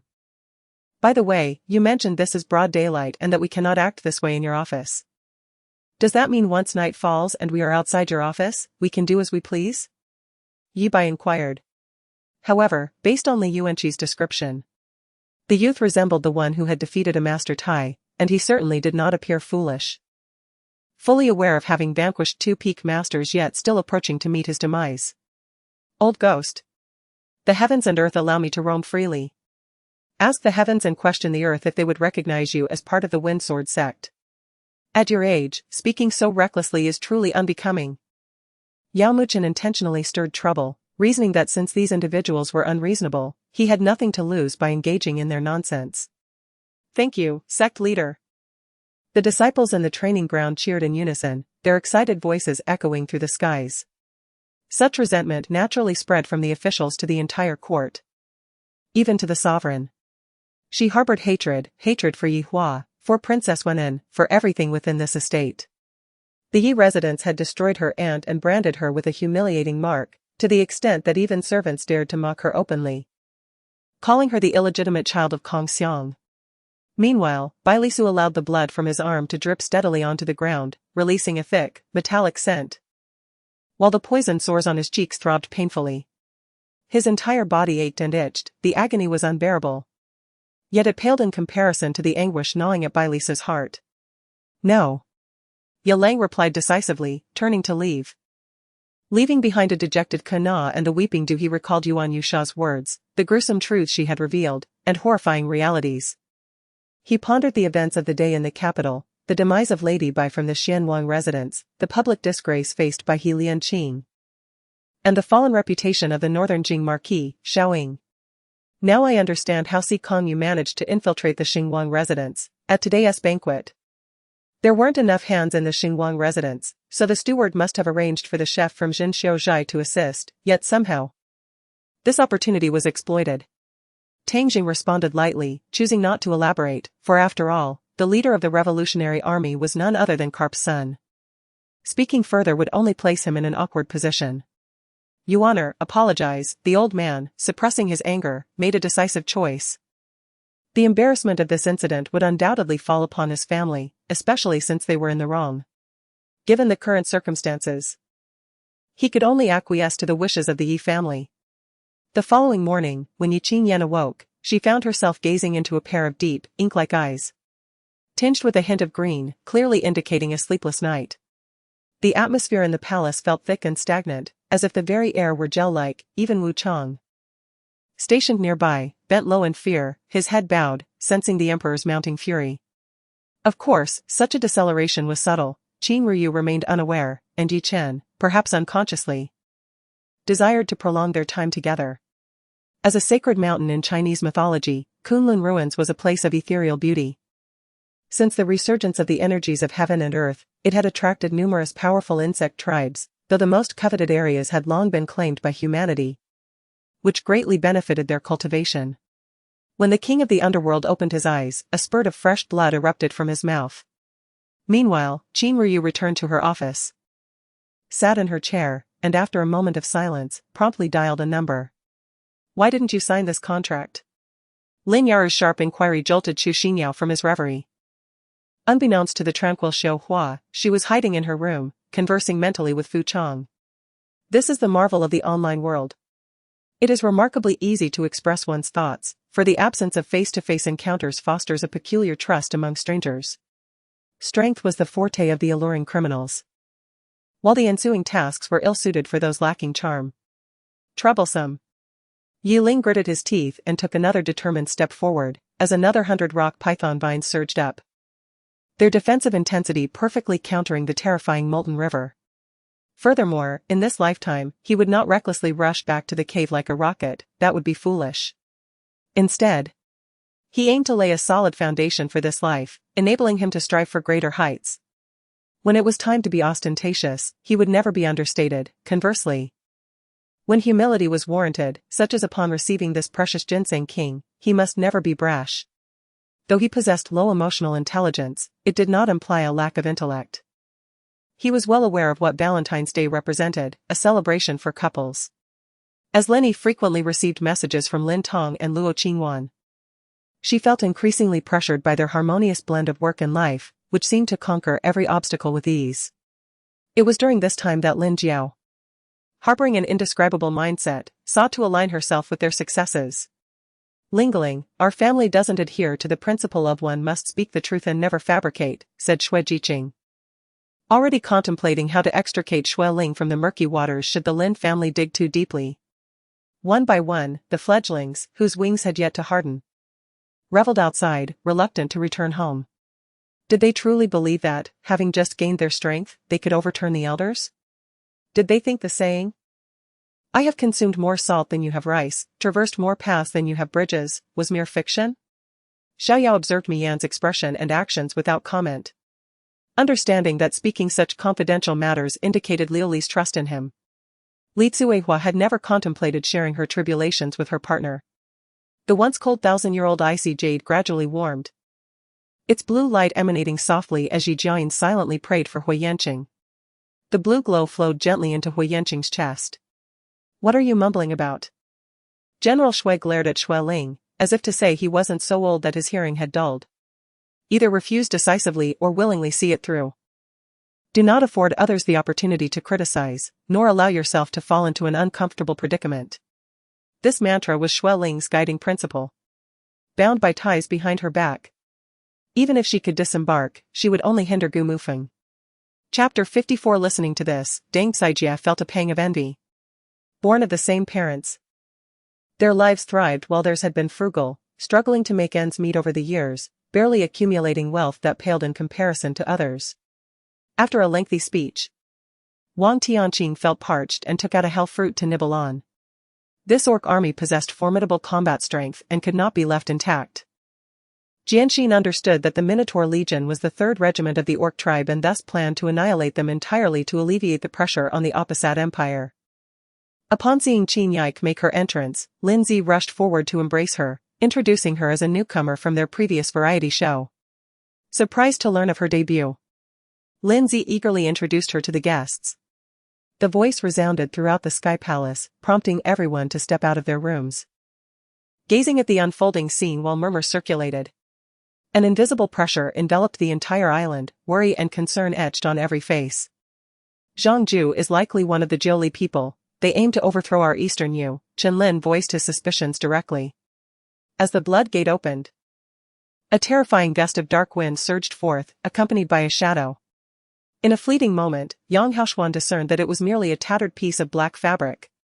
After all, without comparison, there can be no pain. How would they appreciate the delicacies on the second floor without tasting them? However, all cultivators held a deep reverence for the evil Dragon Mountain range, thus they dared not harbor excessive hope. As for the remaining issues, let Blood Eye and Jun Bufan handle them. Jianxin's gaze fell upon Blood Eye, who was stealthily peering out in the palace hall. Flesh, sinew, blood, organs, layer upon layer of structural analysis ensued, from surface functions to internal operational systems, culminating in a unified coordination under comprehensive consciousness. Meticulously dissecting the transformations forged through this practical experience, Zhang Qingyang realized that their fury was still in its nascent stage. It was no wonder he had felt their earlier rage to be somewhat subdued.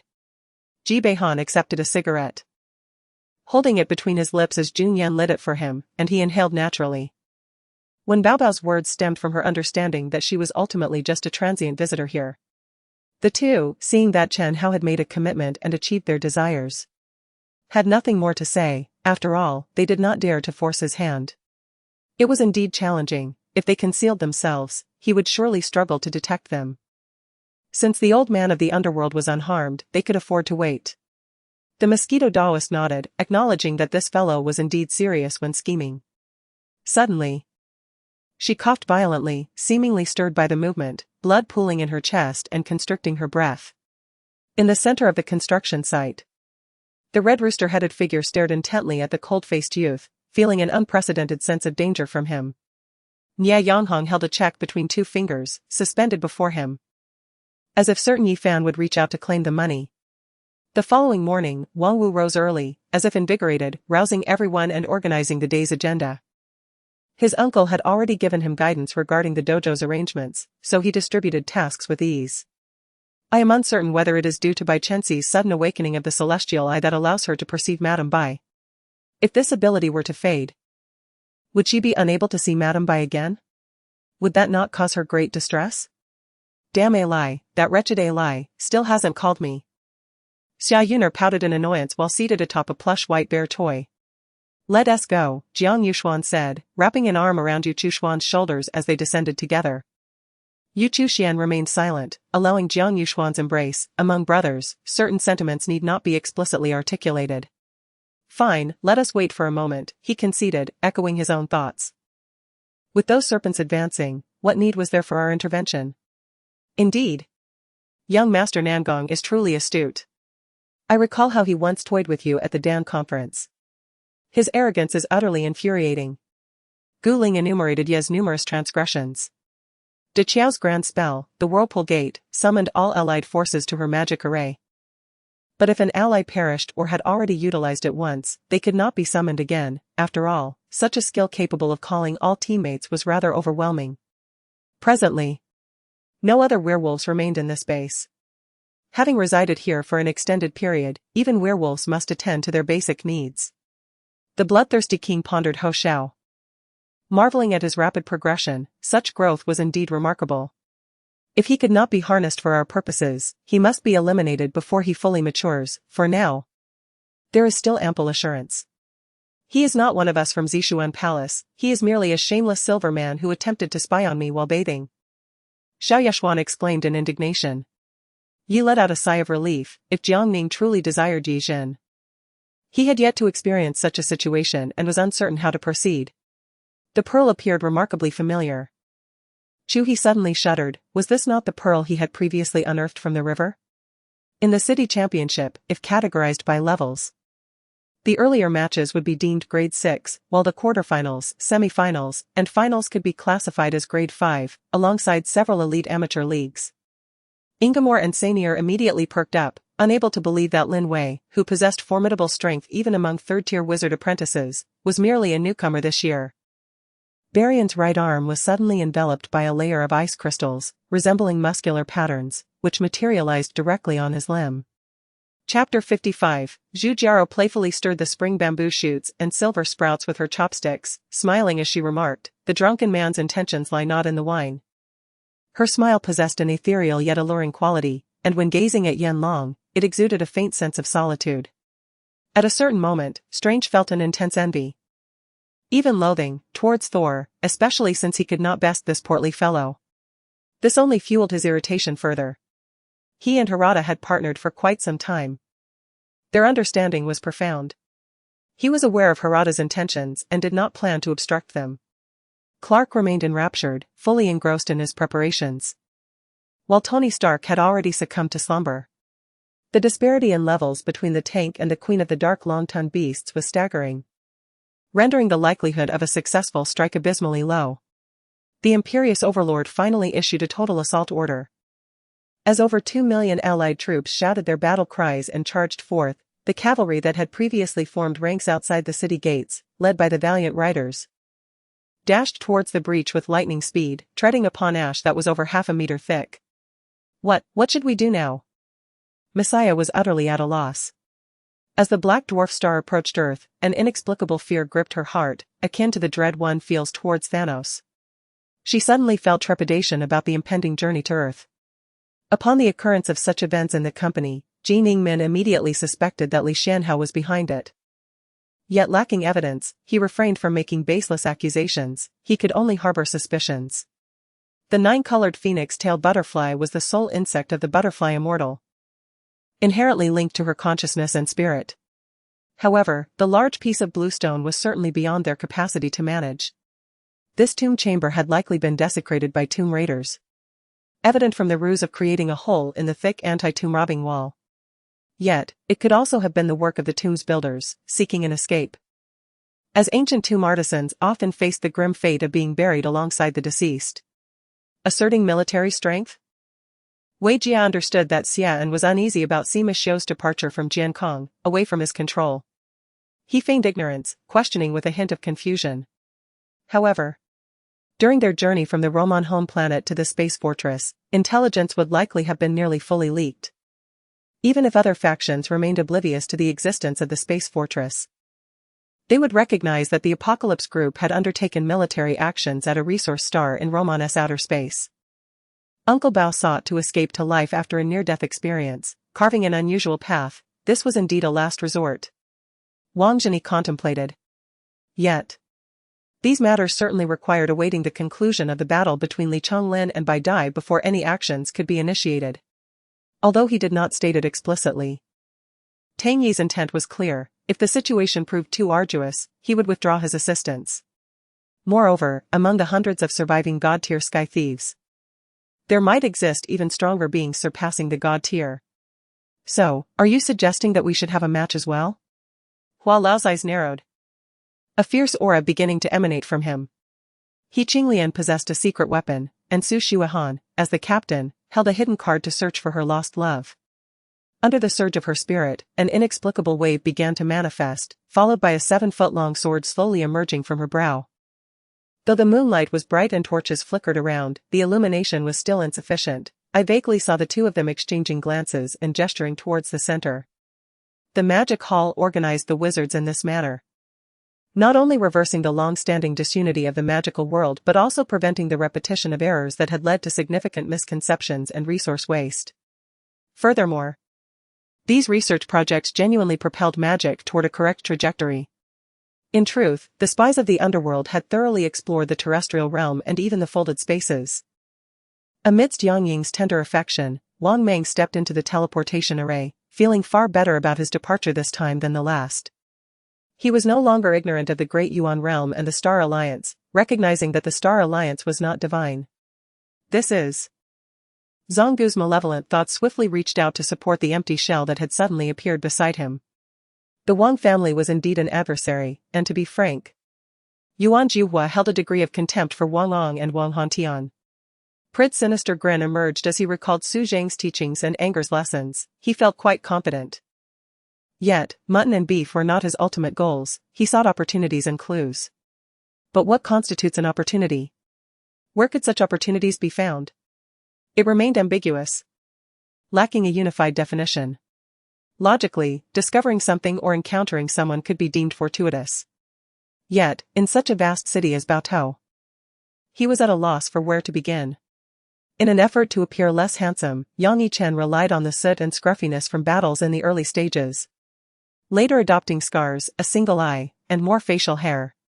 The higher the existence's rank, the more they understood the peril of the sands of time.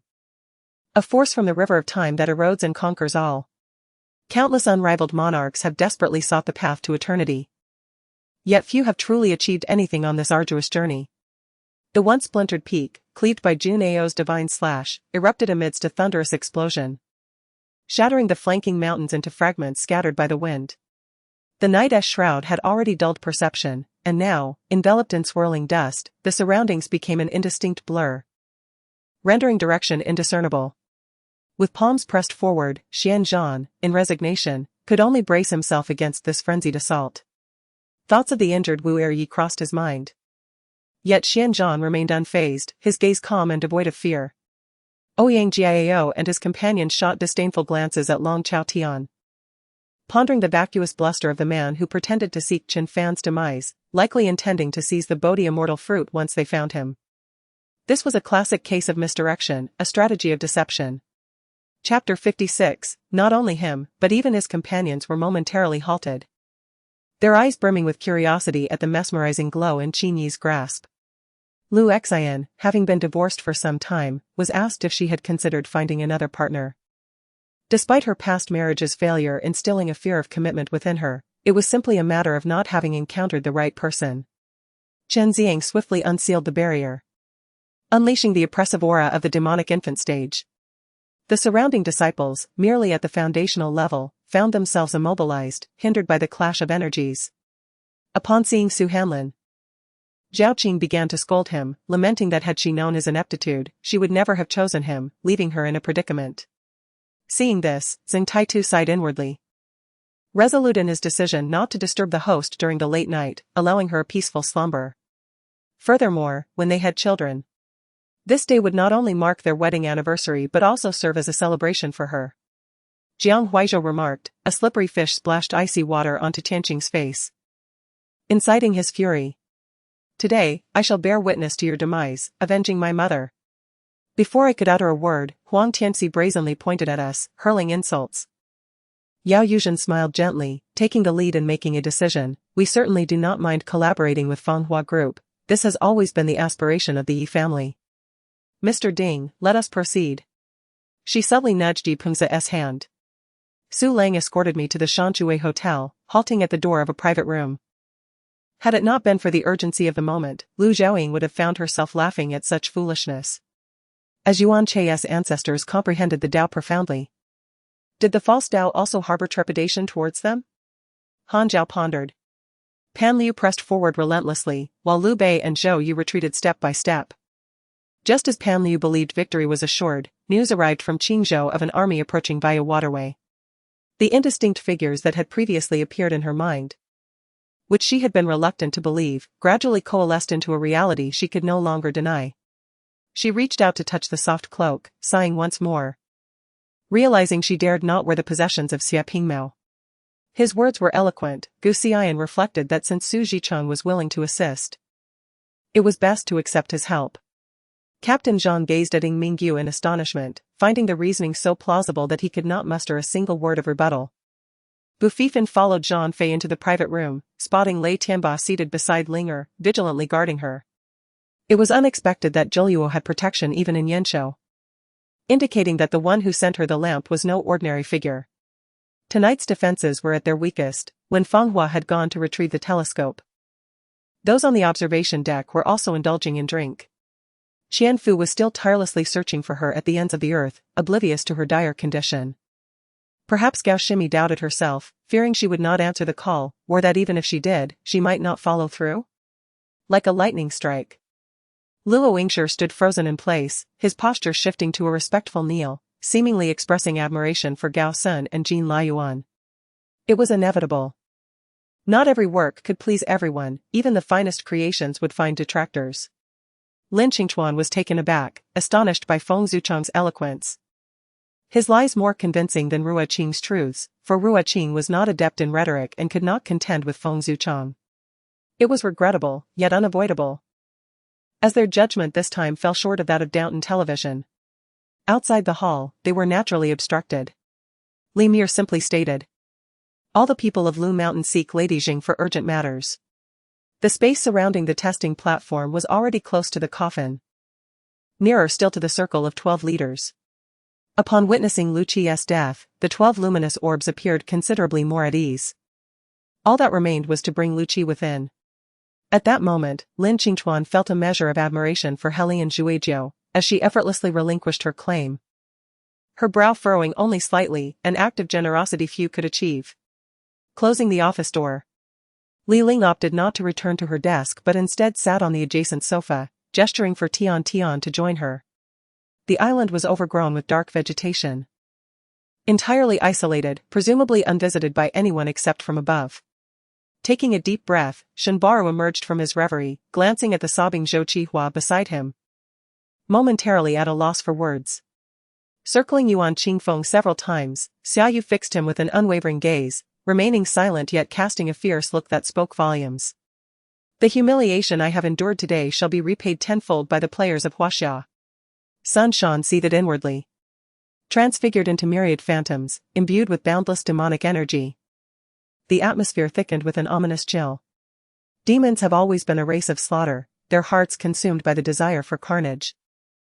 Their vision clouded by the allure of crimson blood. This very demonic nature rendered Yuan Ji a bloodthirsty fiend.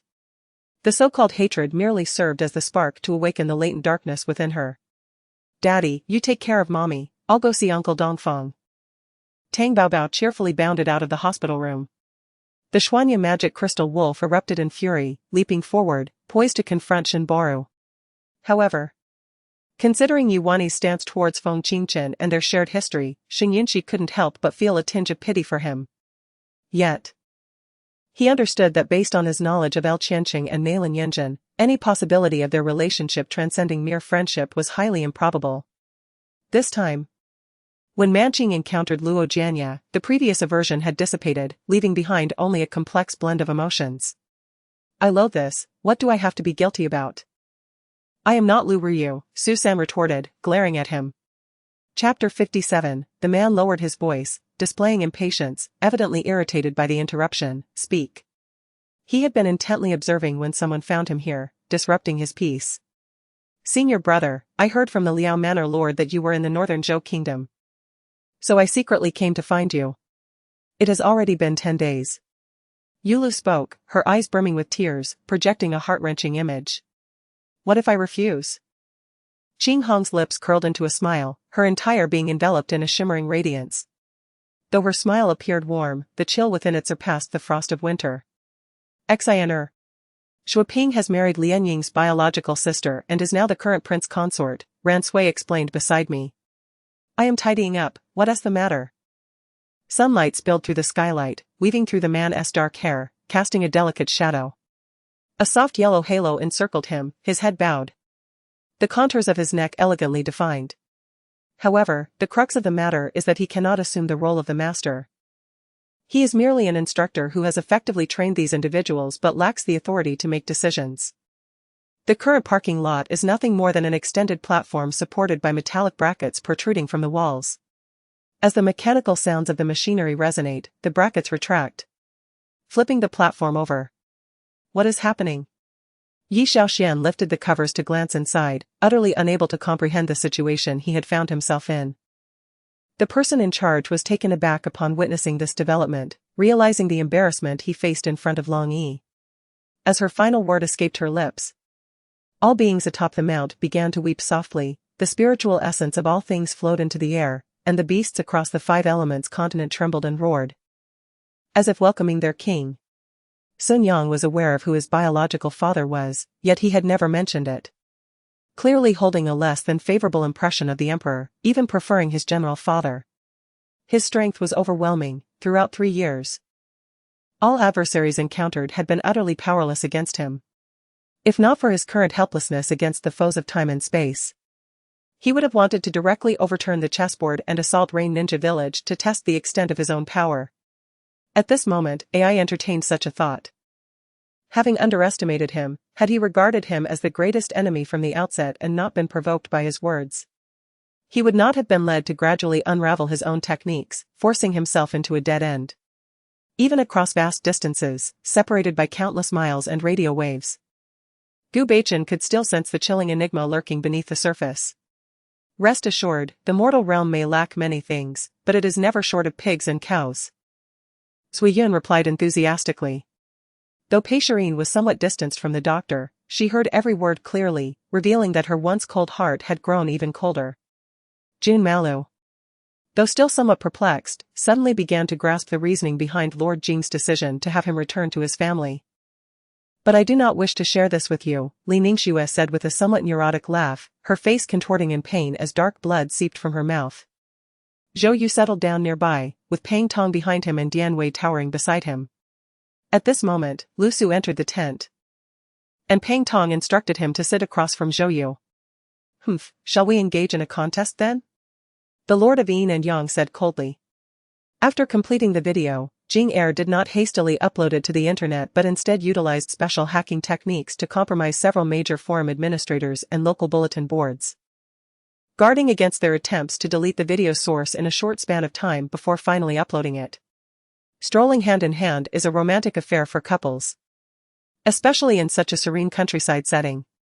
However, Shan made a misjudgment, focusing solely on romance while neglecting the practical circumstances. What date is it today? Yi Guanyin mused, realizing she hadn't paid attention to this detail. The inability to refine the 9 calamity treasures into the flame seal would ultimately lead to its elimination, if it had not already been discarded. No. Lin Sher exclaimed, tears streaming down her cheeks. Let's take a moment, I must witness Xin Yuan finalize this marriage. She bowed her head and, with a gust of resolve, stepped out, feeling emboldened by her father and brother's support. The divine realm can cultivate divine light, while the unparalleled will be bestowed with a divine radiance the moment they ascend successfully. Lost in thought, I had already donned my clothes, and upon opening the door, I noticed my sister-in-law was nowhere to be seen, only to hear the clattering of pots and pans emanating from the kitchen. Think carefully. If we truly bring the flag back today, what will transpire? Suju inquired. At this thought, I couldn't help but scoff internally. After the liberation of China, the plan was always for complete urbanization, merely a matter of timing.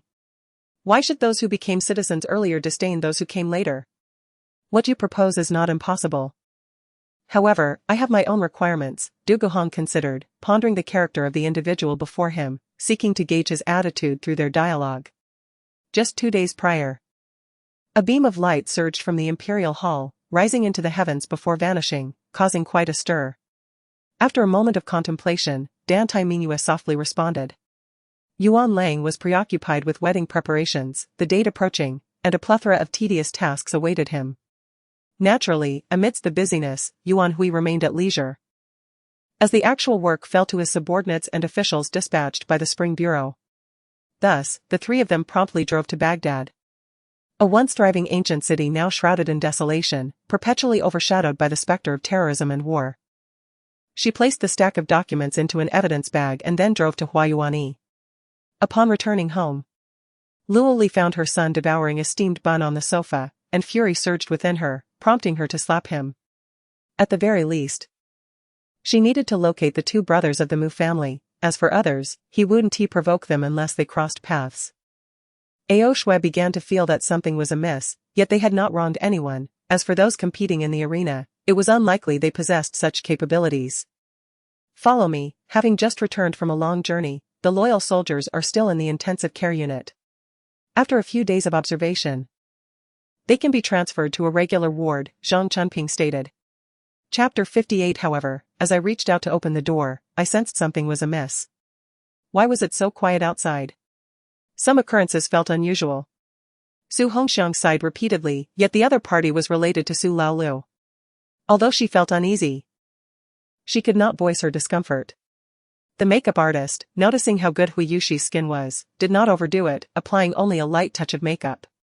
To thoroughly alleviate Enrua's concerns, Jin Qingxian took the time to explain matters to her. Her icy gaze fell upon Su Bangxia's face. Reflecting on how she had previously lowered herself to seek help from Su Bangxia, Aunt Lu felt immense regret. Had she known Su Bangxia lacked medical knowledge, she would not have been so courteous. Wang Bao had already served the emperor a bowl. Although it was a medicinal dish, it exuded the aroma of food, likely enhanced with jujubes, and tasted particularly delightful, sweet and smooth, a stark contrast to the medicinal dishes crafted by the imperial kitchen. At just past 4 in the morning, Zhu Yan called the boss to report on company matters. The timing felt rather peculiar. Su Han noticed the smile on Niue's face and could only glare at him. As speaking had become a struggle, what else could she do besides glare? It was best to eat first and regain her strength before settling scores. Moreover, today was already Monday. Why wasn't he at school, instead choosing to come to the hospital? In a verdant park, everything resembled the vitality of a new beginning: green leaves, crystal-clear lakes, and rain falling above, creating gentle ripples. This fellow had truly seized the base of the golden leopard. That guy, Lei Si, was utterly incompetent. Meishi muttered indignantly. Over time, the Nansha River had merged into a great river flowing directly to the East China Sea, eventually renamed Nansha River. Among them, some giants were innately attuned to elements, capable of wielding fire, ice, thunder, and sand at will, even possessing terrifying powers to manipulate molten earth and forests. Not quite, Master, your skills far surpass theirs. I believe that even if the 3 of them joined forces, they would mostly be unable to contend with you, Yang Yang mused thoughtfully. From morning until now, it had been over 4 hours. If it weren't for the impending visit to the Divine General's mansion, Su Chen would have truly wanted to turn back. Ma Long chuckled, observing the figure clad in black who had just climbed onto the stage, and with a sharp whistle, a fierce tiger suddenly lunged forward. What? The Lord of Celestial Slayers was taken aback, unable to suppress a cry of alarm. Without hesitation, he desperately ignited his own blood, unleashing a final strike. The sorcerer, with a self-deprecating smile, suddenly had his eyes flash, his demonic pupils sharpening as they emitted a torrent of infernal light, aimed directly at Ling Tian while he unleashed his ultimate weapon.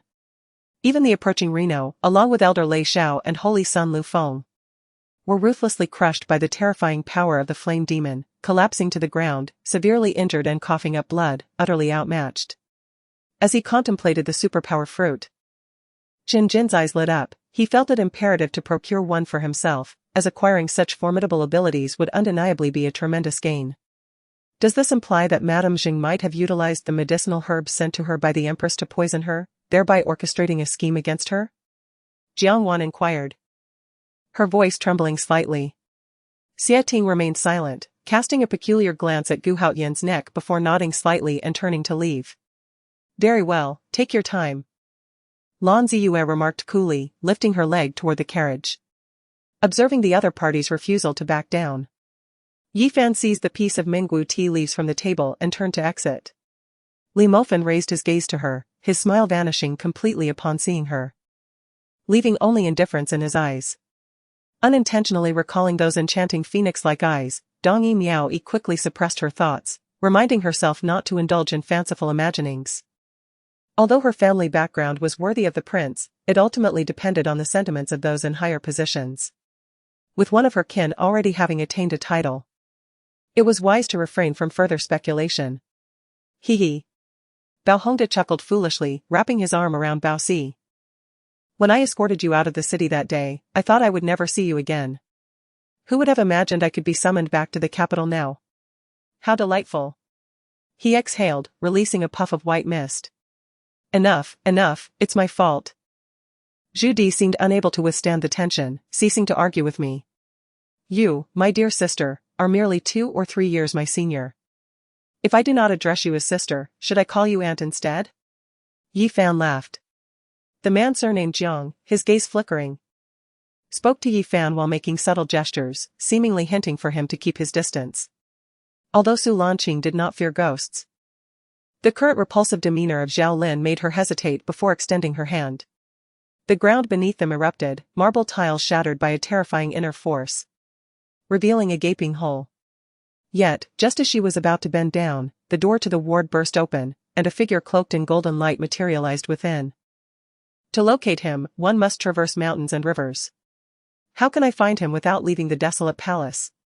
This was the unspoken thought in her heart. Their husbands and Jian Fan were from the same military district, after a tumultuous confrontation, future encounters would inevitably be awkward, which was not ideal for Jian Fan. Having offered their apologies, it was best to let it rest. As the chilling aura dissipated, Raphael resumed his kneeling posture, his expression reverent as if before a deity. Moreover, once they successfully entered the residence of the Chen family, they would assuredly live a life devoid of financial worries, enjoying a lifestyle envied by others. Mu Qing clasped the delicate hand of Roti in his own, a deeper smile gracing his lips. Since their last encounter, her attitude towards him had significantly shifted. He believed that, given time, she would eventually open her heart to embrace him. Surely you aren't here merely for breakfast, seeking to mooch off others? The youthful figure, arms crossed over his chest, smiled faintly, a hint of mockery playing at the corners of his lips. Duan Muanrui was quite pleased with Xie Ci's remarks, glancing back and forth between the two men, bewildered by their newfound camaraderie. Nonetheless, returning to Lin Su was not a negative outcome. This round of flattery evidently struck a chord with Wang Sheng, as he smiled at the turkey-like figure and even patted his shoulder, a gesture that resembled encouragement. Guahaoxuan, who was typically elusive, was not surprised by Rua Xian's absence. He merely felt a sense of nostalgia, wondering if they would meet again on the same day next year. Perhaps it was an odd coincidence, but at that moment, Yao, engrossed in an online game in his dormitory, suddenly felt an inexplicable chill emanating from the wooden chair beneath him. He hastily draped a large towel over it and continued his immersion in the virtual realm. Meanwhile, Lu Yifeng, who mingled easily with these celestial beings, possessed a mindset far beyond theirs. Ever since Xu Wu decided to lead the Shan Haitian followers to pledge allegiance to Liangshan, all matters concerning Shan Haitian had been overseen and decided by Wang Luan. When the official army launched their assault, Xu Wu had also requested Wang Luan to take charge and direct the overall strategy. Oh no!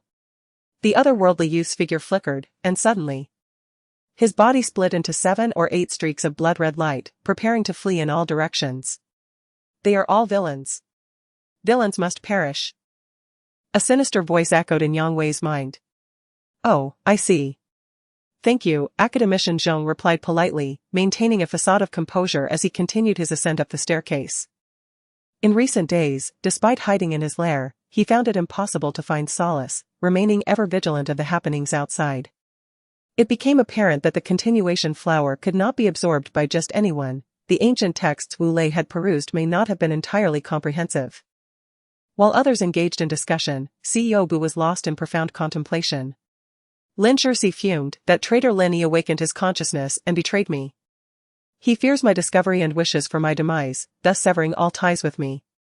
Qingsa seemed to have anticipated Mo Baiqian's arrival, preparing a sumptuous feast in advance. Nie Chongqing trembled, staring vacantly at Nie Xiang, seemingly in disbelief. In a daze, Wei Xian struggled to focus on the problem before him, staring blankly at the blackboard for an extended period without uttering a word. Hearing this, the beautiful concubine Li gradually seated herself, though her heart was in turmoil. Even her hand, which held the teacup, trembled slightly. What is your opinion on the earlier matter? Zhang Zichuan asked, noting Lin Chaoga's prolonged silence. Although she felt a tinge of shyness about visiting a male acquaintance's home for the first time, the thought of him made it seem less daunting. In truth, they too wished to avenge their eldest brother Zhao Gongming, yet sometimes, vengeance was not something one could pursue at will. Certain matters were beyond anyone's control. Unbeknownst to him, a sense of inexplicable irritation brewed within, his brow furrowed with coldness. Within the hidden gate, numerous families existed, and among them, those boasting grandmaster-level warriors could be considered elite. The couple now resembled mere ornaments, busy with their own affairs by day, sharing meals, and caring for the children, while retreating to their respective rooms by night. As the airship descended, the escort personnel removed Ansha Li's handcuffs, specifically warning her that she possessed a chip within her body, which would detonate her if she attempted to leave the garbage planet without authorization. This establishment appeared to specialize in selling mutated plants, restricted to live specimens of levels 1 and 2, while level 3 corpses were also available. Qian Duoduo's face turned pale. If Li Mingya did not agree to make sacrifices, then his recent act of kneeling in apology during the live broadcast would have been in vain. It was only during the transaction to withdraw star coins that Anjali discovered the online platform would charge a 5 service fee, an exorbitant amount. I swallowed hard. Gazing at the figure before me, feeling utterly powerless against him, and an unsettling sense of complexity surrounded him. At that moment, Xing Hanlin was caught off guard by such a significant opportunity, momentarily stunned before bursting into uncontainable joy. Zhou Jin and Xing Wan were utterly astonished to discover that he had installed surveillance in the private room. Ning Yaoyang, as the legitimate eldest grandson of the Marquis' residence, was someone whose connections were fervently emphasized by the parents of the children, urging to cultivate a good rapport with him. She likened her relationship with Lin Yuer to two bowls of bird's nest, and while some of the more educated maids withdrew their extended legs, the less discerning ones failed to grasp the underlying significance. Each time Ning Kuan expressed his displeasure and resorted to violence, he merely gritted his teeth and endured. With a snap of his fingers, Yufeng and Yi summoned 3 bells that flew from his person, each bell surrounded by 13 projectiles, poised for imminent launch. This could allow the 9 spirits' fiery formation to cultivate a being akin to a magical artifact spirit, named Fire Yiksha, after absorbing the essence. The outcome was an increased level of difficulty, exhausting each member as they struggled with these formidable challenges. Thus, when the wine-sword immortal from the demon suppression peak was about to emerge, the sight filled everyone with immense excitement. The tavern owner rubbed his eyes, confirming he had not erred, and hurriedly stashed away the divine stones, fearful of discovery. At that moment, an object struck the back of Hua Kaiyuan's head. Upon turning, he found a carved jade resembling a fox on the ground. Chapter 60, He is my middle school classmate. Hua Xingsan, for the first time, found himself lying to his parents, his face flushed with embarrassment. The middle-aged man turned to Xiao Yan with a smile, introducing himself as Su Jiyang, the highest-ranking elder responsible for imparting skills to the elite of the inner court and the holy stage challengers. If you do not mind, I could offer you some guidance, he said, before turning to enter the grand hall. Heavenly heavens, is this still the same thing? Everyone's eyes widened as they gazed at the final discovery from the iron shovel. Although the appearance of the corpse worm was exceedingly revolting, it was, at that moment, our lifeline, and we could only tolerate its unsightly form. Indeed, we had thoroughly examined all possible locations, ruling out any other exits. However, upon reaching the main tomb chamber, we found it to be an empty grave, a reality hard for anyone to accept. After all, speculating was one thing, but facing the truth was another. What on earth could it be? The second in command, lost in thought, muttered incessantly. Others had already collapsed in fear within the passageway. We might be at a side entrance of this city. If we circle around, we should soon see the city gate, Captain Song stated after a meticulous inspection. What once was, is no more. Hong Yi smiled faintly, those memories now mere wisps of smoke. A mere fire, do not let it embolden you. While Zhu Jiang spoke boldly, he felt a pang of insecurity, well aware of his own discomfort. His expression resembled that of a favored concubine from a cold palace, unabashedly reveling in her triumph. Look, no matter how stunning you are, you have fallen from grace. With Meyer now in the picture, you hold little significance. Men are fickle. Do not deceive yourself into thinking beauty guarantees everlasting favor. So it is, Wu Tong revealed a bitter smile. He had heard of Mu Yang's situation and was equally taken aback. With the golden killing heavenly phenomenon, such an occurrence was beyond his imagination. And men? Do you think I fear you just because you bring a man? Try touching me again, and see what happens. The flower, upon seeing Qi Feng's arrival, continued to shout defiantly. Shi Hongyun called the head of the infectious disease department and took Yun Lu and the young policeman for a checkup, while the older officer was led away by the medical director for tea.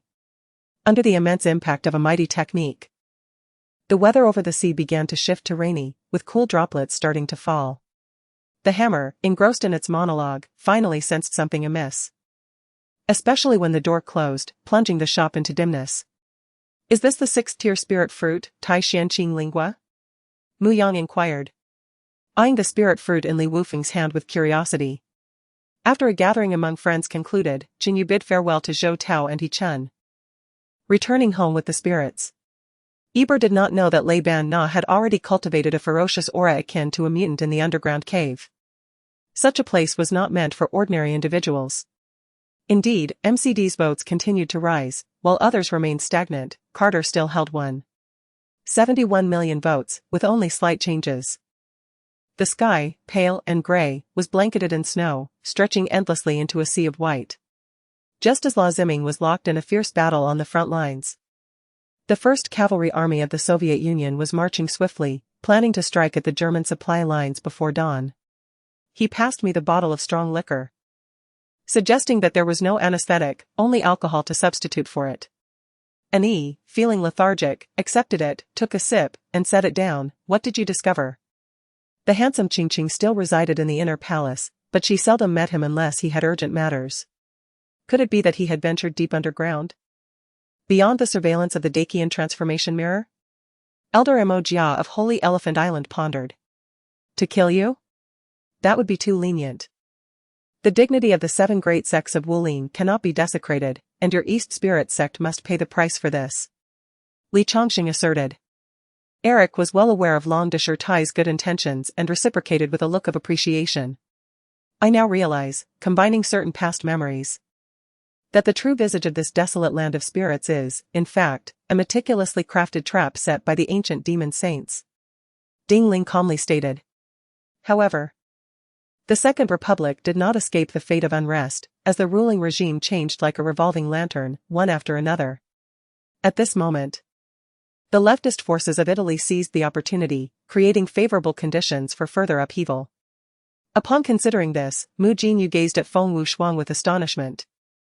If this is what she referred to as different, then it is indeed remarkable. Of course, there are superior methods to store magical artifacts, which not only preserve their spirit but also enhance them further. However, such high-tier storage treasures are exceedingly rare, and it is unlikely that Tianqi Gongzi possesses any. Nevertheless, this proved futile. After several battles, Fang Jun's Qianquan ring accumulated numerous soul entities. Shui Wuyue gradually approached him, her oppressive aura intensifying, until he found himself unable to retreat. Curled up on the ground, shaking his head frantically. The demon spirit's 7 transformations has reached a high level, very close to the supreme realm. And with the surge in combat power came significant changes. In such moments, within Yanji City, one could sense the electric arcs coursing through their veins. A transformation bestowed by the Tengu bloodline. Yang Ming's heart could only encapsulate his feelings in 3 words, though this delightful mood would soon dwindle by Monday. Hearing this, the flying eagle unceremoniously consumed the other 2 corpses, swallowing the beast core of the Lion King and entering seclusion to break through to the advanced innate stage. Chapter 61. Suddenly, Dorgon felt a large hand grasping his own, the warmth and strength of that hand undeniable. He suddenly thought that Li Zicheng must have felt how cold his hand was. As the sky began to darken, Li Shimin waved his hand, signaling to retreat back to the city. Thus, the long procession returned to Chang'an as before. Do not forget to thank the lady for entrusting you with such an important task, the plump steward glared at me. The hand of hell. At that moment, Bao Pai's voice reminded Jiang Qizai that all he witnessed was not an illusion but a reality unfolding before him. As Wang Tang pondered how to compel the red serpent to reveal his intentions, a sudden series of beeping noises emanated from the latter's pocket. At that moment, a deafening roar reverberated throughout the theater, and all doors and exits were instantaneously and uniformly sealed. The students who sought to flee were immediately enveloped by the encroaching darkness, their bodies trembling uncontrollably as they cried out in desperation. The urgency to save Yuan Chonghuan weighed heavily upon them. Consequently, Li Hongji resolved to advance to Beijing and assess the situation further. As time slipped away, within the confines of the 9 Dragons pendant, Hua Xiang sat serenely upon her mat, inhaling the delicate aroma of tea that wafted into her senses. Gradually, she opened her eyes to see Zi entering, carrying the very source of the fragrance. Meanwhile, the merchants rejoiced, marveling at their descendants' ability to attain official positions and evade land taxes, paying little mind to the modest rise in commercial taxes, as they eagerly anticipated the implementation of new regulations to expand their enterprises. In a chess match that had progressed to 79 moves, Qiu Yijunan's spirits plummeted, his position unraveling, and conceding defeat became an unavoidable reality. Ryan had previously wondered why the figure in the black robe demanded the surrender of the Lord's soul. It turned out that this individual was indeed alive, preparing to seize control during Ryan's moment of weakness after their fierce battle. How do we piece this together? Asked Ling Er, holding a puzzle piece and turning to Lu Yifeng with an innocent tone. After yet another threat from Baiyun. The middle-aged man inside trembled as he lowered the car window. Upon returning to his room, Nangong Xian commenced his cultivation, his consciousness entering a kaleidoscopic realm, transforming into his primordial infant.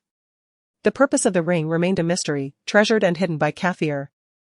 He casually removed the black gemstone ring confiscated from the Earl Kathir and placed it into the drawer of his desk. Lu Yufeng, not one for pretension, took the ring and downed half the bottle without uttering a word of thanks.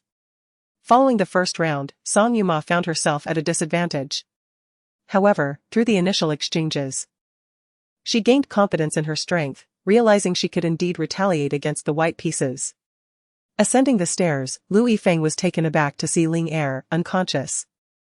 As he stared in shock at Lin Qingxue, she remained silent, accepting the gung note from Chen Jia with a smile, sending the matchmaker away with 10 taels of silver. The renowned names of the Death Walker and Life Walker were known to all present, resonating with authority. To confront a fleeting wind, the need to dispatch a lord and 2 walkers seemed overly excessive. For reasons unknown, the combination of red and black triggered 2 words in Ji Rua's mind, Luo Dio and Peach Blossom Realm.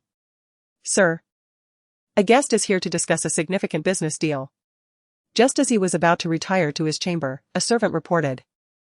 Qin Jialua then summoned a Western missionary to elaborate on the organizational structure and core doctrines of Catholicism to the 2 Taoist practitioners, Lu Feiqing and Zhang Qilong, who listened with thoughtful expressions. Abeo was no fool. He had observed Xinyua's seamless actions and was struck by a thought: what was the difference between renting out the elderly and what he had witnessed? This led him to recall the densely packed fruits in that realm, and an idea began to form in his mind. Outside, Yumoza beamed at the color changes of the alchemical furnace, thrilled at the prospect of refining that individual. If the elixir succeeded, he would surely regain his former strength. Seeing her resolve, Su Qing understood further persuasion would be futile, yet her words held merit, for her medical expertise was indeed unparalleled. Ah He resigned himself to consolidating his forces, abandoning numerous outposts, and positioning his troops strategically among the 5 peaks of Dudu Mountain and the critical mountain passes, hoping to leverage the natural defenses and engage in a protracted battle against the Ming army until they were worn down. Then, he would reclaim his throne. From the moment you rescued me, from the moment you stood to protect me, I knew I had fallen for you. Ailey exclaimed, embracing Fei Yingjuan's face. Even waiting in line for a KFC meal was necessary. Popular restaurants like Shuangqing required patience. Chiang, could you take me and the mute boy ahead? Liao Wuyo glanced at Fei Nanch's quartet before finally addressing Chiang. Wuyo, if Liao Wuhan saw you now, he would surely be proud, Fei Nancha whispered, embracing Liao Wuyo. Upon hearing this, Huang Zhen was taken aback, and Ailey stood in stunned silence, as the notion seemed almost unfathomable. Especially when considering the relationship and past between Guofei and Tavong. Chapter 62, Suddenly, a soft, warm, and moving presence nestled in her arms left Xingxue at a loss for how to position her hands and feet. How ridiculous. Just moments ago, you spoke so boldly. And now you tremble with fear. Was it not you who urged us to gamble? Did you not proclaim that Zhou Yun was a rare prodigy of a century? Why then, have you shown such trepidation? A teacher from experimental high school retorted. As music filled the air, a middle-aged man clad in formal black attire grasped a silver microphone, moving in rhythm to the melody as he ascended the stage. With one hand covering his face and the other brandishing a bottle of wine, he hurled it at Wang Jing, only for Wang to seize his wrist before the bottle could be swung. Wu Qingwan's emotions were complex. She had witnessed numerous miracles in Xie Ci Tun, yet none had impacted her so profoundly as this. The 3 figures in black were taken aback, hesitating to strike as they retreated several paces, eyes wide in fear as they gazed at Yang Bo. In an instant, Zhou Yun's countenance drained of color. His opponent was no mere mortal but a machine. Every inch honed to perfection, even the most fragile part of the human body, the Adam's apple, was as resilient as iron. Ho-san brushed the branches from his face and began gnawing on a frozen pear. Lin Mimi preferred to eat flower reds, munching away while lamenting that they could not compare to the wild fruits of the forest. Gu Gongyang beckoned the 2 to the table for a meal. And after several cups of wine, he beamed with pride at his disciples and sons-in-law. As they strolled down the street, He Fenghua chuckled, "Let us grab some lamb skewers. Li Zhenghua nodded, all right. Let us go for lamb skewers. Upon arriving at a barbecue establishment, they found numerous patrons enjoying their meals, so they settled at a nearby table. At the moment the 12 phantoms vanished, Zhang Wei's gaze caught sight of one, etching it into his memory. To Simon Yao's surprise, Ling Yu remained calm, displaying a nonchalant demeanor instead of anger. Upon stepping outside, it became evident to all that the elemental energy in this place was alarmingly thin, both above and below. A peculiar black mist lingered ominously. Jin Xiangming's previously respectful smile morphed into a chilling smirk, his eyes flashing with a barely perceptible cold gleam as he stealthily retreated to a corner of the main hall. Kong Lihua's face turned pale as he witnessed the unfolding scene, his body trembling, having lost the courage to seek vengeance against Wang Yu. Qin Jun clicked his tongue, incredulous. So, the creatures surrounding us are all uniquely gifted chaotic beings? Gradually, everyone began to awaken, encircling us, save for Qing Xiaoming, who remained on the outer edge, gazing at the still sleeping Jiang Shan. Though they could not fathom why the frenzied escape of the Tianyue Linghua had suddenly ceased, they recognized it as the best opportunity to seize the spirit fire, and thus did not hesitate to act. Even in the face of internal crises that could lead to instant demise, within lay myriad treasures and extraordinary techniques awaiting discovery. Caleb endeavored to consolidate a spiritual core by himself, yet his efforts were in vain. It appeared that his mental energy had been significantly depleted, rendering him incapable of forming the core. Not at all, I merely needed to liaise with the Yin Chai Bureau regarding certain matters, which is why I am here. When shall you return? Lin Qi inquired. Within the room, Su Yungu was seated in meditation, facing Lin Xiaoxiao, their palms pressed together, an aura of genuine energy swirling around them. Fortunately, the temperature within the Emoshi Academy was markedly different from the biting chill outside. The evening breeze was refreshingly mild. Yuan's expression was exceedingly serious, her eyes heavy with meaning, as though warning that if Sangli were to treat this lightly, she would face dire consequences. This was corroborated by the system's notification, owing to his unlocking of an achievement, the first stage of the Star Devourer. A grim sight of human bones lay before him, prompting the grim realization of how many lives had been lost. The lingering malevolence surrounding the residential building was likely the result of this rodent's actions. Under the barrier of talismans, Su Feng found himself cornered, subjected to a relentless torrent of attacks from his adversaries. The group cast a glance at Su Feng, noting his youth, their eyes betraying a flicker of disdain and contempt. Checking the time, it was already 2 a.m. I resolved to take this new information into my dreams, pondering whether Yao Yao or the 8 demon immortals would have more to say. A flicker of golden light emerged from the shadowy figure's embrace, likely the desert treasure nestled within the sand shadow beast's belly. The flavor of the meat sauce was balanced, boasting a unique saltiness and a subtle spiciness, accompanied by an unusual freshness. The texture of the meat was commendable, delightfully chewy, while the noodles were both firm and smooth. Qing Yilan mused that she had never tasted such exquisite fried sauce noodles before. The two exchanged glances and promptly approached to inquire further. It turned out that this elderly man was named Wu, and his son, Zhang Tianbao. Upon hearing that the imperial troops had crossed the border and set up camp at the city's forefront, was terrified and wished to flee, taking all the family's money and grain but leaving the old man behind. Realizing he was still some distance from Lu Xiang, his body moved uncontrollably towards the latter. An unfamiliar sensation he had never experienced in the river of life. To discuss collaboration on the basis of a ceasefire was, in Carlos's view, a considerable concession. As for war reparations, esteemed giant emperor, are you jesting? Su Yishi's brows furrowed, a glint of coldness flashing in her eyes. What reward? It was clear that they merely wished for her to end up disfigured like Mu Wanqing. No sooner had she spoken than the executioner glared, raising his blade and removing the death tag from the criminal's back, the blade rising, then falling. Empress Yin narrowed her eyes, fixating on her. This Su Yishi was indeed sharp-tongued. Very well, she would heed her words, for there would be ample opportunities to deal with her later. Lu Xiang initially intended to harden his heart and walk away, as he was already burdened with enough troubles that he could scarcely keep up. Yet this particular predicament was of his own making, and he found it impossible to simply abandon it. As Chen Feng immersed himself in the newly acquired secret technique, a sudden clamor broke the silence, the distant sound of splashing water echoing faintly. Both Chen Feng and Hao Shui were startled, at that moment, a vessel approached, leaving them unable to advance or retreat.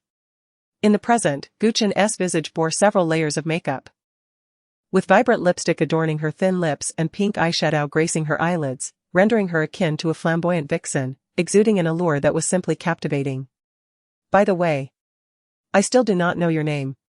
Suyin eagerly inquired of Xie. "There in a corner of the private room, Han Ying." With bleary eyes filled with sorrow, curled up, tears cascading down her cheeks, showing no sign of stopping even upon the arrival of Jiang Qingsu. Just as Chen Feng was about to succumb to a barrage of blades, he recalled the blue light from the peculiar eye, attempting to repel the silver sword through this means. However, that eye, though still open, could no longer emit the azure glow, as if the previous outburst had depleted its energy reserves. Chen Rong found himself leaning uncontrollably into him, inadvertently jostling his wound with his elbow. To build a foundation in the way, one must first establish a solid base to erect towering structures.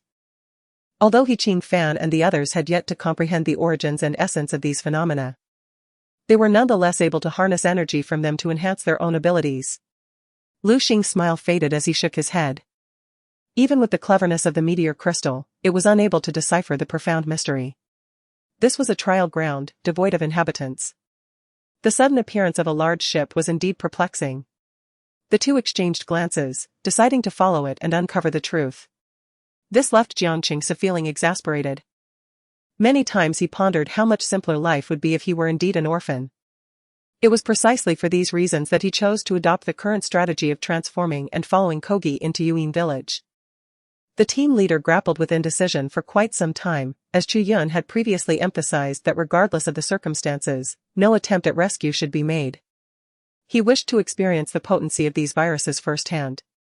Now, entering recklessly could very well disrupt Chu Yun's plans. According to Lu Yishou's account, Emo Rua should have perished alongside his mother back in those years. Who then was this Emo Rua now? The human body, at any time, is inherently more vulnerable at the waist compared to other regions, for it is also the primary pathway for transmitting neural signals from the spine. Should this area sustain injury, it could lead to a loss of control over one's limbs. My friend, the void/technique took me 13 years to master. Do you genuinely believe that merely grasping its nuances will allow you to wield it effortlessly? Cassius retorted, somewhat irked. Due to the game system's 8th level difficulty, which permitted unrestricted alterations to the main gate of the Dance of the Spirits, entering in batches became utterly meaningless. Thus, everyone had no choice but to proceed according to the most optimized configuration and accept the revised groupings imposed by the system. Although the sword light manifested from one's blood and spirit was sharp, the thin volume of that power represented Richard's greatest weakness. Even if he unleashed the entirety of his accumulated energy in a double-fisted assault, it would still be reduced to mere dust under the crushing weight of higher tiers. At that moment, Akao's expression was one of sheer astonishment, her mouth forming and her eyes wide as saucers, having never witnessed such a spectacle before. By the time Mu Xiyan regained her senses, Long Jingting had already completed his kiss, and the traffic light turned green the moment he lifted his gaze. Upon hearing Grandpa Shen's question, Shen Changfeng paused momentarily before explaining that he and Meng Yuhan currently had no relationship. That day, she merely sought him out after returning to the country, and he had only invited her to dinner as an old friend. Why is there only an eyeball? What about the eyelids? The ocular muscles? He could hardly believe that half of his energy could only restore an eye to a first-tier enhancer. A notion that left him feeling somewhat insulted. Yan Yin stood by the window, gazing ahead, where the scrap collection area was visible. A heap of scrap metal easily discernible in the yard. However, the surrounding wall of the residential building obstructed the closest route, prompting Yan Yin to silently memorize the path to the collection station from above. Should his legacy fall into the wrong hands, he would undoubtedly have to cleanse his ranks.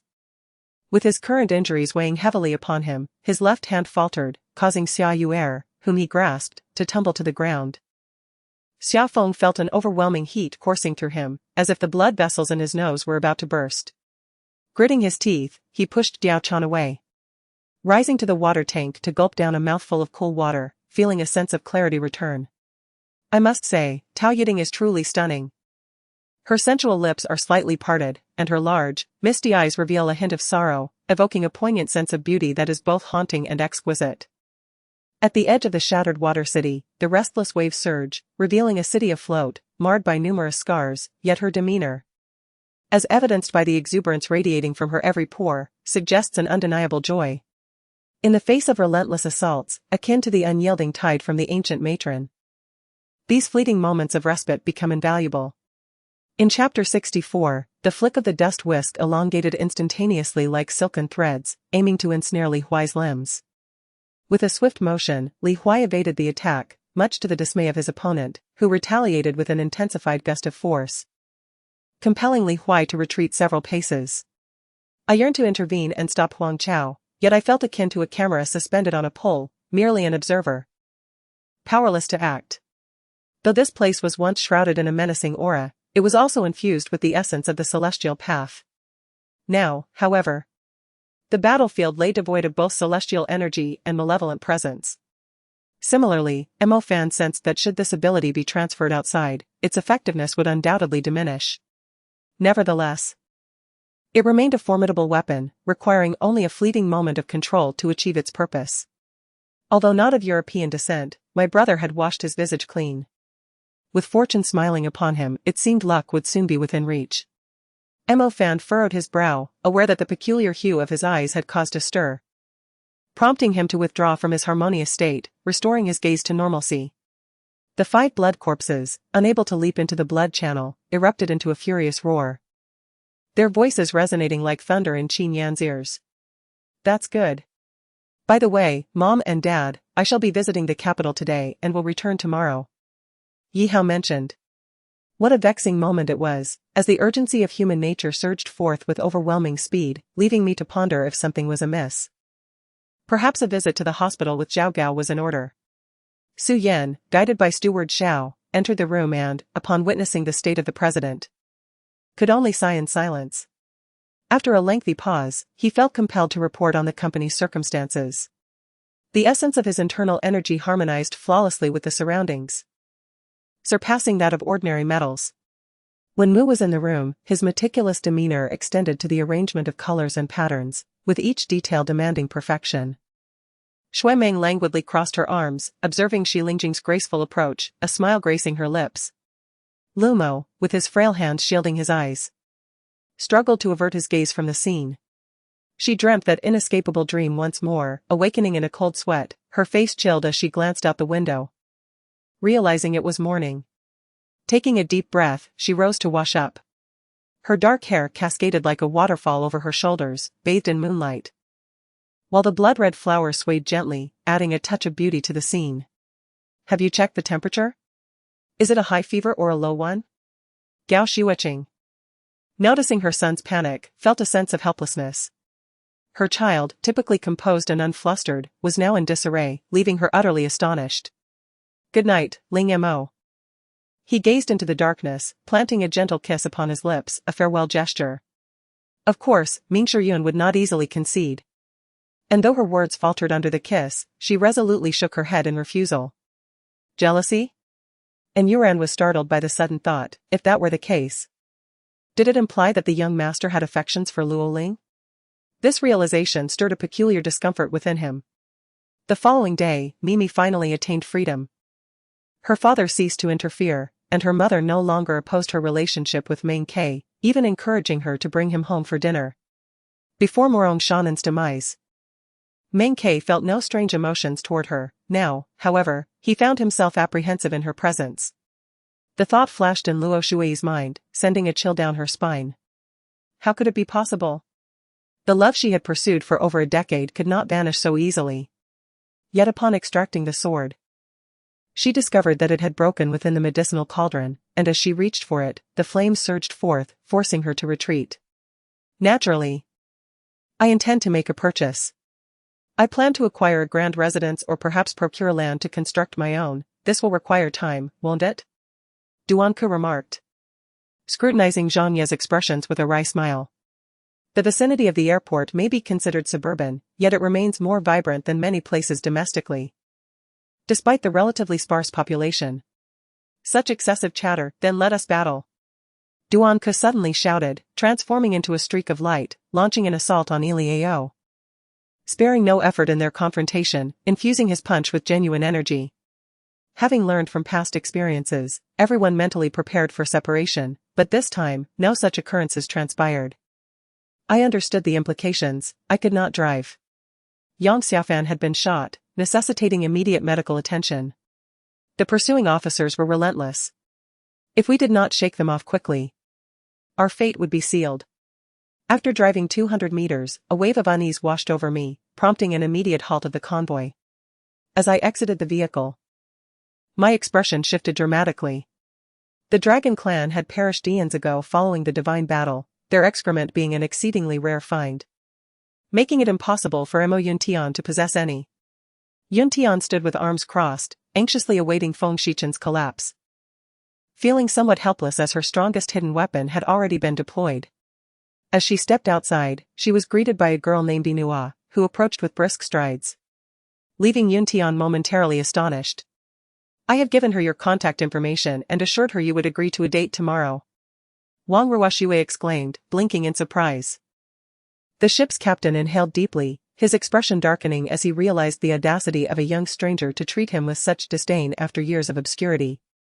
Moments later, Su Zifeng and Faker moved almost simultaneously, their inventory revealing 4 Duran's blades, not a single potion in sight, indicating they were truly prepared for a fierce battle upon returning to the lane. Is that you, princess? I am Xie Ci, here to escort you back to the estate. A gentle voice resonated from outside the carriage. I cannot take you directly, I will introduce you to our chief, who will guide you. Heaven be praised. This fellow finally uttered something of substance. On that romantic evening, tales of love unfolded, destined to spread like a breeze throughout the estate, with everyone eager to inquire about the progress between the princess and young master Xie Ci. Previously, she had not considered her tear ducts to be particularly shallow. Yet since encountering him, her tears flowed as if from an overflowing reservoir, triggered by the slightest provocation.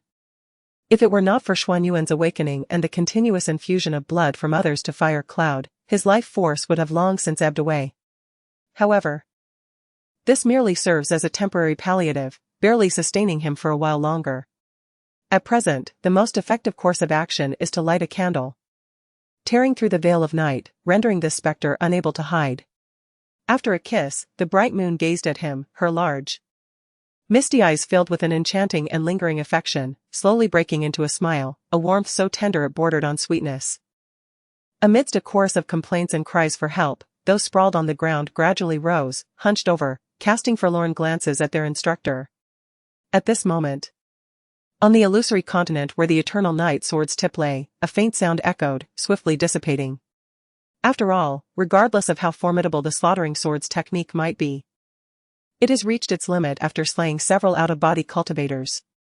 Upon finishing his words, the vessels nearby began to retreat rapidly, encircling Feng Luo Island with a sudden thrust that stretched for 1,000 feet, and from the immense branches protruding, exceptionally sharp spikes emerged once more amidst the previous thrusts.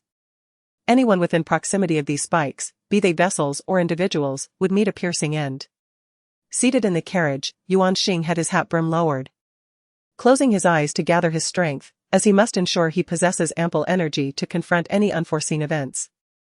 I won't concern myself with you anymore. I want Su Jian, he declared animatedly, reaching for his phone and engrossing himself in its contents. Due to certain circumstances, he was taken away by another school. Lulu responded on behalf of Xingji. The calamity bearers hastily adjusted their stances, with the zombie's fist mere centimeters away from them. One calamity bearer found it exceedingly challenging to battle the zombie, and soon the second and third joined the fray. In the past several seconds, the initial calamity bearer engaged with the zombie suffered a noticeably greater loss of vitality than the zombie itself. How can I, the Long family, repay such a favor from the esteemed elder? Long Padian sighed deeply. Indeed, such a monumental act of kindness leaves them at a loss for how to repay it. Even if they wished to, there would be no avenue for recompense. The only course of action is to foster Long Tianwei's growth, ensuring he does not betray the elder's nurturing. With the resurgence of the sealed continent, ancient races and slumbering powerhouses began to awaken, heralding a time for resource contention. Domestically, Qilin Mobile is also competing with high-end brands like Huawei and Vivo. In this rivalry, while they have not faltered, they have yet to secure a definitive advantage. His thoughts were a chaotic tangle. Upon reflection, he realized that this situation indeed aligned with the divination from last time, full of twists and turns. Not only had he failed to accomplish any objectives, but he had also nearly lost his life here, truly a stroke of bad luck. Meng Tian and Meng Yi exchanged glances, instinctively lowering themselves to inch closer to the seagull, resembling crocodiles as they crawled with their tails dragging along the ground. American talk shows are classified into two categories based on their airing times: daytime talk shows and late-night talk shows. The times have changed, rice paddies have diminished. Pesticides have proliferated, and the era of casually catching 20 or 30 crabs is long gone. Finding a crab nest is no easy task now. Go away. I have no time for you. If you wish for a duel, come back another day. With that, he disregarded the playful antics of Xingping Chuangzhen and headed straight for room 302. Ultimately, persuaded by the two, he removed his clothing, revealing an inflamed wound on his back, causing both of them to frown. However, this statement, upon reaching Feng Jiu's ears, elicited a raised eyebrow, as she interpreted it as a hint that Mose had been accompanying and caring for her during this time. In Chapter 66, she had long hair cascading over her shoulders, with delicate, fair skin, and a graceful neck adorned with dainty collarbones. She wore a white velvet top and a pink miniskirt, her bare legs exposed. I launched an all-out assault on him using both my hands and feet, while he merely defended with his legs. Fortunately, Lu Renjia had initially guided me in practicing those folk martial arts, otherwise, engaging in hand-to-hand combat would have proven quite challenging. After battling for several hundred rounds, I initially held the upper hand, but gradually found myself at a disadvantage. As expected of the demon lord, his strength was beyond words. After a while, Qi Hao realized it was not soccer. It appeared that Qin Yu was organizing an outdoor wedding, complete with lawns, flowing water, red carpets, and flowers. Jing Xian was also elated. She affectionately kissed Qin Ming's cheek, saying, "You are certainly wonderful. In my heart, you are the best." Now it was Qin Ming's turn to blush.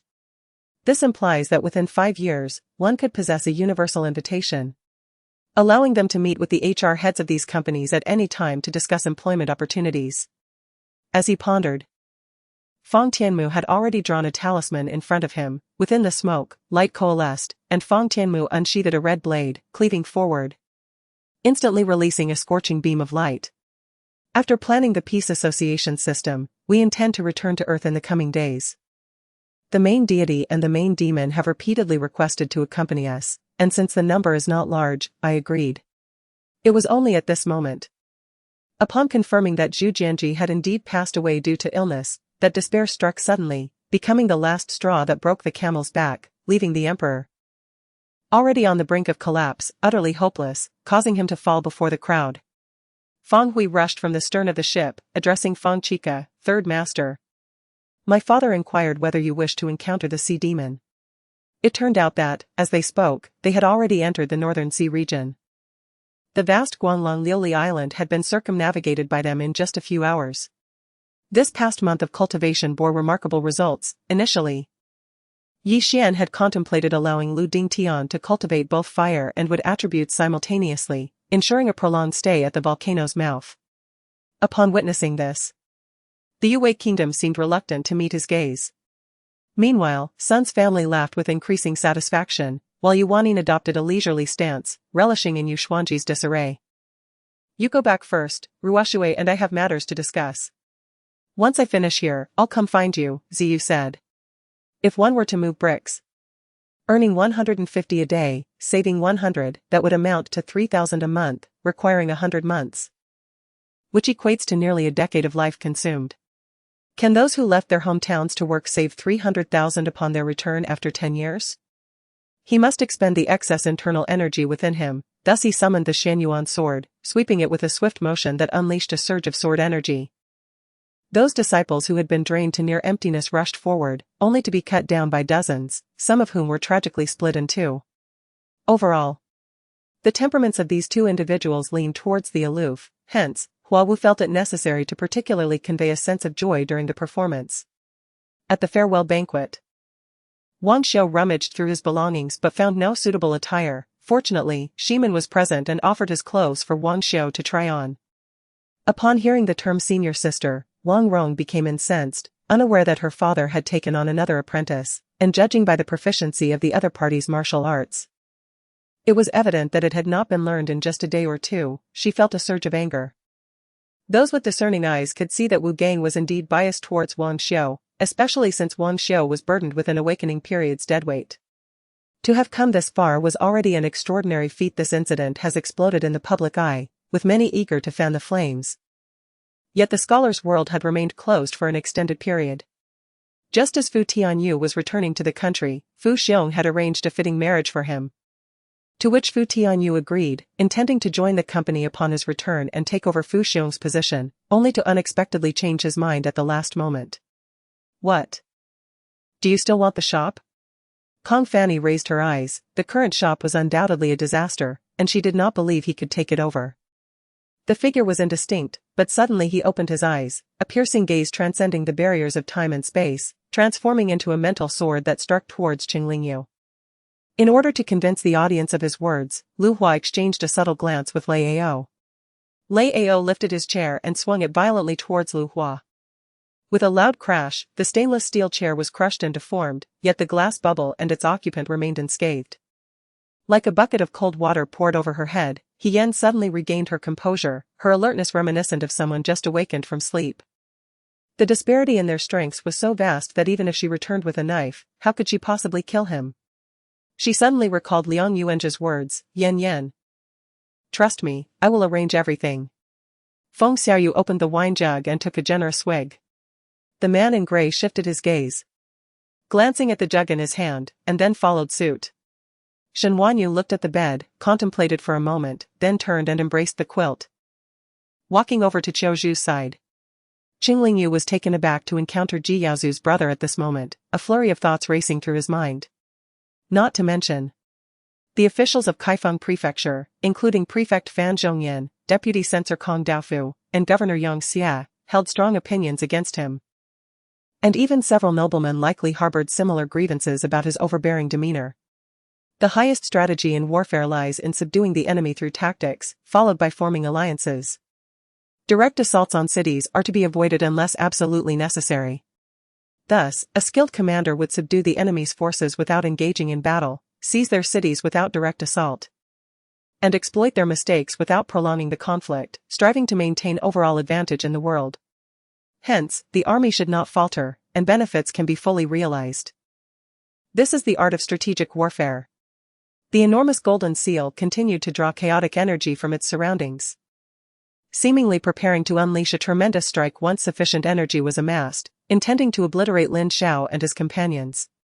Sighing, Manager Tong shook his head, noticing his staff were busy, and then stepped out the door. This clever individual immediately redirected the conversation to the competition for merit. If Zhao Rang insisted on participating, it might come off as inappropriate, considering he was a prince who had recently proclaimed the importance of water conservancy. Flaunting his achievements while competing for military officers against Ma Yu, it would appear rather selfish. Upon returning to Dingtao, Zhao Yan's first order of business was to have Shen Tujia secure the northern camp, ensuring the 50,000 troops stationed in Dingtao were firmly under his control. His second action was to seal off the palace, imprisoning Prime Minister Xia Shua of the Liang Kingdom. The third was to dispatch cavalry to Linzi, requesting the Qi King to lead a large army to Dingtao to take control of Liang territory. Even when excessively hungry, one could simply shove a handful into their mouth and wash it down with cold water. It could be swallowed whole. Compared to traditional coarse military rations, this kind of food was decidedly more palatable. Though he did not comprehend why his uncle Wu Fanzhong had relentlessly pursued the child before him since 8 years ago. The secret order had never been rescinded. Now, in his position as left chancellor, wielding immense power, he continued to be entangled with this child, which was indeed perplexing. How is the matter I instructed you to arrange coming along? Chongqing casually inquired, tilting his head. Manager, the two attendants were taken aback, not expecting Fang Yun to strike without warning, with no sign whatsoever. It seems I should take a trip to Capital Star after all. I was thinking of staying put in the army to avoid being assassinated, but after hearing you, I feel quite safe. Wang Chang remarked with a glimmer in his eyes. The chancellor pondered for a moment and said, "It is not that this old minister disregards the emperor's comfort. I am concerned that once Shilling acquires the antidote, they may indeed take drastic measures against Dongling."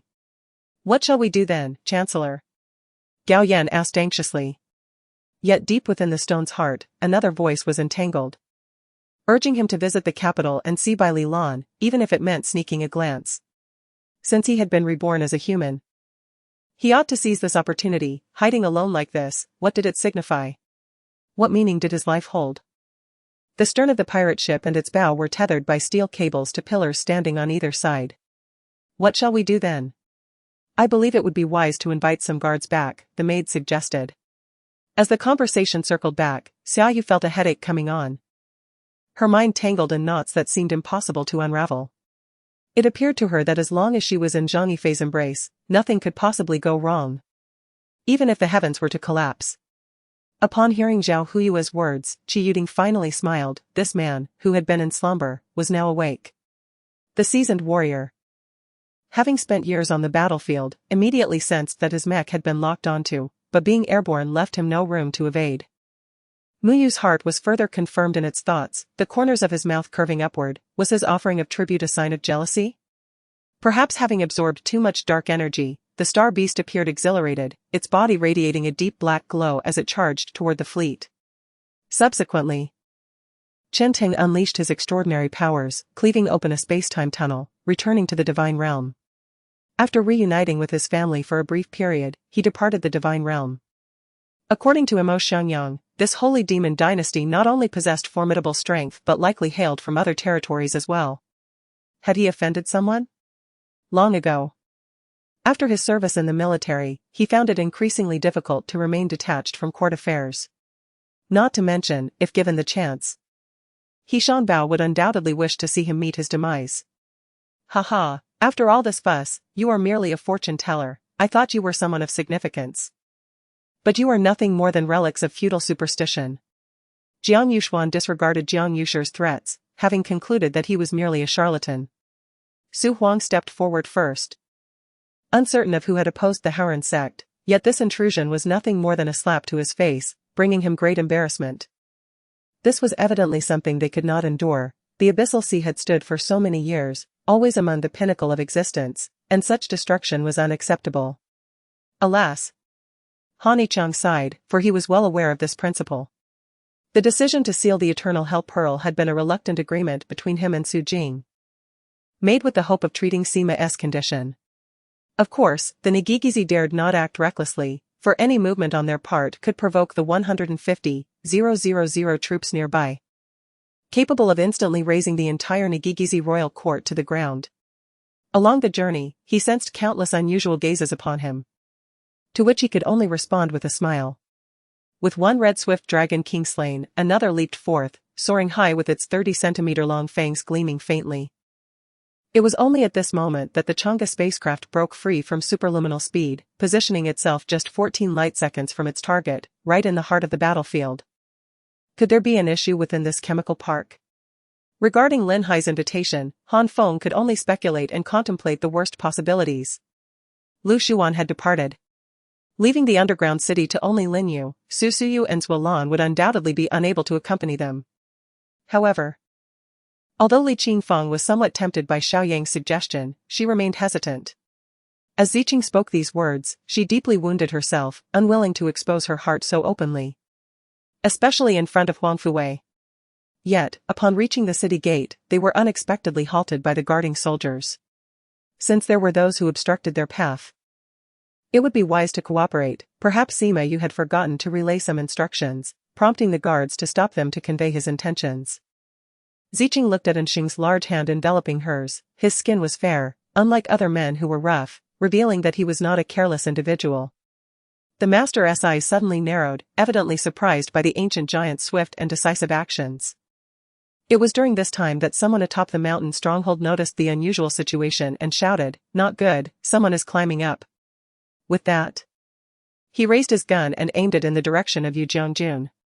He hesitated for a moment, deciding against seeking out Jiang Lingyun, as it was quite late. He resolved to inquire tomorrow instead. The Right Prime Minister's residence stood in stark contrast to the fallen Li household, having been passed down through generations. As he contemplated the impending loss of the estate, it was only natural that they would procure the finest treasures. The moment these items emerged, even the steward of the Li family could not help but be dazzled. Li Rong was brow furrowed. What could the Li family have possibly done to provoke such a dismal expression from the matriarch, leading her to voice her anger, while the maidservants also wore troubled faces? And even Yenner appeared distressed. Just moments ago, when Jin-san attempted to touch my face, you were merely a spectator, reveling in the drama. Moreover, although the stout figure exuded a menacing aura, there was no hint of malice, suggesting that while it may be a spirit, it had not harmed anyone. In the face of Lu Tong's sudden offensive, Jun Yan remained composed, having already discerned every subtle movement through his spiritual vision, allowing him to anticipate the shift in Lu Tong's attack. He transformed his outstretched palm into a grasp, seizing the spirit sword with determination as Lu Tong's mocking gaze bore down on him. At that moment, several figures appeared atop the city wall, the foremost being Zhu Yanjiu. Tall and dignified, adorned with a jeweled crown, his eyes radiating intensity. Hong Zi couldn't help but snort derisively just as several individuals clad in red uniforms rushed in from outside, each wielding military rifles aimed squarely at Tang Fan. Even though he was acutely aware of the myriad dangers lurking within the dense thickets, his resolve remained unshaken. Liao Qiaoyi giggled, playfully pointing to her lips, casting a look at Xia Feng that suggested he should take matters into his own hands. It was only through an encounter with Chen Dao, returning with troops from Nanyang, that he managed to extricate himself, yet Chen Dao himself had nearly perished in a clash with Yan Liang, saved only by the valiant efforts of his fellow soldiers. Ji Lingxing coughed up blood, feeling as though his bones had been lightened by several degrees, suffering grievous injuries. The Iron Man withdrew his fist, preparing to strike again. But Ji Lingxing, enduring excruciating pain, evaded, his left hand a mangled mess, resembling a trail of shredded flesh. The black cat remained unfazed, its eyes narrowing as the red-scarved great blade suddenly vibrated, emanating an enigmatic force that enveloped it, causing the previously formed cracks in the stone wall to expand dramatically. The tree demon issued a sharp command and was the first to attack, forming a seal with its hands, a black light shooting forth from its fingertips towards the ground before Jun Yan. Though it seemed initially without significant consequence, Jun Yan immediately retreated several paces upon witnessing it. Moreover, that great blade was rightfully theirs, acquired only after enduring countless hardships to breach the array and uncover it. Xia Han nodded in agreement, indeed. His youth and success were not without merit. As a writer, screenwriter, and director, he possessed a deeper understanding of such matters. Ling Wui was tasked with overseeing Enting, and it was evident from Enting's demeanor that he was eager to enter the Imperial Academy. This is the key to unlock the five-colored altar, containing coordinates to the starry expanse, barked the black dog. Compared to her fame, the contacts in her address book were relatively few, barely exceeding 100, a count that, when measured by an artist's standards, was exceedingly sparse. Even Qin Shui from the previous Yun group had more contacts. Upon hearing Lin Xiaxia's remarks, the Ghost Emperor realized that what the other party had witnessed was merely an afterimage of himself. Although the Qian Kuan Yin Yang mirror provided a secure environment for these individuals to cultivate, it lacked the rich spiritual energy found outside, thus offering little assistance in accelerating their progress. Over time, the reputation of this place gradually spread throughout the capital, becoming one of the beloved spots for couples. As night fell, Li Xiaoyao recalled his earlier promise made in the tavern to a drunken Taoist, stealthily slipping out of the inn towards the mountainside shrine at Shirley Slope. It was said that the boundary here had not welcomed outsiders for countless years, leading the locals to become rather careless. However, against the might of nature, they were utterly powerless. Soon, they were buried beneath an avalanche of snow. No sooner had he spoken than a beastly creature descended from the sky, plummeting into the swamp. Their raucous cries should have attracted the attention of those nearby. Even if the eldest sister slept soundly, inquiries would inevitably arise. She feigned ignorance, appearing relaxed and nonchalant, twirling a bamboo flute as she approached the thicket. As Pei Ying contemplated giving up, she suddenly noticed a change in Ling Wuhan's expression, fear enveloping her once more. Pei Ying instinctively turned to glance at Gu Xinji, who remained stationary, unperturbed. Yi Jianglin occasionally acknowledged with a sound, not merely observing from the outside. He tightened his seatbelt and stepped into the workshop. Fang Hong, mindful of needing to request leave, wasted no time and directly stated her intentions. Rod had no precise direction. Yet he understood that a decisive choice would provide them with the necessary sense of security. It was only through the close cooperation of Zhou Yongchun and Xiong Tingbai that they managed to repel numerous assaults from Nurhasai, stabilizing the situation in Liaodong after the defeat at Saru. The supreme deity found it impossible to rid himself of this persistent nuisance. In his fury, he forgot he could employ magic, using sheer force to break free from Qingyao's grasp. Two streams of immensely powerful attacks collided, resulting in a cataclysmic explosion that twisted the very fabric of space, unleashing an unimaginable surge of destructive waves. This statement was wholly perfunctory, devoid of any genuine praise. Lu Tianyu discerned her lackluster demeanor. She seemed utterly disinterested in conversation, perhaps due to some troubling event. Could it be that the emergence of the Rain ancestral heir, Wu Yu, was the cause? If so, would the passage to the Shanyuan ruins reopen? Zhuangzhou pondered this question. As the saying goes, brothers are meant to share both fortune and adversity. With newfound wealth, it was only natural to distribute it among them. The room had been arranged. Nie Yuling preferred a traditional style over Western decor, and she was entirely satisfied with the setup. A strange fish landed on solid ground instead of sinking into the mire, becoming stranded and squawking loudly, its tail thrashing against the earth as it flopped about. Yet many perceived Su Yang as a spendthrift. The red jade in Angel's hand was a vibrant, pure crimson, akin to blood jade. Its sole drawback was that it had merely reached the icy level. Had it been of the glass level, it would have been a priceless treasure. The same could be said for the Invitation Moon Palace, but now, the two remnants of the formation had already become young fans, rendering the array's protection moot. Luo Ji followed his gaze, spotting a youthful figure with a strikingly handsome face watching them from a distance. Noticing the attention of Caesar and Luo Ji, he promptly turned away and hurried off. To the onlookers, it seemed as if an illusion had unfolded. At that moment, the god of war appeared as a towering giant. Though it was merely the overwhelming aura he projected that instilled such awe. Meanwhile, Brother Zhang, having just contemplated matters concerning the Jing group, lay in bed ready to sleep when his phone vibrated. At this late hour, he hesitated to answer but ultimately succumbed. Rubbing his throbbing head, Suyu struggled to extricate himself from the soft embrace of sleep, inadvertently pulling Celadani up with him. Reverence was concentrated around the Luo City area, and goodwill radiated from there, spreading throughout the entire Great Xia. The entire bridal shop gathered around to admire, their words brimming with praise. And Dong Yi wore a genuine smile, filled with a profound sense of happiness. Sister Bai, the Qing family was once renowned for their marksmanship within the hidden realm. Yet they would never dare to challenge the Bai family on their own, He Yan reminded. Luo Yu took a moment to compose himself before resuming his game. The two exchanged a knowing glance and retreated, preparing to meet again in the final circle. Once everyone had entered the tea room, Zhao Dinghua finally shifted his gaze away from Jing Shu, turning instead to Tang Weijun and Dong Chuiyi. The door remained ajar, and Li Changfeng, along with another, peered inside. Only to be met with an unsightly scene. A robust man sprawled immobile atop a pristine figure, clearly having just finished his affair. Madame Li stepped outside, issuing a stern command to the residents of Weyanju not to mention tonight's robbery, or they would face dire consequences. The maidservants had never seen their mistress this furious, and they stood in fearful silence. When Feng Danqiong made her entrance, male bird demons flocked around her. As she appeared, the sky filled with these creatures. It was best to admire them from a distance. However, Fu Lin was less than pleased, for he too harbored intentions towards Dan Zhu. Yet the opportune moment had not arrived, and he hoped that Bo Li had not already taken action. Unbeknownst to him, changes were already afoot with Bo Li, leaving him to speculate in vain. Mo Yang.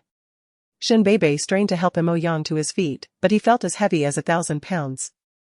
Pinning her down, Su Xiling, still somewhat lucid, noticed her tears and instinctively moved his hand, yearning to reach out. After learning he was unharmed at noon, Ling Wanqi finally felt a weight lift from her heart. Utterly exhausted, she managed to catch a brief nap, only to awaken well past 6 o'clock. In a hurry, she rushed over, eager to see Qin Lin, but Qin Xian would not allow her entry. Yet, how curious it was that Feng Li did not take the initiative to deploy troops, allowing credit to go to waste. It was indeed strange. The three mid-tier treasures erupted here, sending chills through Dowling. These were no ordinary valuables, one could suffer grave injuries if struck directly by such treasures. The price of a single bulletproof vest alone could fetch several $1,000s on the black market. Thus, a complete set of equipment priced at $4,000 was undoubtedly a bargain. Lin Chuan, however, sought to lower the price for his sale. "Don't pretend you've only just realized this," he remarked, turning to see a flock of swallows approaching from the teleportation array, rolling his eyes in exasperation. This was a historic first, both in Asia and globally, a national team established to facilitate musical exchanges between two countries, signifying an era-defining moment. And it was an honor for South Korea to be a participant and creator of this history, as proudly stated by the media. Upon hearing this, Li Juanhao realized he should indeed recall Du Libao. However, the 1st and 2nd divisions belonged to field assault units, and with each city they captured, a garrison would be necessary, thus burdening the army significantly. The formation of a defensive force was becoming increasingly urgent. Yun Jun felt her cheeks flush as she pouted. Such base flattery would normally be disregarded by her, yet, for reasons unknown, it struck a delightful chord, making her heart blossom. A few minutes later, Wang Yidong strolled out with a camera, nonchalantly storing it within the 9-colored pearl's inner space, confident that these photographs would compel Liang Xiaobai to behave. "Ji Hua. When you recommended this film as Ling Ling's comeback, what considerations did you have in mind?" Healy expressed her concern, knowing full well that the film industry in Xinjiang was no longer thriving. As she spoke, Haruko's hand slid down from Lin Chuan's shoulder, slipping inside his shirt, her delicate fingers exploring his chest. Lin Chuan's muscular build quickened her breath. The more Lin Yu tried to dismiss her, the stronger his curiosity about her became.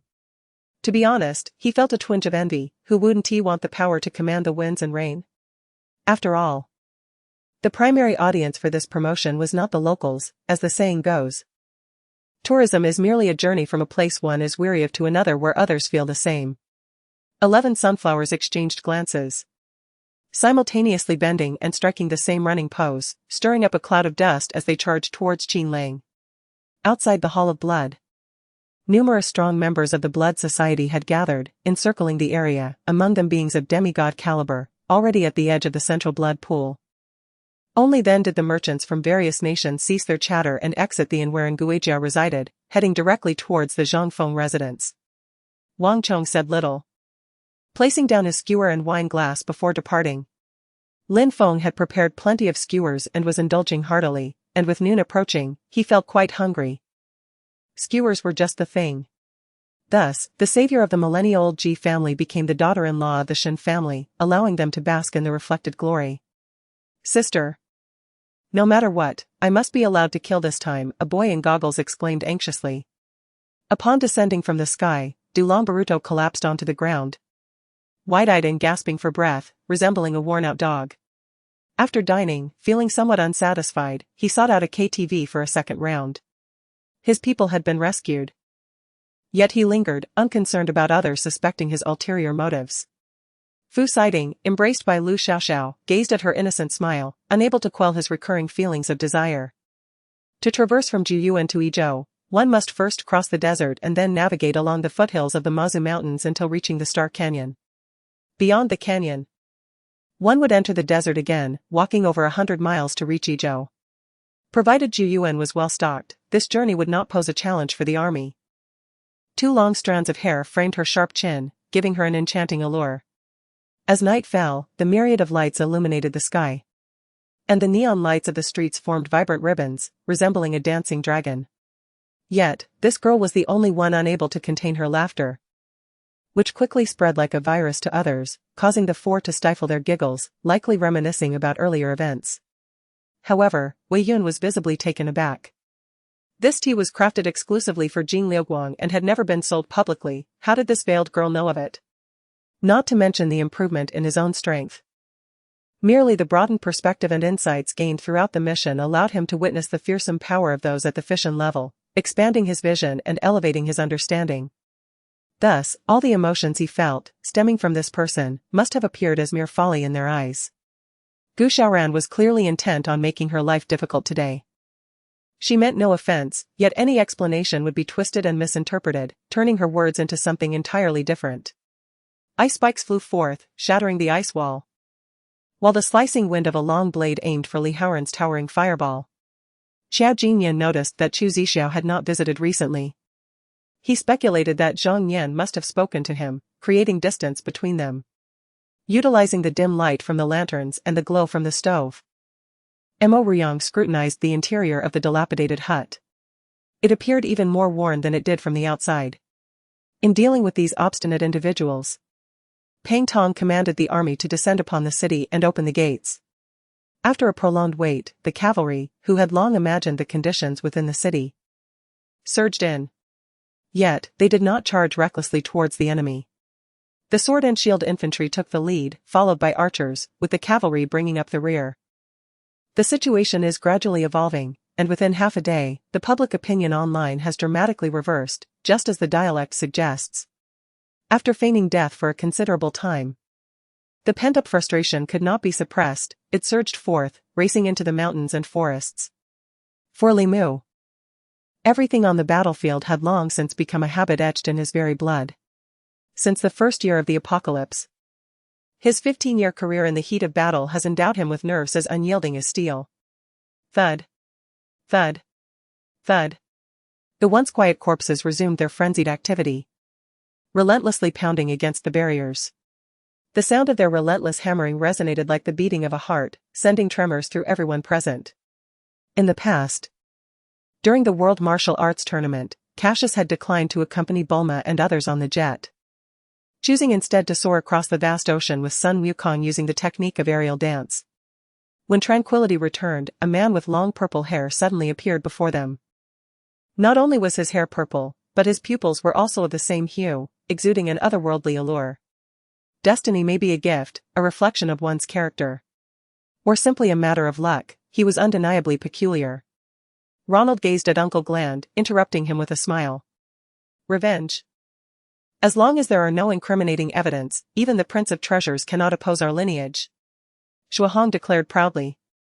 It was as if cursed by an Egyptian pharaoh, inflicting pain while continuously draining the blood within. In the next moment, the power of law beside Thanos vanished, and he cautiously fixed his gaze upon Yution. That child is quite timid. It was a rare occasion for him to accompany me here, Tanankus remarked, sitting across from Cassius with a tone of anticipation. However, the might of Ronald's golden thunder left Zhou Mingzi feeling exhilarated after the initial shock. It is known that within the Killing God Society, aside from the supreme faith and the existence of deities, the highest-ranking assassins are revered. There are rumors that among the 5 Holy Fathers, one is named Demon God Li Feng. Does that mean the legend of the 3,000 demon gods is indeed true?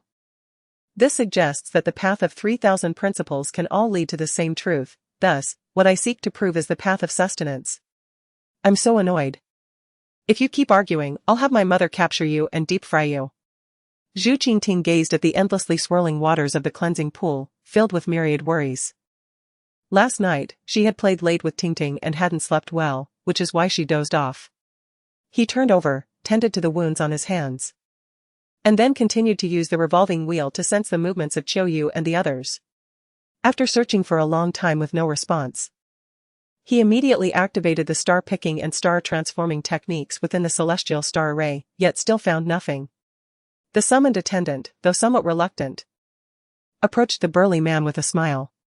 The hidden hands of control had connections to the underworld, and those who knew his private number were either family or close friends, people he needed to protect fiercely. If Guchini truly is his twin brother, then those he has troubled over the years are, in fact, his dearest kin. Wang Yan looked somewhat bewildered at the suddenly mature man before him, feeling as if he no longer recognized him. Qing Ting felt puzzled, but upon hearing the rhythmic vibrations emanating from Zhang Wei's chest, she instantly understood what was happening. The last shred of justice remaining in her heart compelled Xie Ci to abandon her principles, following Li Jing's words to sow discord between Yunbai and Qinghe. Amidst the clouds resembling a vast sea, a low roar echoed from a creature soaring through the air. Mother said that man betrayed her, causing her to live in such misery for the latter half of her life, and she hoped he would not seek her out. He promised her that he would bury his longing for his true heritage and his biological father deep within his heart. Last night. Layla's words provided significant insight to Yufeng and Claudia, leading them to devise the current experimental approach they wished to undertake. The divine or demonic races possess a substantial advantage over humans. Their bodies are endowed with an almost inexhaustible source of energy. Of course, this is not absolute. It is merely a relative statement, yet this relativity can often be equated to absoluteness. Until the very last moment of his life. This unfortunate profession of a ghost was filled with nothing but regret, fear, and an unresolvable question: why was his body unable to move before he even released any internal energy? At this moment, azure flames began to ignite slowly on Yufeng's hands. And within the eerie blue flames, the scars on his hands visibly healed at an astonishing pace. In just over 10 seconds, as the flames extinguished, Yufeng's hands had completely returned to their original state. The body of poor Elantis was returned intact to the Sky Knight's headquarters. Experienced Griffin Knights had already deduced the cause of poor Elantis's death from the remnants, expressing genuine admiration for Xie Ci's ability to provide a dignified demise for his adversaries. With a seemingly elegant and simple motion, 2 half-light, half-dark spiritual blossoms emerged beside his body. Despite the surprise, Alex's expression softened considerably. Since this unexpected guest seemed to have a remarkable connection with Al, it could be said that there should be no unforeseen troubles at this moment. Even from a distance of several hundred yards, Moronu could clearly see that the pirates aboard the pirate ship were already swinging their grappling hooks and curved blades, ready to leap across as soon as the 2 ships drew near. It was a room only half the size of an ordinary classroom. A broken wooden board painted black served as their future blackboard. After circling the primary locations of the crimes committed by the Pseudo-Qing army, Lin Feng returned to Nanjing with his wife and children to pay respects at Zhu Yuanzhang's grave, representing all the people of the Han Empire with offerings and incense. Meanwhile, the Southern Autumn examination, long prepared by the Ministry of Rites, finally commenced. This time, Zhang Feng personally led 3,000 brothers to another island. Although Zhang Feng believed Su Fu would not deceive him, he was unaware that the efficacy of this herbal remedy needed to be tested. And Hai Lading and his subordinates were the perfect subjects for experimentation. In the end, I seized the black-clad man, smirking, for the last blow, let it be as usual. With that, I delivered a fierce kick to his groin. The black-clad man didn't even groan before he transformed into a beam of lethal light. Alright, enough about that. How have you been? Is the project at Beigang progressing smoothly? Qing Enya, feeling helpless, changed the topic to work, which was the safest subject she could think of at the moment. Zai Yuan silently glanced at Miao Yangbi and He Kaijia, feeling distressed about their treatment by Master Jingdan, further shaping his intuitive understanding of alchemists. The road to the castle of Strange Eyes turned upward before the Agus Mountains, which stood like a thick wall, warding off the cold winds from the north. As the path twisted upward, the chill began to assert its power. And I felt somewhat cold. If you can treat me sincerely, I will repay you doubly, I said softly, gazing into Wang Jiao's eyes. Cats are generally known for their high wariness. They rarely approach humans unless they are starving or unwell, and they certainly do not instigate conflicts like the mischievous Qian'er. The 2 primordial spirits first exhaled a torrent of ice and fire, delaying the dual swords, then simultaneously opened their enormous palms, forcefully grasping at the swords. The Moon Dragon clan developed the massive roots of the Moon Heart into wooden palaces, naming it Guanghan, just like the celestial goddess Chang'e. However, this Guanghan is entirely different from the Guanghan of the celestial beings. Yufeng feels no need to conceal anything, she is unafraid of future competitors discovering the truth. As the saying goes, there are 1,000 days for a thief, but not 1,000 days for a guard. If those competitors remain preoccupied with this matter, it will only serve to her advantage. The city walls, constructed from the unique Haitian stone of the Yasha kingdom, emit a faint red glow as the city's protective barrier is activated, soaring 1,000 feet into the air before expanding outward, completely sealing off all aerial routes. Very well. Zhang Hao turned around, feigning a departure down the stairs, while Zhao Shuishuang followed closely from the restroom door. Yan Jin, on the other hand, remains utterly indifferent to the current situation. The young man before her exhibits remarkable poise, displaying an innate nobility in his every gesture, far surpassing the men who merely circle around her. Everyone present is well aware, even if Bai Yihan is unfamiliar with Yonghe village. He knows the reality is not as Shao Jie has claimed. Alright, you are still as verbose as ever. Tellies frowned, casually discarding banter, whom he had been grasping, and subsequently withdrew the encirclement of the lurking dragons surrounding them. I am not particularly acquainted with these individuals. Whether I go or not is of little consequence. It is merely that as the princess of Jiahe, she currently enjoys a moment of prominence. Which is why everyone is so curious about her. Once they see her true self, that curiosity will likely wane. After walking for over 20 minutes, they entered a residential market bustling with the lingering odors of fish and various indescribable scents from the day. The two guards, groggy from sleep, recognized Zhu Yun and hurriedly approached to apologize and plead for mercy. As for the dating competition, they are far from completing the storyline. It is perhaps too early to promote it, a mere mention online would suffice. However, the situation poses a dilemma for him. Should he proceed with a decisive action? His followers might consider it unjust, believing the punishment too severe and overlooking the past contributions of the Mei family, which could easily incite unrest. The loyal kin of Chu Dongqing would likely act in desperation for a final stand, as they see it as a matter of life and death. Thus, relying on the magical stones to settle debts proves futile. Yue Tian, you ought to obediently absorb more magical energy from nature. The spirit of the world chuckled with satisfaction. While it does not claim expertise in human nature, it is sufficient for dealing with Yue Tian. The most endearing men are those consumed by love. Initially, she believed the knight would be devoid of emotions, however, it appears he has deeply repressed them. Haha. We are not from the same province, merely from the Black Province, yet ultimately, we are all part of the 3 eastern provinces, are we not? In the lonely summer retreat, the east wind travels along the path, where fragrant grass blooms year after year. The setting sun casts shadows in the pine path, where ghostly lights flicker. In front of the songs and dances, amidst the bustling mirrors, dark secrets are exchanged for youthful hair. Heartbreak transcends the ages. As Qin Juan gazes upon the bright moon. Thus, across the vast expanse of land, Zhuang Wangu established Dongyi, this great clan beyond the Shang dynasty. Though it claims to be a clan, at this juncture, Dongyi occupies 49 cities and possesses the basic structures of a state, thus justly deserving the title of a nation. All of you are not to move. A beast-like man's roar echoed as totally heard the sound of shelves collapsing outside. Brother Lin, you cannot leave. Shui Ziyun hoped fervently for assistance from the Silver Flower Elder.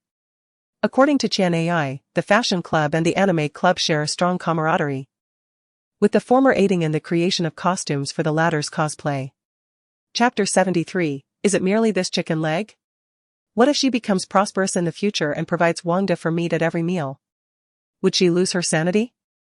The live stream buzzed with discussions of potential rumors and scandalous news that so-called experts might substantiate, leaving Xinge feeling cold and disheartened. This significant increase is only relative to martial cultivators, the overall probability remains quite low, making entry exceedingly difficult. Soon, the forest revealed a grassy expanse, with the grass forming a pentagram, surrounded by a circle, while a triangle emerged outside the circle, and the empty spaces were filled with black wood ears, gray mushrooms, and brown lichens. With a flick of the plain sword, the stars generously bestowed their brilliant light, cascading with an enchanting grace into the scabbard. Kneel, commanded Ji Huangjinren, and Xiao Ningsu obediently knelt before the image of the 3 pure ones, fully aware that she had committed a grave offense. Resigning herself to her fate, she bowed her head, although anyone could see she was paying homage to the 3 pure ones, not to anyone else. This aligns perfectly with the temperament of the Yin-Yang Taoist. Rather than hastily making a decision, he first hung up the phone and contemplated further, cheerfully stowing his mobile device away. Zhao Yuru and her classmates played beach volleyball for a while, and upon tiring, she noticed Mou still reclining motionless in a chair and decisively approached him. As time progressed, the colors being devoured multiplied, while the vibrant essence within the bubble diminished, causing it to shrink and wither as though it had lost its vitality. Simultaneously, as the ethereal light emerged within Zhou Hao's meridians, luminous points began to illuminate along his pathways, spreading rapidly throughout his body. Can memories truly be erased? To wish to forget already requires effort, which deepens the memory. As I spoke these words, I felt a slight relief within. Lin Tianyao also approached the large locust tree. Arriving at the spot where Qing Kong had departed and indeed noticed the faint ripples of water-like curtains, subsequently being drawn into them. In an instant, the quicksand that had been bound by sawdust reappeared beneath everyone's feet.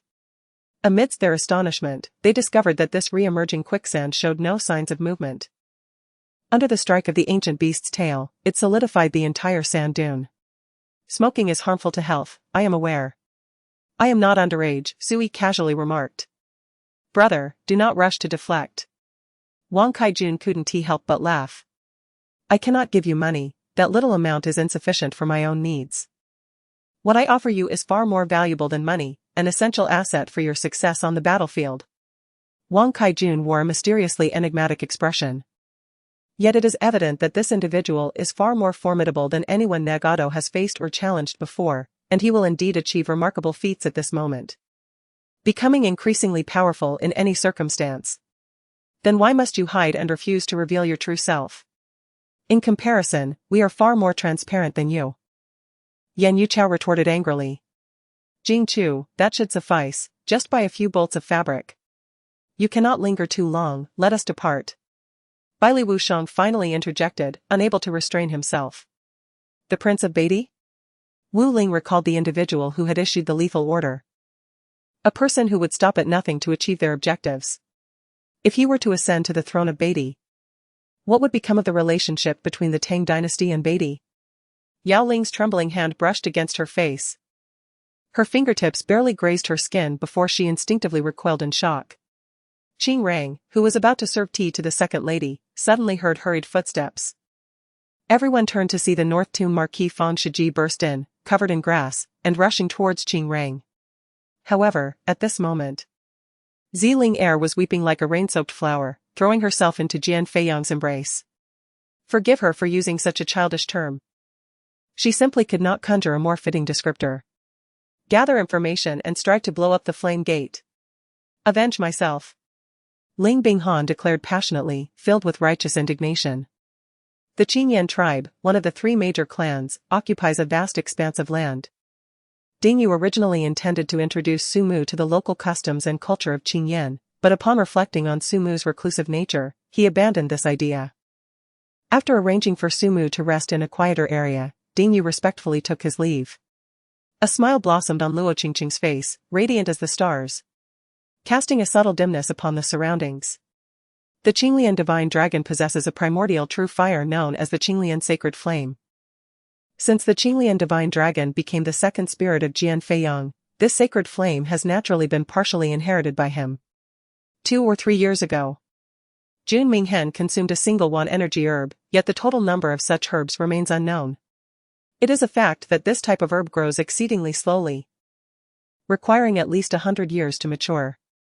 After expressing her gratitude to Lu Fifan, Dong Chunmei entered the office with Ye. Surrounded by men whose gazes were uniformly cold and filled with envy. The immediate priority is to find a way to manage Uncle Li's condition, with saving his life taking precedence over any potential infections, which are not currently on Jiang Chuani's radar. The man before her is not uncomplicated. He has a son and a fiancée, while she herself has acted rather absurdly, finding that kiss intoxicating in an instant. Zhang Yi listened in silence, realizing he had perhaps misjudged the situation due to his excitement, as he desperately yearned to witness the true form of Dou Yi. When Jiang Jiang saw the toy charm tightly clutched in Jiang Mo's hand, she suddenly grasped the situation. Chapter 74, A sleepless night passed, and at dawn the following day, I hurriedly dressed and prepared to leave. It was then that Tang Bakala finally spoke, revealing his wings to be tattered and battered.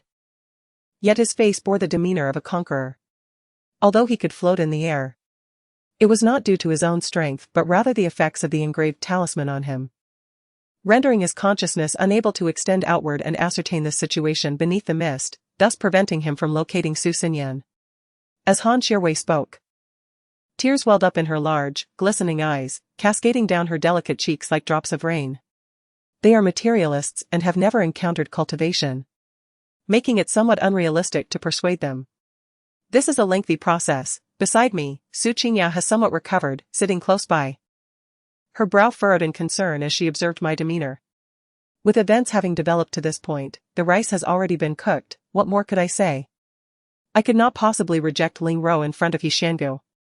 A surveillance video that was previously unremarkable suddenly displayed bizarre imagery.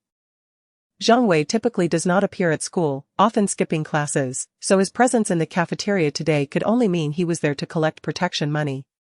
In the past, Madman had purchased a building in that area for several times its original price, and when Yufeng went public, he had already calculated the shares and allocated them to Madman. The understanding of life and death is but a fleeting moment. The judgment of guilt or innocence is merely a thought. In that ephemeral moment, intertwined with much blood and tears. How could one wash their hands clean after wielding a blade stained in crimson? Navi was wholly focused on the feather before him, having repeated this task countless times. Upon seeing the Milky Way give Hermione a thumbs up, he mustered the courage to shout at the feather. Over the past 2 days, he had continually encountered familiar yet unrecognizable faces. How could he not comprehend the significance of such feelings? At that moment, just after lunch, Li Ji had arranged for the fat man when he received a call, the caller ID revealing Lu Lei. Instantly, Lu Lei's image flashed in his mind. Swiftly followed by that of the Dark World-esque Lena, the two figures alternating in his thoughts until he took a deep breath, exhaling all entanglements. "Are you Guan Pengfei?" The director asked, fixing his gaze on Guan Pengfei, raising an eyebrow. Clearly, he either recognized or had heard of Guan Pengfei. Noticing Zhongfeng's escalating agitation, Zhong Yi suddenly gestured for him to quiet down, signaling him to remain calm and not interrupt the conversation. "Hello, Mr. Song." Xiao Qing and Xiao Yu had been advised by Su Ben to maintain their dignity in front of anyone. They represented not just themselves but also did not need to bow down to anyone, not even to those in high positions. Gazing at the colossal figure of Guojing, Yang Guo felt a surge of nostalgia. It was this very path that Guojing had once taken to send him to seek knowledge at Zhongnan. Yes, yes, yes. It is divine retribution, and it has nothing to do with us. Lu Youjiao paused, then burst into hearty laughter, deeply admiring this young man's audacity. Suddenly alarmed, she widened her eyes, confronted by an enlarged face that was grotesquely smiling at her. The strength of power does not merely represent a numerical value of combat prowess. It is honed through countless battles that cultivate innate combat instincts. The old Taoist, disinterested in alcohol, took his phone to the side to engage in a live stream. While Yen Er sat beside Lu Kong, resting her chin on her hand as she watched him, occasionally pouring him wine. However, just as that hand was about to strike Yun Chen, a cascade of multicolored light surged from Yun Chen, resplendent and intense, forming a protective canopy. With a furrowed brow, Mo Chen meticulously examined the message. At this moment, the Daoist sect should be in a state of significant depletion, facing attacks from legendary beasts. With everyone engaged in a fierce struggle, yet, Mo Yulong seemed to have nothing better to do than to orchestrate such a spectacle. Suddenly, the pressure around them lessened, and everyone finally traversed the storm of destruction, emerging onto the battlefield of myriad races. No, no, no, at this time, let go of any pretense. Regardless of how Feng Qi treats her, she is well aware of the reality, even if he holds little genuine affection, during their time together. He has made every effort to accommodate and tolerate her, which is no small feat even in the face of divorce. Yan Chu actively chose to sever ties with her previous husband, while she was the one cast aside by her former family. How could Yihua not feel a tinge of unresolved emotions? Watching Air Mao surface from the water, 250 let out a sigh of relief, exclaiming, "Oh my! That scared me." When he turned back to Air Mao, his mouth dropped open in astonishment. Both sides were masters at the golden core level, and their fierce battle ruptured the void, creating fissures in the air. Meanwhile, the company was in utter disarray, with everyone from top to bottom in a state of chaos, their brows deeply furrowed. Previously, Brother Pu had informed Qin Shi that none of the disciples gathered here possessed any significant cultivation. Now, observing his approach, it seemed he lacked any capability, possibly not even basic martial skills, relying solely on brute force to attack. At this moment, Yun Feng wore a frosty expression as he watched the rain of shovels descend. Stomping his foot, he leapt into the air, executing a somersault to land behind his opponent, swinging his iron fist to strike at their neck. Chapter 75. Hiruaji was nearly paralyzed with fear, never expecting Mu and I to be an utterly useless skeleton soldier. However, Hiruaji no longer felt capable of handling the skeleton soldier so easily. Mu and I was undoubtedly not an ordinary skeletal minion, but rather of a commanding rank. Today, Li Dong summoned everyone who had fought at Waiaku Fortress, including those who had not participated in the battle, such as Li Xuanqing. Although red wine may not compare in intensity to renowned Huaxia spirits, all alcoholic beverages contain the intoxicating element of alcohol, a constant factor. After consuming several cups, Nan Gongqiu felt slightly bloated, though not drunk. He held one of the three major factions governing the court for the emperor. Once the two princes clashed, he would undoubtedly become the target of all. It was acceptable for him to bear the burden alone, but if Bai Chao's family were to get involved, it would endanger them all. Subsequently, an elderly man clad in white appeared in the sky above the demon suppression palace. His immense spiritual power surged forth like a volcanic eruption. After hearing the soldier's words, Huang Jian hesitated for a moment but ultimately released his grip. The authority wielded by the officers of the Public Security Bureau was formidable. He dared not offend them. Although he let go, he remained close to Chen Xian, fearful that he might flee. The leading pirate's voice resonated throughout the starry expanse, while a mysterious energy coalesced in his palm. With youth on his side, he possessed ample potential to ascend to the pinnacle of martial arts. Which faction would not wish to recruit such an exceptional young master? After Yang Hua and his companions rescued the contact, they tended to his wounds and offered him some water. Gradually, he began to regain consciousness. Grandmother, do not blame my elder sister, it is my own laziness. I stayed up late for New Year's Eve and ended up sleeping in my elder sister's courtyard, making her wait for me. Before Changsun Chongqing could speak, Changsun Huaijin intervened on her behalf, shifting the blame for the termination of the Lin family estate contract entirely onto himself, believing he had been the one meddling. In truth, Su Qingyi was entirely unaware of the situation. This company cannot be submitted. Did not the man you are dependent upon grant you this authority? Seeing that Su Qingyi ceased to defend herself, Su Ning assumed she was in the wrong and became even more brazen in her provocations. Moreover, in the depths of the mountains, numerous demons lurked. Even in the city, they roamed freely, though they remained unseen by the populace. Lu Jianfeng rose and began to pace.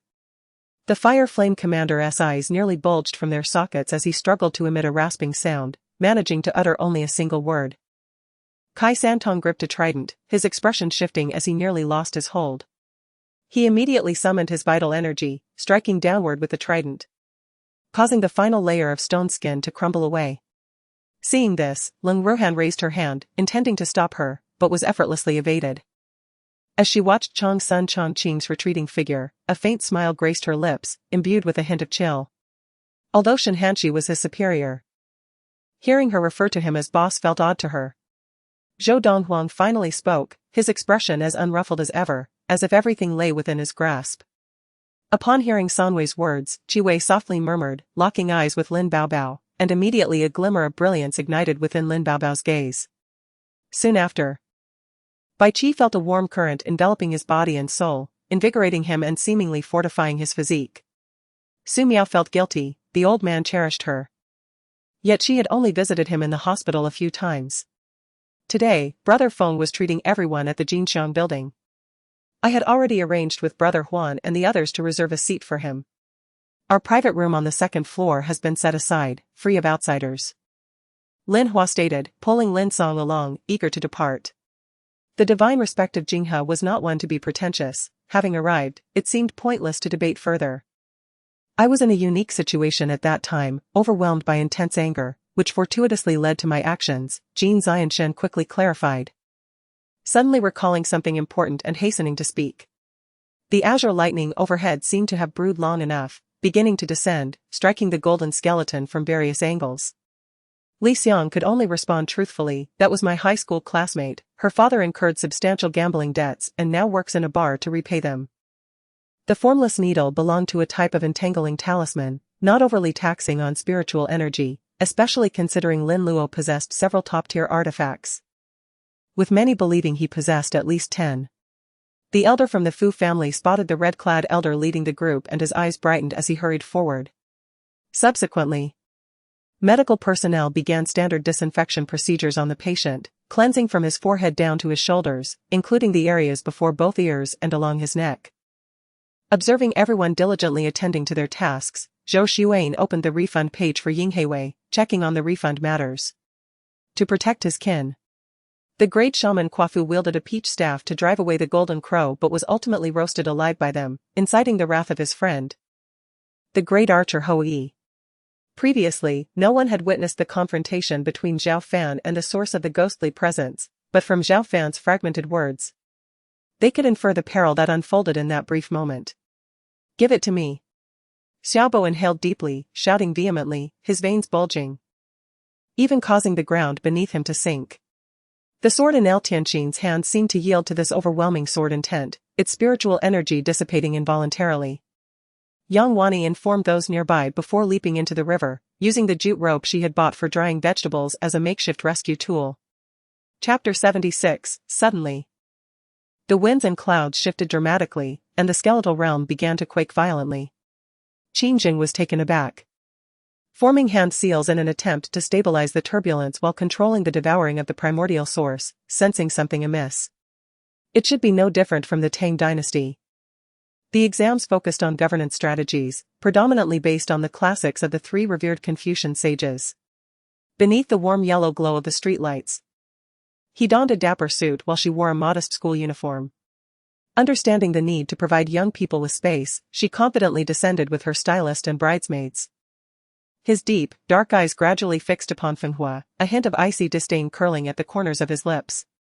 The Phoenix clan possessed a renowned primordial treasure, the Five Beasts fan, crafted from the tail feathers of formidable beasts. From the sidelines, Wu Jiao watched, drooling. If he could consume this superior artifact, he would regain much strength. This feeling was exquisite. I knew time could not pause for me, yet this moment would eternally linger in my mind. Surprisingly, upon hearing the word hotel, Coco erupted into exaggerated screams, as if fearing no one would hear her. To be able to stand unscathed before him, albeit in an awkward posture due to dodging Coco's punches. Henceforth, Fu Shi created the 8 trigrams to represent the 8 natural phenomena of heaven and earth, thunder, wind, water, fire, mountains, and marshes, elucidating the principles of all things and calculating celestial mechanics to attract fortune and avert calamity. Sichuan deduced that something must have transpired, otherwise, why would they resort to such desperate measures to ingratiate themselves with him, offering 3 artifacts worth over 300,000 gold coins each, totaling at least 1,000,000 gold coins? At this moment, he realized something was amiss and swiftly approached the Heavenly Emperor, launching a strike with his sword. The Heavenly Emperor paid him no mind, the sword cleaving through half of his body, leaving only a palm-sized remnant of flesh connected, a sight both terrifying and grotesque. Mo Yen, Xing Xiao, Fan Er, you 3 must diligently assist Zihua in ensuring our continued prosperity against the 7 kills, furthering the glory of our Long Lu lineage, the feeble Taoist proclaimed. Suddenly spotting Han Xiangzi rushing by, seemingly with urgency, Jin Fan's heart brightened. He must be off to play the flute. Why could he not find the announcement? Was this the legendary protagonist's aura? If not this way, then so be it, brother, you must surely want this. Lu Dejiang handed him a savings book. Taking a deep breath, he suppressed his anger for the moment and nodded menacingly at Lin Hai. In contrast, Sichuan appeared unfazed, as if the events unfolding at the Longmen Escort Bureau bore no relevance to him. Sichuan remarked nonchalantly, as a star-like flame descended from the heavens upon the young man. Though his cultivation was sealed, the young man's knowledge remained, and upon seeing the starry flame, fear washed over his visage. Just as Lu Ju finished speaking, a flash of white light emanated from his hand. Suddenly, a fierce sword aura shot forth directly towards Shuiyun Ke, striking with great force. Jiang Yuan let out a roar, unleashing a terrifying strength from within, which took the 8 individuals by surprise. Their hearts trembled, and they were all sent flying by this overwhelming force. Upon witnessing Zhou Weiliang's hands drop, ceasing his assault, Jin Yuxing noted the distressed cries escaping his lips, tinged with a hint of desperation. Although unvoiced, it signaled a plea for mercy. He surmised that after striking Zhou Weiliang's eyes several times, removing the sack would render the opponent unable to open his eyes for a while. As these words were spoken, He saw Zhou Weiliang cast a venomous glare at Gao Xian before swiftly turning to leave, disregarding the ensuing laughter from the crowd. A thunderous sound echoed. And the expressions of the four elders of the floating light sect shifted dramatically as Duan Hu let out a booming shout, channeling spiritual energy. After deflecting 2 swords, Bai Zhilong moved again, darting out of the range of the pursuing 100-foot disc, then flipped his right palm to reveal a golden object. The body of Dongfang Yuan had been snatched away. The tone from the city of Xiaocheng was grave, indicating that this matter was far from simple. It was at this moment that I recalled the mention of the heavenly tribulation earlier by He Shu Fan. What exactly was going on? I beckoned Bai Wucheng to provide an explanation. After listening to Old Ma's words, I nodded in understanding. So, the staff member had said He Shu Fan was professional, and that he had performed a full-body preservation treatment on the corpse. The old monk was no ordinary person, he was the abbot of the Prajna sect. A high monk of the Su character generation, named Su Wang. In this current era, only 3 high monks of this generation remained. Inside the room, Feng Yao was initially absorbed in her cultivation, but the cacophony from outside proved too distracting to ignore. I have all the prepared talismans here. Hoping they will come in handy, so I brought them along, Lu Meng chuckled, aware of his own absurdity. Upon exiting the director's office, Liang Ziwei surveyed her surroundings, ensuring no one was present before exhaling a long sigh of relief. The head of the team, Luo Maosen, and Hua Xinwu have met, and are currently in the Hua Xinwu company building. On the other end of the line, Song Zijia sat in his car, using binoculars to observe Luo Maosen and his party entering the building. Chapter 77, Guan Shanshan looked somewhat displeased at the sudden appearance of the man before her. His once handsome face now bore a menacing expression. The wind howled past her ears, a testament to the speed at which they were moving. And Enrua's demeanor did not reflect any sense of ease. Speaking of power, he possessed the palm thunder, capable of slaying any legendary being below level 60 with a single strike. How does one ride in a carriage? She cast a sidelong glance at Gongyan, questioning whether he intended for them to share a carriage. Su Feiqiang remarked, "My king, how have you ensnared me again? I had previously stated that we would only discuss poetry, not matters of romance. If you insist on this course of action, I find myself in a precarious position." He cradled He Huan's body in his arms, yet could not find her pulse. Clearly, she had still been alive when he placed her in the coffin. The serious matter at hand involved the Xiongnu aligning with Ma Teng and Han Sui to march southward, leaving Lu Xia at a loss for how to respond. The record holder for the men's 400-meter event in China is Su Zizhou, who achieved an impressive time of 45.25 seconds during the 3rd East Asian Games in Osaka, Japan. Oh, it hurts so much. Why is it that despite her daily training, she still cannot compete with this idle fool who has not exercised in a decade? It's excruciating, oh dear. No worries, feel free to eat as much as you like. If you cannot finish, I shall send someone to bring more. Chen Zhe remarked with a smile. It is said that the most formidable monsters are those in human form. Once they mutate, their intelligence diminishes. Now, the irrational 8-foot lady found it easier to act. Yang Ji made the decision to inform the preceding vehicle, and soon 2 cars carrying Tang Mingyue and the model headed northward. Chen Xie was taken aback, her previously stiff smile blossoming into an even more radiant expression. Before attending university, boys wouldn't dare to even think about holding his hand, getting close was simply out of the question. After hearing everyone's introductions, I too wished to run for class president. Choosing me would bring numerous advantages, such as my familiarity with the surrounding area. The massive axe appeared far less refined than the one wielded by the fragrant pig, yet the bloodstains on it attested to its battle achievements. Robert furrowed his brow, glancing at the composed Ning Yuan, pondering for a moment before turning away. The newly recruited Zhao army could only engage in field battles. Sending these inexperienced recruits to assault the already fortified Qin army camp would undoubtedly lead to heavy casualties. Even if they managed to capture it, morale would plummet. And should the main force of the Western Qin army launch a counterattack, the Zhao army would surely be defeated. Even with the ice extreme sky's involvement, its influence lay thousands of miles away in the Arctic tundra, far too distant to reach Baiyan City. Without finding powerful allies, they would not dare to encroach upon his territory even in an alliance. Didn't I instruct you to lay an ambush near the cold water pool? Zhu Yilong glanced at him, snorting softly as he questioned. Aside from his fear of confronting certain individuals, he also worried about one matter, Yakumo's impulsiveness in restoring everyone's memories. And then waiting for him to return and tidy up the aftermath.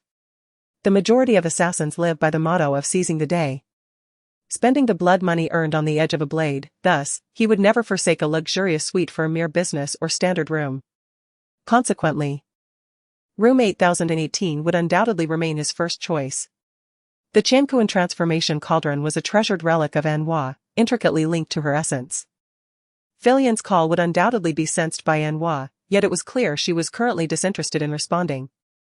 In a normal line of thought, Wang Pingyu would allow them 3 moves, surely reserving the most formidable techniques for last.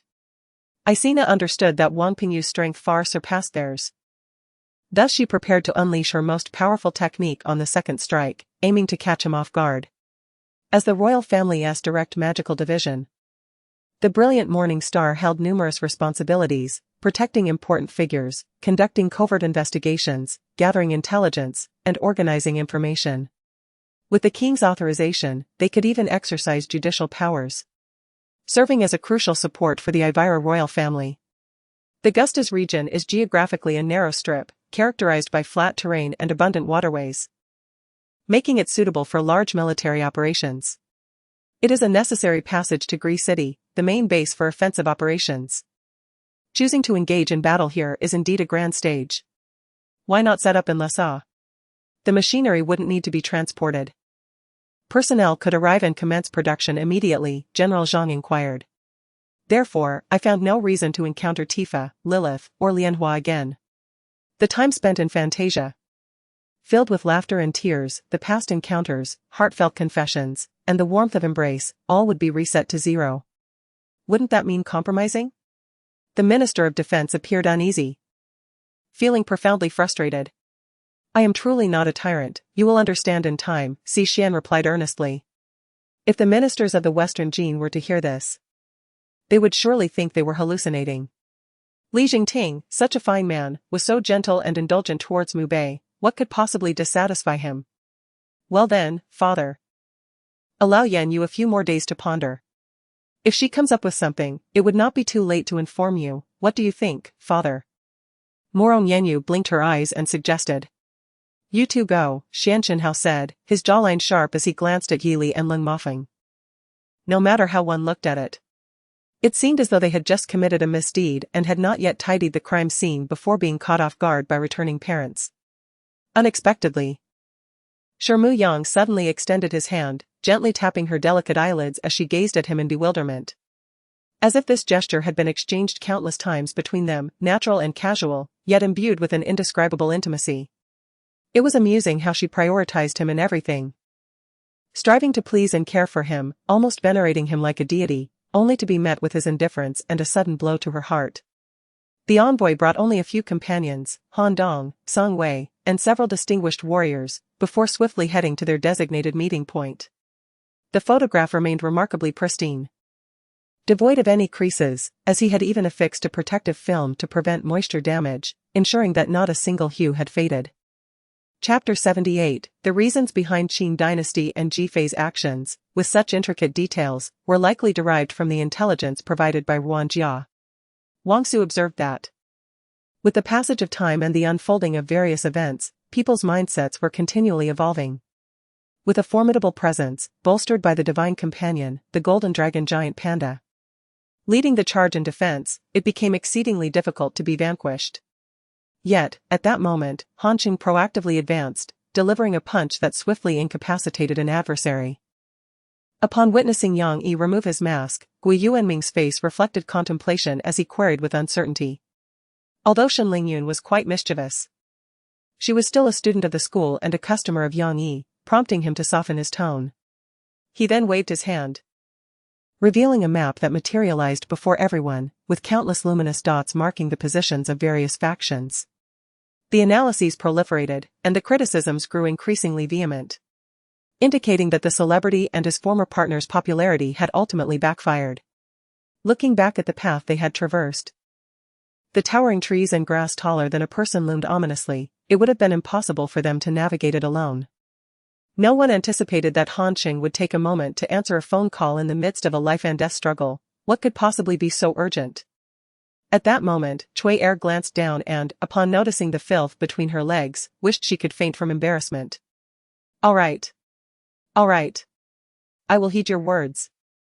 Upon hearing Wu Linyan acquiesce to their request, Tu stood up in excitement, declaring, "We shall divulge everything we know. The survival of our Earth Spirit clan rests in your hands."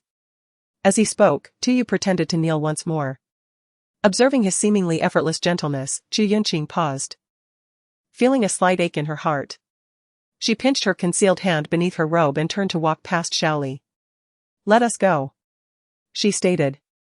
"Haha. It's not that I'm withholding information, that is something only usable in life and death battles. Besides, you must have your own trump card. Though I haven't discerned what it is. My instincts have always been reliable," Han Jing chuckled. "Master, I shall take my leave." The figure of the man flashed through Su Wu's mind as he rose to bid farewell. Zhao Zun struck again with his blade. His foot unrelenting as he followed up with a kick, Huai Yu summoned all his strength to evade Zhao Zun's slash. Only to be caught off guard by a kick to the chest that sent a wave of salty bile surging in his throat. Confronted with the astonished faces and inquiries of the demon-slaying 18 celestials, Liang Xiao remained composed, while the Wudong sect refrained from further explanation. Xu Yunqing, with her back to Shaoli, was unaware that he had already departed. Just as she turned around to inquire about his return, she noticed Shaoli had already leaped away.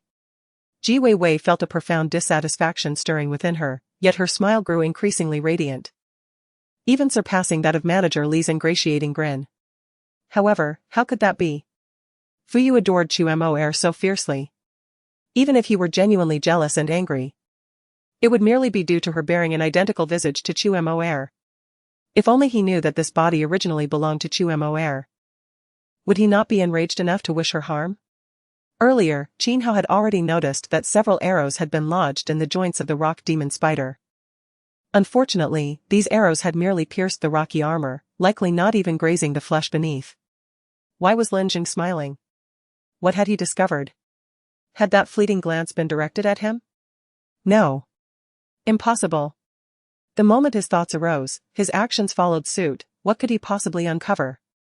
At that moment, his magical intent had already been fulfilled, drawing upon energies beyond his perception, guided by his murderous intent, which surged toward Su Qin. Yet, before this murderous intent truly descended, even he could not comprehend the true nature of the power it would invoke. The tumultuous realm of Qing Yuan buzzed with shock as the news of the returning factions reverberated through the noble families. Even the sages returned defeated. Would the revered masters dare to intervene? How many esteemed figures in Qing Yuan would risk their power? How many had awakened? What have you discovered? Lin Yi inquired, observing Su Chang inspecting the remains of Wolf 3. 10 years to grow trees, 100 years to nurture a person. The great tree in Haidong had already flourished into a vast shade. With the tree having matured, the fruits of labor bore no need for words. The path was naturally laid. The great ape Hanuman found himself at a loss for words to express his emotions. Had he been familiar with a certain era in Huaxia, he would undoubtedly have appended a after.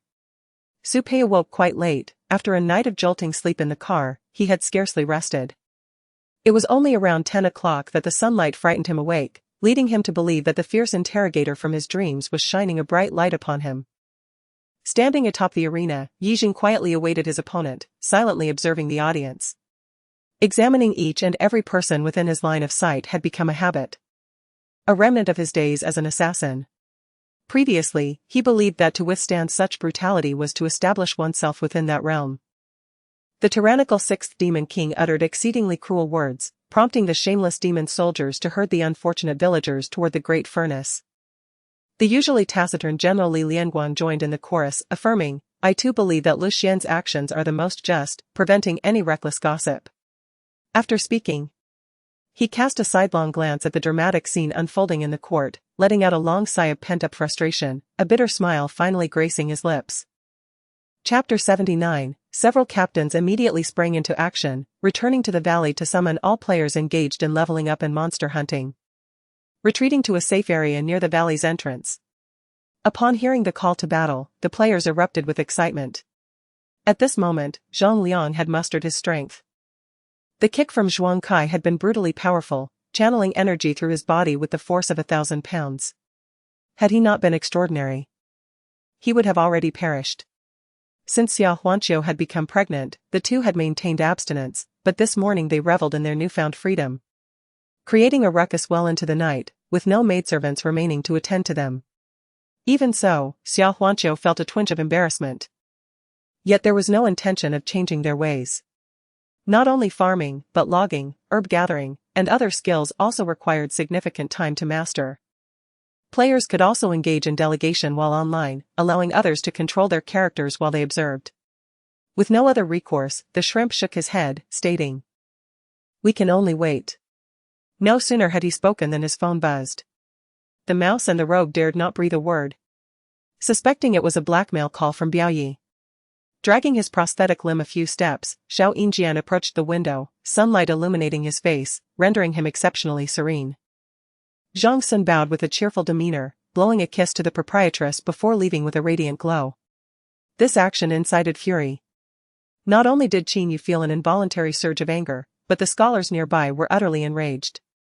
After all, they had only managed to sleep in the early hours of the morning, and their attire was still somewhat unkempt. A wash would have been advisable. It was evident that the words of Banji alone lacked the courage to obstruct Yang Chen's path. It was the elder from the Band family providing him with support from behind. Hu Chen, at present, remained at the ordinary master stage, having fully transformed the martial prowess of Li Jingyao within him. During this time spent traversing the woods, he had diligently practiced absorbing the subtle energies from the air, gradually accumulating and enhancing his martial strength. Currently, Emma Wushang seemed devoid of intelligence, having stuffed everything into a corner of his mind. He had previously been aware of all this, yet now appeared as foolish as a simpleton. Mu Jingchen placed dinner on the bedside table, while Jing Qingran smiled at him, remaining silent. "Brother Han, I appreciate your kind intentions, but I truly do not require it," Jifei gently declined. Leng Qi turned his gaze towards Leng Sha, surprised to see her in tears, albeit barely perceptible, as she was valiantly suppressing her emotions. "That sister bids farewell." Jing Yan arose, unable to even perform a formal bow, and turned to leave, followed closely by her maid, Chen Chao. Yang Yi had laid out a relatively meticulous plan. Whether unforeseen complications would arise was left to fate. At this juncture, they could only act according to the plan and adapt as necessary. After discussing the steps and finding no issues, Yang Yi instructed He Fans and the Centurion to proceed. Should they fail, it would undoubtedly deal a crushing blow to the 8 who had endured countless days of torment. Bing Shuer flipped her hand, revealing a gleaming long sword that emanated a chilling aura, clearly of high quality, likely a supreme spiritual weapon. Merely a hair's breadth away from being a divine artifact. Yet, even that slender distance felt astronomically far. The nation had fallen, the people had perished. All of this was the result of the despicable actions of the Song people before them. Zhuang Liju's fan slowly descended, unveiling a bloodthirsty smile. As the fan's steel ribs sliced through the air, producing sharp sounds that carried a bone-chilling coldness, fanning outward towards Lu Moyan, enveloping half of his form. Having spoken, Kong Xian suddenly shuddered, his face turning crimson as he spat out a mouthful of blood, which transformed into a mist before him. Despite his strikingly handsome visage and warm, gentle laughter, an icy dread emanated from him, causing profound pain in both body and spirit, leaving Lu Moyan drenched in sweat beneath his thin garments. That night, the moonlight was tender, illuminating the most beautiful moments of my life, so that for the following millennia, whenever I thought of her. Lu Kuei stepped forward, approaching a young man of 27 or 28, whispering in his ear while casting a glance at Wang Jia, clearly updating him on Wang Jia's situation. During dinner, the elder suddenly erupted in anger, startling everyone as he glared furiously at Su Jinghui.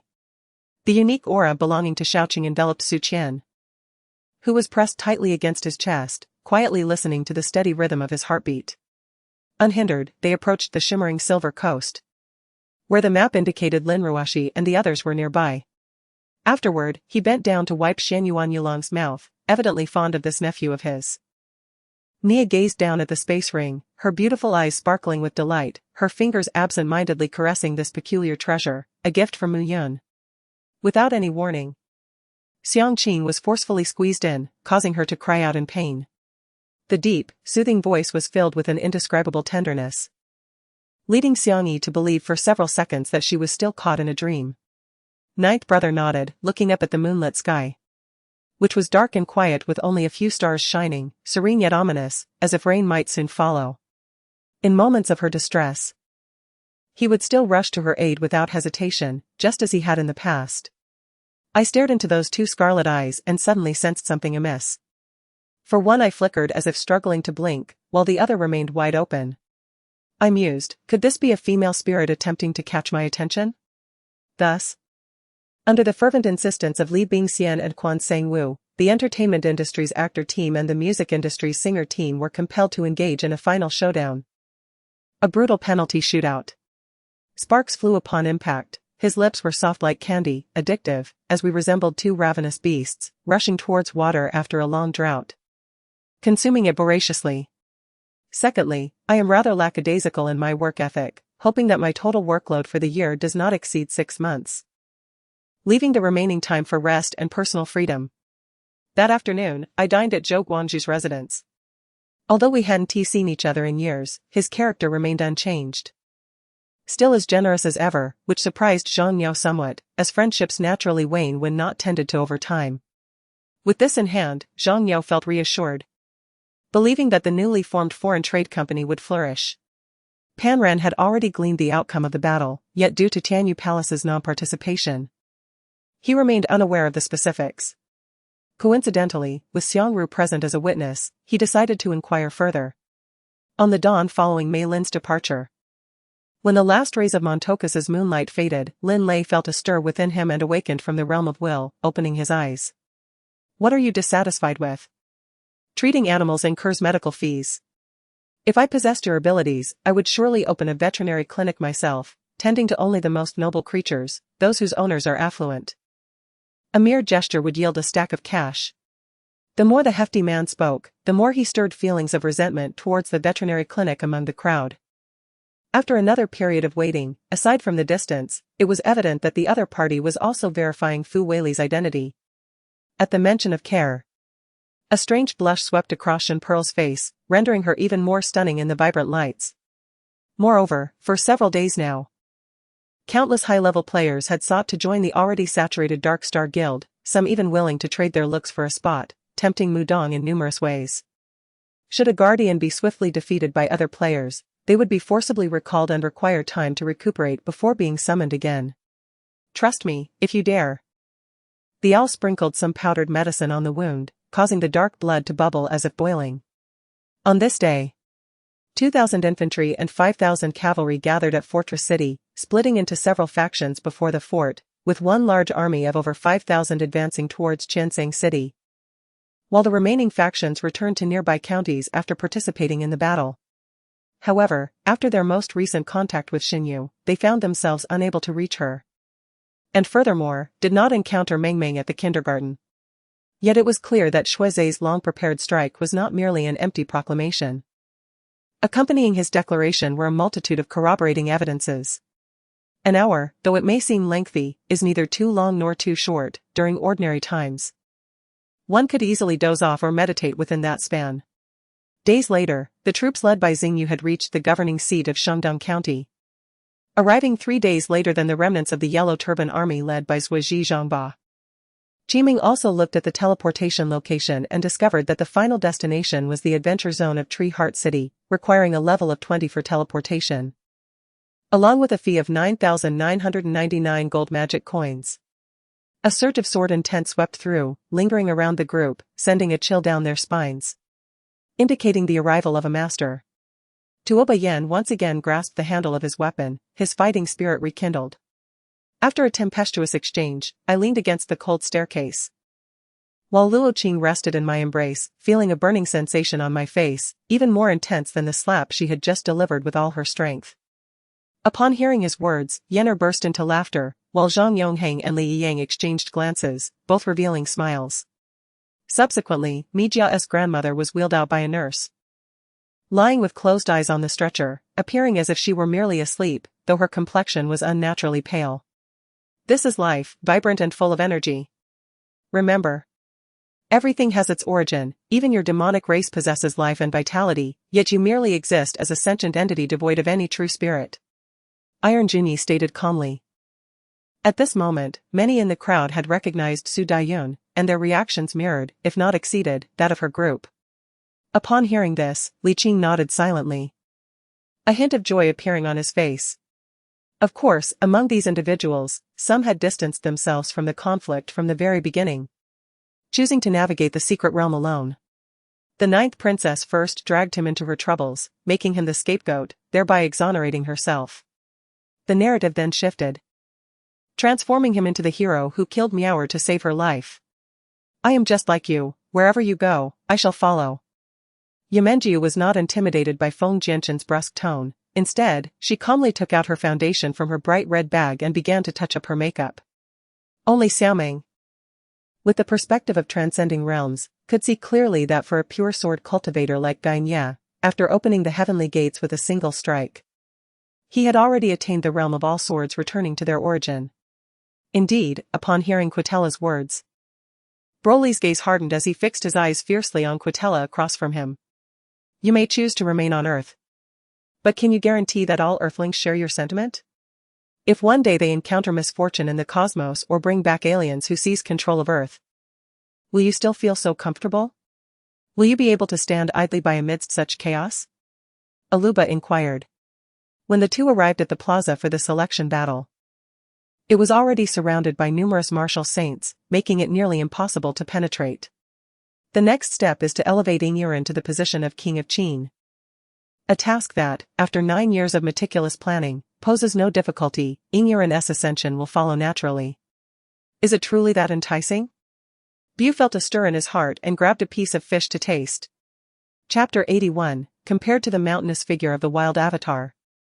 The Dark Knight was as inconspicuous as dust, his inherently slender physique only augmented his vulnerability. This was indeed a realm of illusion, one that grew increasingly bewildering. Compared to the authenticity of other illusions, it appeared as though someone had forcibly inserted a hazy fragment of memory into this world, imbued with an ethereal quality. Mom, are you saying Uncle Anthony is a master forger? Mu Zifei gazed at Anthony, somewhat incredulous. Mu Wuxia turned his head and caught sight of Su Huai, whose cheerful expression suddenly became flustered. He hurriedly stuffed the wooden box into his embrace. How did you get in? Mu Wuxia asked, his gaze returning to its usual depth. If Xian Ping is resolute in his desire to see us perish together, he may very well drag an unfortunate soul down with him. Father God and Lan Jing are not foolish, neither wishes to be that unlucky individual. What did the leader say to the Daoist who attacked me yesterday? How was his tone? Nan Feng inquired again. I felt a sudden loss of breath, overwhelmed by successive blows. And the wild avatar was almost instantly met with annihilation. The entire cliff formed an inverted V-shape, with a 2-story villa standing resolutely amidst the jagged stone, resembling an inverted round gourd, yet strangely harmonious with the surrounding scenery. Only at the moment dusk arrived did the heavens and earth don a layer of the earthly brilliance, as beautiful and dreamlike as blood. In this mortal realm, we continually move forward. Upon reaching a certain stage, we lose everything, only to begin anew. However, some things we ought to release rather than cling to. Possessing too much can lead to a chaotic spirit. Meanwhile, in the early morning of New York, a piercing alarm suddenly echoed through a stylish yet somewhat cluttered apartment. Damn it, she laughed, biting her lower lip, her grogginess tinged with an irresistible allure, as her delicate fingers danced, sending a message. The catapults must continue to be constructed. Even a mere dozen have allowed Fa Jing to appreciate their benefits. If there were more, wouldn't he that be even more formidable? After roughly assessing Zhang Yang's current level, Yin Jizong felt a tinge of disappointment. Clearly, Zhang Yang's true capabilities fell short of his expectations. At this moment, Yan Ruofei, commanding his mechanized troops, sped along the dirt road, eager to conclude his meticulously crafted plan with a satisfactory finish. Xinjia, Zhou Jun, are you going to duel? Zhou Lan hurried to the combat platform, asking anxiously. Today she wore a black and white dress, complemented by oversized sunglasses that obscured half her face and a stylish black wide-brimmed hat, accentuating her fair skin and slender figure. At this moment, as she tilted her head and counted with her fingers, her innocent and charming demeanor undoubtedly captivated numerous passers-by. Zhang Yi was indeed a person who valued gratitude. He understood the significance of heart methods for a family. Why do so many from the southern barbarians lack spiritual sensitivity? Isn't it because they lack heart methods? After some commotion, Lin Qingzai received a video call from G-Dragon and promptly answered. 120,000. The voice from above was indeed provoked by Lu Qing's anger, immediately outbidding him. Not only that, but this person's formidable mental strength surged forth, pressing down towards Lu Qing, clearly a manifestation of rising fury. However, as they approached the intersection of Route 2, they were compelled to halt. Hello. Welcome to our new city survivor base. Yufeng extended his hand, greeting the other party amicably. In the field of vision, what was once a lush oasis in the desolate wasteland now gradually turned ethereal and transparent. In today's Earth cities, supported by non-polluting new energy, there is no longer any haze or smog, the air is refreshingly pure. Who are you? Xie Ci raised his eyelids. Having anticipated that this fellow would come to reclaim the chastity garment, yet was still somewhat surprised by his appearance. Listening to the tidal wave of shouts on the phone, Diojia expressionlessly hung up, seemingly having been outsmarted by a fool. Gazing at the spirit water within the spirit transformation pool, Sui initially intended to place an interdimensional teleportation portal nearby but ultimately shook his head, abandoning the thought. In other live streaming rooms, similar topics were also raised. However, most people did not believe that the streamer could be defeated by a passerby, especially those who claimed to be the top players of a certain hero's national server. This injury surpassed Qin Chuan's expectations, its explosive force too fierce. He speculated it was related to the heavenly tribulation aura within his lightning strike technique. A forbidden power akin to stealing the forces of the heavenly path, requiring one to bear a certain degree of karmic consequences. For instance, the physical exhaustion experienced during practice earlier remains present unless one employs recovery abilities. At that moment, my father-in-law poured the filthy contents from the nearby unwashed bucket onto me. I stood motionless, enduring such a fate as a result of my forbearance. Finally, with a disdainful spit, he turned away, leaving me in a state of utter filth. Yunyang approached Zhang Ji, who, despite his desire to join Wang Tian, hesitated due to the recent events unfolding before Wang Tian's eyes. Thus, he had no choice but to return to Zhang Ji's side. Pan Ling chuckled, remarking that while a single cup of wine posed a problem, wine was not limited to just one cup. It was evident that this time, the lion heads on either side fell simultaneously, followed by the heavy iron gates that began to creak open slowly. Chapter 82 Not of royal descent. Upon a cursory glance, one might deem them stunningly beautiful. Yet a closer inspection reveals an inability to withstand further scrutiny. The elder's eyes sparkled with increasing brightness as he meticulously examined Yufeng, akin to discovering a hidden treasure. This individual wore a grim expression, growing increasingly uneasy. What had she said? Was someone accompanying her? Shangguan Yuanfeng and the others recognized the hands in question, thus. Despite the martial peace marquis's protests, they understood the futility of their cries, merely allowing Morongyu to feign a semblance of difficulty. Enough of this banter. Simply disclose your relationship with Mei Xiang. At this juncture, Lin Mubai grew weary of further debate. Han, witnessing her reluctant and affectionate gaze, and feeling the mocking stare of the attendant, unhesitatingly took the clothes and proceeded to settle the bill. He was frightened, genuinely terrified, fearing that he might inadvertently uncover the darker side of Dr. Zhao, which would only amplify his guilt towards Yunfeng. With such a realization, the elderly director, Luo Hao, felt a wave of sorrow wash over him. He suddenly recognized a harsh truth: he did not truly understand Dr. Zhao before him. Nor could he ascertain whether his deception towards Yunfeng was right or wrong. How could I possibly sleep amidst such a thunderous storm? And you? Are you still on the opposite bank? Shanju inquired. Regarding the Duanmu family, though he possessed little knowledge, he was confident that a visit to the sacred ancient region would yield answers. Tao Ran's eyes sparkled with intent as he remained motionless, while Yi Tianming's hand smoothly reached through the open car window, grasping Tao Ran's shoulder. suddenly exerting force. He was astonished to find the area beneath his fingers as unyielding as iron, the muscle beneath exuding a peculiar resilience. Fortunately, Wang Ying had prepared in advance. Spending 500 prestige points to acquire a binding technique from the portable store of the superlative artifact, thus sparing Xiong Badian from peril at a critical moment. Ji Yu strode over, crouching down to appraise Hong Xing's visage. Her heart raced as if she recognized something profoundly familiar yet could not identify it. Li Xiaoning donned white armor, one hand resting on the hilt of her sword. The white armor, under the sun's rays, did not gleam ostentatiously but rather exuded a sense of poise and understated brilliance, likely due to a matte finish. Huaxi reclined beside him, comforted by the presence of her father offering protection. Their heads appeared somewhat deformed, 3 parts resembling humans, with protruding mouths and nearly round eyes, devoid of eyebrows. Standing just above 1.5 meters tall, yet their limbs were noticeably longer than human proportions, particularly the elongated, sharp forelimbs that resembled bird claws, evoking a sense of trepidation. In his youth, he had once hoped this barren desert would flourish with blossoms. How warm and sunny his heart had been then. Yet, upon confronting the desolation once more, feeling the howling winds, he found himself preferring the oppressive stillness. I am the former clan leader of the Suiyu tribe. Suiyu Yanqin's father, Suiyu Yan. The elder perceived Gue Dai's guarded demeanor and slowly divulged his surname and identity. I possess considerable experience in cave exploration. I do not know if the so-called Dragon Palace resembles an expansive underground city beneath the sea or if it is akin to the final refuge of the Hui tribe in Changxi, teeming with bizarre creatures and frenzied slaughter.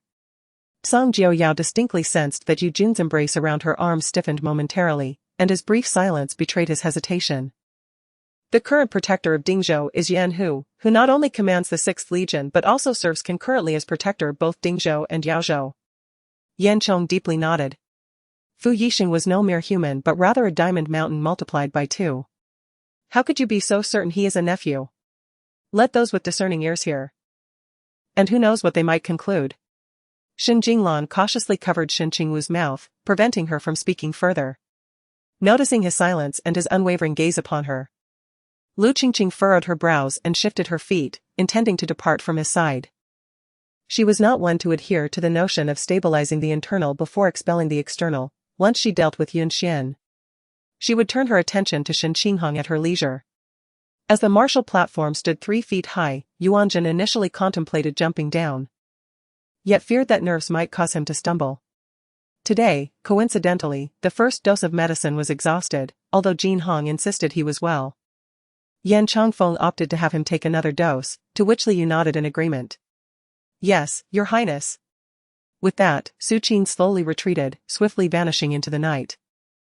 Simultaneously, to assess the training outcomes for hunting the phoenix butterfly, wind speed dog, and floating bubbles, Ting Shu commanded Guado Frog and Big Mouth Baby to engage in simulated combat. Mother, do you think the Yuanzun Sword Emperor will accept me as a disciple? Yi Xingyan asked nervously, envisioning the possibilities if he were accepted. Although Guan Meng and Ao Nan's cultivation at the source of life offered little assistance, the life liquid, a remedy for bodily ailments, proved inconsequential. The two each consumed a drop of life liquid and quickly recovered, while Feng Dong endured a fierce battle with the leader of the black-clad figures, sustaining significant injuries. During the Western Han Dynasty, the authorities permitted private minting of currency. And in the tombs of the spring and autumn period and the warring states, the most common burial goods were bronze artifacts and weapons. Minting practitioners began to plunder tombs indiscriminately, leading to the rise of the tomb raiding profession. Is there no other way? Zimming, do not act on impulse. Zhao Kuangyin and Han Chongyun were startled, urging caution in unison. I understand, I merely fear that even if we find Jun Xiaolu, she may not remain in this world.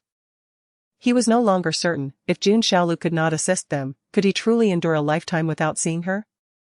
Lu Tao realized that he could not continue in this manner, even with his health at 15,000 points, he could not withstand such torment. As the opponent continued their assault, Lu Tao unleashed a blood sword rain, an expansive area attack that enveloped the enemy, finally allowing him to strike back. Accompanying Feng Dong was teacher Xiao Yoshi, while the deputy dean retreated to the designated viewing platform prepared for leaders from various institutions. Yet, Who could have anticipated that after the departure of the ancestor, there would be no further news?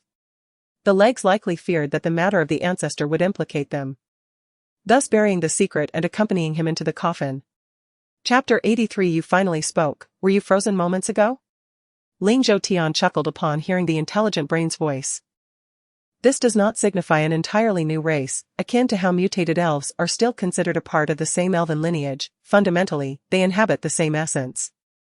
Despite Lao Zhao's attainment of the Taoist master realm, his understanding of the Tao remains ethereal and elusive.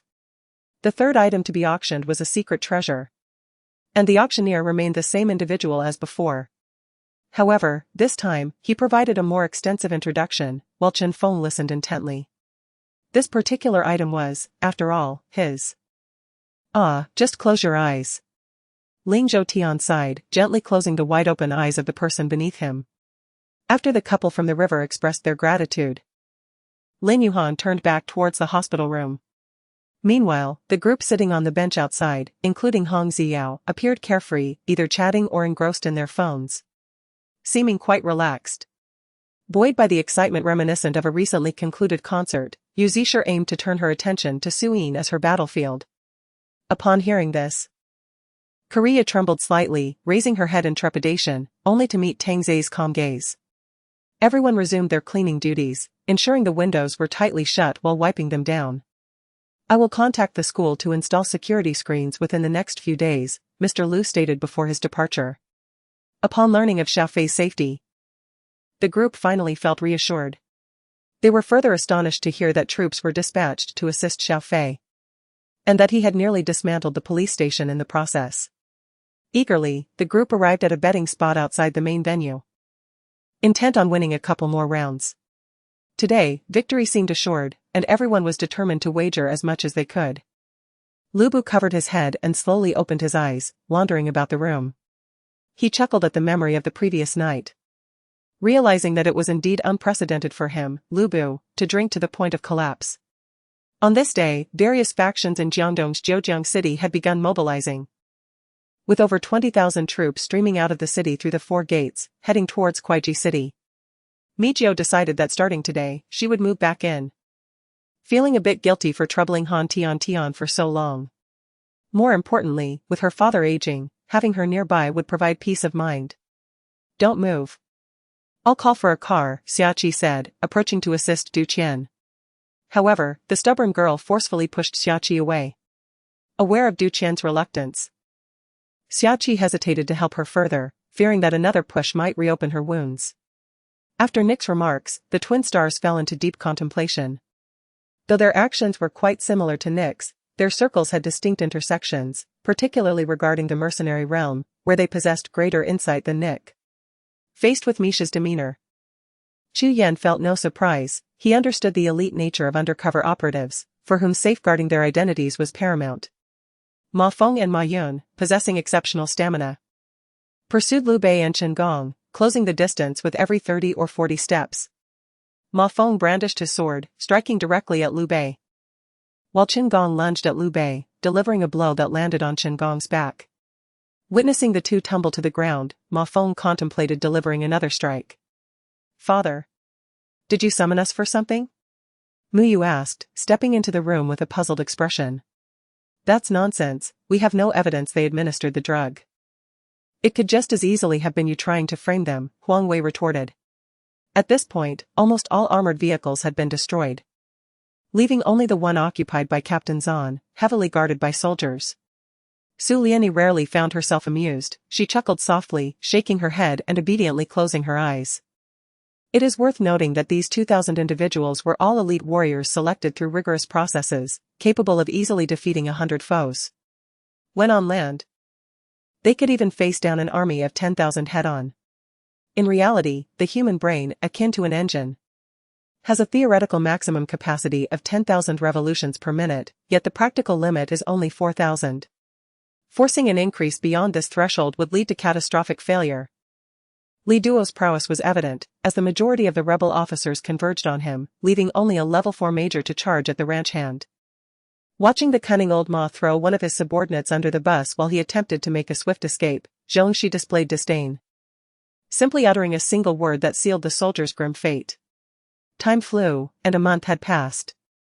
After several attempts by Song Lingyue to persuade them, the customs orders were finally secured by Mama Rong on behalf of Hua Shongrong, who had now ascended to become the largest clothing establishment in the capital.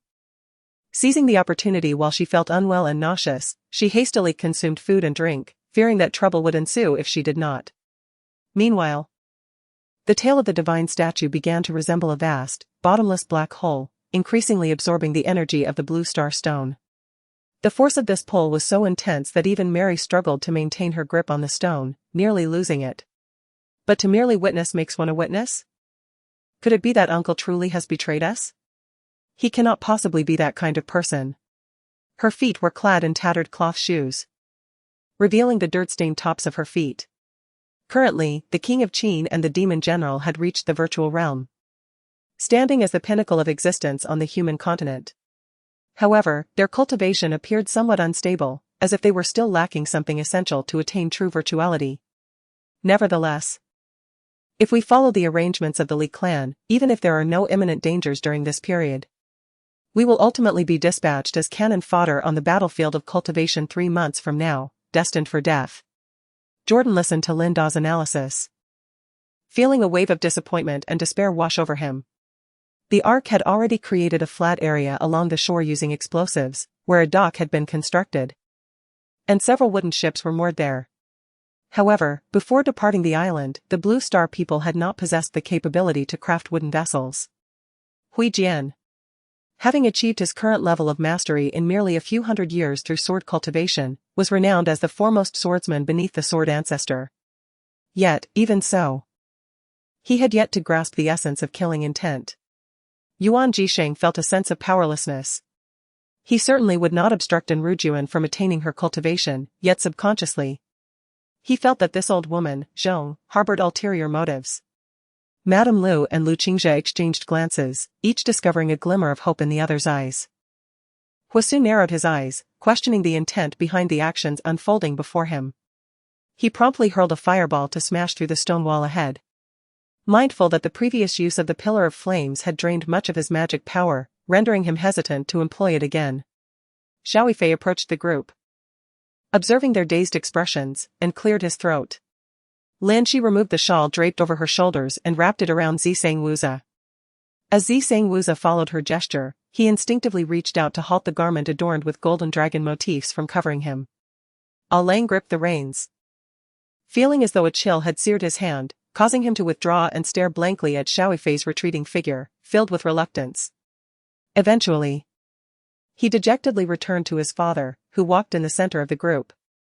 Just as Jianjun was about to deliberately make a poor move to concede, he was struck by a piece of news that left him utterly shocked, rendering him unable to maintain his composure. Elder Le Chong observed the usually solemn Chu Fizi's unusual favoritism towards the young man before her, helplessly offering a bitter smile. Are those not the two who performed acrobatics that day? Zhao Wanrong immediately recognized the pair upon seeing them, turning to look at Xinyun with astonishment. Gu Ning demonstrated exceptional driving skills, deftly evading attacks in midair, narrowly escaping several direct hits from cannon fire. The information that seems to have emerged from nowhere suggests that the universe, like all things, is not singular but rather hosts an infinite number of universes of a similar nature, akin to the stars scattered across the sky. According to the timeline of the universe's formation, it is divided into pre-universe and post-universe, meaning the earlier born precedes the later ones. The crowd paid little heed to the apology of the Griffin Knight, as their attention was entirely captivated by the formidable wave of steel, arranged in a sharp formation. Despite the evening hour and the Griffin Knight being airborne, the chilling aura of lethal intent emanated from the 1,000 blood riders charging forth. The Phantom Princess tightly grasped my hand, trembling slightly, her beautiful eyes gazing deeply into mine, clouded with tears. Little did he expect that Gao Kadong would suffer a heart attack from the sudden surge of anger. Fortunately, it turned out to be nothing serious, otherwise I would have become a historical pariah. Jerry drove with utmost seriousness, having consumed alcohol that evening, and dared not relax even for a moment. He remained focused on the road ahead, his peripheral vision seemingly glancing casually at Tong'an. The dozens of towering yellow rocky mountains in the Gobi Desert were dispersed, their heights similar, while the relentless wind howled sharply, bringing with it the scorching breath of the desert. Yet now, the accumulated burdens of years were resolved in a single day. You may leave, but heed my counsel, those who wish to live should depart from the beast domain immediately. Delay may be perilous, Tian Man said softly. As I approached the two, I realized their expressions were quite dreadful, while Liang Debao's face behind them appeared somewhat blue, lending an eerie quality to the scene. Fho rarely displayed a smile, and to my surprise, he looked rather handsome when he did. My sister, Gui Jiayan, couldn't help but steal a glance at him. The void step unfolded, and Xiang Yu's figure flickered in and out of the forest, each reappearance creating a significant visual shock, perhaps akin to the concept of shrinking the earth to mere inches. General Xiaoji was perplexed, and Wei Jia found it inappropriate to elaborate. What he could say was that the matter was far more complex than General Yuan Fei had imagined. Wei Jia continued ambiguously. Zhong Yuhao finally articulated the thoughts he had bottled up overnight, his large eyes filled with expectation as he looked at Tong'an. This girl was truly something. Not even allowing him a moment to introduce himself, her excitement nearly startling Dong Shuqian. Xie Han quickly bent down, gripping his pants. The waistband was elastic, and with a tug, they could have fallen. He clutched them tightly, afraid to let go. The instant the wick was extinguished, the memories of the past were overshadowed by a fresh imprint. Just as Li Hao prepared to step outside, a man coincidentally entered at that moment, brushing shoulders with him. Though Li Hao took no notice. Weren't you just insisting on going out yesterday? Why haven't you even combed your hair? As he spoke, he picked up a wooden comb from the table, ready to style my hair. The Special Forces bullets were densely packed, and Zhang Xiao at the city gate organized a counterattack with submachine guns and rocket launchers firing relentlessly. In no time, the arrival of the vampire clan member, Yu Li, had already spread throughout the academy. Chapter 85. Coincidentally, the Empress Dowager, for reasons unknown, seated Qin Feifei beside Gu Yanji, who coldly curled her lips. Lan Yuchen was dressed especially grandly that evening, his hair fluffed and sprinkled with shimmering gold dust, wearing a striking earring and a large decorative necklace. A feather brooch adorned the lapel of his suit, while several silver chains dangled from his trousers. Since I and the two of them became sworn brothers, I had thought our friendship was solid and harmonious. Perhaps the Lu family and Jiang Linqi were indifferent to her emotional fluctuations, believing she required no concern. He called out Tan Man's name. She struggled and cried, yet could not prevent what was to come. You'd best refrain from any peculiar actions, otherwise. My blade is not to be trifled with, she warned, her fingers twitching slightly to reveal a sharp blade from her sleeve. Xiang Luoxiao gazed at Qiao Xinran, donned gloves, and began peeling shrimp, placing the meat into Qiao Xinran's plate. Damn. What on earth is this? What has transpired? Before the demon emperor could finish speaking, he too began to chase after at high speed. She felt a surge of joy. In recent days, her father had grown increasingly harsh, calling her a liability and vowing to sell her off at the highest price possible. Gazing at the sweet nothings illuminated by the lamp, Bai Chanchan couldn't help but swallow hard. What on earth was this man scheming? You worry too much, the enemy is likely hiding now. I advise you to sleep early. Tomorrow, I shall personally scout their intentions, De Guang remarked. Regrettably, that scheme had not succeeded. Since then, Tai and others had attempted to lure this person out multiple times, but all had failed. The two, having obtained the crystal, were naturally elated. However, due to the differing cultivation levels of Uchiha Madara and D. Renjia, their results from the crystal varied significantly. The others in the company paid little attention, merely assuming there was an issue with the telecommunications company. Thus they did not concern themselves too much, and Zhang Xiaoyu refrained from informing them of the situation. At that moment, the silver moon giant wolf fixed its gaze on Yu Hao, its maw opening wide as it lunged forward. Yu Hao hurriedly glanced at the ground, where the remnants of shimmering light still flickered, and Su Lufei lay quietly there. Yi Chong disregarded what Dai Anliu said, still gripping Dai Anliu, casting an exceptionally fierce gaze upon her. He opened his mouth, only to close it again, as Pu Zhilong helplessly observed Huang Yinger, whose current state was a stark contrast to his usual good temper. Hearing Gui Weiying's account, Yi Chong suddenly felt a pang of inexplicable sorrow. After all, it had been years since he had heard her share stories and wisdom. Before contemplating how to wield this trump card, Liangdong would never allow it to be revealed to the public. Since Tang Xian's death, Lu Yulan had channeled all her resentment towards Xie Ci, believing that everything was her fault. Very well. If that is the case, let Brother Shui greet the Duke of Wei's household. After all, Brother Shui shares a master-disciple bond with the Duke of Wei, creating a familial connection with Princess Li. It is only fitting that you take on this role. Luo Tong remarked, considering Shui Rengue thoughtfully.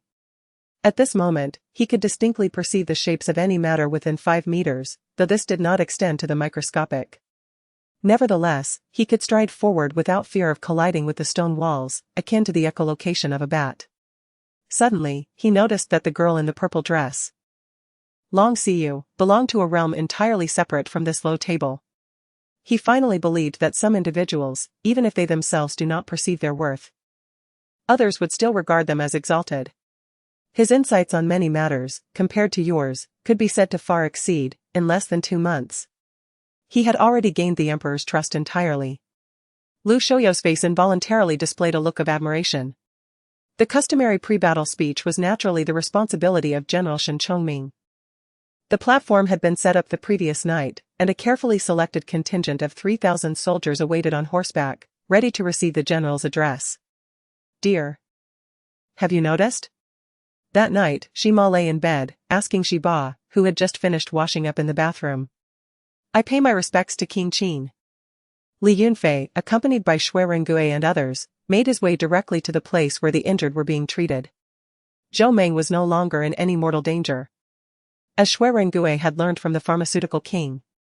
With yet another individual, Zhu Yifeng, being brought in, it was imperative for Li Yunfei to pay a visit. How foolish it was to risk oneself so for the sake of Qin. Had he ever paused to consider his own well-being? Observing Jiang Chen's selfless demeanor, imbued with an unwavering resolve for his family, Shen Yuner quietly lamented before vanishing, transforming into a spirit herb that returned to Jiang Chen's spatial ring. And Yinwan seemed invigorated today, as if she had been imbued with vitality. She oscillated between reminiscing with Qiao Jia and Enjinya about the challenges of their years-long search for family and engaging in playful banter with Xingzhou, all while inquiring about Jiang Yu's well-being over the years, displaying an admirable versatility. The soul-capturing flag appeared to possess a consciousness of its own, emanating a peculiar aura that instilled a profound sense of dread in those nearby.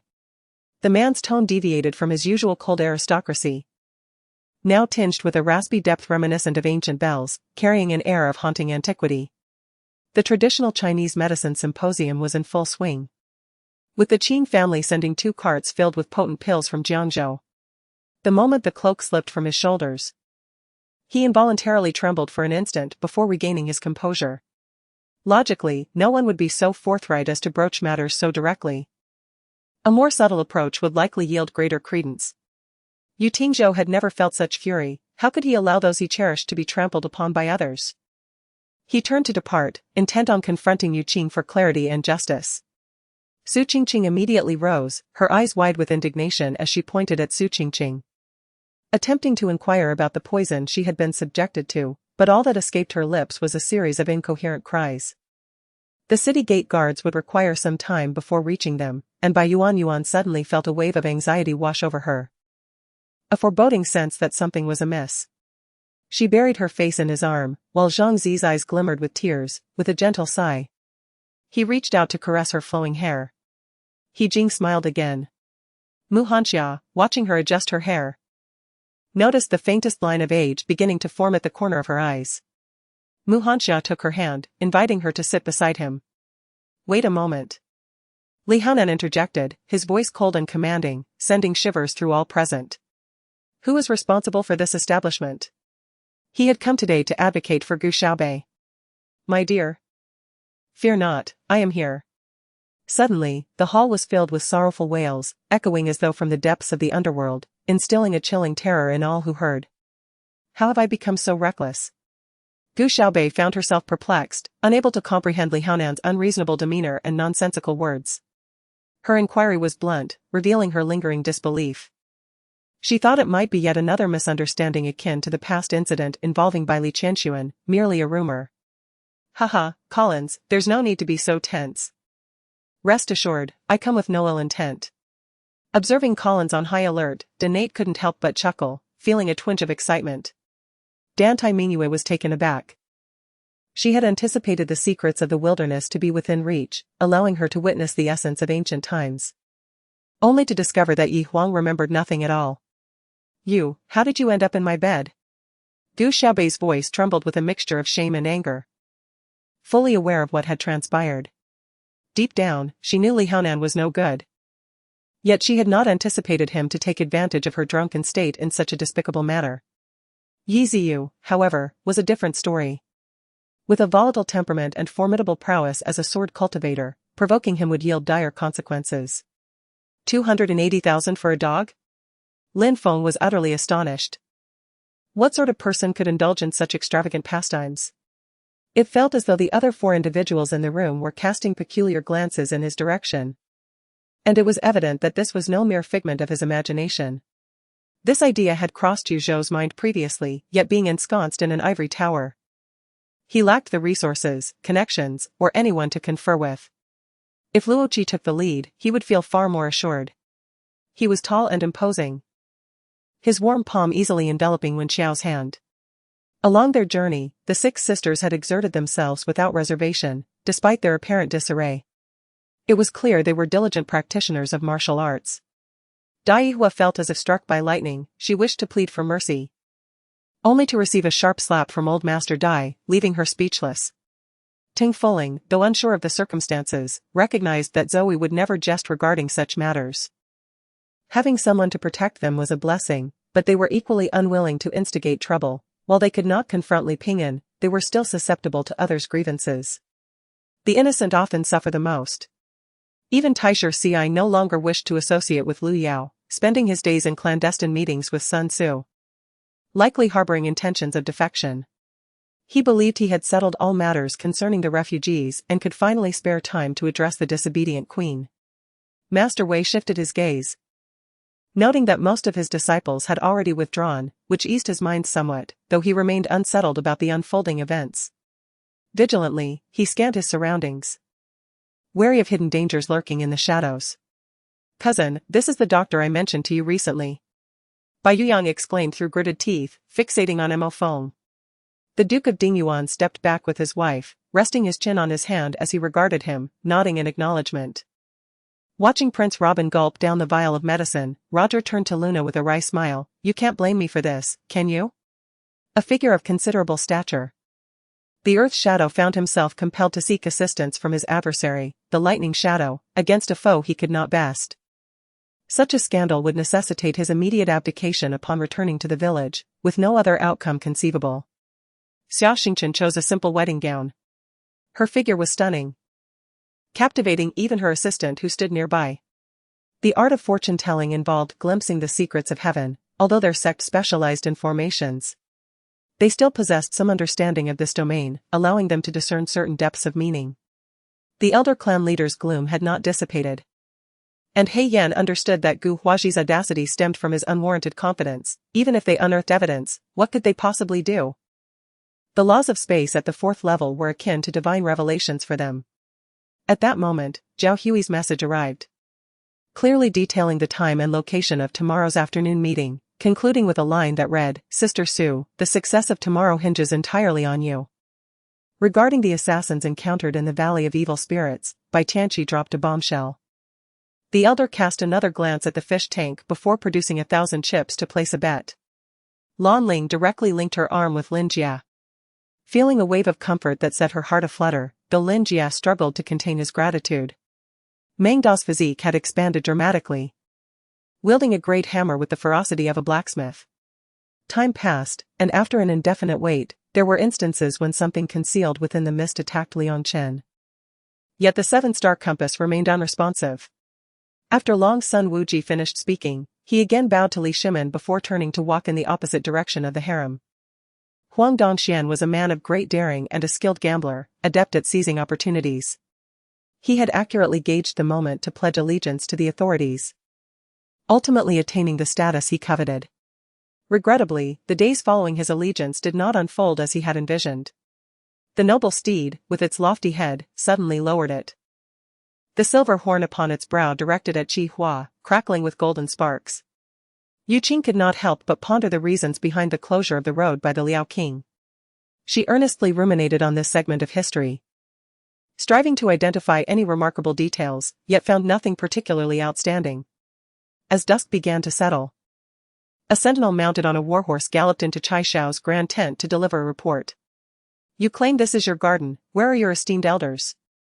Ma Qingqiu expressed a keen curiosity regarding the identity of the garden's owner. Typically, a conventional bottom lane duo would allocate all the minion gold to the ADC to ensure sufficient output growth. Han Yu's apparent focus on minion farming with his initial equipment seemed misplaced, and indeed, he was soon met with skepticism from his teammates. Chapter 87, Xie Ci scratched his head, gesturing for some time, yet the other party could not comprehend his words, shaking their head apologetically, seemingly recognizing that Xie Ci harbored no ill intentions. If the Lin family still possessed the primordial power, perhaps it could alter the fates of the younger generation. Upon sighting the golden python, it immediately swallowed the golden-threaded dragon and swiftly turned away, vanishing without a trace. Mystical techniques? Xie Ci was taken aback. Thus far, most of the mystical beasts he had encountered relied on physical prowess in battle, making this the first instance he had witnessed the use of such techniques.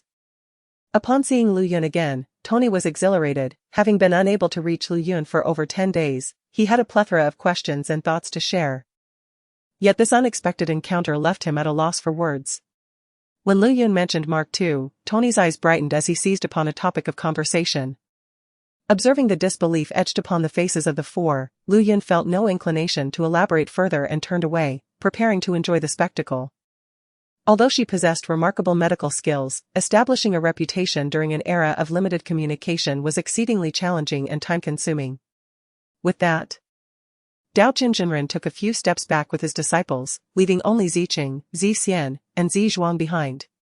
For a more comprehensive understanding, one could certainly credit the vast reservoir of detailed records from Mo City, which offered exhaustive explanations, from textual to video formats. The driver, yet to set off, promptly prepared for his designated role. Due to a supporting character's repeated errors that failed to meet the director's expectations, the leading actor, Ling Qianni, also suffered the consequences, resulting in a relentless series of retakes that persisted until midnight. The Jingba is an S-class interstellar mothership of the Qingxi star, serving as the vanguard of the first planetary fleet in this battle, which comprises 4 A-class star motherships, 18 star battleships, 45 star cruisers, 36 star destroyers, 17 star frigates, and a limited number of torpedo boats. His affection for her remained steadfast, disregarding her disability and the multitude of men who had previously touched her. He realized that as long as she bore a visage akin to Tang Ning, he was indifferent to her past. Unlike the bear, I genuinely admire him. Li Manxi's eyes glistened with tears, a few drops cascading down her cheeks. Shenlu sighed softly, just as he prepared to raise his head. Sumi abruptly launched an attack, capturing his lips in a taste. Given the man's current disposition, he would certainly not marry her, nor would he escape through a window. Nor would he hide obediently, she could only feign misdirection and push him towards a third option. At that moment, the yellow light of the fifth group on the left illuminated, indicating 007. The egg god looked perplexed. If he could attain such speed from the outset, it would seem that none present could contend with him. Was the top 100 not his limit?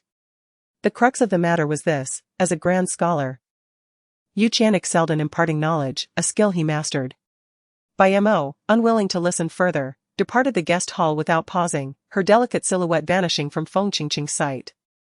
This place resembled a grand modern boxing arena, with a lower central platform and no obstructions around, serving as the location for the auction items. Jun Qingming and Su Shu acted simultaneously, while Su Luan tossed the box high towards the emperor. One must never let their guard down. The youth tightened his grip on the iron sword, his form swiftly darting into the fray once more. Truly, it was Amos's fault. Had he known this person was so cunning, he would have taken greater precautions. The state minister regretted his earlier decisions. The forensic expert paused for a moment before glancing at Qiu Shilong, who hesitated for a few seconds before nodding slightly. Tuo Lei wiped his sweat and realized that continuing in this manner was impractical, so he summoned the generals for a discussion on storming the mountain. Reflecting on his initial arrival at the Wooden Rue Temple, the Grand Buddha sat majestically facing north, yet now appeared to have come to life, wearing a warm smile. Vividly lifelike. Upon hearing this, Xie Chong recalled a conversation with Xie Gu at the police station regarding a pressing concern. If left unclarified, it would drive him to madness. He suddenly recognized that the two of them were remarkably similar in their stubbornness regarding this matter. Duan Fuchen suddenly twitched, choking on several mouthfuls of water. His limbs growing as limp as satin, drifting along. This further confirmed their suspicions regarding the peach blossoms produced by the peach tree. Though they had yet to consider the issue of pollen. Wei Xian found herself ensnared by iron bars, unable to extricate herself, contemplating that even if death awaited her, she must seek clarity. Moreover, these individuals might not even be her adversaries. She needed to devise a method to extract some clues. Zhou Muyun stealthily approached the door, pressing his ear against the crack to eavesdrop on the happenings within. Recently, he had been contemplating an idea that carried significant risk, potentially leading to losses in the tens of thousands, leaving him somewhat, unsure of how to articulate it. It was not that he was unwilling to share. Lin truly lacked any direction. The white jade railings, spirit herbs, and fragrant grasses, exotic flowers and fruits, welcoming celestial chimes, and the resonant sounds of scriptures filled the air with scenes of beauty, abundant with ethereal blossoms. Do not concern yourself with my utility, since I desire it. It surely serves a purpose. If you grant me its use, I may very well express my gratitude, Lin Fei continued. More than 20 armored vehicles had been waiting outside for quite some time. After Ning Qiu and Yang Baizhang boarded, they led the departure from New Bar City. They were utterly stunned, truly taken aback, with some suffering exacerbated injuries, nearly losing consciousness, evidently deeply affected. The next day, several elders from Princess Yufeng's residence were dismissed from the divine capital under various pretexts. Although Situ Xing had yet to meet Zhang Yujie, the hatred within Zhang Yujie's heart was exceptionally intense, almost wishing that the name Situ Xing would never cross his path again. Thus, when achieving the Cave of Heaven, he entrusted his true name, known only to himself and his master, to the 300 Li Shangshuan Jingyang Cave, thereby ensuring that it would no longer be accounted for. Goodness. After downing a pint of draft beer, this fellow began to peel peanuts, shaking his head and singing away. A hand adorned with an aura, seemingly divine, gently extended forth, causing the pieces on the chessboard to shift in accordance with its movements. Chapter 88, Li Ying placed his palm upon the thin layer of mist, and instantly, a rift opened in the aura, allowing Yi Xingjia to pass through. If it were him, as long as the price did not escalate beyond 100,000, he would continuously trade, buying land to sell to the old man only to buy land again to sell to the old man. After all, the old man was willing to be the unwitting benefactor to motivate the family members. After the formalities, Yu Qiao assisted Ji Wei to rise and politely remarked that regardless of whether it was late or not, everyone was already aware. Despite the fact that Huaxia Star currently only spans around 3,000 square kilometers, about the size of 2 counties, its mist spreads at an exponential rate. As time passed, 2 days had elapsed, and by midday on the 3rd day, Zhong Lin Nan was brought to the passenger center of the Sand District by Tai Lao Wu. This is Lu Chen's aspiration, the grand blueprint he has meticulously crafted. Now, the territorial map of the mundane world has nearly reached completion. And the next step is to delve into the realm of cultivation. I will notify Master Lu to drive over. Jiang Xini took out her phone and called driver Master Lu. The individuals who appeared, much like Lin Xiangxiang, could not discern friend from foe, behaving like rabid dogs, biting anyone they encountered. He contemplated calling the colleague who had inquired about Lu Shuichen's address earlier, but he realized that the midnight forum would conclude at 10 o'clock. Rendering him unable to exit, he was obliged to remain within the forum. I was wrong. You all take your time eating. I have matters to attend to, he said with a smile to the two before departing. Ultimately, the fighter jet did not plummet, it landed smoothly at a nearby airport. Although the journey was long, separated by a vast ocean, the frequency of tributes sent to the Song dynasty from the southern Song's vassal states surpassed that of other tributaries like Kampa and Annam. Zhao Li shook his head and proceeded to download the animated series and films of Transformers online, particularly the segments featuring their transformations. Yufeng asserted that Zhao Aihua was immobile, and indeed she was. This morning, Chu Jingbei had slapped her into a sitting position, and now Yufeng's strike was even more severe, delivering excruciating pain that coursed through her body like electric shocks, accompanied by an indescribable sensation of numbness. Xie Ci casually mentioned this to Zhao Yun and chose not to discuss it further. He was headed to Sun Xian's home for dinner today. Lin Mei had been discharged from the hospital this morning, where she had been receiving intravenous treatment daily. Sun Xian had arranged for a private nurse to attend to her at home. Ren Fu understood that this was the best way to seek salvation for his son at this moment. Should Mu Guiying approach the Liao people at Xianjing tomorrow, Ren Fu would be willing to bow to her and serve as her son without hesitation. It is he. It seems you are not entirely ignorant. This person controls multiple investment companies, and those requiring substantial financing, like yourself, are bound to cross paths with him, Commissioner Li stated. The mountain path ahead twisted and turned. Navigating around 5 distinct peaks, known as Wulong Tomb, where a poem once proclaimed, the road ends, the mountains grow perilous, the stream deepens, the waters become grand. The temple tower is now unseen, yet the 5 peaks remain towering. Beyond Wulong Tomb lay Xishan Cliff, a place where, in gratitude or for love, individuals had vowed to cast themselves into the abyss. Is this difficult to inquire about? Wang Baoyu realized she had begun to believe. Lazily returning to her bed and lighting a cigarette. Jumping down to a massive rock, there was a sloped passage ahead, dark yet not entirely devoid of light. Once the eyes adjusted, a faint glimmer could be perceived. Yufeng gently set Wu Yuchong down and guided her along the passage, perfectly accommodating 2 individuals side by side. A dazzling white light radiated from him, accompanied by melodious music. Locke immediately amplified through the auxiliary spirit, inquiring about their identities and purpose here. Using trivial questions to buy time.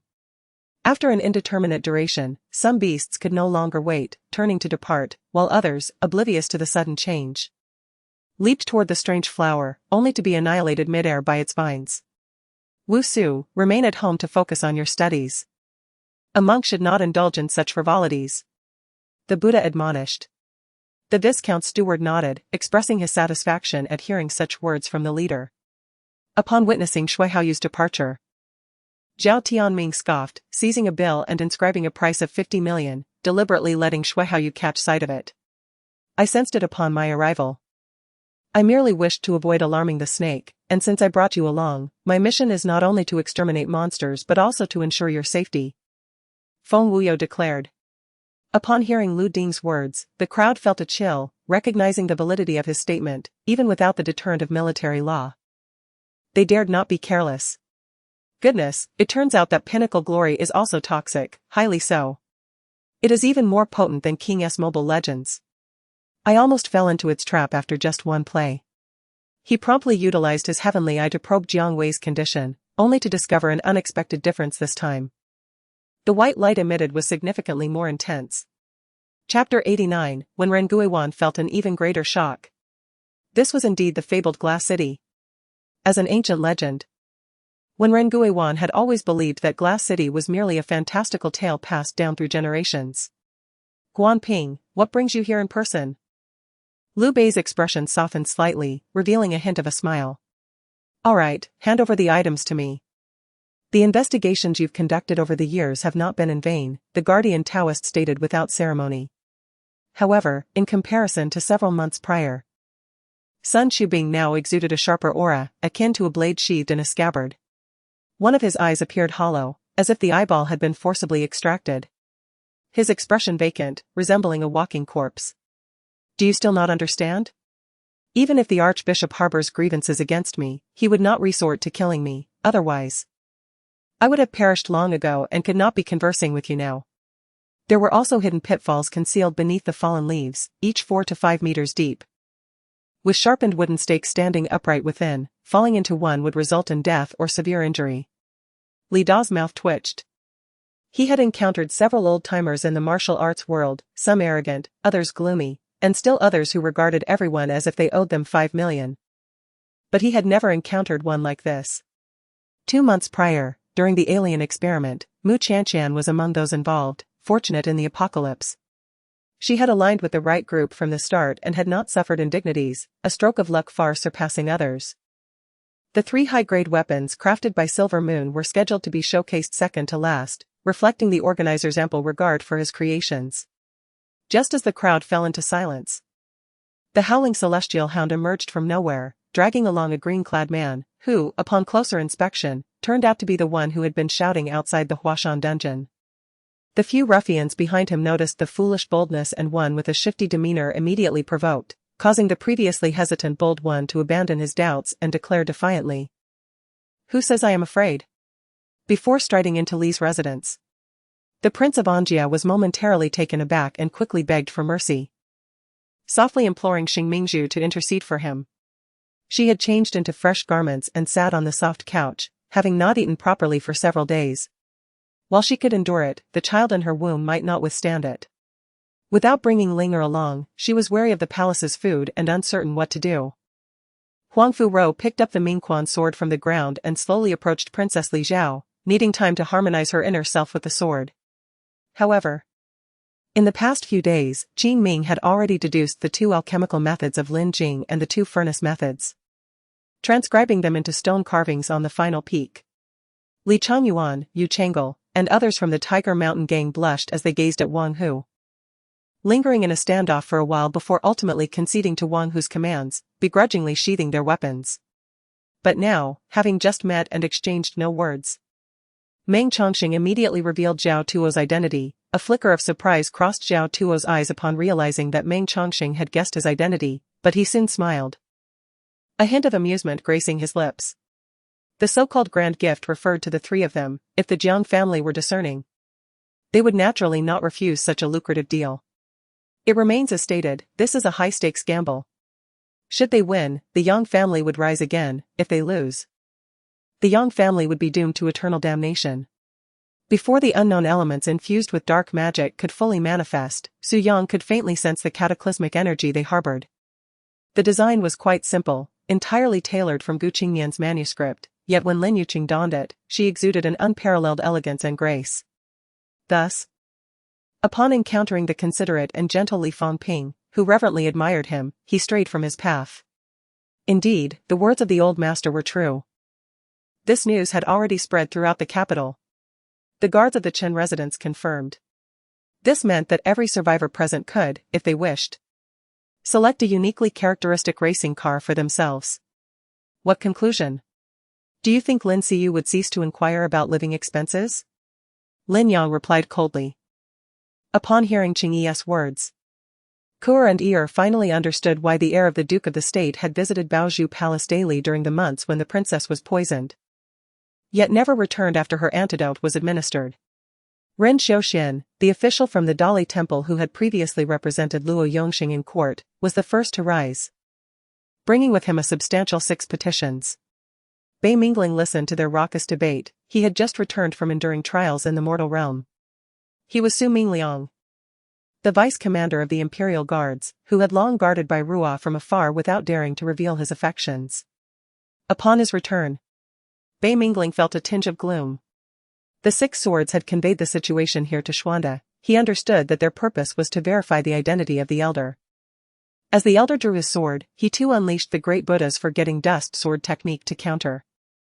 He still vividly recalled the ecstatic expression of the wine immortal upon hearing that Shinruoyu would tidy up for him, nearly bowing at her feet, despite his considerable age, still playfully nuzzling against her. Zhang Xiaofei evaded the fox spirit's attack but, as he turned, the fox spirit unexpectedly twisted, a claw raking painfully across Zhang Xiaofei's waist, sparking a shower of sparks. He felt a sharp pain and instinctively covered the now scratched armor.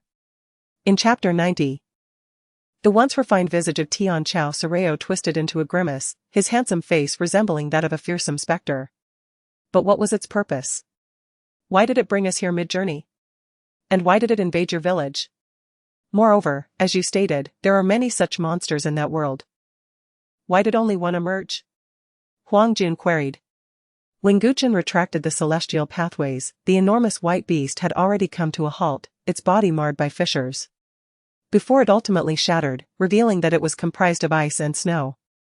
Guchen gazed at the colossal golden sphere, momentarily stunned. He had never encountered such a thing.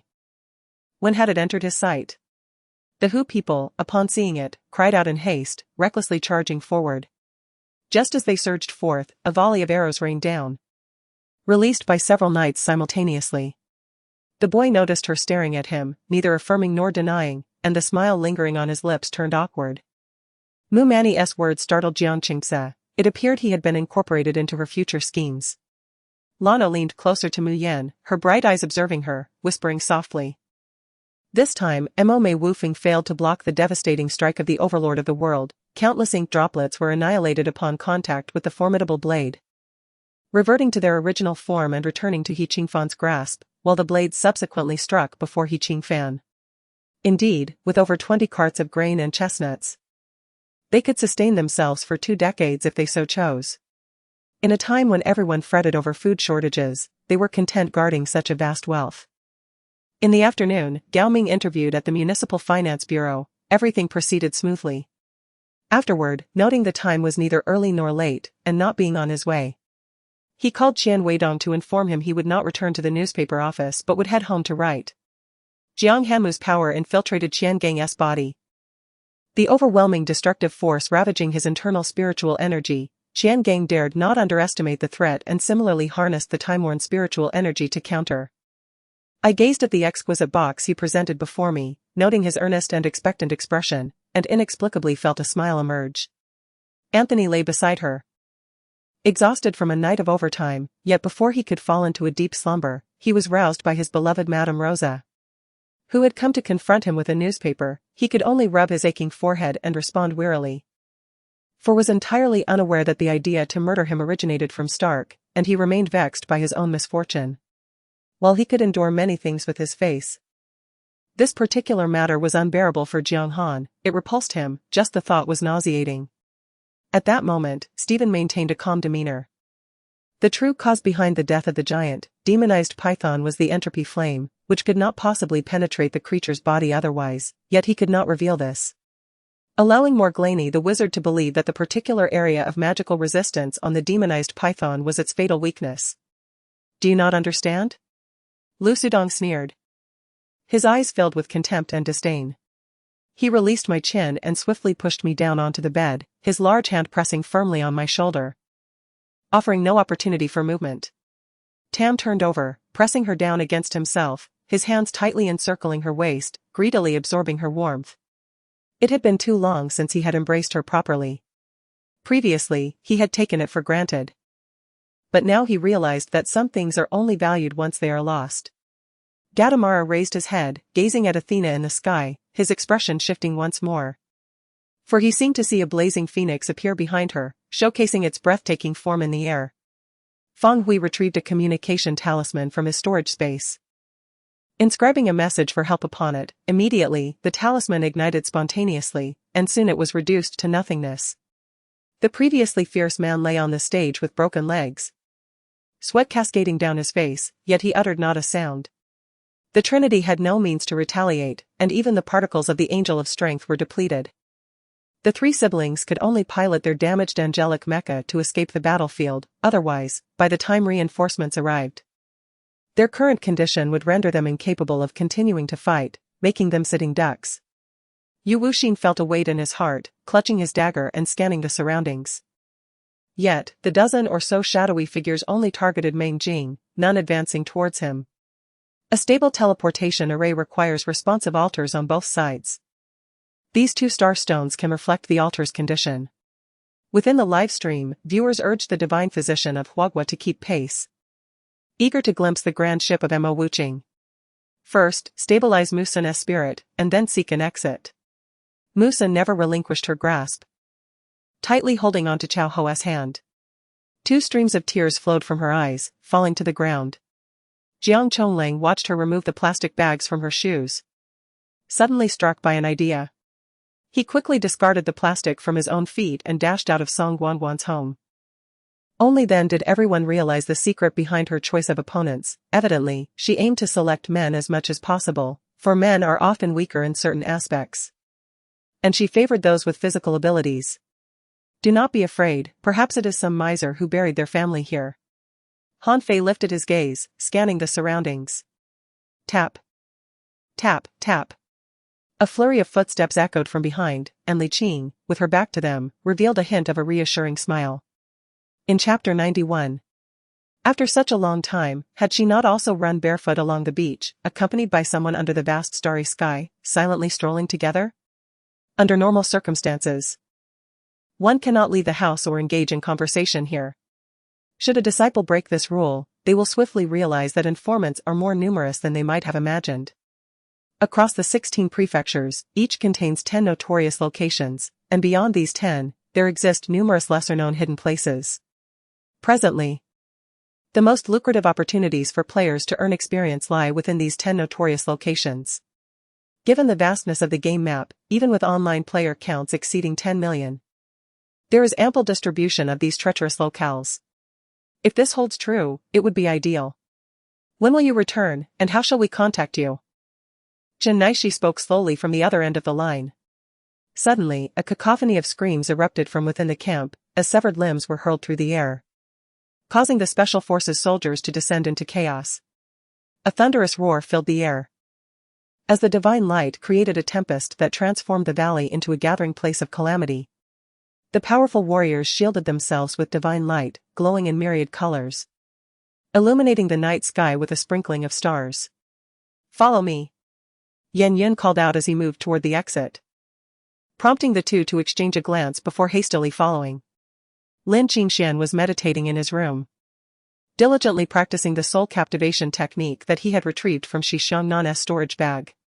"Hey, sure, did you summon me from Yanjing just to enact this drama?" Miao Renfeng suddenly shouted loudly. Upon entering the palatial structure, I was enveloped by the opulence characteristic of European aristocracy. Its exterior was splendid, yet the interior surpassed it in lavishness by tenfold. Everyone present believed that the red dragon, poised with a semi-formed force field, would withstand the impending strike. But none anticipated that he could not even withstand a single blow. As he penned the prescription, the Empress Dowager entered with a few maids, her expression stern and devoid of emotion. Cui Yang felt a bitter smile creeping onto his face. If a city was seized in a relentless assault, it could be considered a measure of leniency. What then would be deemed merciless? Jin Shanshan relayed to Yi Chunnan all that transpired after she was taken to the priest hall, including the fact that Yi Zhen had saved Wan Yanxi's life. Lying on the bed, concubine Lin's heart skipped a beat upon hearing this, her complexion shifting dramatically as if her very blood had been drained, causing her body to tremble uncontrollably. Assassination? Qin Xiaohan turned to Ma Shirshan, questioning whether such an action was excessively perilous, considering the current vigilance of the Pingbei Marquis towards them. To proceed would be akin to handing over leverage. Hua Xining had anticipated encountering such a situation, yet she did not expect Lu Jingheng to step in to her rescue and advocate on her behalf, which took her by surprise. As the performance concluded, the Prince of Fortune abruptly ceased snoring, lifting his eyelids while still reclining in his chair. Meanwhile, upon acquiring Yi Zhen's prescription, Emperor Hozisheng hurried back to his residence to investigate where his formula had gone awry. To Charles, he felt like the most foolish person in the world. Otherwise, he would not have believed he could rival Wendington, naively ascending to this hollow throne while aiding Wendington in maintaining the legitimacy of his power. The crow cawed twice, continuously absorbing energy, enveloped in a mist of purple aura, its mystical essence steadily mending its wounds.